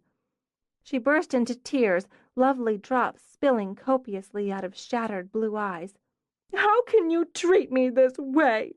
How can you begrudge me a chance for happiness?" It won't work, Mac told herself, even as her stomach cramped. Not this time. You know I used to ask myself those questions, reversing the you and me. I've never been able to find the answer. "I'm sorry. I'm sorry. I'm in love. You don't know what it's like to feel this way about someone. How it takes over everything else so it's only the two of you. It was just a car, Mackensie." "It was just my car." "Look what you did to mine!" Even with tears still gleaming on her cheeks, the outrage came through. "You had it towed to that grease pit, and that horrible man is holding it hostage." "So pay the ransom," Mac suggested. "I don't know how you can be this mean to me. It's because you never let yourself feel. You take pictures of feelings. You don't have them. Now you're punishing me because I do." Okay. Mac crouched again, scooped, shoved, pushed the scattered contents on the floor back into her mother's bag. "I have no feelings. I'm a horrible daughter, and in that vein, I want you to leave. I want you to go." "I need the money for my car." "You're not getting it from me." "But you have to." "No." She shoved the bag into Linda's hand. "That's the thing, Mom. I don't have to, and I'm not going to. Your problem. You fix it." Linda's lip trembled. Her chin quivered. Not manipulation, Mac thought. Not entirely. She felt what she felt, after all, and believed herself the victim. "How am I going to get home?" Mac picked up the phone. "I'll call you a cab." "You're not my daughter." "You know, the sad thing for both of us is I am." "I'll wait outside, in the cold. I'm not going to stand in the same room with you for another minute." "They'll pick you up in front of the main house." Mac turned away, shut her eyes as she heard the door slam. "Yes, I need a cab at the Brown estate, as quickly as possible." With her stomach in ugly knots, Mac walked over and locked her door. She'd need to add aspirin to that post-workday relaxation plan, she thought. A whole bottle ought to just about do it. Maybe she'd take the aspirin and lie down in a dark room, try to sleep off the feelings she apparently didn't have. She took the aspirin first, washed it down with a full glass of icy water to try to soothe the rawness in her throat. Then she simply sat down on the kitchen floor. That was far enough. She'd sit there until her knees stopped shaking, until her head stopped throbbing, until the urge to burst into wild tears passed. When the phone rang, she reached up, managed to grab it from the counter. She read the ID, answered Parker. "I'm all right. I'm here. I know, thanks, but I'm all right. I called her a cab. It'll be here in another couple minutes. Don't let her in." "All right. I'm here," she repeated. "Whatever you need." "Parker, she's never going to change, so I have to. I didn't know it would be so painful. I thought it would feel good and satisfying. Maybe with a little triumphant thrown in. But it doesn't. It feels awful. You wouldn't be you if it didn't hurt. You did the right thing, if that helps. The right thing for you. And Linda will bounce. You know she will." "I want to be mad." Weary and weepy, Mac pressed her face into her updrawn knees. "It's so much easier when I'm mad at her. Why does this break my heart?" "She's your mother. Nothing changes that. You're miserable when you let her use you, too. This is worse, but you've got a point. The cab's here. She's going." "Okay." Mac closed her eyes again. "I'm all right. I'll talk to you tomorrow. Call if you need me before." "I will. Thanks." She couldn't work up the enthusiasm for bubbles and candles and wine, but took the hot bath. She put on her oldest flannel pants, a soft comfort. She no longer wanted sleep and thought drudgery might be an answer. She'd clean her bedroom, organize her closet, her dresser, scrub the bathroom for good measure. It was way past time for household chores, and it would keep her busy for hours, possibly days. Best of all, it was a cleansing, she decided, a symbolic act to go along with her stand with Linda.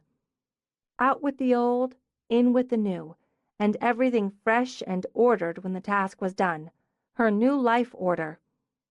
She opened her closet, puffed out her cheeks, expelled a balloon of air. The only way to approach it, she decided, was the way they did it on the improvement shows on TV. Haul it out, sort, toss. Maybe she could just burn everything and start over. Burning bridges seemed to be her current theme anyway. Squaring her shoulders, she grabbed an armload, tossed it on the bed. By the third load, she asked herself why she needed so many clothes. It was a sickness, that's what it was. No one person needed 15 white shirts. 50%, she decided. That would be her goal, to purge out 50% of her wardrobe.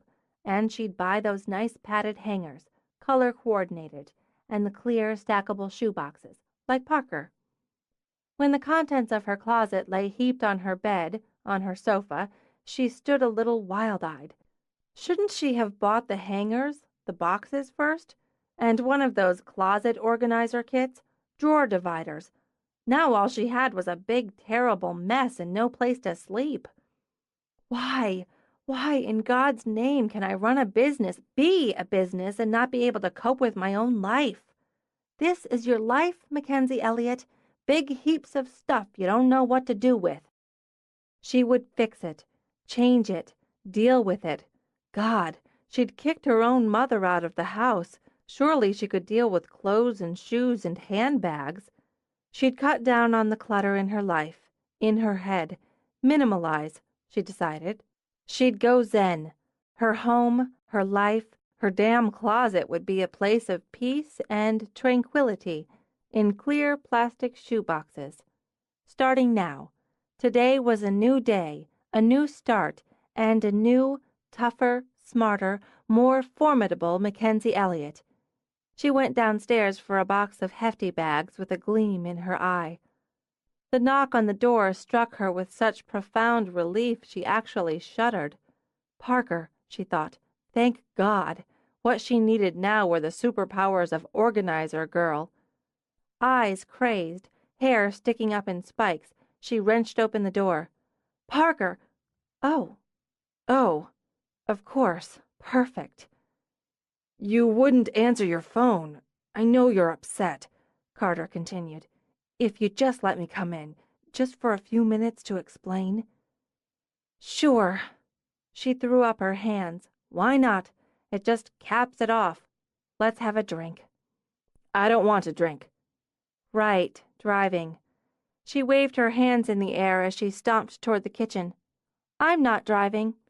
She slapped a bottle of wine on the counter, got out a corkscrew. What? No date tonight? Mackensie. Somehow, she thought as she attacked the cork, he managed to make her name an apology and a mild scold. The guy had skills. I know how it might have looked, probably looked, how it looked. He stepped to the other side of the counter. But it wasn't. Corinne, let me do that, he said as she struggled with the cork. She simply shot a finger at him. She just dropped by, came over. Let me tell you something. She braced the bottle between her knees, raging as she yanked on the corkscrew.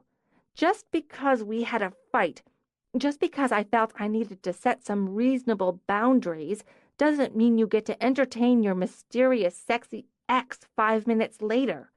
I wasn't. She isn't.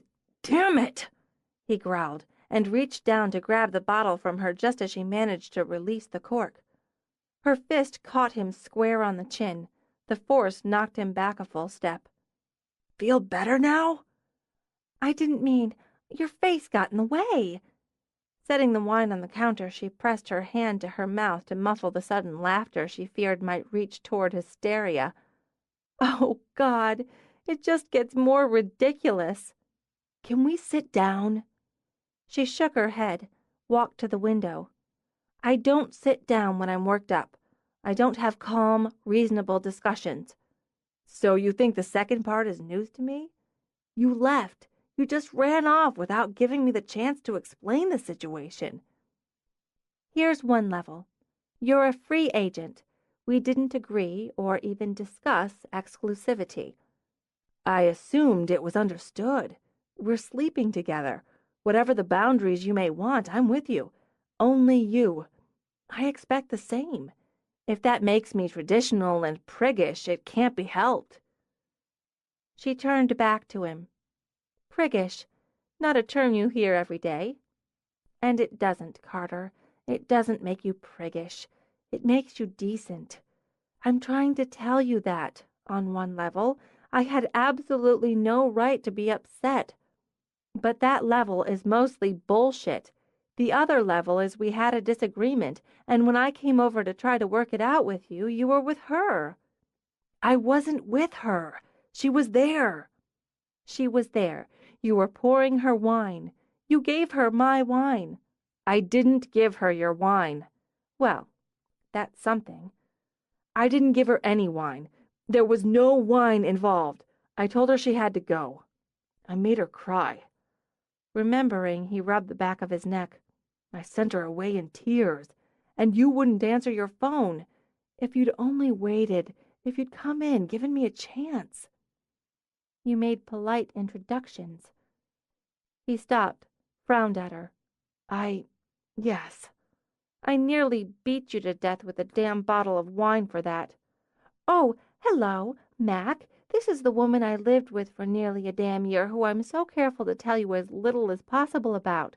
And she's standing there with her cleavage and perfect hair purring to you about pouring her a nice glass of the wine the idiot brought over.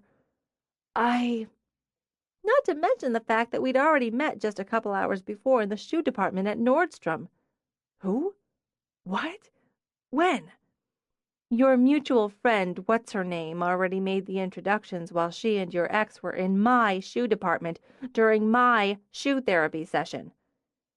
Even the thought of it had Mac hitting the red zone. And her with her damn red peep-toe pumps and single sarcastically lifted eyebrow as she checks me out and smirks. She jabbed a finger at him. Smirks with her perfectly sculpted lips. But I let it go. Screw her and her attitude. I was going to buy my fabulous blue boots and the adorable silver slingbacks, a really good bottle of wine to take to your place, after I stopped by the MAC counter for a new eyeliner and got buffed up a little because I wanted to look good when I went to see you, especially after I got a load of her. Then there was this great DKNY jacket, and cashmere was on sale, which is why I'm going zen. Well, that's partially because of the tow truck and emotional turmoil, but that's the root of it. Shell-shocked, Carter let out a long breath. I've changed my mind. Could I have a glass of wine? And I don't know how you could think for 1 minute that I'd stick around, she continued as she reached for a wine glass. What, you expect me to go head-to-head with her? Have a slugfest? No, that was Bob.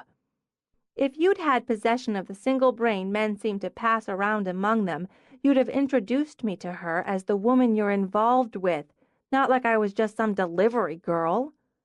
You're absolutely right. I mishandled it. My only excuse is I was completely out of my depth. Everything was confused and inexplicable, and I'd burned the grilled cheese sandwich. You made her a sandwich?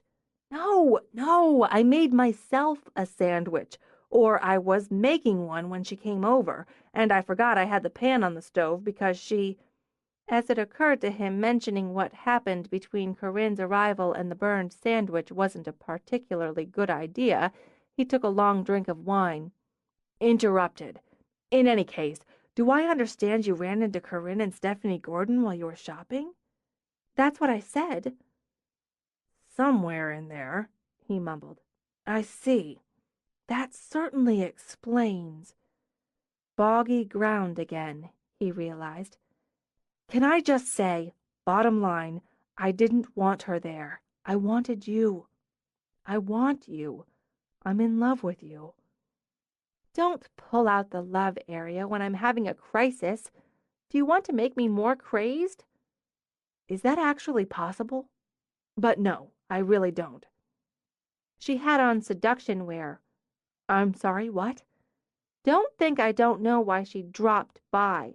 She takes a look at me and thinks, "Phew, as if I can't outgun that one," puts on the seduction wear and comes over. She came on to you. Don't deny it. His shoulders wanted to hunch. He had to make a genuine and physical effort to straighten them. I was making a sandwich. Doesn't that count for anything? I was making a sandwich and thinking about you. How could I possibly expect or prepare for her to come over and kiss me? She kissed you? Oh, God. I should have brought the shiny thing. It all caught me off guard. And you got a really big stick to defend yourself from her unwelcome advances? I didn't... Are you jealous? Seriously jealous over this? She folded her arms. Apparently. And don't take that as a compliment. Sorry, I can't seem to help it. He smiled. She means nothing to me. I thought of you the whole time. Very funny. She picked up his wine, took a sip. She's beautiful. Yes, she is. She seared him with a glance. Do you know nothing? Do you need Bob's list to tell you you're supposed to say something like she's nothing compared to you? She's not. She never was. Please. Bee-stung-lipped, slow-eyed D-cup. She took another sip, pushed the wine back to him. I know it's shallow for me to hate her for her looks, but I don't have much else. And they're a lot. I get she caught you off guard, but the fact is, Carter, she blindsided me, both times. All I know is you had a serious live-together relationship with this woman, and she broke it off. You didn't. She did. You loved her, and she hurt you. I didn't love her. And the hurt? I suppose it's relative to the circumstances.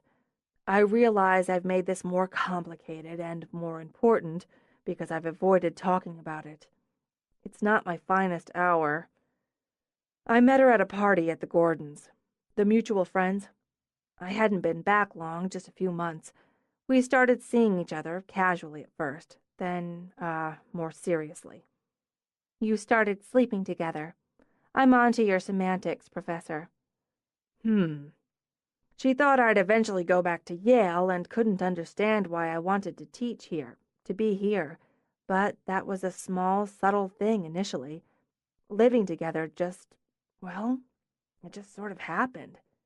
How does that just sort of happen? She was moving to a new place, a bigger apartment.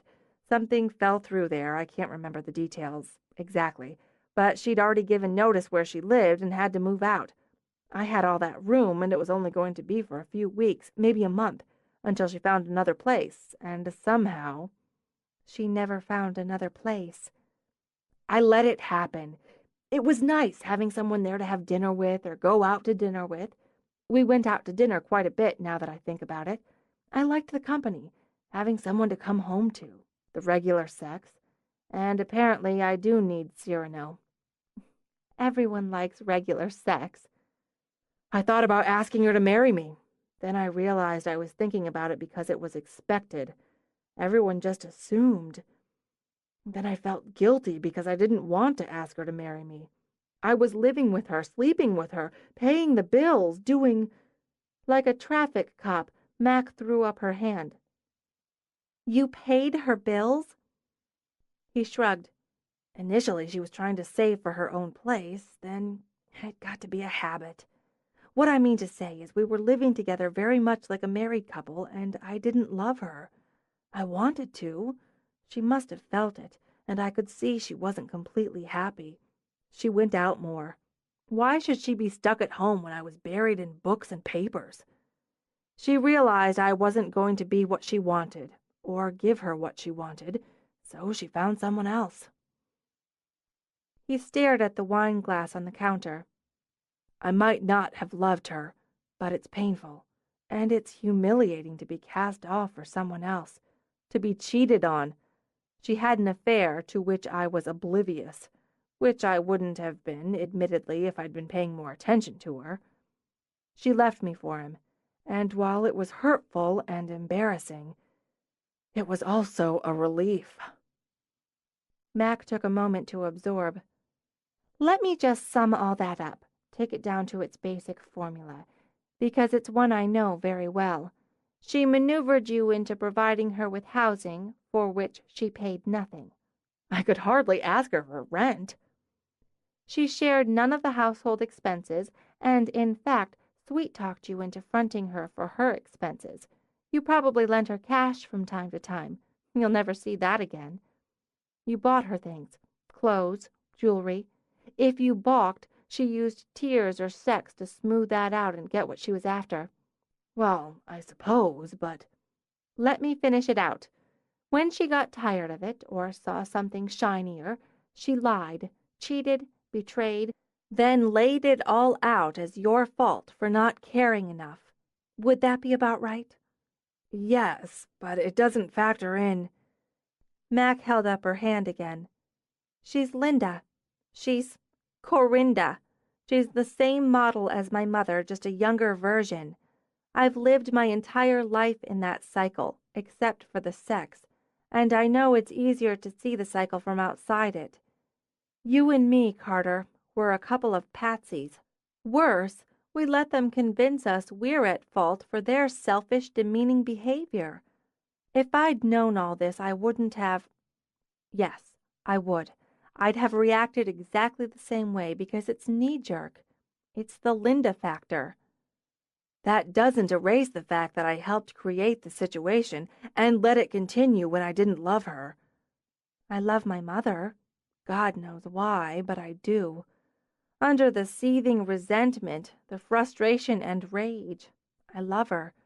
And I know that under the selfish, abusive whininess, she, in her strange Linda way, loves me. Or at least I like to think so. But we'll never have a healthy relationship. We'll never have what I want. It's not my fault. Corinda, as she will now and forever be to me, wasn't yours. I wish I hadn't let it hurt you, what happened. I wish I'd handled it better. Next time we run into her, you can introduce me properly as the woman you're involved with." Are we? Those quiet blue eyes looked into hers. Involved? "Is that going to be enough? Can you understand I'm trying to deal with the fact my emotional closet is cluttered, disorganized, and messy? That I don't know how long it might take me to sort it out?" I'm in love with you. That doesn't mean I want you to be with me, stay with me because you think it's expected. I want to be here when you sort it out, while you sort it out. I want to know it's truth when you tell me you love me. If I do, if I'm able to say that to you, it'll be the first time I've ever said it to a man. And it'll be the truth." I know. He took her hand, kissed it. I can wait. "This has been the strangest week."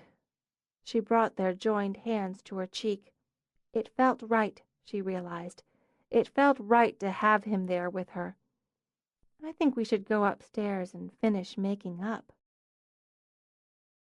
Chapter 17. She kissed him on the stairs and felt the long day settle into place. "No wonder we're attracted to each other." She snuggled in briefly before taking his hand to continue up. "We both carry the Patsy gene. It's probably like a pheromone." Speak for yourself. I prefer thinking of it as being considerate by nature and thinking the best of others. "Yeah, Patsy." She laughed up at him, then jerked to a halt when she saw stupefied shock rush over his face. "What? What's the— Oh, God! Oh, my God!" She stood, as he was, staring at the tornado debris of her room. I forgot to tell you I'm actually an international spy, a double agent, and my arch nemesis broke in earlier to search for the secret code. There was a terrible battle." I'd like to believe that. "It's Zen." Your arch nemesis? No, the ultimate goal. Look, just go downstairs until I stuff all this back. It won't take that long." "It's a small department store," Carter said with some wonder. "It's a boutique." "Yes, for the temporarily insane." She hauled up an armful of clothes. "Really, give me 10 minutes. It's not as bad as it looks." "I applaud your optimism. Mackenzie, I'm sorry what happened upset you this much." "How did you—" "I have 2 sisters and a mother. I recognize the signs of an angry cleaning spree." "Oh." She dumped the armload back on the sofa. "I forgot you have knowledge of the basic framework." "I'll help you put everything back, somewhere, since I was part of the problem." "No. Yes, you were part of the problem, like the tip of the iceberg, but under the surface was the really massive rest of the iceberg," she decided. "Like Titanic's. You know, from my mother's mortifying visit up to Corinda." "You're really going to keep calling her that?" "Yes. Anyway, you know that part of it. But what set this off, the last twitch of the finger on the trigger, circles back to Linda." She walked to the bed this time, took an armload. "She didn't bring my car back, and because she didn't want to bring my car back, as that would have entailed bringing herself back when she was having a good time in New York, she didn't answer her phone." She turned after hanging up the load and found him behind her with another. "Thanks. She also neglected to leave me the keys to hers, so I couldn't have used it if I'd wanted to. By yesterday morning I was ready to do murder, but then I had a pep talk from Laurel, who takes no crap from anyone. I so admire that in her. After that, I had my mother's car towed to this garage, this mechanic's place." "That was brilliant. Appropriate consequences for inappropriate behavior." "That sounds so Dr. McGuire. Appropriate, maybe, but it's mean, too, especially since the guy knows Dell and agreed to charge Linda for the towing and the storage." "I take it since your car's out front she finally brought it back. She'd have been furious about hers being towed." And then some.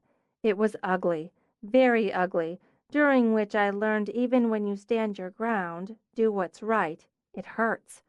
A fist in the face, you could say. she added with a small smile for him. And skipping over the details, I ended by calling her a cab and locking her out of the house. Good. She'll think twice before pulling something like that again. There's that optimism. It's so shiny. She never thinks twice, Carter. It's going to take a lot more of the same before we're done. It's on me to do it, to keep doing it, and to keep taking that fist in the face without giving ground. But you will. I have to. Anyway, I decided to work off the upset by cleaning up my mess. I made a bigger one first, but with the goal of decluttering and restructuring, which became symbolic for tossing out old habits and mindsets. So, she broke off as she churned with another armload and caught sight of herself in the mirror. Oh, Jesus, Jesus! I look like I escaped from the institution for the terminally sloppy and unkempt. Couldn't you have told me my hair looked like a couple of cats fought in it? I like your hair. She raked her fingers through it. You know, this is just one more world of irritating. I looked really good the night I came by your place. Those Mac girls know their stuff. Plus, I sprang for La Perla and I was wearing it. My credit card had a minor stroke, but now that we landed the seaman job, it'll recover nicely. Still, You got the job? He picked her off her feet, gave her a quick spin. Damn it! Almost the reaction I might have expected. I bought a bottle of champagne to celebrate with you when you got the job. I didn't bring it with me. You bought champagne to celebrate with me? She could all but feel her pupils take the shape of hearts as she stared at him. You're the sweetest man. We'll celebrate tomorrow. Event tomorrow night. First chance, then. Congratulations. This is major. Majorly major, to be redundant about it. Event of the year, and it's going to test all our skills, push us to develop new ones. You must. What's La Perla? Her smile spread slowly. Ah, so 2 sisters and a mother haven't taught you everything about the female. You still have a few things to learn, Professor. Go downstairs. I don't want to go downstairs. He lowered his head to nibble at her lips. I've missed you. Missed your face. Missed touching you. Look how we cleaned a spot off the bed. It looks just big enough. Downstairs. She pressed a finger at his chest, pushed him back. I'll tell you when to come back up. You'll thank me. Why don't I just thank you now and out? She gave him a shove. He paced the studio, studied her photographs, poked at bridal magazines. He wondered what the term was for what was running around inside him, this intense joy and ragged impatience. Mackenzie was upstairs, and that was wonderful. Mackenzie was upstairs, and he wasn't. That was making him crazy. He wandered to the door to make sure it was locked, wondering if he should take up the wine. He didn't want any, but she... Why don't you come on up? Thank God, he thought, and left the wine where it was. He saw from the shadows and flickering light that she'd lit candles. The faintest scent drifted through the air, alluringly. He should have brought the wine, he realized. Then, when he stepped into the bedroom, his heart stopped. In the shifting shadows, the golden light, in the drifting scent, she lay on the bed, turned toward him, her head propped on her elbow. She'd done something to her hair, something sleek, and darkened her lips and eyes to exotic. And on her long, lovely body were wisps and whirls of tiny black lace. This, she said, sweeping her free hand along her side, is La Perla. Oh, thank you. She crooked a finger. Why don't you come over here and take a closer look? He walked to her. You take my breath away. He sat, ran his hand over her side, cruising the curves. You were wearing this the other night? Mm-hmm. If I'd known, you'd never have made it to the car. Really? Why don't you demonstrate what you'd have done, had you but known? He leaned down, touched his lips to hers for one shimmering moment, then devoured. Instant need, wild and wicked urgency lashed him, whipping for speed. He swallowed her muffled gasp and demanded more. Arousal, longing, love rampaged inside him, snarling into a desperate greed for her mouth under his, her body under his. The taste of her, just the first taste, sparked the fire in the blood. While his mouth conquered, his hands plundered. Her body exploded under his, arching, writhing as she dragged at his shirt. She pulled it up, nails scraping flesh in her rush, and over his head to heave it away. She rolled with him, her breath sobbing as they wrapped together, as they sought each other, sought darker, deeper pleasure that slicked the skin, racked the heart. Touch, taste, possess. To be wanted like this, needed like this, to want and need in return, seemed impossible to her. It was like being burned alive, feeling every inch, to be aware of every inch of her body while it blazed, while he consumed. He rolled her over on her back, jerked her hips up, and drove himself into her. She couldn't find the breath to scream. Stunned, staggered, helpless, she flailed for purchase, and her hands clutched the tangled sheets as she might a lifeline. His clamped over them, wrenched her arms over her head. He plunged into her, again, again, a hard, primal beat that propelled them both to the edge and over. When he collapsed on her, their hands remained clasped. While the candlelight flickered over the damp tangle of them, he turned his head and gave her a kiss of exquisite tenderness. She lay as she was, steeped in a kind of wonder. "I was rough," he murmured. "Did I—" "You know what?" she interrupted, smiling in the flickering dark. "I'm going back to Nordstrom. I'm going to buy out their entire stock of La Perla. Whatever they've got in my size will be mine. I'm never wearing anything else." "While you're out, maybe you could pick up some vitamins, a whole lot of vitamins, and minerals."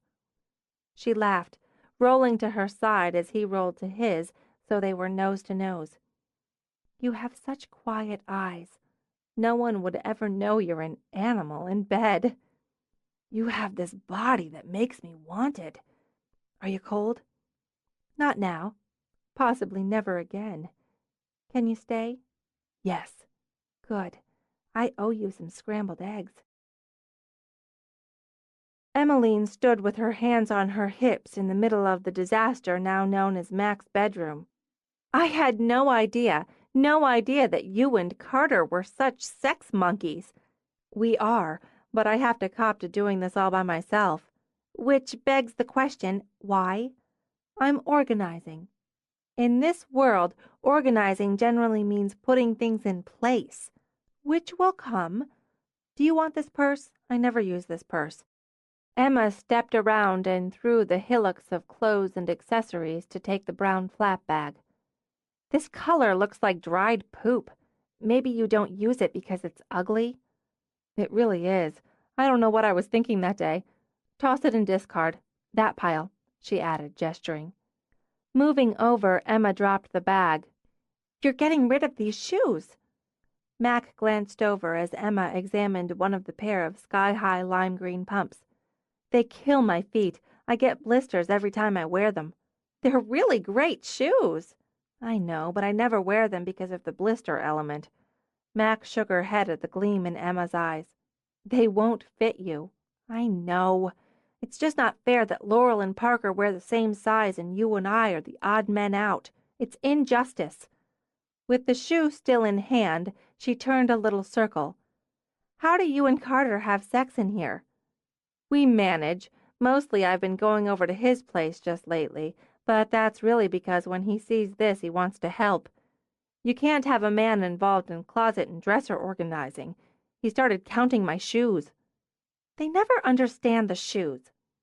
"Speaking of which, put those back in the keep pile, over there. They're too fabulous to toss. I'll wear them when I'm going to sit down a lot." "Much better idea." See, this he would never get, and he'd get that thoughtful furrow between his eyebrows.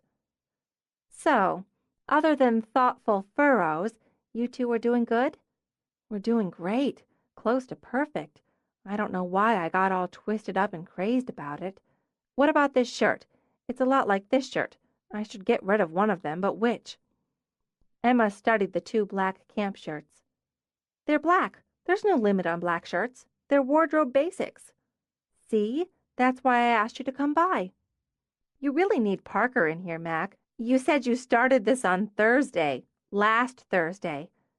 Parker can't come in here. She'd take one look and her nervous system would implode. She'd be in a coma for months. I wouldn't do that to her. And I ordered stuff. Shoe boxes, hangers, and this thing with all these hooks on it for hanging bags or belts, I think.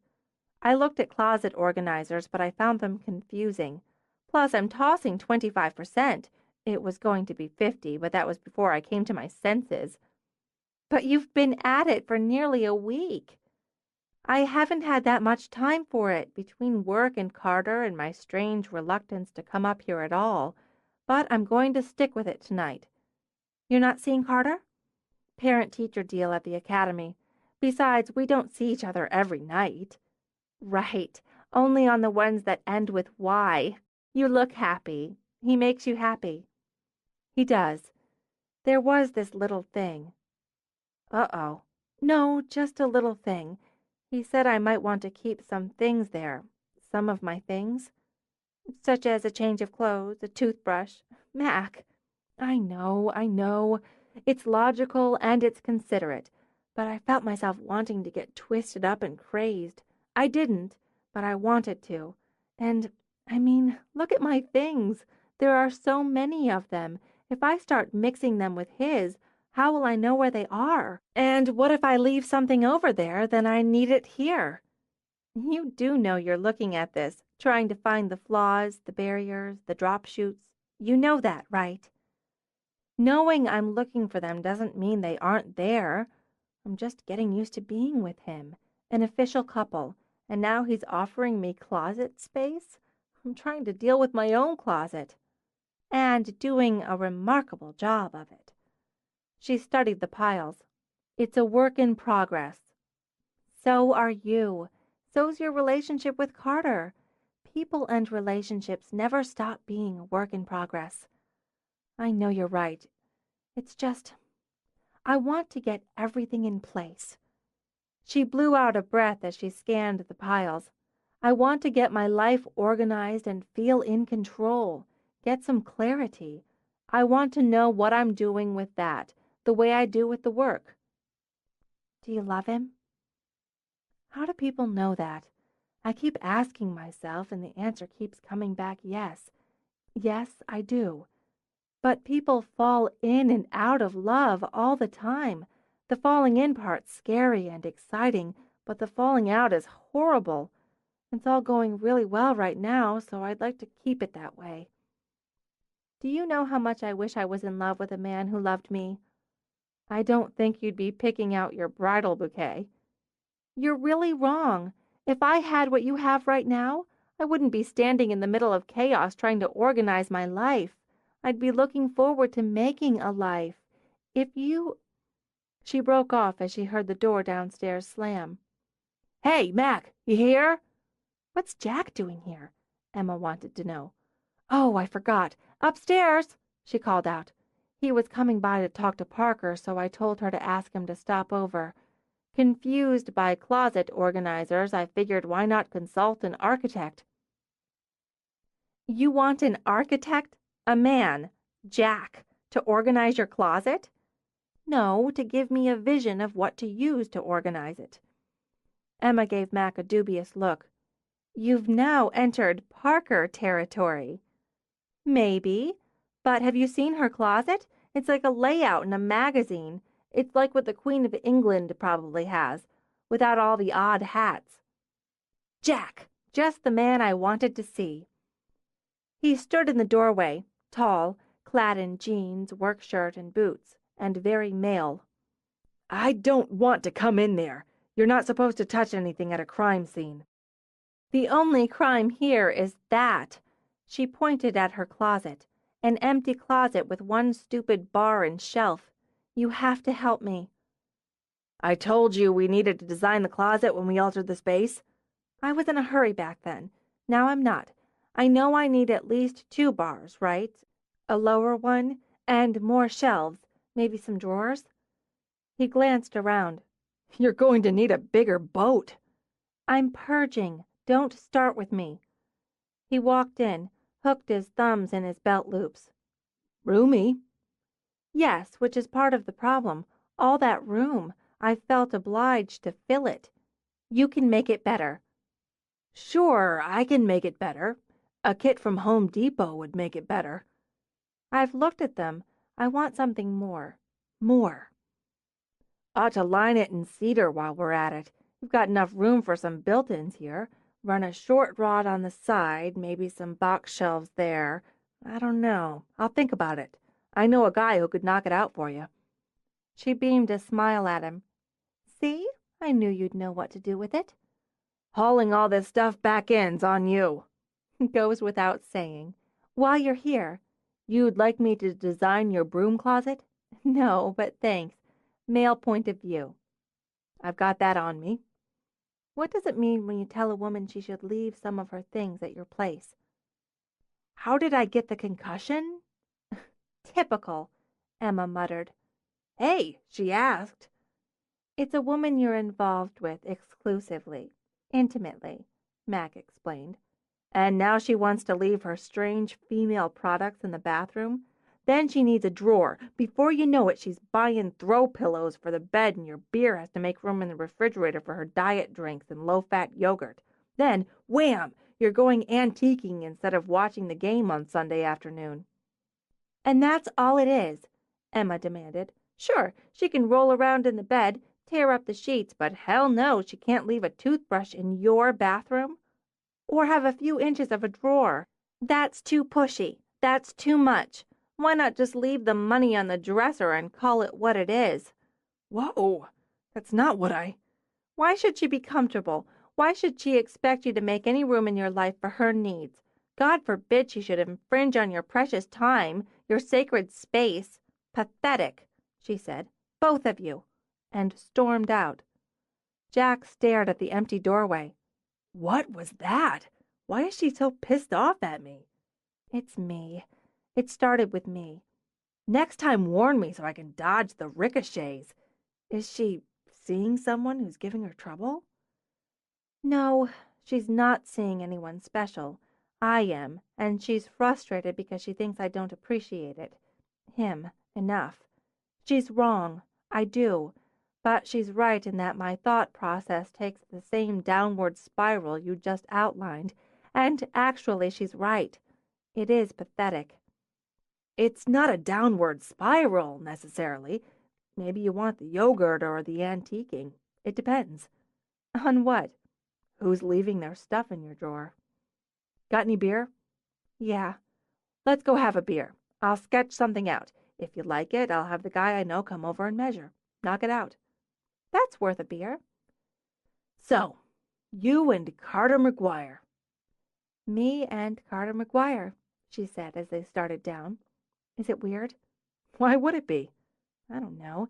Maybe since we sort of knew each other in high school when I was going through my artistic free spirit phase and he was a nerd. And he was tutoring Dell when I had my obligatory crush on Dell. You had a crush on Dell? Obligatory 5-minute one, she repeated as she got out the beer. In fact, I think it only lasted 3. Emma made the 5. Emma had... And my attention sort of skimmed over him. Carter, I mean. Oh, there's that guy, the smart one. Then fast forward to now, and it's like, oh, there's that guy. Funny. It looks good on you. Feels good, most of the time. She handed him the beer, tapped hers to it. When it's not scary. I've never been in love before. In lust, in serious like, but love's a whole new level of good and scary. He's got a school thing tonight, which is another strange and funny thing. Me, falling for a teacher. The Ph.D. I'm the only one of us who didn't go to college. Photography courses, business courses, but not the dorms and campus and the whole shot. And I'm wrapped up in a guy who grades term papers, gives homework, leads discussions on Shakespeare. You'd make more sense, come to think of it. Me? Jack blinked at her. I would? No need to wear the panic face. I'm just saying you'd be a more logical choice. We both think in images, in concepts. We need to visualize, to create. We both run our own businesses, work with clients. We have divorced parents and half-sibs, though your parents are really nice. We have a close circle of mutual friends, are commitment phobic, and we like the occasional beer. Plus, she realized, our names rhyme. You're right. Let's go have sex. She laughed. Missed that boat. I guess we did. Amused at both of them, she tipped up her beer. You never made the move. If I'd made the move, Dal would have beaten me to death with a shovel.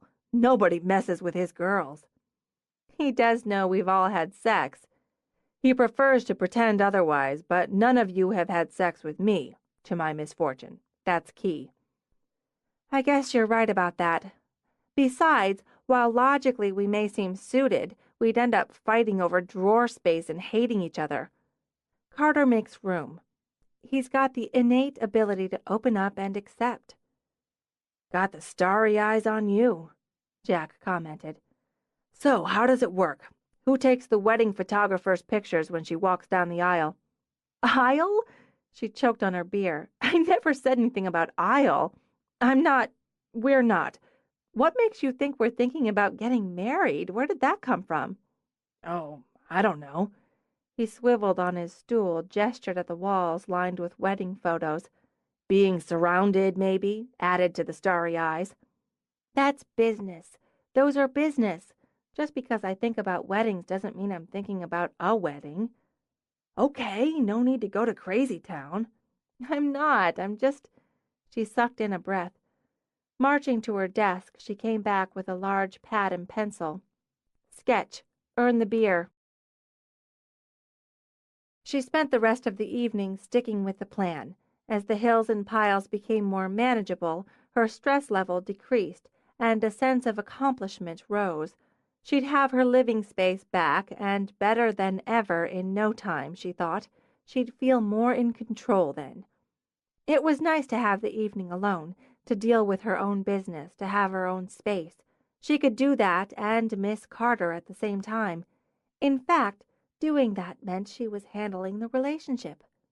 Love him, love being with him, but be perfectly content to spend time on her own, unlike...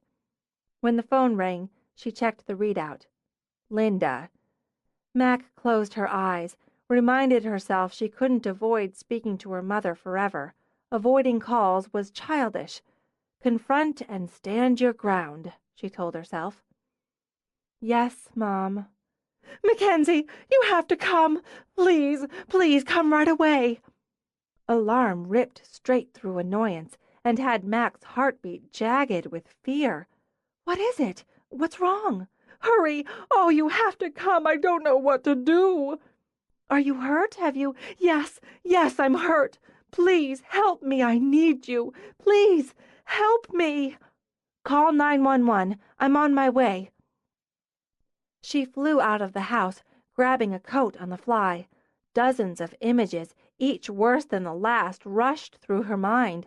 A suicide attempt, an accident, a break-in. Icy, treacherous roads, she thought as she risked life and limb and punched the speed through the nasty fall of freezing rain. A careless driver in the best of circumstances, Linda could have wrecked that toy car of hers and... No, she'd called from home, not the cell. She was home.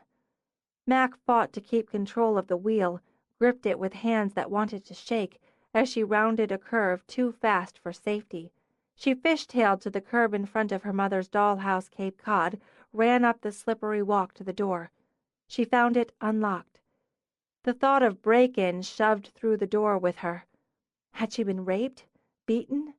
She leaped over a shattered vase of roses into the living room where Linda lay curled on the floor, weeping. Mom, I'm here.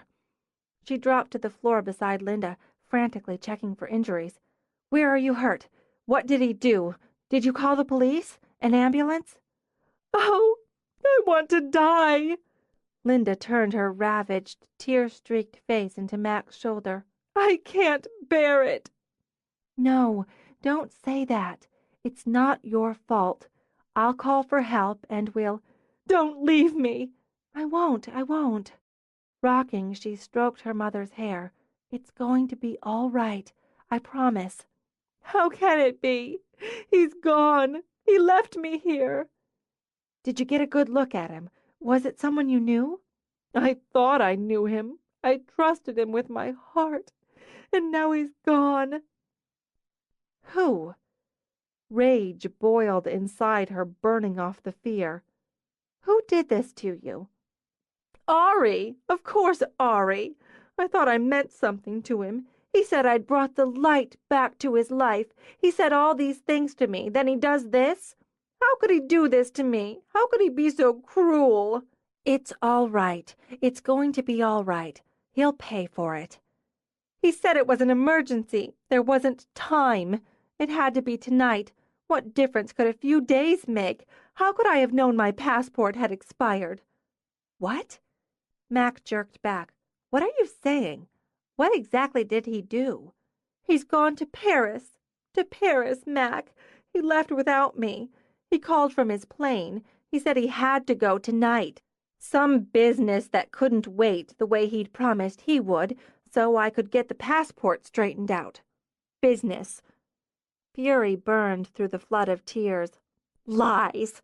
It's another woman, I know it. Some French whore. He promised me, and now he's gone. Mac got slowly to her feet as Linda wept into her hands. You called me. This time of night, let me think you were hurt. I am hurt. Look at me. I am looking at you. I see a spoiled, angry child having a tantrum because she didn't get her way. I love him.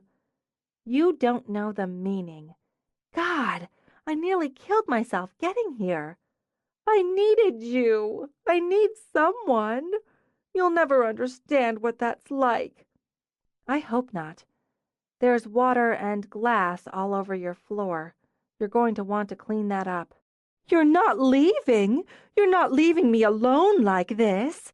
Yes, I am. And next time I won't come. For God's sake, Linda, grow up. She kicked broken glass out of her way and walked out. Chapter 18. Mac gathered her equipment for the rehearsal, checked her notes while Carter sat at the counter grading papers. From upstairs, the sound of a nail gun whooshed and boomed. You can't possibly concentrate with all that noise. I teach teenagers. Carter red-penciled some comments in the margin. I can concentrate during thermonuclear war when necessary. Curious, she peeked over his shoulder as he marked the grade. Got a B. Not bad. And real progress for this student. He's opening up. Are you ready to go? I have a little time yet.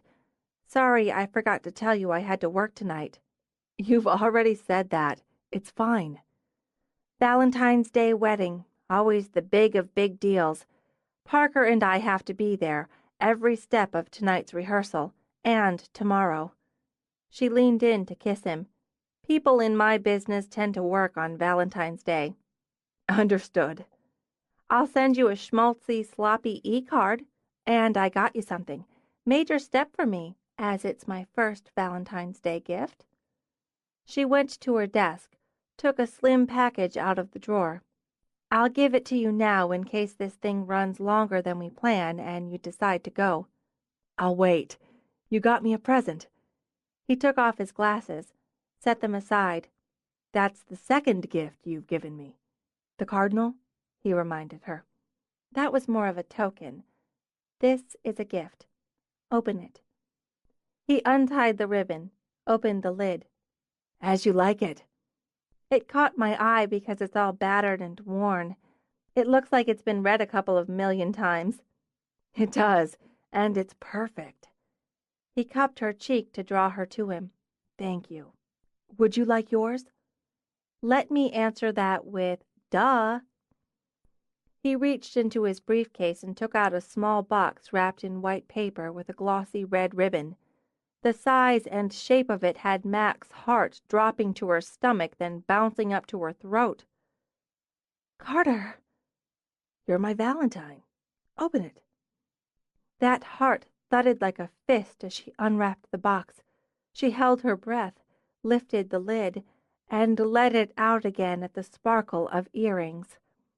2 tiny diamond hearts dangled from the stud of a third in a delicate, elegant trio.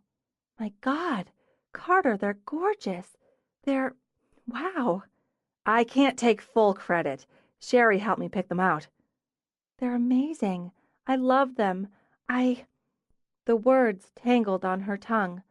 Unable to say them, she threw her arms around him instead. Thank you. I am definitely your Valentine. Oh, I have to try them on. She spun away to take the simple hoops out of her ears and replace them. She dashed to the mirror across from her workstation. Oh, wow, sparkly! Tipping her head from side to side, she watched them glint. Putting them on right away means you like them. I'd be crazy not to. How do they look? A little dim compared to your eyes, but they'll do. Carter, you leave me speechless. I never know what... Wait. Inspired, she ran over for a tripod. I'm going to be late, but fabulous earrings for Valentine's Day trump punctuality. Even Parker would give me a buy on this. What are you doing? It'll take 2 minutes. Just stay right there, she told him as she dug her camera out of her bag. You want to take my picture? Watching her set up, he shifted on the stool. I always feel so stiff in pictures. I'll fix that. Remember, I'm a professional. She smiled over the camera as she fixed it to the tripod. You look really cute. Now you're just making me self-conscious. She set the angle, framed it in. Light's good, I think. We'll try it. Palming the remote, she walked to him. Now, happy Valentine's Day. She linked her arms around his neck, laid her lips on his. She let herself sink in, let him draw her a little closer. She captured the moment, and when she eased back, looked in his eyes, captured another. Now, she murmured, turning so her cheek rested against his. Smile. She pressed the remote, then again as backup. There. She turned to him again, bumped noses. That wasn't so bad. Maybe we should try that again. He cupped the back of her neck with his hand. I think I blinked. I've got to go, she said with a laugh. Pulling away, she went over, checked her shots before taking the camera off the tripod. Aren't you going to let me see? Not until I'm finished fussing with them. Then you can consider the print the second part of your present. I was hoping I'd get that when you finished work. Why, Dr. McGuire. She repacked her camera. All right, we'll call it a 3-parter. He rose to help her on with her coat. Mac hefted her equipment bag. Now you have to wait. I'm good at it, he said, and opened the door for her. Apparently he was, she thought, and set off for the main house at a lope. I don't know how to get out of it, but there has to be a way. Mac. Parker held the champagne flute up to the light to check for spots before setting it on the table in the bride suite. It's just dinner. It is not. You know it's not just. It's meet the parents' dinner. Family dinner. You've been seeing Carter for about 2 months now. It's time. Where is that written down? Mac demanded. I want to see where that's written down in a rule book. She flopped the napkins down in a way that had Parker sighing, then arranging them properly. You know what it means when a man takes you home to meet his mother? Yes, I do. It means he wants 2 women who are an important part of his life to get to know each other. He wants to show both of them off. I don't want to be shown off. I'm not a poodle. Why can't we just keep things the way they are? Him and me. It's called a relationship. Look it up. Laurel came in on the tail end with a plate of fruit and cheese. If you're going to be such an ass about it, Mac, why didn't you just say no? Hello, diamond earrings. Mac lifted both hands, pointed her fingers at the dangling hearts. I was blinded by the sparkle. Plus, he was sneaky, and he asked oh so casually after I said we had an early event today and we should do something together after. He trapped me into it. Ass, Laurel said. I know. Do you think I don't know that? Knowing it, even knowing the ass is rooted in mother phobia doesn't make it less real. No, it doesn't, Parker agreed. You could have said the same to him. It's important to him. I could see it through the oh so casual. He deserves someone who'd go to family dinner and meet his mother. I wish it was later, or that it had happened last week and was over, but they were in Spain last week, apparently. Not that it matters, because if it had been last week, I'd wish it was the week before. We know her too well, Laurel decided, because I know both of us followed that. Every time I think I have a handle on this and one on myself, something new crops up. And you know they're all going to be checking me out, talking about me. Personally, I think it's good to get it done in one big splash. Laurel stepped back, studied the table. Dive in all at once into the big family pool. Easier and quicker than going in inch by inch. That's actually a good point, Max said after a moment. You're good with people, Parker pointed out. Getting them to talk about themselves, figuring them out. Do that. Also a good point. And bright side, maybe this nice, intimate wedding will turn into an all-night drunken brawl. The FOB looked like a troublemaker, Laurel commented. Cheered, Mac draped her arms over her friend's shoulders. I'll just think positive thoughts. I guess we should go down and help Emma finish. It's almost showtime. There was no drunken brawl, and no escape. Mac could be grateful she'd insisted on meeting Carter at his parents' home, so she had the drive alone, a little time to calm down. Diving into the pool, she reminded herself, and she was a strong swimmer, generally. She followed the directions Carter had given her, complete with landmarks, into the pretty, settled neighborhood. Exactly what she'd expected, she realized. Solid New England home on the upper-middle-class side of things. Patches of melting snow over generous lawns, old trees full of character, tidy hedges, neat fences. Dignified but not stuffy, well-to-do but not showy. God, what was she doing here? Swallowing hard, she pulled into the left of the double drive parked behind Carter's Volvo. A lot of cars, she thought. An awful lot of cars beside the sturdy two-story house with its comfortable sitting porch. She started to flip down the vanity mirror, check her makeup. But what if someone was looking out, she thought. Then she'd look vain and prissy. God, Mac, get over yourself. She got out, walked around to get the basket of flowers. She'd second-guessed that simple gesture a half-dozen times. Leftover wedding flowers as a hostess gift. Was it tacky? The vote had been for sweet and thoughtful, but too late now. She climbed to the porch, wished fleetingly she'd checked her makeup after all, and knocked. It took only seconds. She wasn't prepared, but she felt a trickle of relief when she saw Sherry's familiar face. Hi! Oh, wow! Look at those! Mom's going to flip. Welcome to McGuire Madness. She bustled Mac right in. She continued, gesturing toward the shouts. The game? We got it for Dad for Christmas. Nick and Sam, my brother-in-law, are taking on the kids in baseball. Here, let me hold that while you get out of your coat. Most everybody's back in the great room. Oh, you're wearing the earrings. Aren't they fabulous? Here, let me take your coat. Sherry pushed the basket back at Mac, took the coat, and realizing she'd yet to have to say a word, Mac smiled. Mom's fussing with dinner. She's nervous. Are you? When I first met Nick's family, I was so nervous I hid in the bathroom for 10 minutes. It never occurred to me, Georgia, that's Nick's mom, it never occurred to me she'd be nervous, too. Later, she told me she'd changed her outfit 3 times before I got there. It made me feel better. So, Mom's nervous. feel better." "Thanks, I do." As Sherry whisked her in, Mac had an impression of people, of movement inside a bright, open space, of Carter laughing with a handsome man with white hair and a trim beard, of the good aromas of home cooking. A moment was all Mac could think. Easy family moment. She'd never once had one of her own, but she recognized it.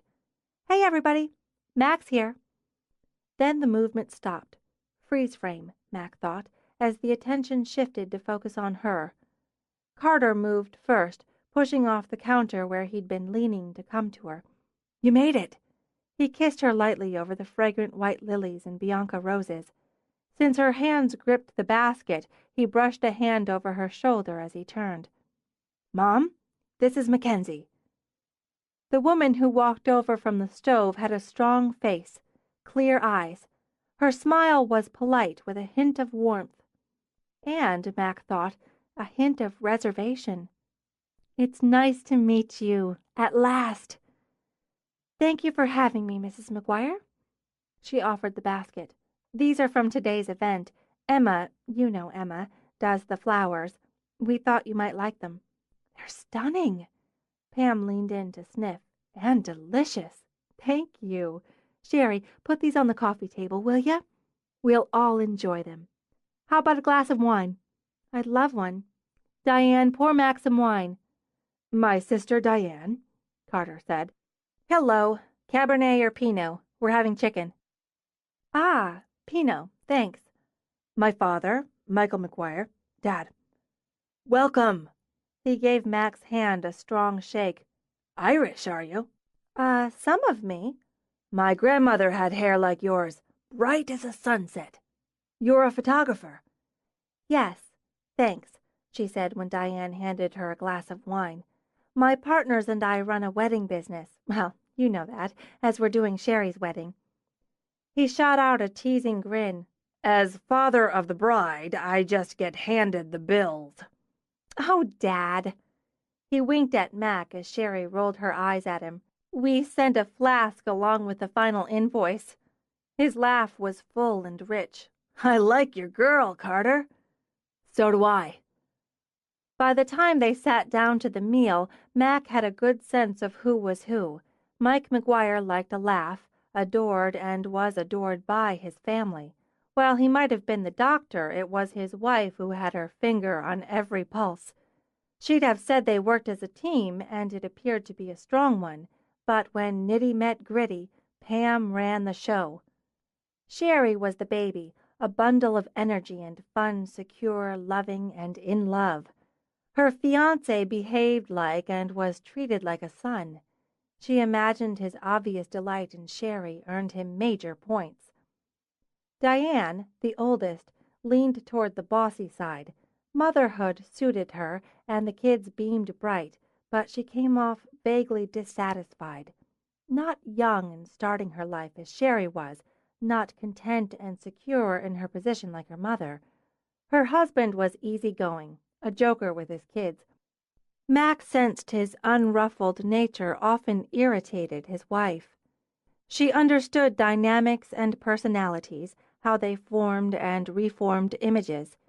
Here was tradition for them, conversation over a Sunday family dinner, bits and pieces of their lives passed around like the mashed potatoes. She was the X factor, the outside element that, at least for the moment, altered the image. "Weekends must be your busiest time," Pam commented. "Generally, we do a lot of weekday evening events." "A lot of work during the week, too," Carter pointed out. "All the planning. It's not just showing up with a camera. Then there's after the event. I've seen a couple of the packages, the albums Mackenzie's done. They're works of art." "Everything's digital now," Diane shrugged, poked at her chicken. "Primarily, I still work with film now and then. This is a wonderful meal, Mrs. Elliot. You must love to cook." "I like the production and drama of big meals. And it's Pam. I also like the idea of 4 women, 4 friends, forming and running a business together. Running your own company takes a lot of stamina, a lot of dedication, along with the creativity. But it's such a happy business, Sherry put in. It's like an endless celebration. Flowers and beautiful dresses, music, champagne. Weddings keep getting more elaborate. All that time, that stress, that expense for one day. Diane lifted a shoulder even as her mouth turned down in a frown. People more worried about who sits where or what color ribbon to use than what marriage means. And the people getting married are so tired and stressed from all of that, the day's just a blur anyway. You had your day, Di. A little fire burned in Sherry's eyes. I'm having mine.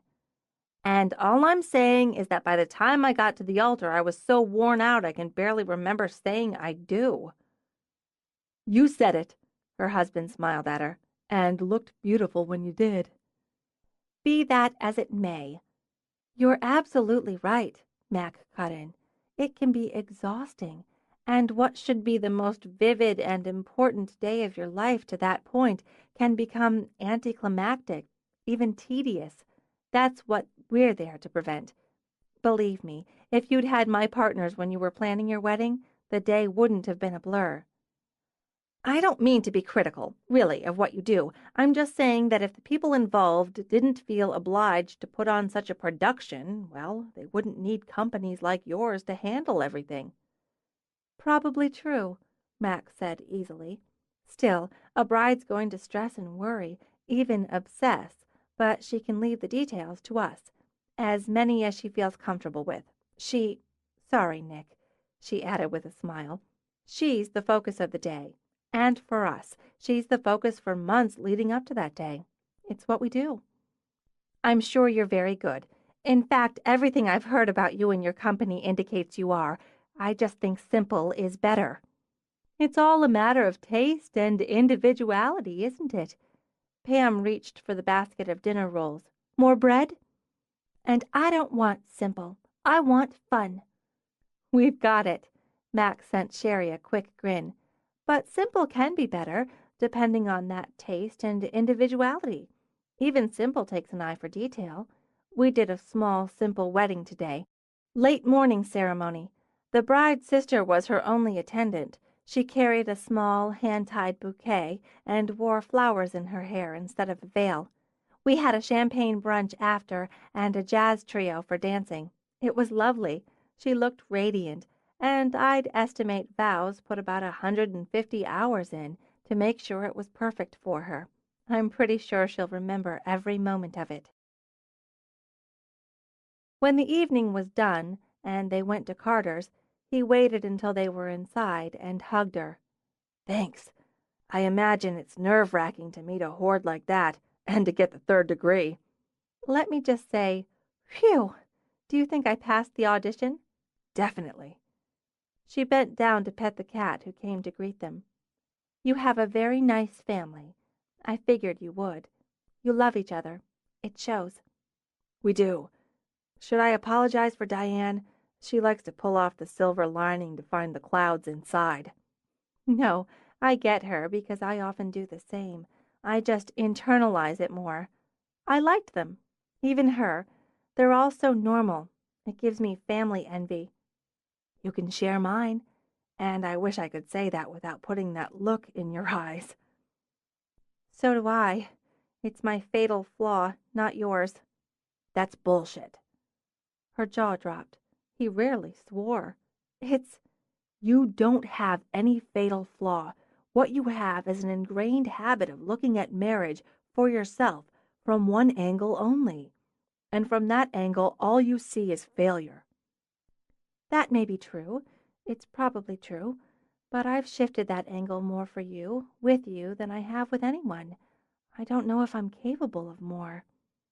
I'm not going to push you, but I won't lie and say I haven't thought about it, that I haven't thought about making a life with you. It's difficult to look inside myself and know, without a single reservation, that's what I want, and to look at you and know it's not what you think you can have. I don't want to hurt you. I don't know if you can understand I'm more afraid of that than being hurt myself. I don't need your protection. He reached out, tapped the dangle of diamonds she wore. You thought when I gave you these there might be an engagement ring in that box. You looked stricken. Carter, what would you have said, I wonder, if there had been? I'm not asking. We'll call it a rhetorical question. I'll make you a promise right here and now which may put your mind at ease. There won't be a ring or a question until you ask for them. You're too good for me. I'm forced to repeat myself. That's bullshit. It's not. And I actually think quite a bit of myself. What I should be, Carter, is on my knees asking you if you'd have me. And I can't get it out. It's stuck. It's stuck right here. She pressed her fist to her chest. And every time it starts to loosen just a little, something slams it back down. You're so much better than I deserve. Don't do that to me. He took her by the shoulders. Don't put me somewhere I don't want to be. I don't know what I'd have said if there'd been a ring in that box, and that scares me. I don't know, and I can't see if whatever I'd have said would have been the right thing or the wrong thing for both of us. I have to see. I know the angle's wrong. More, the lens is defective, and I know it. She stepped back from him. I want to change it, and that's a first. That's a start. I'll settle for that, for now. You shouldn't settle for anything. That's my point. Don't tell me what to do or who to love. You're the one. You're going to be the one tomorrow and 50 years from tomorrow. I've never been the one. Not for anybody. He closed the distance between them. You'll get used to it. He tipped her face up to his, kissed her. Why?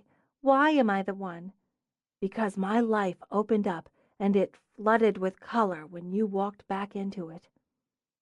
She wrapped her arms tight around him, pressed her face to his shoulder as emotion swamped her. If you asked, I couldn't say no. That's not good enough for either of us. When I ask, you need to want to say yes. Chapter 19. Mac heard the thump, the hiss of breath, and opened one eye. Snuggled in bed, she watched Carter hobble over to get his shoes. What time is it? Early. Go back to sleep.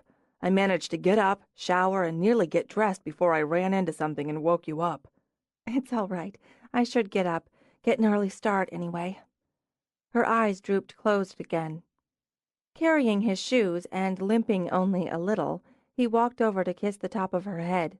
She made a murmuring sound of pleasure and dropped back into sleep. By the time she surfaced, the sun was beaming in. Not such an early start after all, she mused as she rolled out of bed. Still, one of the perks of running your own business and having no morning appointments was sleeping in a little. She started for the bathroom, then shook her head and went back to make the bed.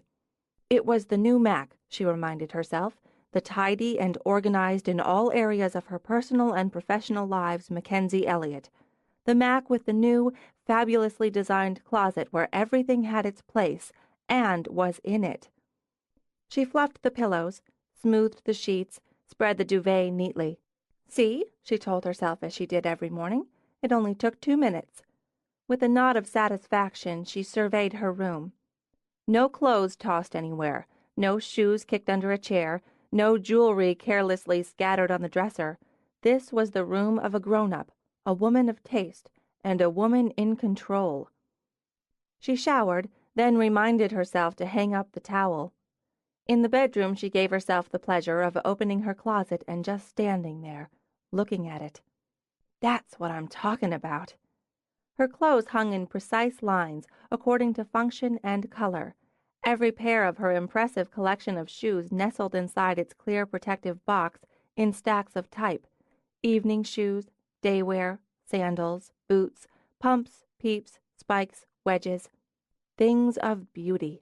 Handbags, again by function and color, sat easily accessed in generous cubbies. Inside the glossy white drawers of the built-ins lived scarves, once doomed to tangled knots or jumbled piles, neatly folded, as did her dressier sweaters, her hosiery. It made getting dressed an absolute stress-free pleasure. No more hunting, no more cursing, no more wondering where the hell she'd put that blue shirt with the French cuffs, then having to settle for another blue shirt when she couldn't find it. Because the blue shirt with the French cuffs was right there, where it belonged. She pulled on a white tank, a navy V-neck with jeans, suitable wardrobe for the morning's work and the early afternoon shoot. Satisfied and smug, she strolled back in to stuff her pajamas in the hamper. She walked downstairs just as Emma came in the front door. "I'm out of coffee. Help me." "Sure, I was just about to—" "Oh, Carter must have made some before he left." "I don't want to hate you for having someone who'll make coffee while you sleep, but I need caffeine for my altruistic side to wake up." Emma poured herself a mug, all but inhaled the first sip. "Life, it's good again." Mac poured her own and drank in agreement. "Want to see my closet?" "I've seen it 3 times now. Yes, it's the queen of all the closets in all the land." "Well, Parker's is the queen." "Parker's is the goddess of closets. You take queen." "Saturday's bride called," Emma continued. "She thinks she wants to change the Flower Girl flowers from rose petals in a basket to a blush pink pomander." "I thought she changed from the pomander to the basket." "Yes, and from crescent bouquet to cascade and back again." Emma closed her big brown eyes, circled her neck. "I'll be glad when this one's over." "She's the kind who makes Carter's sister right." "Sherry?" "No, his older sister who says weddings are too stressful, too elaborate, and basically too big a deal. It's just one day." "It's the day. Plus, our livelihood." "Agreed. But Saturday's bride is going to be a handful right up to the walk down the aisle. She called me yesterday and faxed a shot she'd found in a magazine, which she wants me to duplicate on Saturday. Hey, no problem, except for the fact her dress is completely different, as is her body type, her headdress, her hair. And we don't happen to have the stone archway from an ancient Irish castle for her to pose in, at least not right handy. It's just nerves, the nerves of a control freak. I needed another hit, then I've got to get to work." Emma topped off the mug. "I'll bring it back." "That's what you always say." "I'll bring the entire collection back," Emma promised and scooted out. Alone, Mac turned to open a cupboard. Some sugar and preservatives, she thought, along with her coffee. When she opened the cupboard, she found a shiny red apple in front of the box of Pop-Tarts. The note propped on it read, "Eat me, too." She snorted out a laugh as she took the apple and laid the note on the counter. Sweet boy, she thought, taking a bite. Funny boy. What could she do for him short of marrying him at this stage? She destroyed him with La Perla. She'd cooked an actual meal. The photograph! She dashed to her workstation to boot up her computer. She hadn't forgotten about Phase 3 of the gift. She just hadn't been able to decide which shot and how to present it. Should be working, she mumbled. But it'll only take a minute. It took her more than 40, but she selected the shot, one of the post-kiss, cheek-to-cheek images. He looked so relaxed and happy, and she, right there with him. She mused as she studied the final result. Tweaked, cropped, printed, and framed.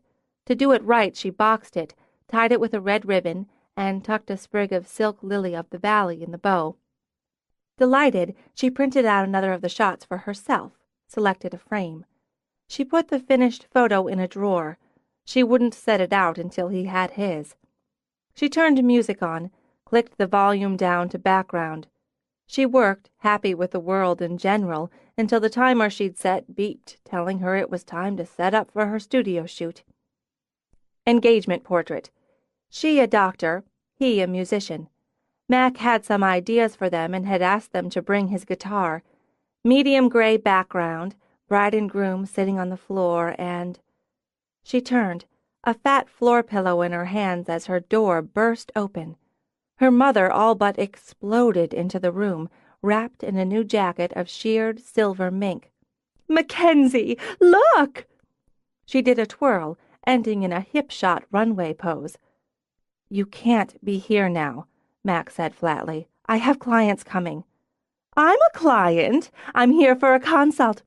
I came here first, but we have to get the rest of the team. Oh, Mac!" Linda rushed forward, all scissoring legs, gorgeous shoes, sumptuous fur. "I'm getting married!" Caught in her mother's perfumed embrace, Mac just closed her eyes. "Congratulations. Again." "Oh, don't be that way." Linda eased back, pouted for half a second, then did another laughing spin. "Be happy! Be happy for me. I'm so happy. Look what Ari brought me back from Paris." "Yes, it's a beautiful jacket." "It really is." Tipping her head down, Linda rubbed her chin against the fur. "But that's not all." She flung out her hand, wiggled her fingers. On the third rode an enormous square-cut diamond set in platinum. Hell of a rock, Mac thought. Biggest so far. It's impressive. "The darling! He was miserable without me. He called me night and day from Paris." She hugged herself, then did another spin. "Of course I wouldn't speak to him for the first 3 days. It was so mean of him to go without me. Naturally, I refused to see him when he first got back." "Naturally," Mac agreed. "He begged me to come to New York. He sent a limo and a driver for me, and the car was full of white roses and a bottle of Dom. But first he sent dozens of roses every day. Every day! I had to give in and go to him. Oh, it was so romantic." Closing her eyes, Linda crossed her arms over her chest. "Like a dream or a movie. We had dinner alone, at home. He had it catered with all my favorites and more champagne, candlelight, more roses. He told me he couldn't live without me. Then he gave me this. Have you ever seen anything like it?" Mac watched her mother admire the ring. "I hope you'll be very happy together. I do, and I'm glad you're happy now. But I have a shoot." "Oh!" With a wave of her hand, Linda dismissed it. "Reschedule, for heaven's sake. This is major. Your mother's getting married." "For the 4th time, Mom. For the last time, to the right man. And I want you to do the wedding, of course. I need your very best for this. Ari said not to consider the cost. I want something fabulous and romantic and elegant, sophisticated and lavish. I'm thinking pale pink gown. Valentino, I think. He suits me. Or I might look for something vintage, something old Hollywood, and a wonderful hat rather than a veil." Eyes sparkling, she fluffed a hand through her hair. "Some sleek updo, and I'll have Ari buy me some amazing earrings to set it all off. Pink diamonds, I think. Then masses and masses of white and pink roses. I'll speak to Emmeline there. We'll need the invitations to go out right away. I'm sure Parker can take care of it. And the cake, I want massive. The Taj Mahal of wedding cakes, so Laura will have to outdo herself. And—" "When?" Mac interrupted. "When what? When are you planning to do this?" "Oh, June. I want to be a June bride. I want spring and gardens and—" "This June? As in 3 months from now? We're booked solid." "As if that matters!" With a bright laugh, Linda whisked such mundane matters aside. "I'm your mother. Bump somebody. Now—" "We don't bump clients, Mom. We can't ruin someone else's wedding because you want a date in June at the last minute." Sincere, Mac knew it was sincere. Hurt and puzzlement shone on Linda's face. "Why do you have to be so mean to me? Why do you have to spoil this? Can't you see I'm happy?" "Yes, I can. I'm glad for you. I just can't give you what you want." "You just want to punish me. You don't want me to be happy." "That's not true." "Then what? What is it? I'm getting married and my daughter runs a wedding business. Naturally, I expect you to handle it." "We can't handle it in June. We've been fully booked for June for months now, nearly a year." "Did you hear what I said? Money is no object. He'll pay whatever you ask. All you have to do is change something around." "It's not a matter of money, or nearly as simple as changing something around. It's a matter of commitment and integrity. We can't give you what you want when you want it, but the basic reason is because someone else already has it."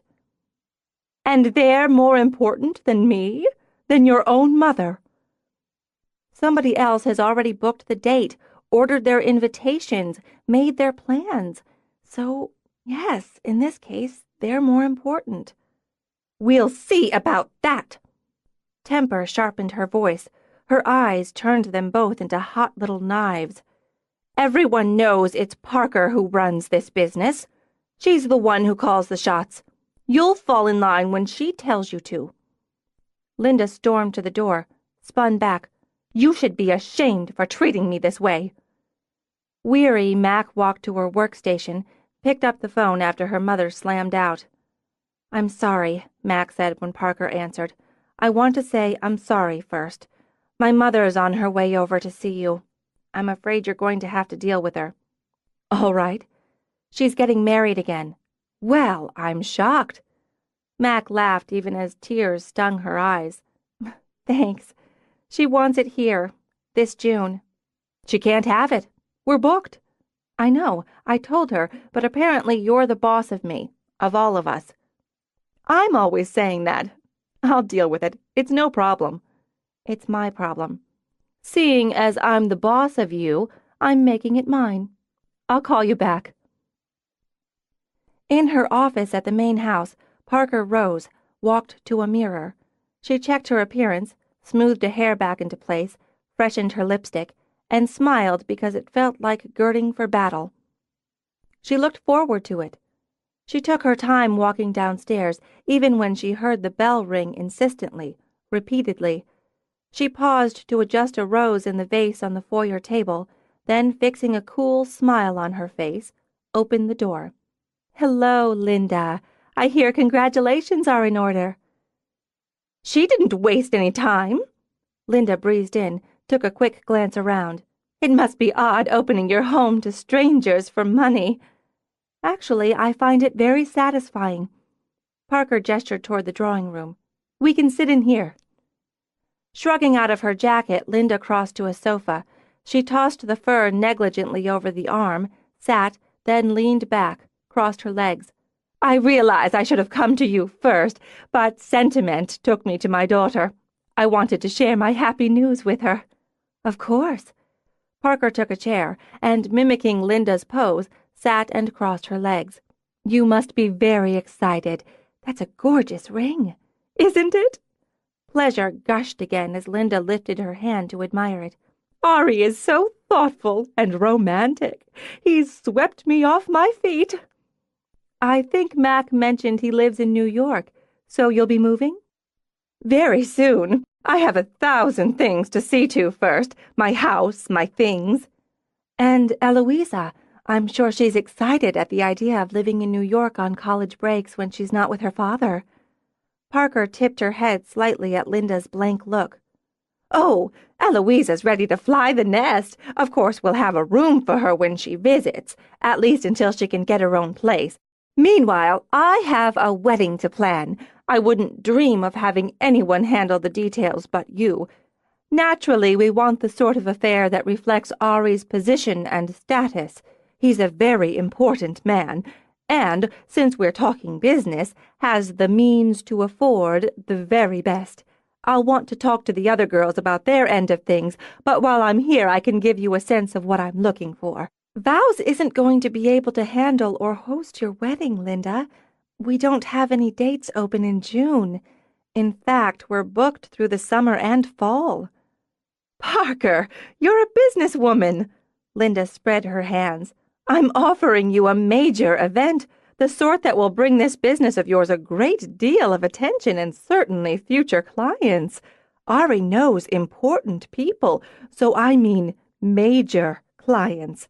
As I've got my heart set on having the wedding here, in the home of an old friend, one I still miss, we'll compensate you for the short notice.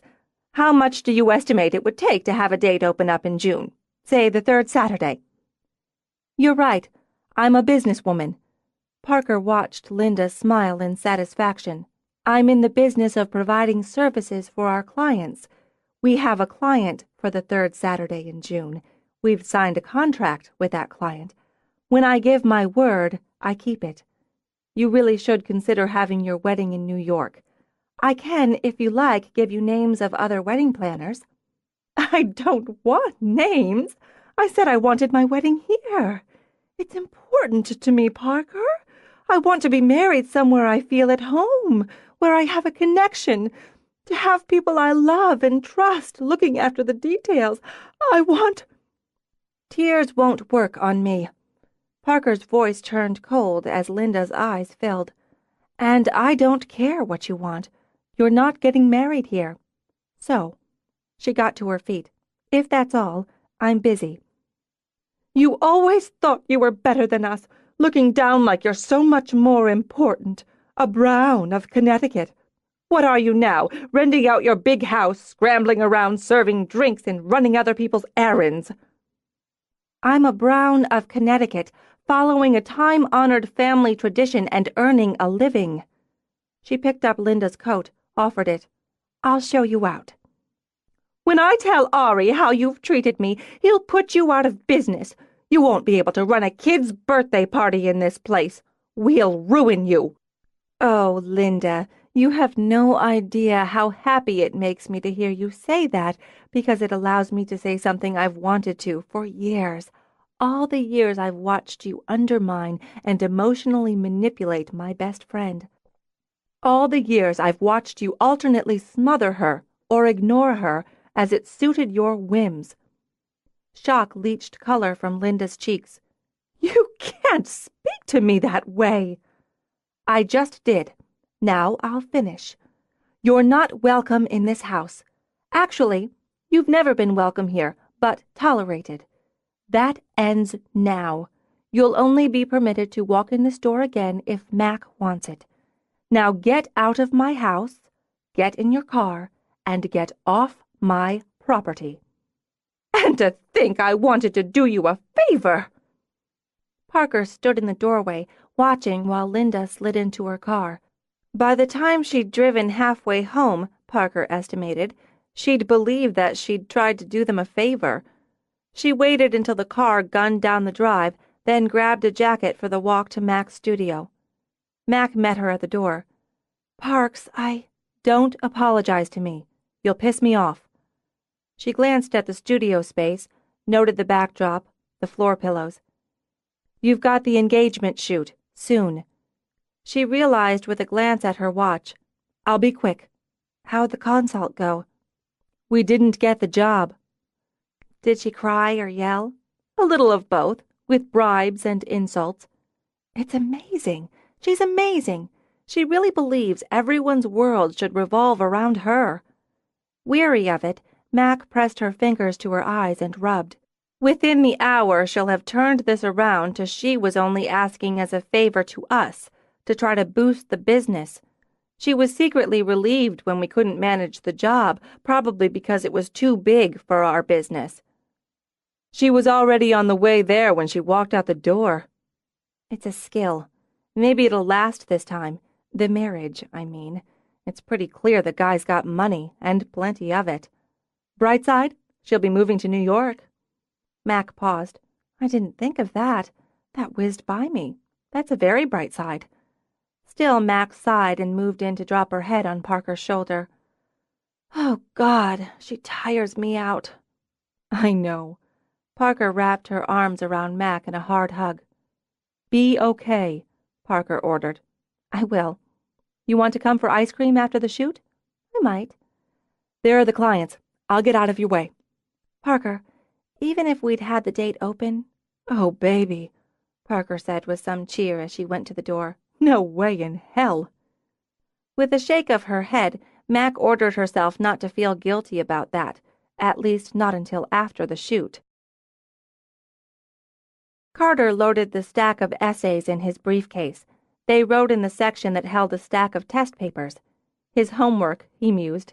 He wondered if students had any idea how much homework the average teacher hauled away from the classroom every day.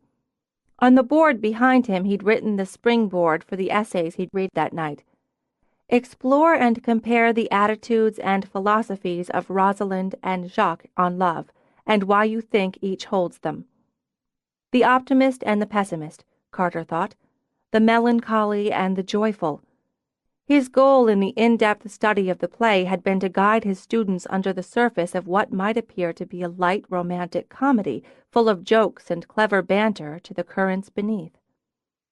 Under all that, Carter supposed, his goal was to make his students think. "Excuse me, Dr. McGuire?" He glanced over at the woman in the doorway. "Yes, can I help you?" "I'm Suzanne Byers, Garrett's mother." "Mrs. Byers, it's nice to meet you. Come in." "I hoped to catch you before you left for the day. I won't take up much of your time." "It's no problem." "I couldn't make parents' night. I was down with the flu. I'd wanted to come, especially to speak to you. I guess you know Garrett didn't have a strong start at the academy last year, and he didn't come out of the starting gate with a bang this year either." "He's made considerable progress, I think, finding his stride. He's bright. His participation in class has taken an upturn, and so have his grades and test scores this last semester." "I know. That's why I wanted to speak to you. His father and I had been discussing taking him out of the academy." "Oh, I hope you won't. Garrett—" "Had been," she interrupted. "We worked with him, threatened him, bribed him, tried private tutoring. Nothing got through, and we felt we were tossing away the tuition. Until a few months ago, it was like a light went on. He talks about books. He actually studies. He was genuinely disappointed when he got a B on his last paper in your class. I couldn't speak for 10 minutes when he told me, with some heat, he was going to ace the next one." "He could. He has the potential." "He talks about you. Dr. McGuire says, Dr. McGuire thinks. His grades in his other classes are improving, not by leaps and bounds, but they're better. You did that." "Garrett did that." "You engaged him so that he could do that, would do that. He's talking about taking your creative writing course next year. He thinks he may want to be a writer." Her eyes filled. "Last year he barely passed. We had to meet with the dean, and now he's telling me about Shakespeare, and he thinks he may want to be a writer." She blinked at the tears while he stood, speechless. "Dr. McGuire, according to Garrett, is pretty cool for a brainiac. I wanted you to know that whatever he does, whatever he becomes, he's never going to forget you. I wanted to thank you." Carter walked into Mac's studio with a large pizza and a light step. She sat on the sofa, her feet propped on the coffee table. "Pizza," he said, walking into the kitchen to set it on the counter. "I knew you had an afternoon shoot, and I have a briefcase full of papers to grade, so I thought pizza. Plus, it's a happy food. I had a really good day." She groaned a little and had him crossing to her with concern. "Are you all right?" "Yes, mostly. Pizza. I have a gallon of ice cream in my stomach, possibly 2 gallons. "Ice cream?" He sat on the coffee table. "Was there a party?" "No. Maybe. I guess it depends on your definition of party. Tell me about your really good day." He boosted up to kiss her, then sat back. "Hello, Mackensie." "Hello, Carter. You're wearing a very big smile." "I had one of those very big moments, for me. I have a student. He's been a challenge, the sort who sits down and turns a switch in his head that takes him anywhere but the classroom." "Oh, yeah. I had that switch. It was handy, especially during lectures on the Revolutionary War or tariffs. Tariffs hit the switch automatically. Did your challenging student do well today?" "He's been doing well. It's about finding another switch, the one that turns on interest and ideas. It shows in the eyes, just like the turn-off switch." "Really?" "Garrett's the kind of student who pushes a teacher to work a little harder, and when you find that switch, it's intensely rewarding. He's the one who got a B on that paper I graded on Valentine's Day, or the day before. I think of that as our Valentine's Day." "Right. I remember. Good for Garrett." "His mother came to see me today. The majority of the time when a parent comes in, it's not to bring an apple to the teacher. She brought me an orchard." "She thanked me." "She thanked you?" Curious, Mac cocked her head. "That's an orchard?" "Yes. It's not just about teaching facts and theories or assignments and grades. It's about finding the switch, I found Garrett's, and she came in to thank me. Now, you have a very big smile." You changed a life. You change lives. "I wouldn't go that far." No, you do. I document them, or at least pieces of them, and that's important. It's valuable. But you change them, and that's amazing. I'm going to get you some pizza, which I can't share with you, she said as she rose, due to ice cream stomach. "Why did you eat a gallon, or possibly 2? Oh, she shrugged as he followed her into the kitchen. Greed. You told me you turned to ice cream in times of emotional upheaval." She glanced over her shoulder as she got down a plate. I sometimes forget how well you listen. Let's just say I didn't have a really good day. Or maybe I did, she considered. It depends on the point of view. "Tell me." It's not important. And you have Garrett pizza. Do you want a glass of wine with that? "Only if you're having one when you tell me. We can spend the next few minutes circling around it, or you can save time and just tell me." You're right. Circling around it makes it more important than it deserves to be. Another bad habit to break, she decided. My mother's getting married again. "Oh." He studied her face as she poured the wine. "You don't like him?" I have no idea. I've never met him. "I see." No, you don't. She laid a hand over his briefly. You can't see how a mother could be getting married without her daughter at least being able to pick the guy out of a lineup. I doubt Eloisa's met him either, or that it's occurred to Linda either of us should. Anyway, the Elliot/Myers/Barrington... God, I don't know what her last name's going to be this time. The Elliot/Myers/Barrington/name-to-be-determined connections don't have family dinners, so meeting this new one isn't a priority. "I'm sorry it upsets you." I don't know what it does. I don't know why it surprises me. The last time I saw Linda was when she called here, hysterical at midnight, and I drove over there in a damn ice storm thinking she'd been raped or attacked or God knows. "What? When was this?" He turned his hand over to grip Max. "Was she hurt?" Oh, it was that night of the parent thing at the academy, and no, she wasn't hurt. Except in Linda universe. She was curled up on the floor dying because Ari, that's the new fiancé, had to fly to Paris on business and didn't take her. I was about to call the police and an ambulance. Then she's all boo-hoo Paris. I turned around and laughed. Points for me because the usual MO would be for me to resentfully calm her down, get her into bed. "Why didn't you tell me this before?" I don't know. With a shake of her head, she blew out a breath. I really don't. It wasn't one of those proud mother-daughter moments, so I guess I tried not to think about it afterward. I walked out and told her I wouldn't come the next time she called. I said very hard things and left. "They needed to be said, and you needed to leave." You're right. Both counts, Mac agreed.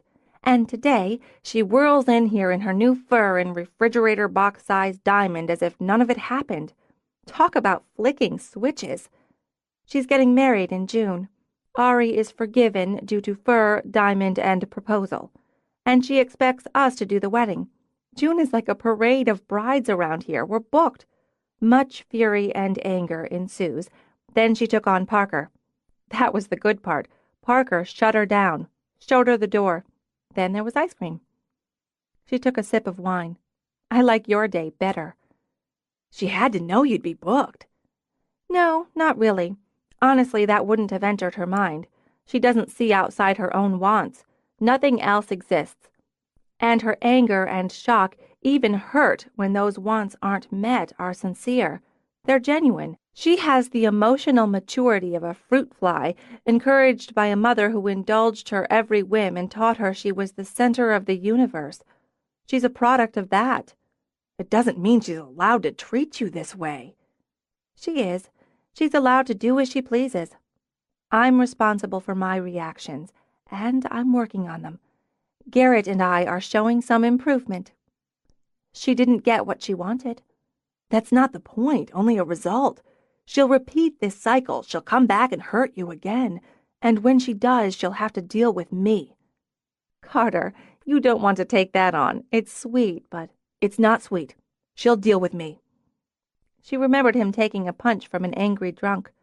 I know you can handle yourself, but she's my mother, and I need to handle her. Sharing some DNA doesn't make her your mother. Mac said nothing for a moment. No, she agreed. It really doesn't. Chapter 20. The snow started late morning, and by noon the world outside the studio was a storm of white. It fell, thick and fast, obliterating the brief end-of-February thaw. March, Mac thought, was coming in with the lion's fangs and claws. The steady spinning snow, the howl of wind that kicked it toward fury, made her want to curl up under a throw with a book and a pot of hot chocolate close at hand. Except for the fact that they had a rehearsal scheduled at 5. Apparently, Saturday's control-freak bride hadn't been able to work her will on Mother Nature. Knowing the drill under such circumstances, Mac prepared to bundle herself and her equipment in protective gear and trudge over to the main house. She packed her notes, opened a drawer for extra memory cards, and found the photo of her and Carter, along with his, framed in the box. Yet to deliver on part 3, she said aloud, and to please herself she set the photo she intended to keep on her workstation. Reminder, she decided. She headed upstairs to change into rehearsal clothes, then had to dash to answer the ringing phone. Hey, Professor, where are you? Home. They canceled afternoon classes. It's nasty out there. I needed to stop by here, get a few things, including the cat. I don't want to leave him here in case I can't make it back tomorrow. Don't. She carried the phone to the window to watch the trees whip and shudder in the violent lash of wind. Don't go out in this again. Stay home, warm and safe, so I don't have to worry about you on the roads. I'm getting ready to trek over to the house anyway. We have a rehearsal at 5. In this? We have contingency plans, which include the ritual sacrifice of a chicken. I could help, except with the chicken. You could, or you could end up in a snowdrift or skidding into a tree. All I have to do is walk a few hundred yards. She flipped through her clothing options as she spoke, settled on sturdy cords and a turtleneck. Parker will have the head of the National Weather Service on the phone by now. You're kidding. No, only slightly exaggerating. She sat to pull off her thick walk-around-the-house socks, then, cradling the phone on her shoulder, wiggled out of her flannel pants. We'll do a conference call rehearsal if necessary, or a virtual one if the client has the computer capability. We'll shovel, plow, and clear. We've done it before. Barring genuine blizzard conditions, we'll have a wedding tomorrow. Maybe you could be my date and bring the cat. That way the two of you could stay through the weekend. We'll be there. I'd rather be with you tonight than here grading papers. She yanked up her cords. I'd rather be with you than dealing with an hysterical, anal-retentive bride. I think you win. Try to stay warm. Maybe you could call me later, after you're done with everything. You can tell me how it went. I will. Oh, wait. Are any of those papers you'll be grading Garrett's? As a matter of fact. Hope he gets an A. See you tomorrow. She hung up the phone, then pulled off her sweatshirt, pulled on the sweater. She grabbed her makeup bag and a pair of dress boots should the bride insist on braving the elements. 5 minutes later, she hunched against the frigid blast of wind to trudge through the snow. It would take a miracle, she thought, if the storm didn't abate in the next few hours. Even with a miracle, the guest attrition rate would soar. It would take all her skill to pull any glowing bride shots of the client, or possibly liquor. She dumped everything in the mudroom, stomped and shook away snow. She checked Laurel's kitchen. Her friend stood, coating the second of 3 tiers with pale pink fondant.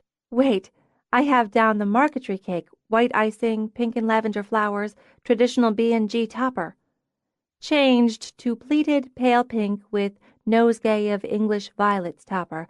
I guess you didn't get the memo, or honestly, by the time we got to this, I probably didn't send one. No problem. I'll put it in my notes. Mac dragged them out to do just that. How many guys do you figure she changed her mind about before she's stuck with the one she's marrying tomorrow? One shudders to think. Forecast is for 12 to 18. We can handle 12 to 18.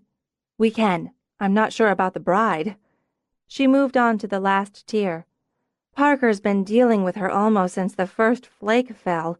Emma's in her shop, dealing with the flowers. Is it still a pomander for the flower girl? As of now. My mission was to match the fondant to the color of the roses. Laurel paused to pick up the bud Emma had given her, held it by the fondant. I think mission accomplished. Now scram. I still have a couple acres of pink and white sugar paste to deal with before I even assemble this baby. I'll go help Parker. In her office, Parker lay on the floor, eyes closed, talking in calm, soothing tones into her headset. I know, Whitney, it's just so unfair, but no, I don't blame you a bit. I feel the same way. I do feel the same way. She opened her eyes, looked up at Mac, closed them again. I'm here for you. We all are, and we have a few ideas that may... Whitney, I want you to stop. Listen to me now. Stop and breathe. Breathe. Now just listen. The weather is out of our control. Some things in life just are. It's what we do about them that counts.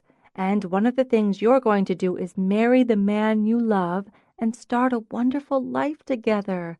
The weather can't change that. Listening with half an ear, Mac opened Parker's cabinet and got her friend a fresh bottle of water. Don't cry, honey. Here's what we're going to do. We're going to worry about today. At 5, we're going to do a conference call with you and Vince and the wedding party and your parents. We're going to go over every step of what's going to happen tomorrow. Wait, just wait. Today first. We're going to go over every step as long as it takes. I know how much you were looking forward to the rehearsal dinner tonight. With her eyes closed, she listened for several moments. Yes, Whitney, but I agree with your mother and with Vince. It's not worth risking the roads to try to get everyone here or to the restaurant. But I've arranged, if you agree, for one of the caterers I know to deliver a wonderful meal to you. She only lives a couple of blocks away. She'll deliver it, and she'll set it all up. You can make this a party, Whitney, or a tragedy. I've talked to your mother, and she's thrilled with the idea. Bending down, Mac tapped the bottle against Parker's hand. Parker took it, just held it. She'll have a houseful and host a party with her daughter. You'll have dinner, wine, family, friends, a sleepover, a fire in the hearth. You'll have a rehearsal dinner that's unique and yours, and that makes something lovely and fun out of an inconvenience. Damn, you're good, Mac whispered. Parker reopened her eyes, rolled them. That's right. Let me worry about tomorrow. I promise you, one way or the other, we're going to give you a beautiful day. And the most important thing, you're marrying Vince. Now I want you to relax, to enjoy yourself. We're going to have fun with this. I'll call you back. Yes, I promise. Go help your mother. Parker pulled off the headset. God! I bet she's not worrying about pomanders now. No, she's too busy cursing the gods. As she sat up, Parker twisted the top off the bottle, took a long, long drink. I don't blame her for being upset. Who wouldn't be? But a winter wedding means the possibility of snow. It's March in Connecticut. Clue in. But in her mind, the snow was a personal insult aimed at ruining her life. 12 to 18. I got the bulletin. We'll need the drive and parking plowed, the paths, porches, and terraces cleared. She drank again and did what she'd advised Whitney to do. She breathed.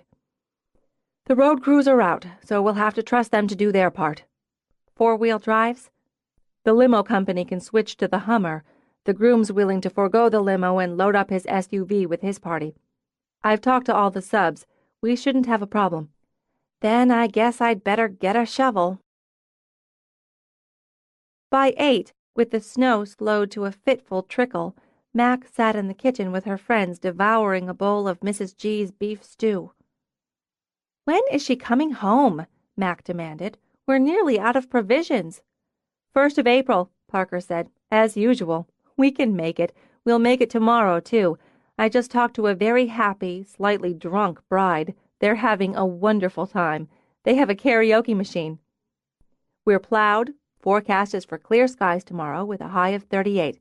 The wind's already easing off. Cake's in the cooler and is a thing of beauty." Emma nodded at Laurel. "Flowers are the same. The kids will be here first thing in the morning to shovel the path, clear the portico and terraces," Parker put in. "So that's cleared off our list." "Thank God," Emma said with feeling.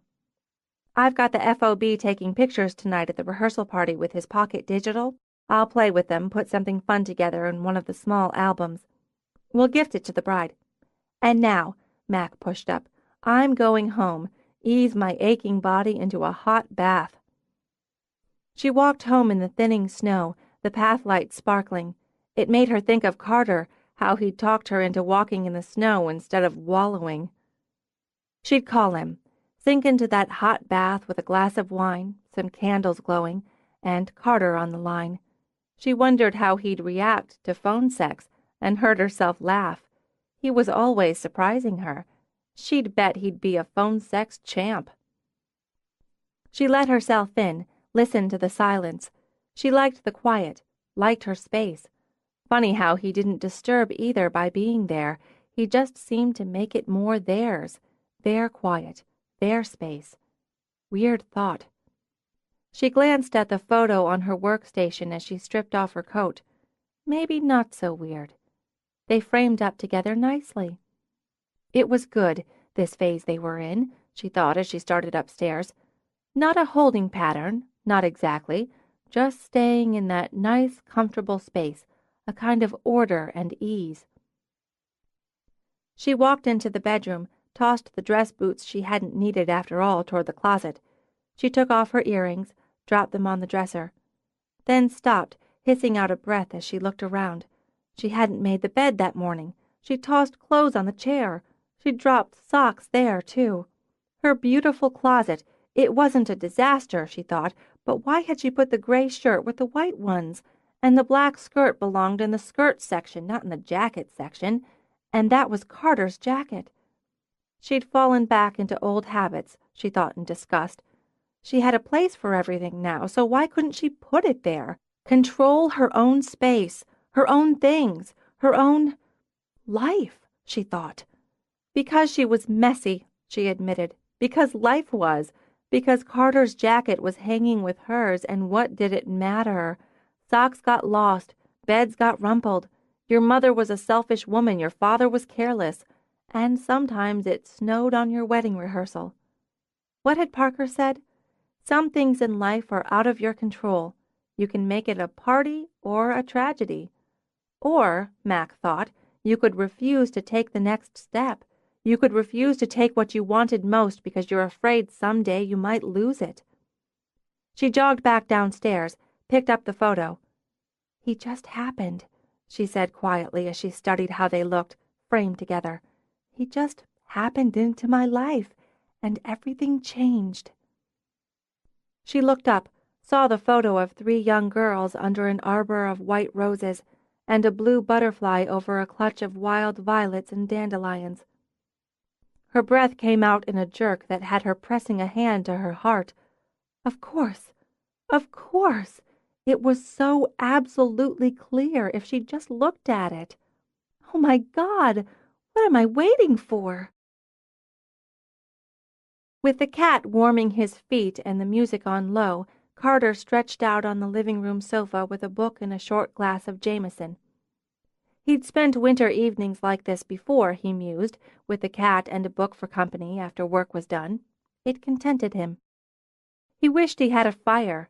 Of course, he'd need a fireplace first, but a fire would add a nice civilized evening-at-home touch, a kind of masterpiece theater touch. The professor and his cat by the fire, reading on a snowy evening. He could almost see the portrait as Mackensie would take it, and the idea both pleased and amused him. He wished she could be here with him, stretched out opposite him on the sofa, so he could see her face whenever he glanced up from the story, sharing the quiet of a winter night and the imaginary fire.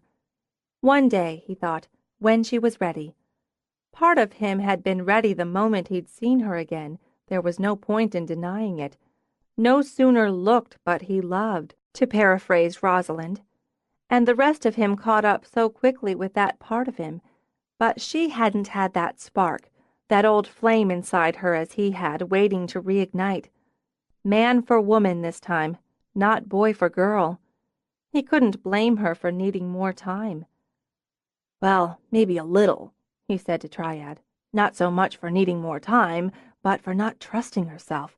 How can a woman who has so much of it in her not trust love? I know, Mommy dearest, absentee father.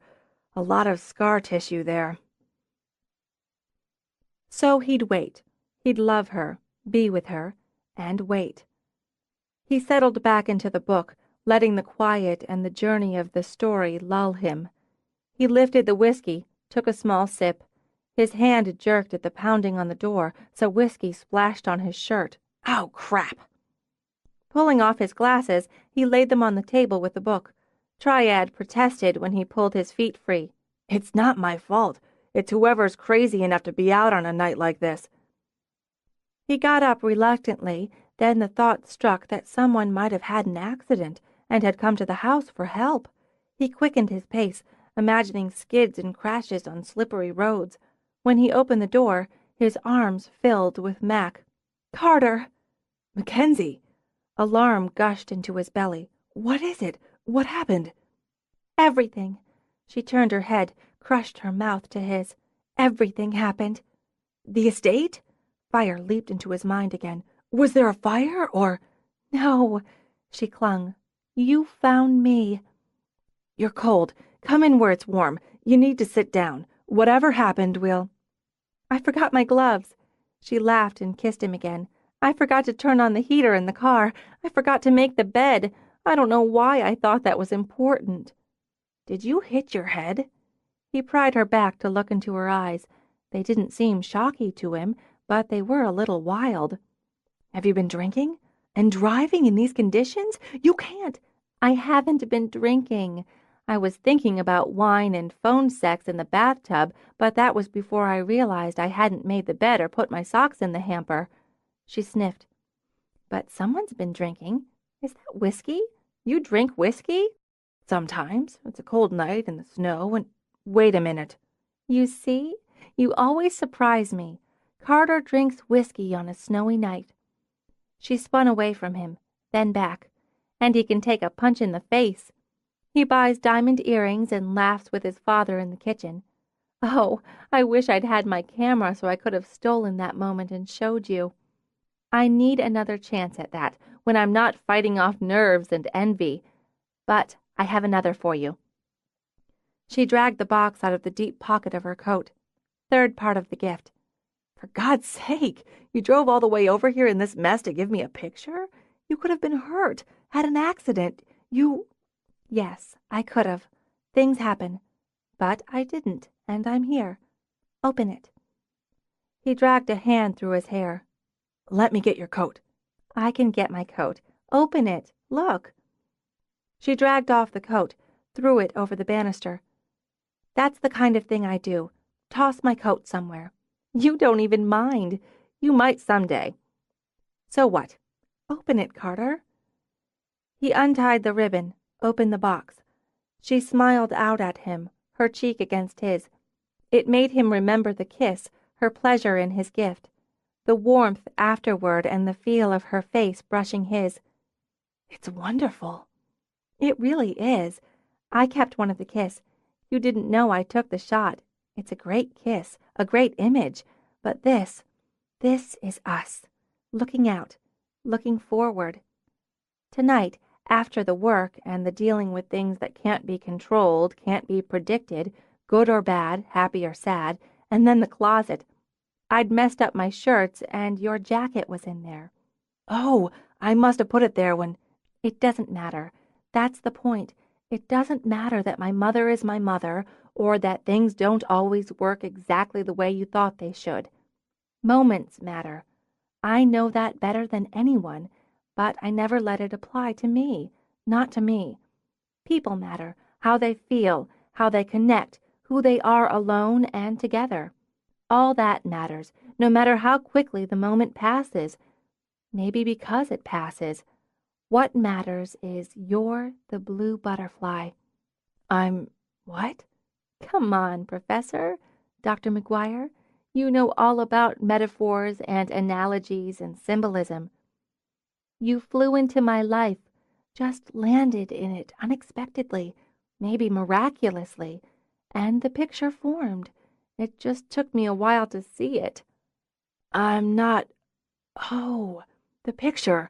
Wedding day, the one you took when you were a girl. Epiphanies. I had one then, and I had one tonight. I want this. She took the picture from him. I want... Here. She looked around, chose a spot on one of his bookshelves. I want that. It looks right there, doesn't it? Something squeezed his heart. Yes, it belongs there.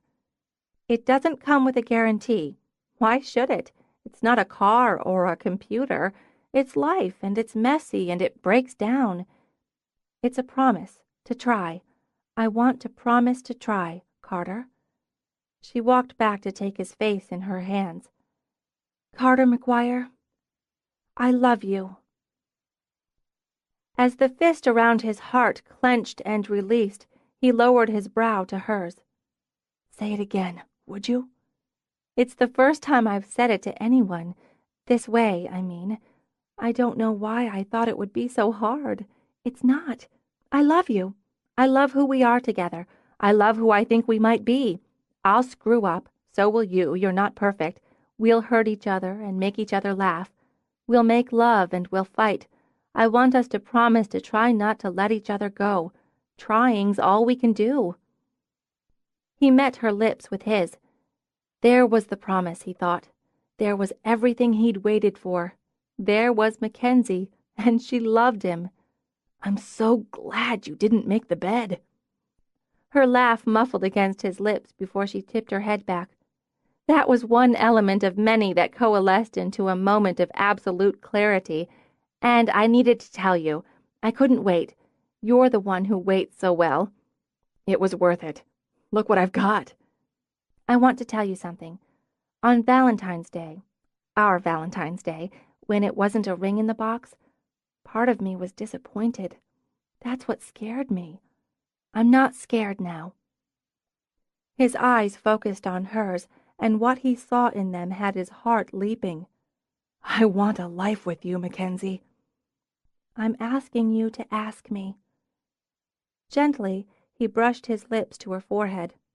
I love your face and your hands. He took them in his to press a kiss to her palms. The way you look when you hold a camera or hunch at the computer. I have dozens of images, pictures, and moments of you in my head, in my heart. I want a lifetime more. Marry me. Yes. Yes. He drew her to him, held on. She said yes. Let's get married in June. She pulled back. June? We're booked solid. That's... When he grinned, she narrowed her eyes. You're a funny guy, Carter. Laughing, he wrapped his arms around her once more. I'll take the first open date if that suits you. That's a deal. Speaking for my partners, let me say Vows is thrilled to provide its services and promises to give you a perfect wedding. I've got you. It's already perfect. She held him, strong and close, through the kiss. Then she laid her head on his shoulder with a sigh. From the bookshelf their faces smiled out at her. Moments came and went, she thought. It was love that bound them together into a life. She had love. This book is over, but the story continues.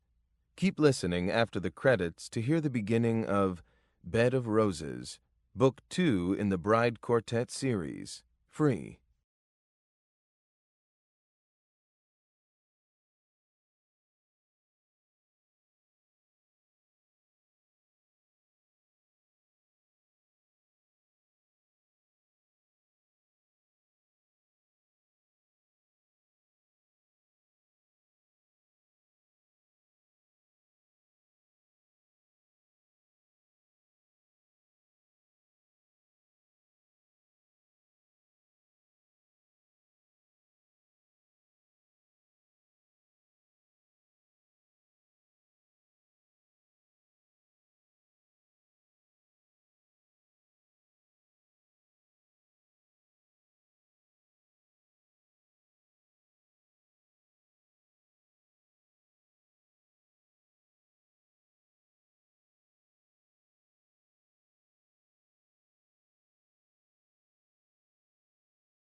free preview of Bed of Roses, Book 2 in the Bride Quartet series.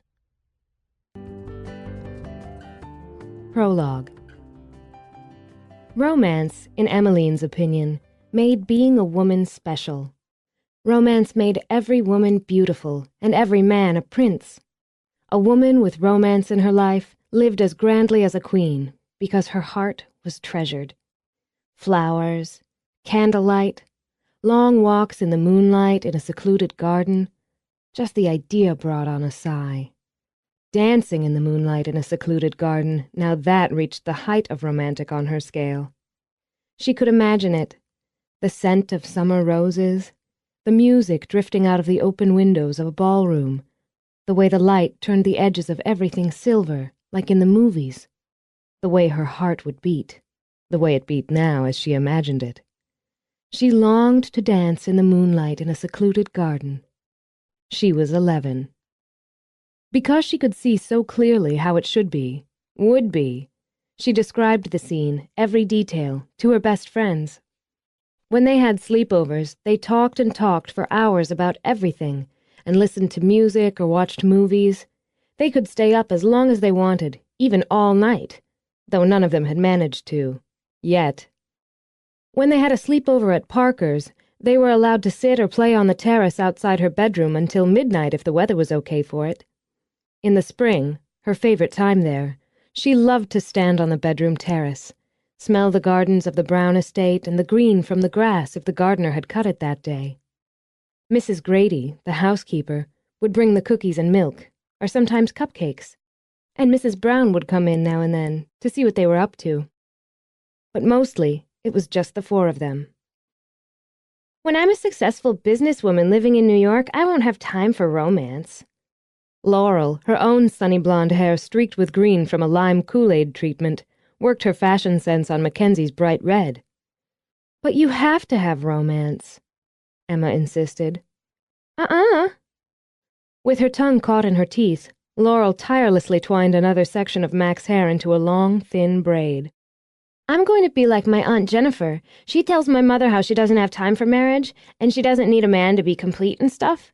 She lives on the Upper East Side and goes to parties with Madonna. My dad says she's a ballbuster, so I'm going to be a ballbuster and go to parties with Madonna. As if, Mac snorted. The quick tug on the braid only made Mac giggle. Dancing's fun, and I guess romance is okay as long as it doesn't make you stupid. Romance is all my mother thinks about. Except money. I guess it's both. It's like, how can she get romance and money at the same time? That's not really romance. But Emma rubbed her hand on Mac's leg as she said it. I think romance is when you just do things for each other because you're in love. I wish we were old enough to be in love. Emma sighed hugely. I think it must feel really good. We should kiss a boy and see what it's like.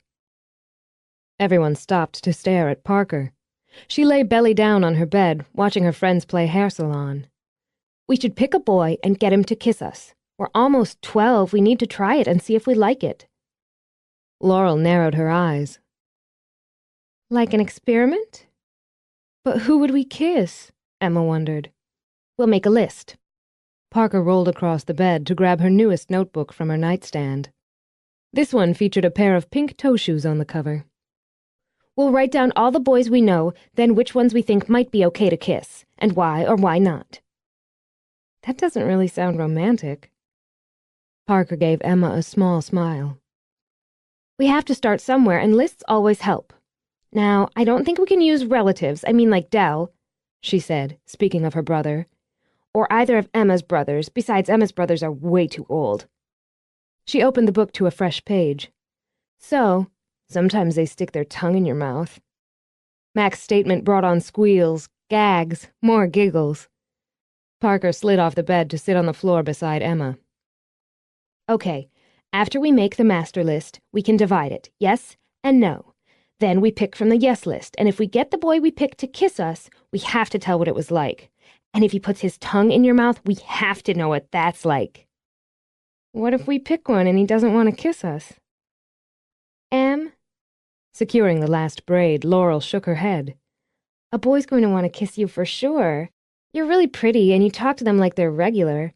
Some of the girls get all stupid around boys, but you don't. Plus, you're starting to get breasts." "Boys like breasts," Max said wisely. "Anyway, if he won't kiss you, you just kiss him. I don't think it's that big a deal anyway." Emma thought it was, or should be. But they wrote down the list, and just the act of it made them all laugh.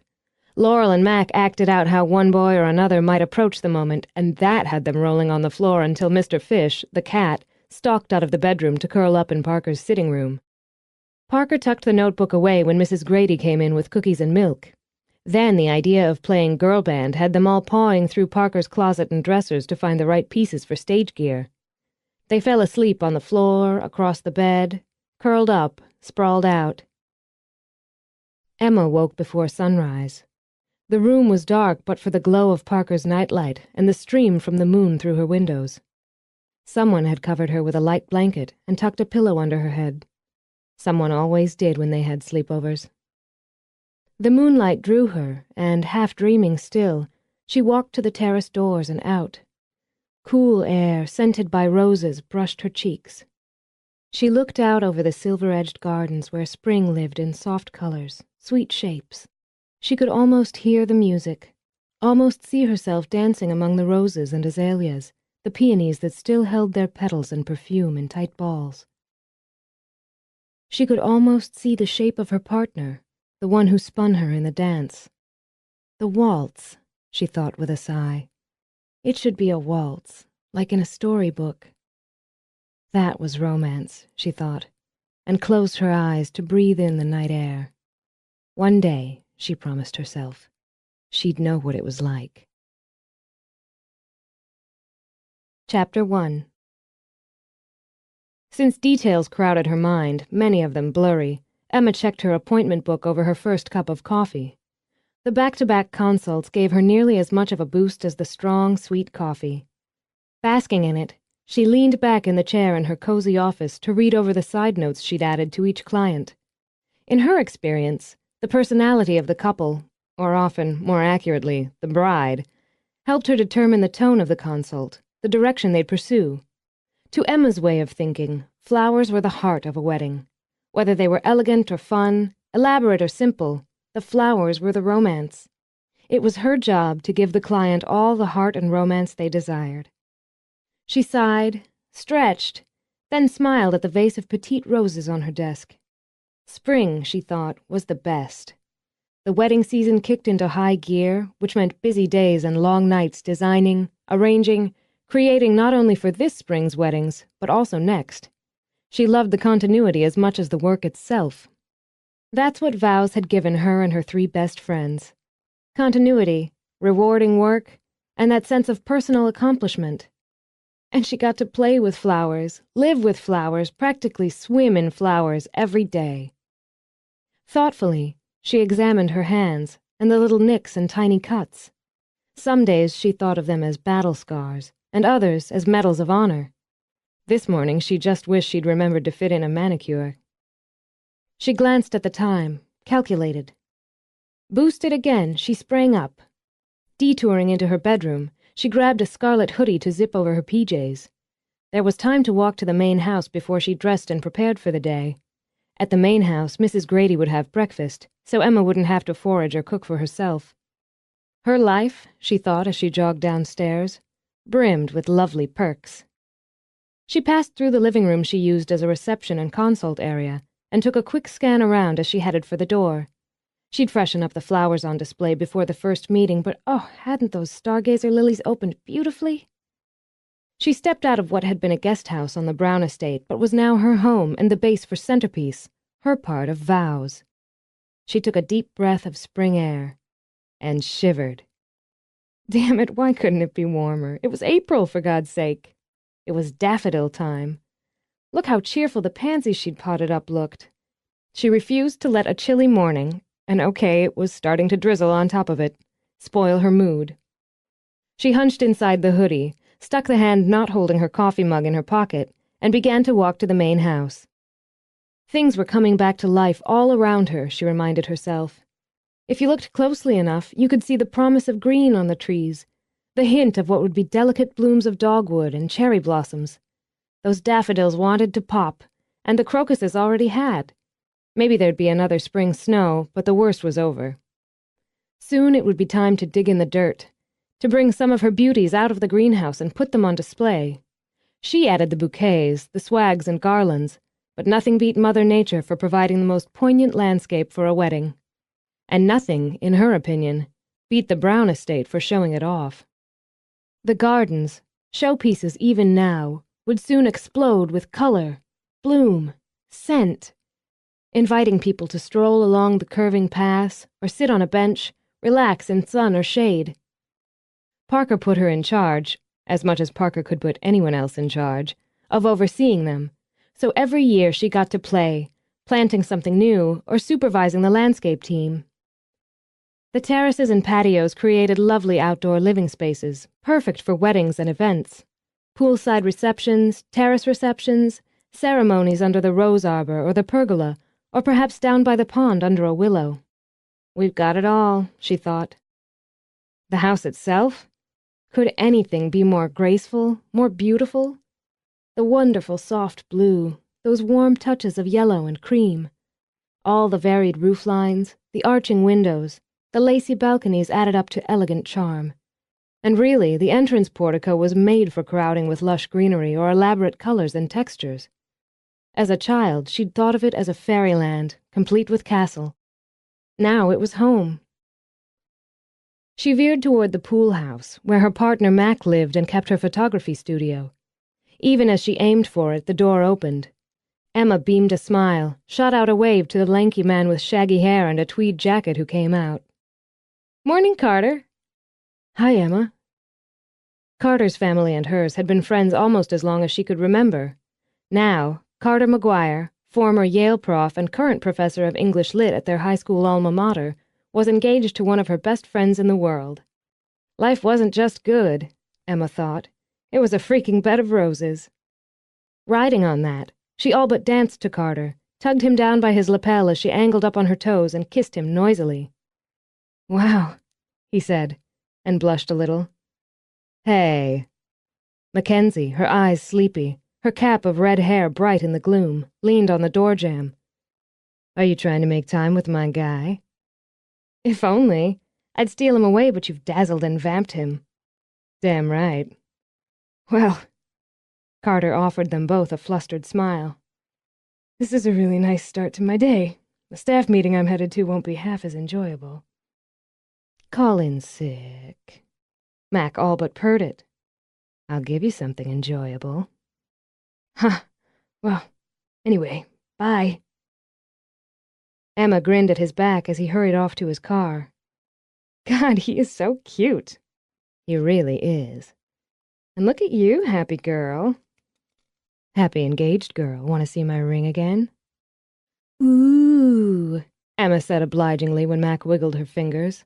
"Ah." "Are you going for breakfast?" "That's the plan." "Wait." Mac leaned in, grabbed a jacket, then pulled the door closed behind her.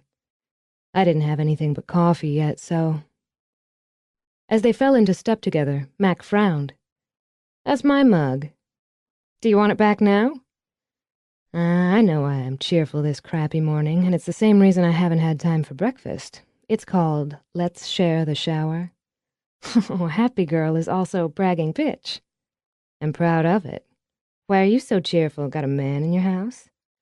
"Sadly, no, but I have 5 consults booked today, which is a great start to the week, and comes on the tail of the lovely end to last week with yesterday's tea party wedding. It was really sweet, wasn't it? Our sexagenarian couple exchanging vows and celebrating, surrounded by his kids, her kids, grandchildren. Not just sweet, but also reassuring. Second time around for both of them, and there they are, ready to do it again, willing to share and blend. I got some really great shots. Anyway, I think those crazy kids are going to make it. Speaking of crazy kids, we really have to talk about your flowers. December may be far away, she says, shivering, but it comes fast, as you well know. I haven't even decided on the look for the engagement shots yet, or looked at dresses, or thought about colors. "I look good in jewel tones," Emma said, and fluttered her lashes. You look good in burlap. Talk about bragging bitches.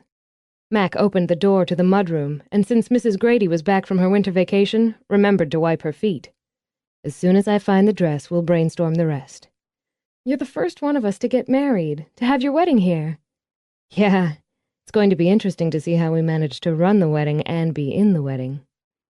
You know you can count on Parker to figure out the logistics. If anyone can make it run smoothly, it's Parker. They walked into the kitchen, and chaos.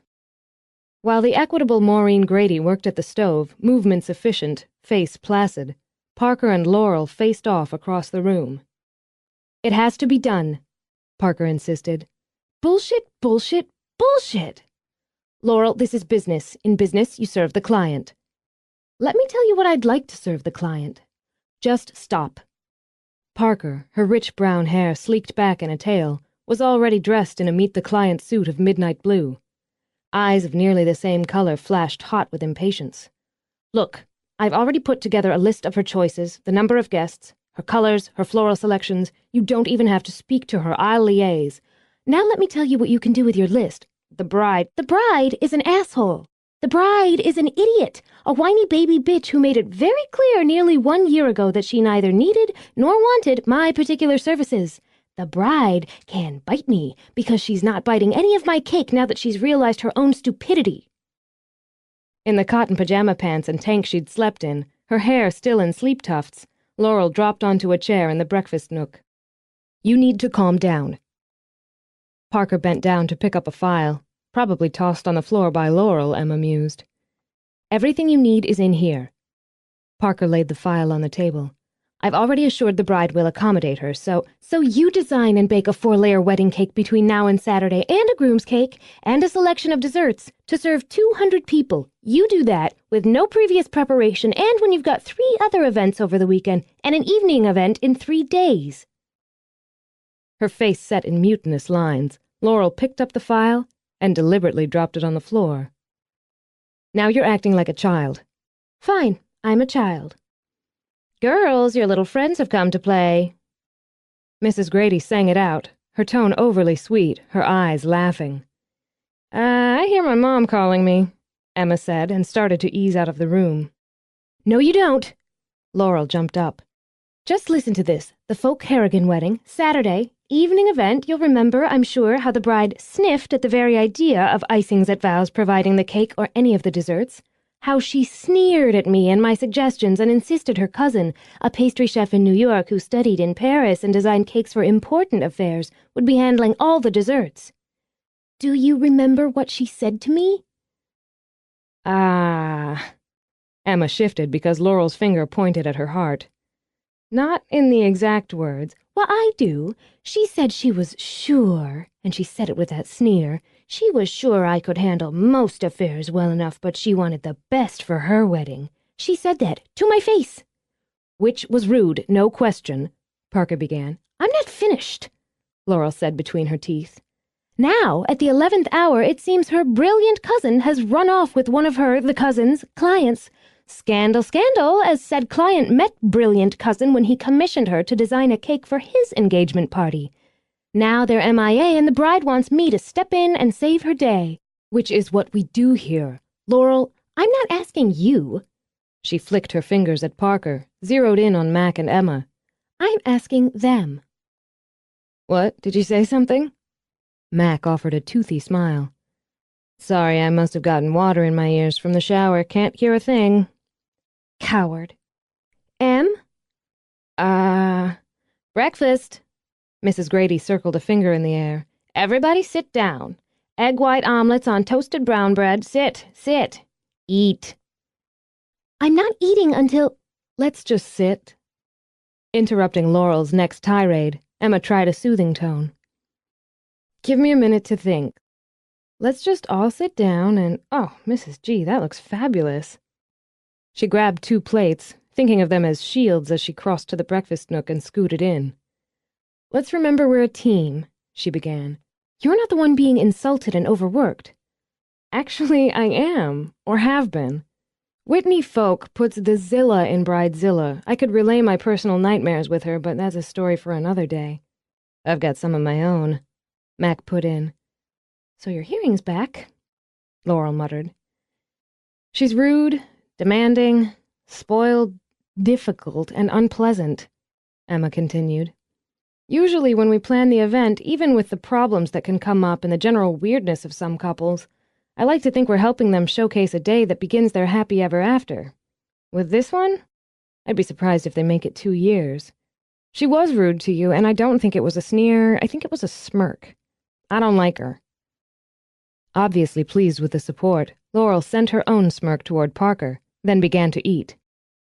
That being said, we're a team, and clients, even smirky bitch clients, have to be served.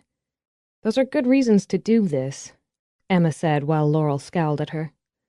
But there's a better one. You'll show her rude, smirky, flat, bony ass what a really brilliant pastry chef can do, and under pressure. Parker already tried that one on me. Oh. Emma sampled a skinny sliver of her omelet. Well, it's true. I could bake her man-stealing cousin into the ground. No question. Personally, I think she should grovel at least a little. I like groveling. Laurel considered it. And begging. I might be able to arrange for some of each. Parker lifted her coffee. I also informed her that in order to accommodate her on such short notice, we would require an additional fee. I added 25%. She grabbed it like a lifeline and actually wept in gratitude. A new light beamed in Laurel's bluebell eyes. She cried? Parker inclined her head and cocked an eyebrow at Laurel. So? While the crying part warms me inside, she'll still have to take what I give her and like it. Absolutely. You just let me know what you decide on when you decide on it, Emma told her. I'll work in the flowers and decor for the table. She sent a sympathetic smile at Parker. What time did she call you with all this? 3:20 a.m. Laurel reached over, gave Parker's hand a pat.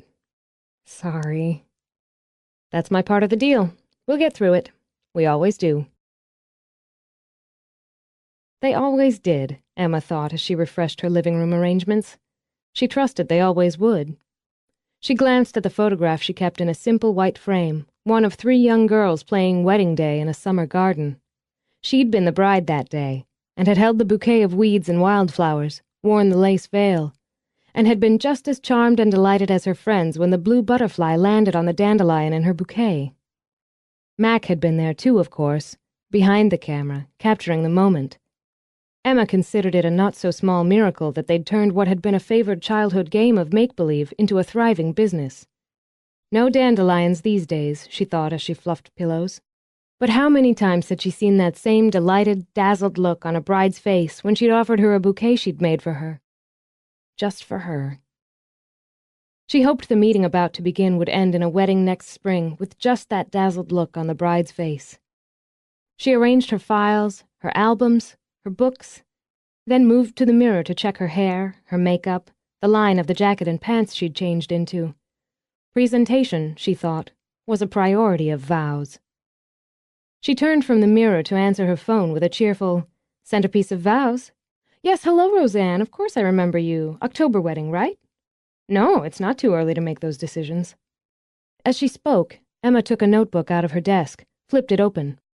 "We can set up a consultation next week if that works for you. Can you bring a photo of your dress? Great. And if you've selected the attendance dresses or their colors? Oh, I'll help you with all of that. How about next Monday at 2? She logged in the appointment, then glanced over her shoulder as she heard a car pull up. A client on the phone, another coming to the door. God, she loved spring. Emma showed her last client of the day through the display area where she kept silk arrangements and bouquets, as well as various samples on tables and shelves. I made this up when you emailed me the photo of your dress and gave me the basic idea of your colors and your favorite flowers. I know you'd talked about preferring a large cascade bouquet, but... Emma took the bouquet of lilies and roses, tied with white pearl-studded ribbon off the shelf. I just wanted you to see this before you made a firm decision. It's beautiful, plus my favorite flowers, but it doesn't seem, I don't know, big enough.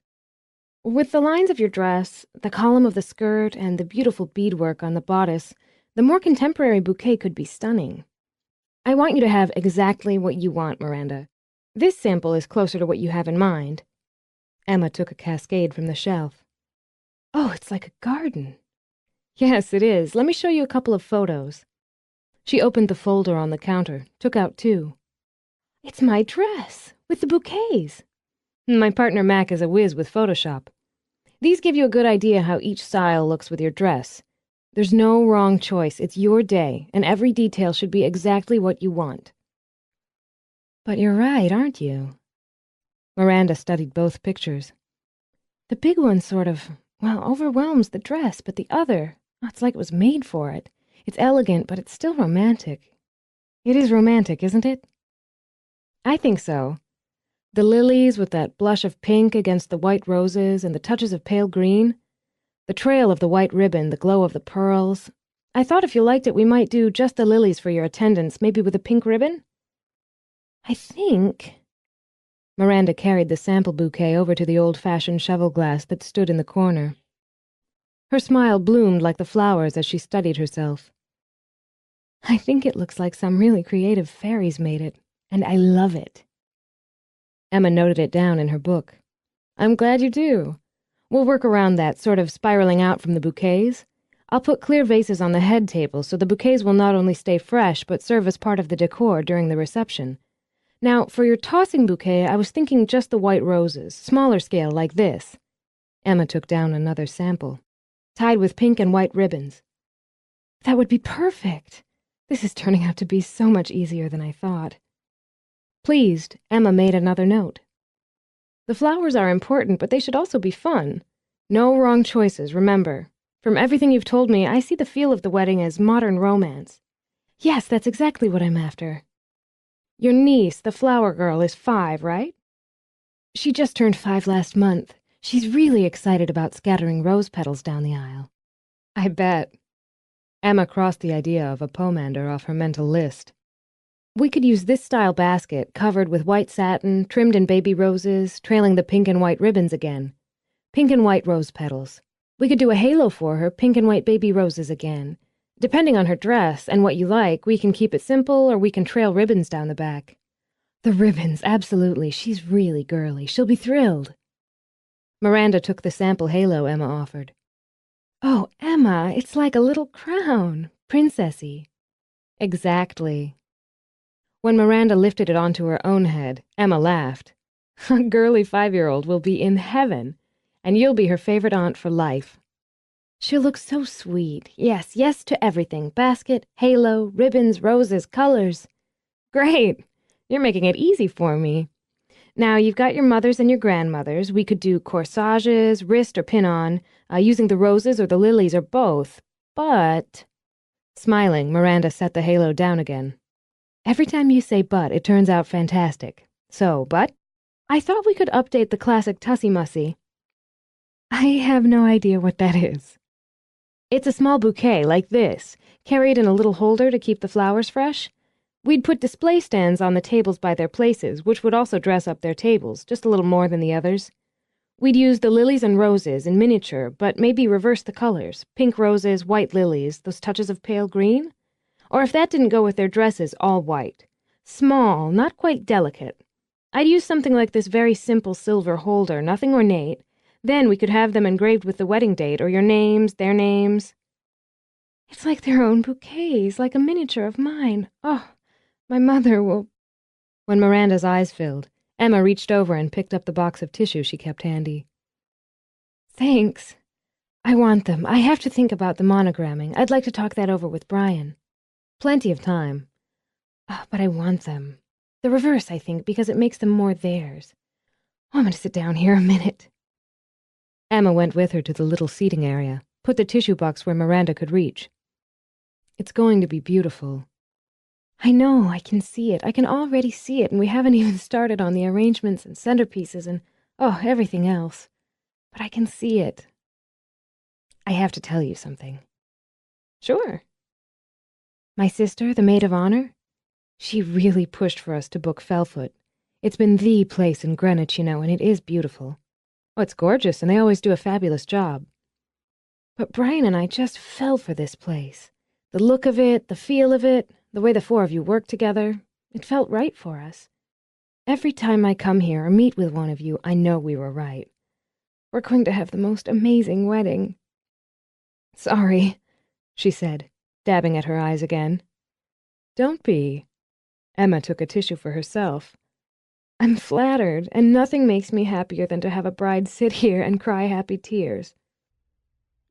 We hope you enjoyed this free preview of Bed of Roses, Book 2 in the Bride Quartet series.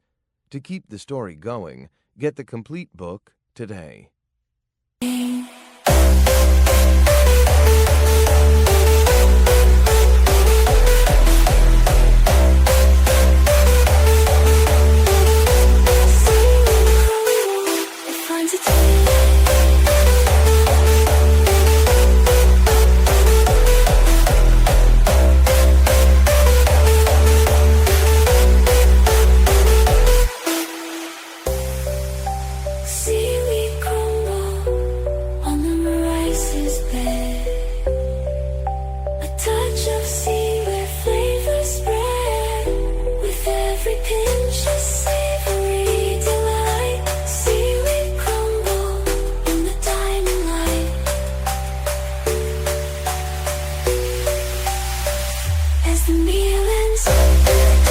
Presentation, she thought, was a priority of vows. She turned from the mirror to answer her phone with a cheerful, "Centerpiece of vows. Yes, hello, Roseanne. Of course I remember you. October wedding, right? No, it's not too early to make those decisions." As she spoke, Emma took a notebook out of her desk, flipped it open. "We can set up a consultation next week if that works for you. Can you bring a photo of your dress? Great. And if you've selected the attendance dresses or their colors? Mm-hmm. Oh, I'll help you with all of that. How about next Monday at 2? She logged in the appointment, then glanced over her shoulder as she heard a car pull up. A client on the phone, another coming to the door. God, she loved spring. Emma showed her last client of the day through the display area where she kept silk arrangements and bouquets, as well as various samples on tables and shelves. I made this up when you emailed me the photo of your dress and gave me the basic idea of your colors and your favorite flowers. I know you'd talked about preferring a large cascade bouquet, but... Emma took the bouquet of lilies and roses, tied with white pearl-studded ribbon off the shelf. I just wanted you to see this before you made a firm decision. It's beautiful, plus my favorite flowers, but it doesn't seem, I don't know, big enough. With the lines of your dress, the column of the skirt, and the beautiful beadwork on the bodice, the more contemporary bouquet could be stunning. I want you to have exactly what you want, Miranda. This sample is closer to what you have in mind. Emma took a cascade from the shelf. Oh, it's like a garden. Yes, it is. Let me show you a couple of photos. She opened the folder on the counter, took out 2. It's my dress, with the bouquets. My partner Mac is a whiz with Photoshop. These give you a good idea how each style looks with your dress. There's no wrong choice. It's your day, and every detail should be exactly what you want. But you're right, aren't you? Miranda studied both pictures. The big one sort of, overwhelms the dress, but the other, it's like it was made for it. It's elegant, but it's still romantic.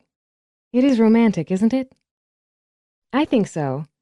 The lilies with that blush of pink against the white roses and the touches of pale green. The trail of the white ribbon, the glow of the pearls. I thought if you liked it, we might do just the lilies for your attendance, maybe with a pink ribbon. I think... Miranda carried the sample bouquet over to the old-fashioned cheval glass that stood in the corner. Her smile bloomed like the flowers as she studied herself. I think it looks like some really creative fairies made it, and I love it. Emma noted it down in her book. I'm glad you do. We'll work around that, sort of spiraling out from the bouquets. I'll put clear vases on the head table so the bouquets will not only stay fresh but serve as part of the decor during the reception. Now, for your tossing bouquet, I was thinking just the white roses, smaller scale like this. Emma took down another sample, tied with pink and white ribbons. That would be perfect. This is turning out to be so much easier than I thought. Pleased, Emma made another note. The flowers are important, but they should also be fun. No wrong choices, remember. From everything you've told me, I see the feel of the wedding as modern romance. Yes, that's exactly what I'm after. Your niece, the flower girl, is 5, right? She just turned 5 last month. She's really excited about scattering rose petals down the aisle. I bet. Emma crossed the idea of a pomander off her mental list. We could use this style basket, covered with white satin, trimmed in baby roses, trailing the pink and white ribbons again. Pink and white rose petals. We could do a halo for her, pink and white baby roses again. Depending on her dress and what you like, we can keep it simple or we can trail ribbons down the back. The ribbons, absolutely. She's really girly. She'll be thrilled. Miranda took the sample halo Emma offered. Oh, Emma, it's like a little crown. Princessy. Exactly. When Miranda lifted it onto her own head, Emma laughed. A girly 5-year-old will be in heaven, and you'll be her favorite aunt for life. She'll look so sweet. Yes, yes to everything. Basket, halo, ribbons, roses, colors. Great. You're making it easy for me. Now, you've got your mother's and your grandmother's. We could do corsages, wrist or pin-on, using the roses or the lilies or both. But... Smiling, Miranda set the halo down again. Every time you say but, it turns out fantastic. So, but? I thought we could update the classic Tussie-Mussy. I have no idea what that is. It's a small bouquet, like this, carried in a little holder to keep the flowers fresh.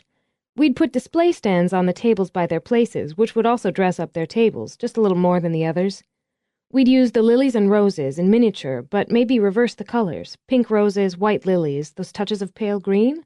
Or if that didn't go with their dresses, all white. Small, not quite delicate. I'd use something like this very simple silver holder, nothing ornate. Then we could have them engraved with the wedding date, or your names, their names. It's like their own bouquets, like a miniature of mine. Oh, my mother will... When Miranda's eyes filled, Emma reached over and picked up the box of tissue she kept handy. Thanks. I want them. I have to think about the monogramming. I'd like to talk that over with Brian. Plenty of time. Oh, but I want them. The reverse, I think, because it makes them more theirs. Oh, I'm going to sit down here a minute.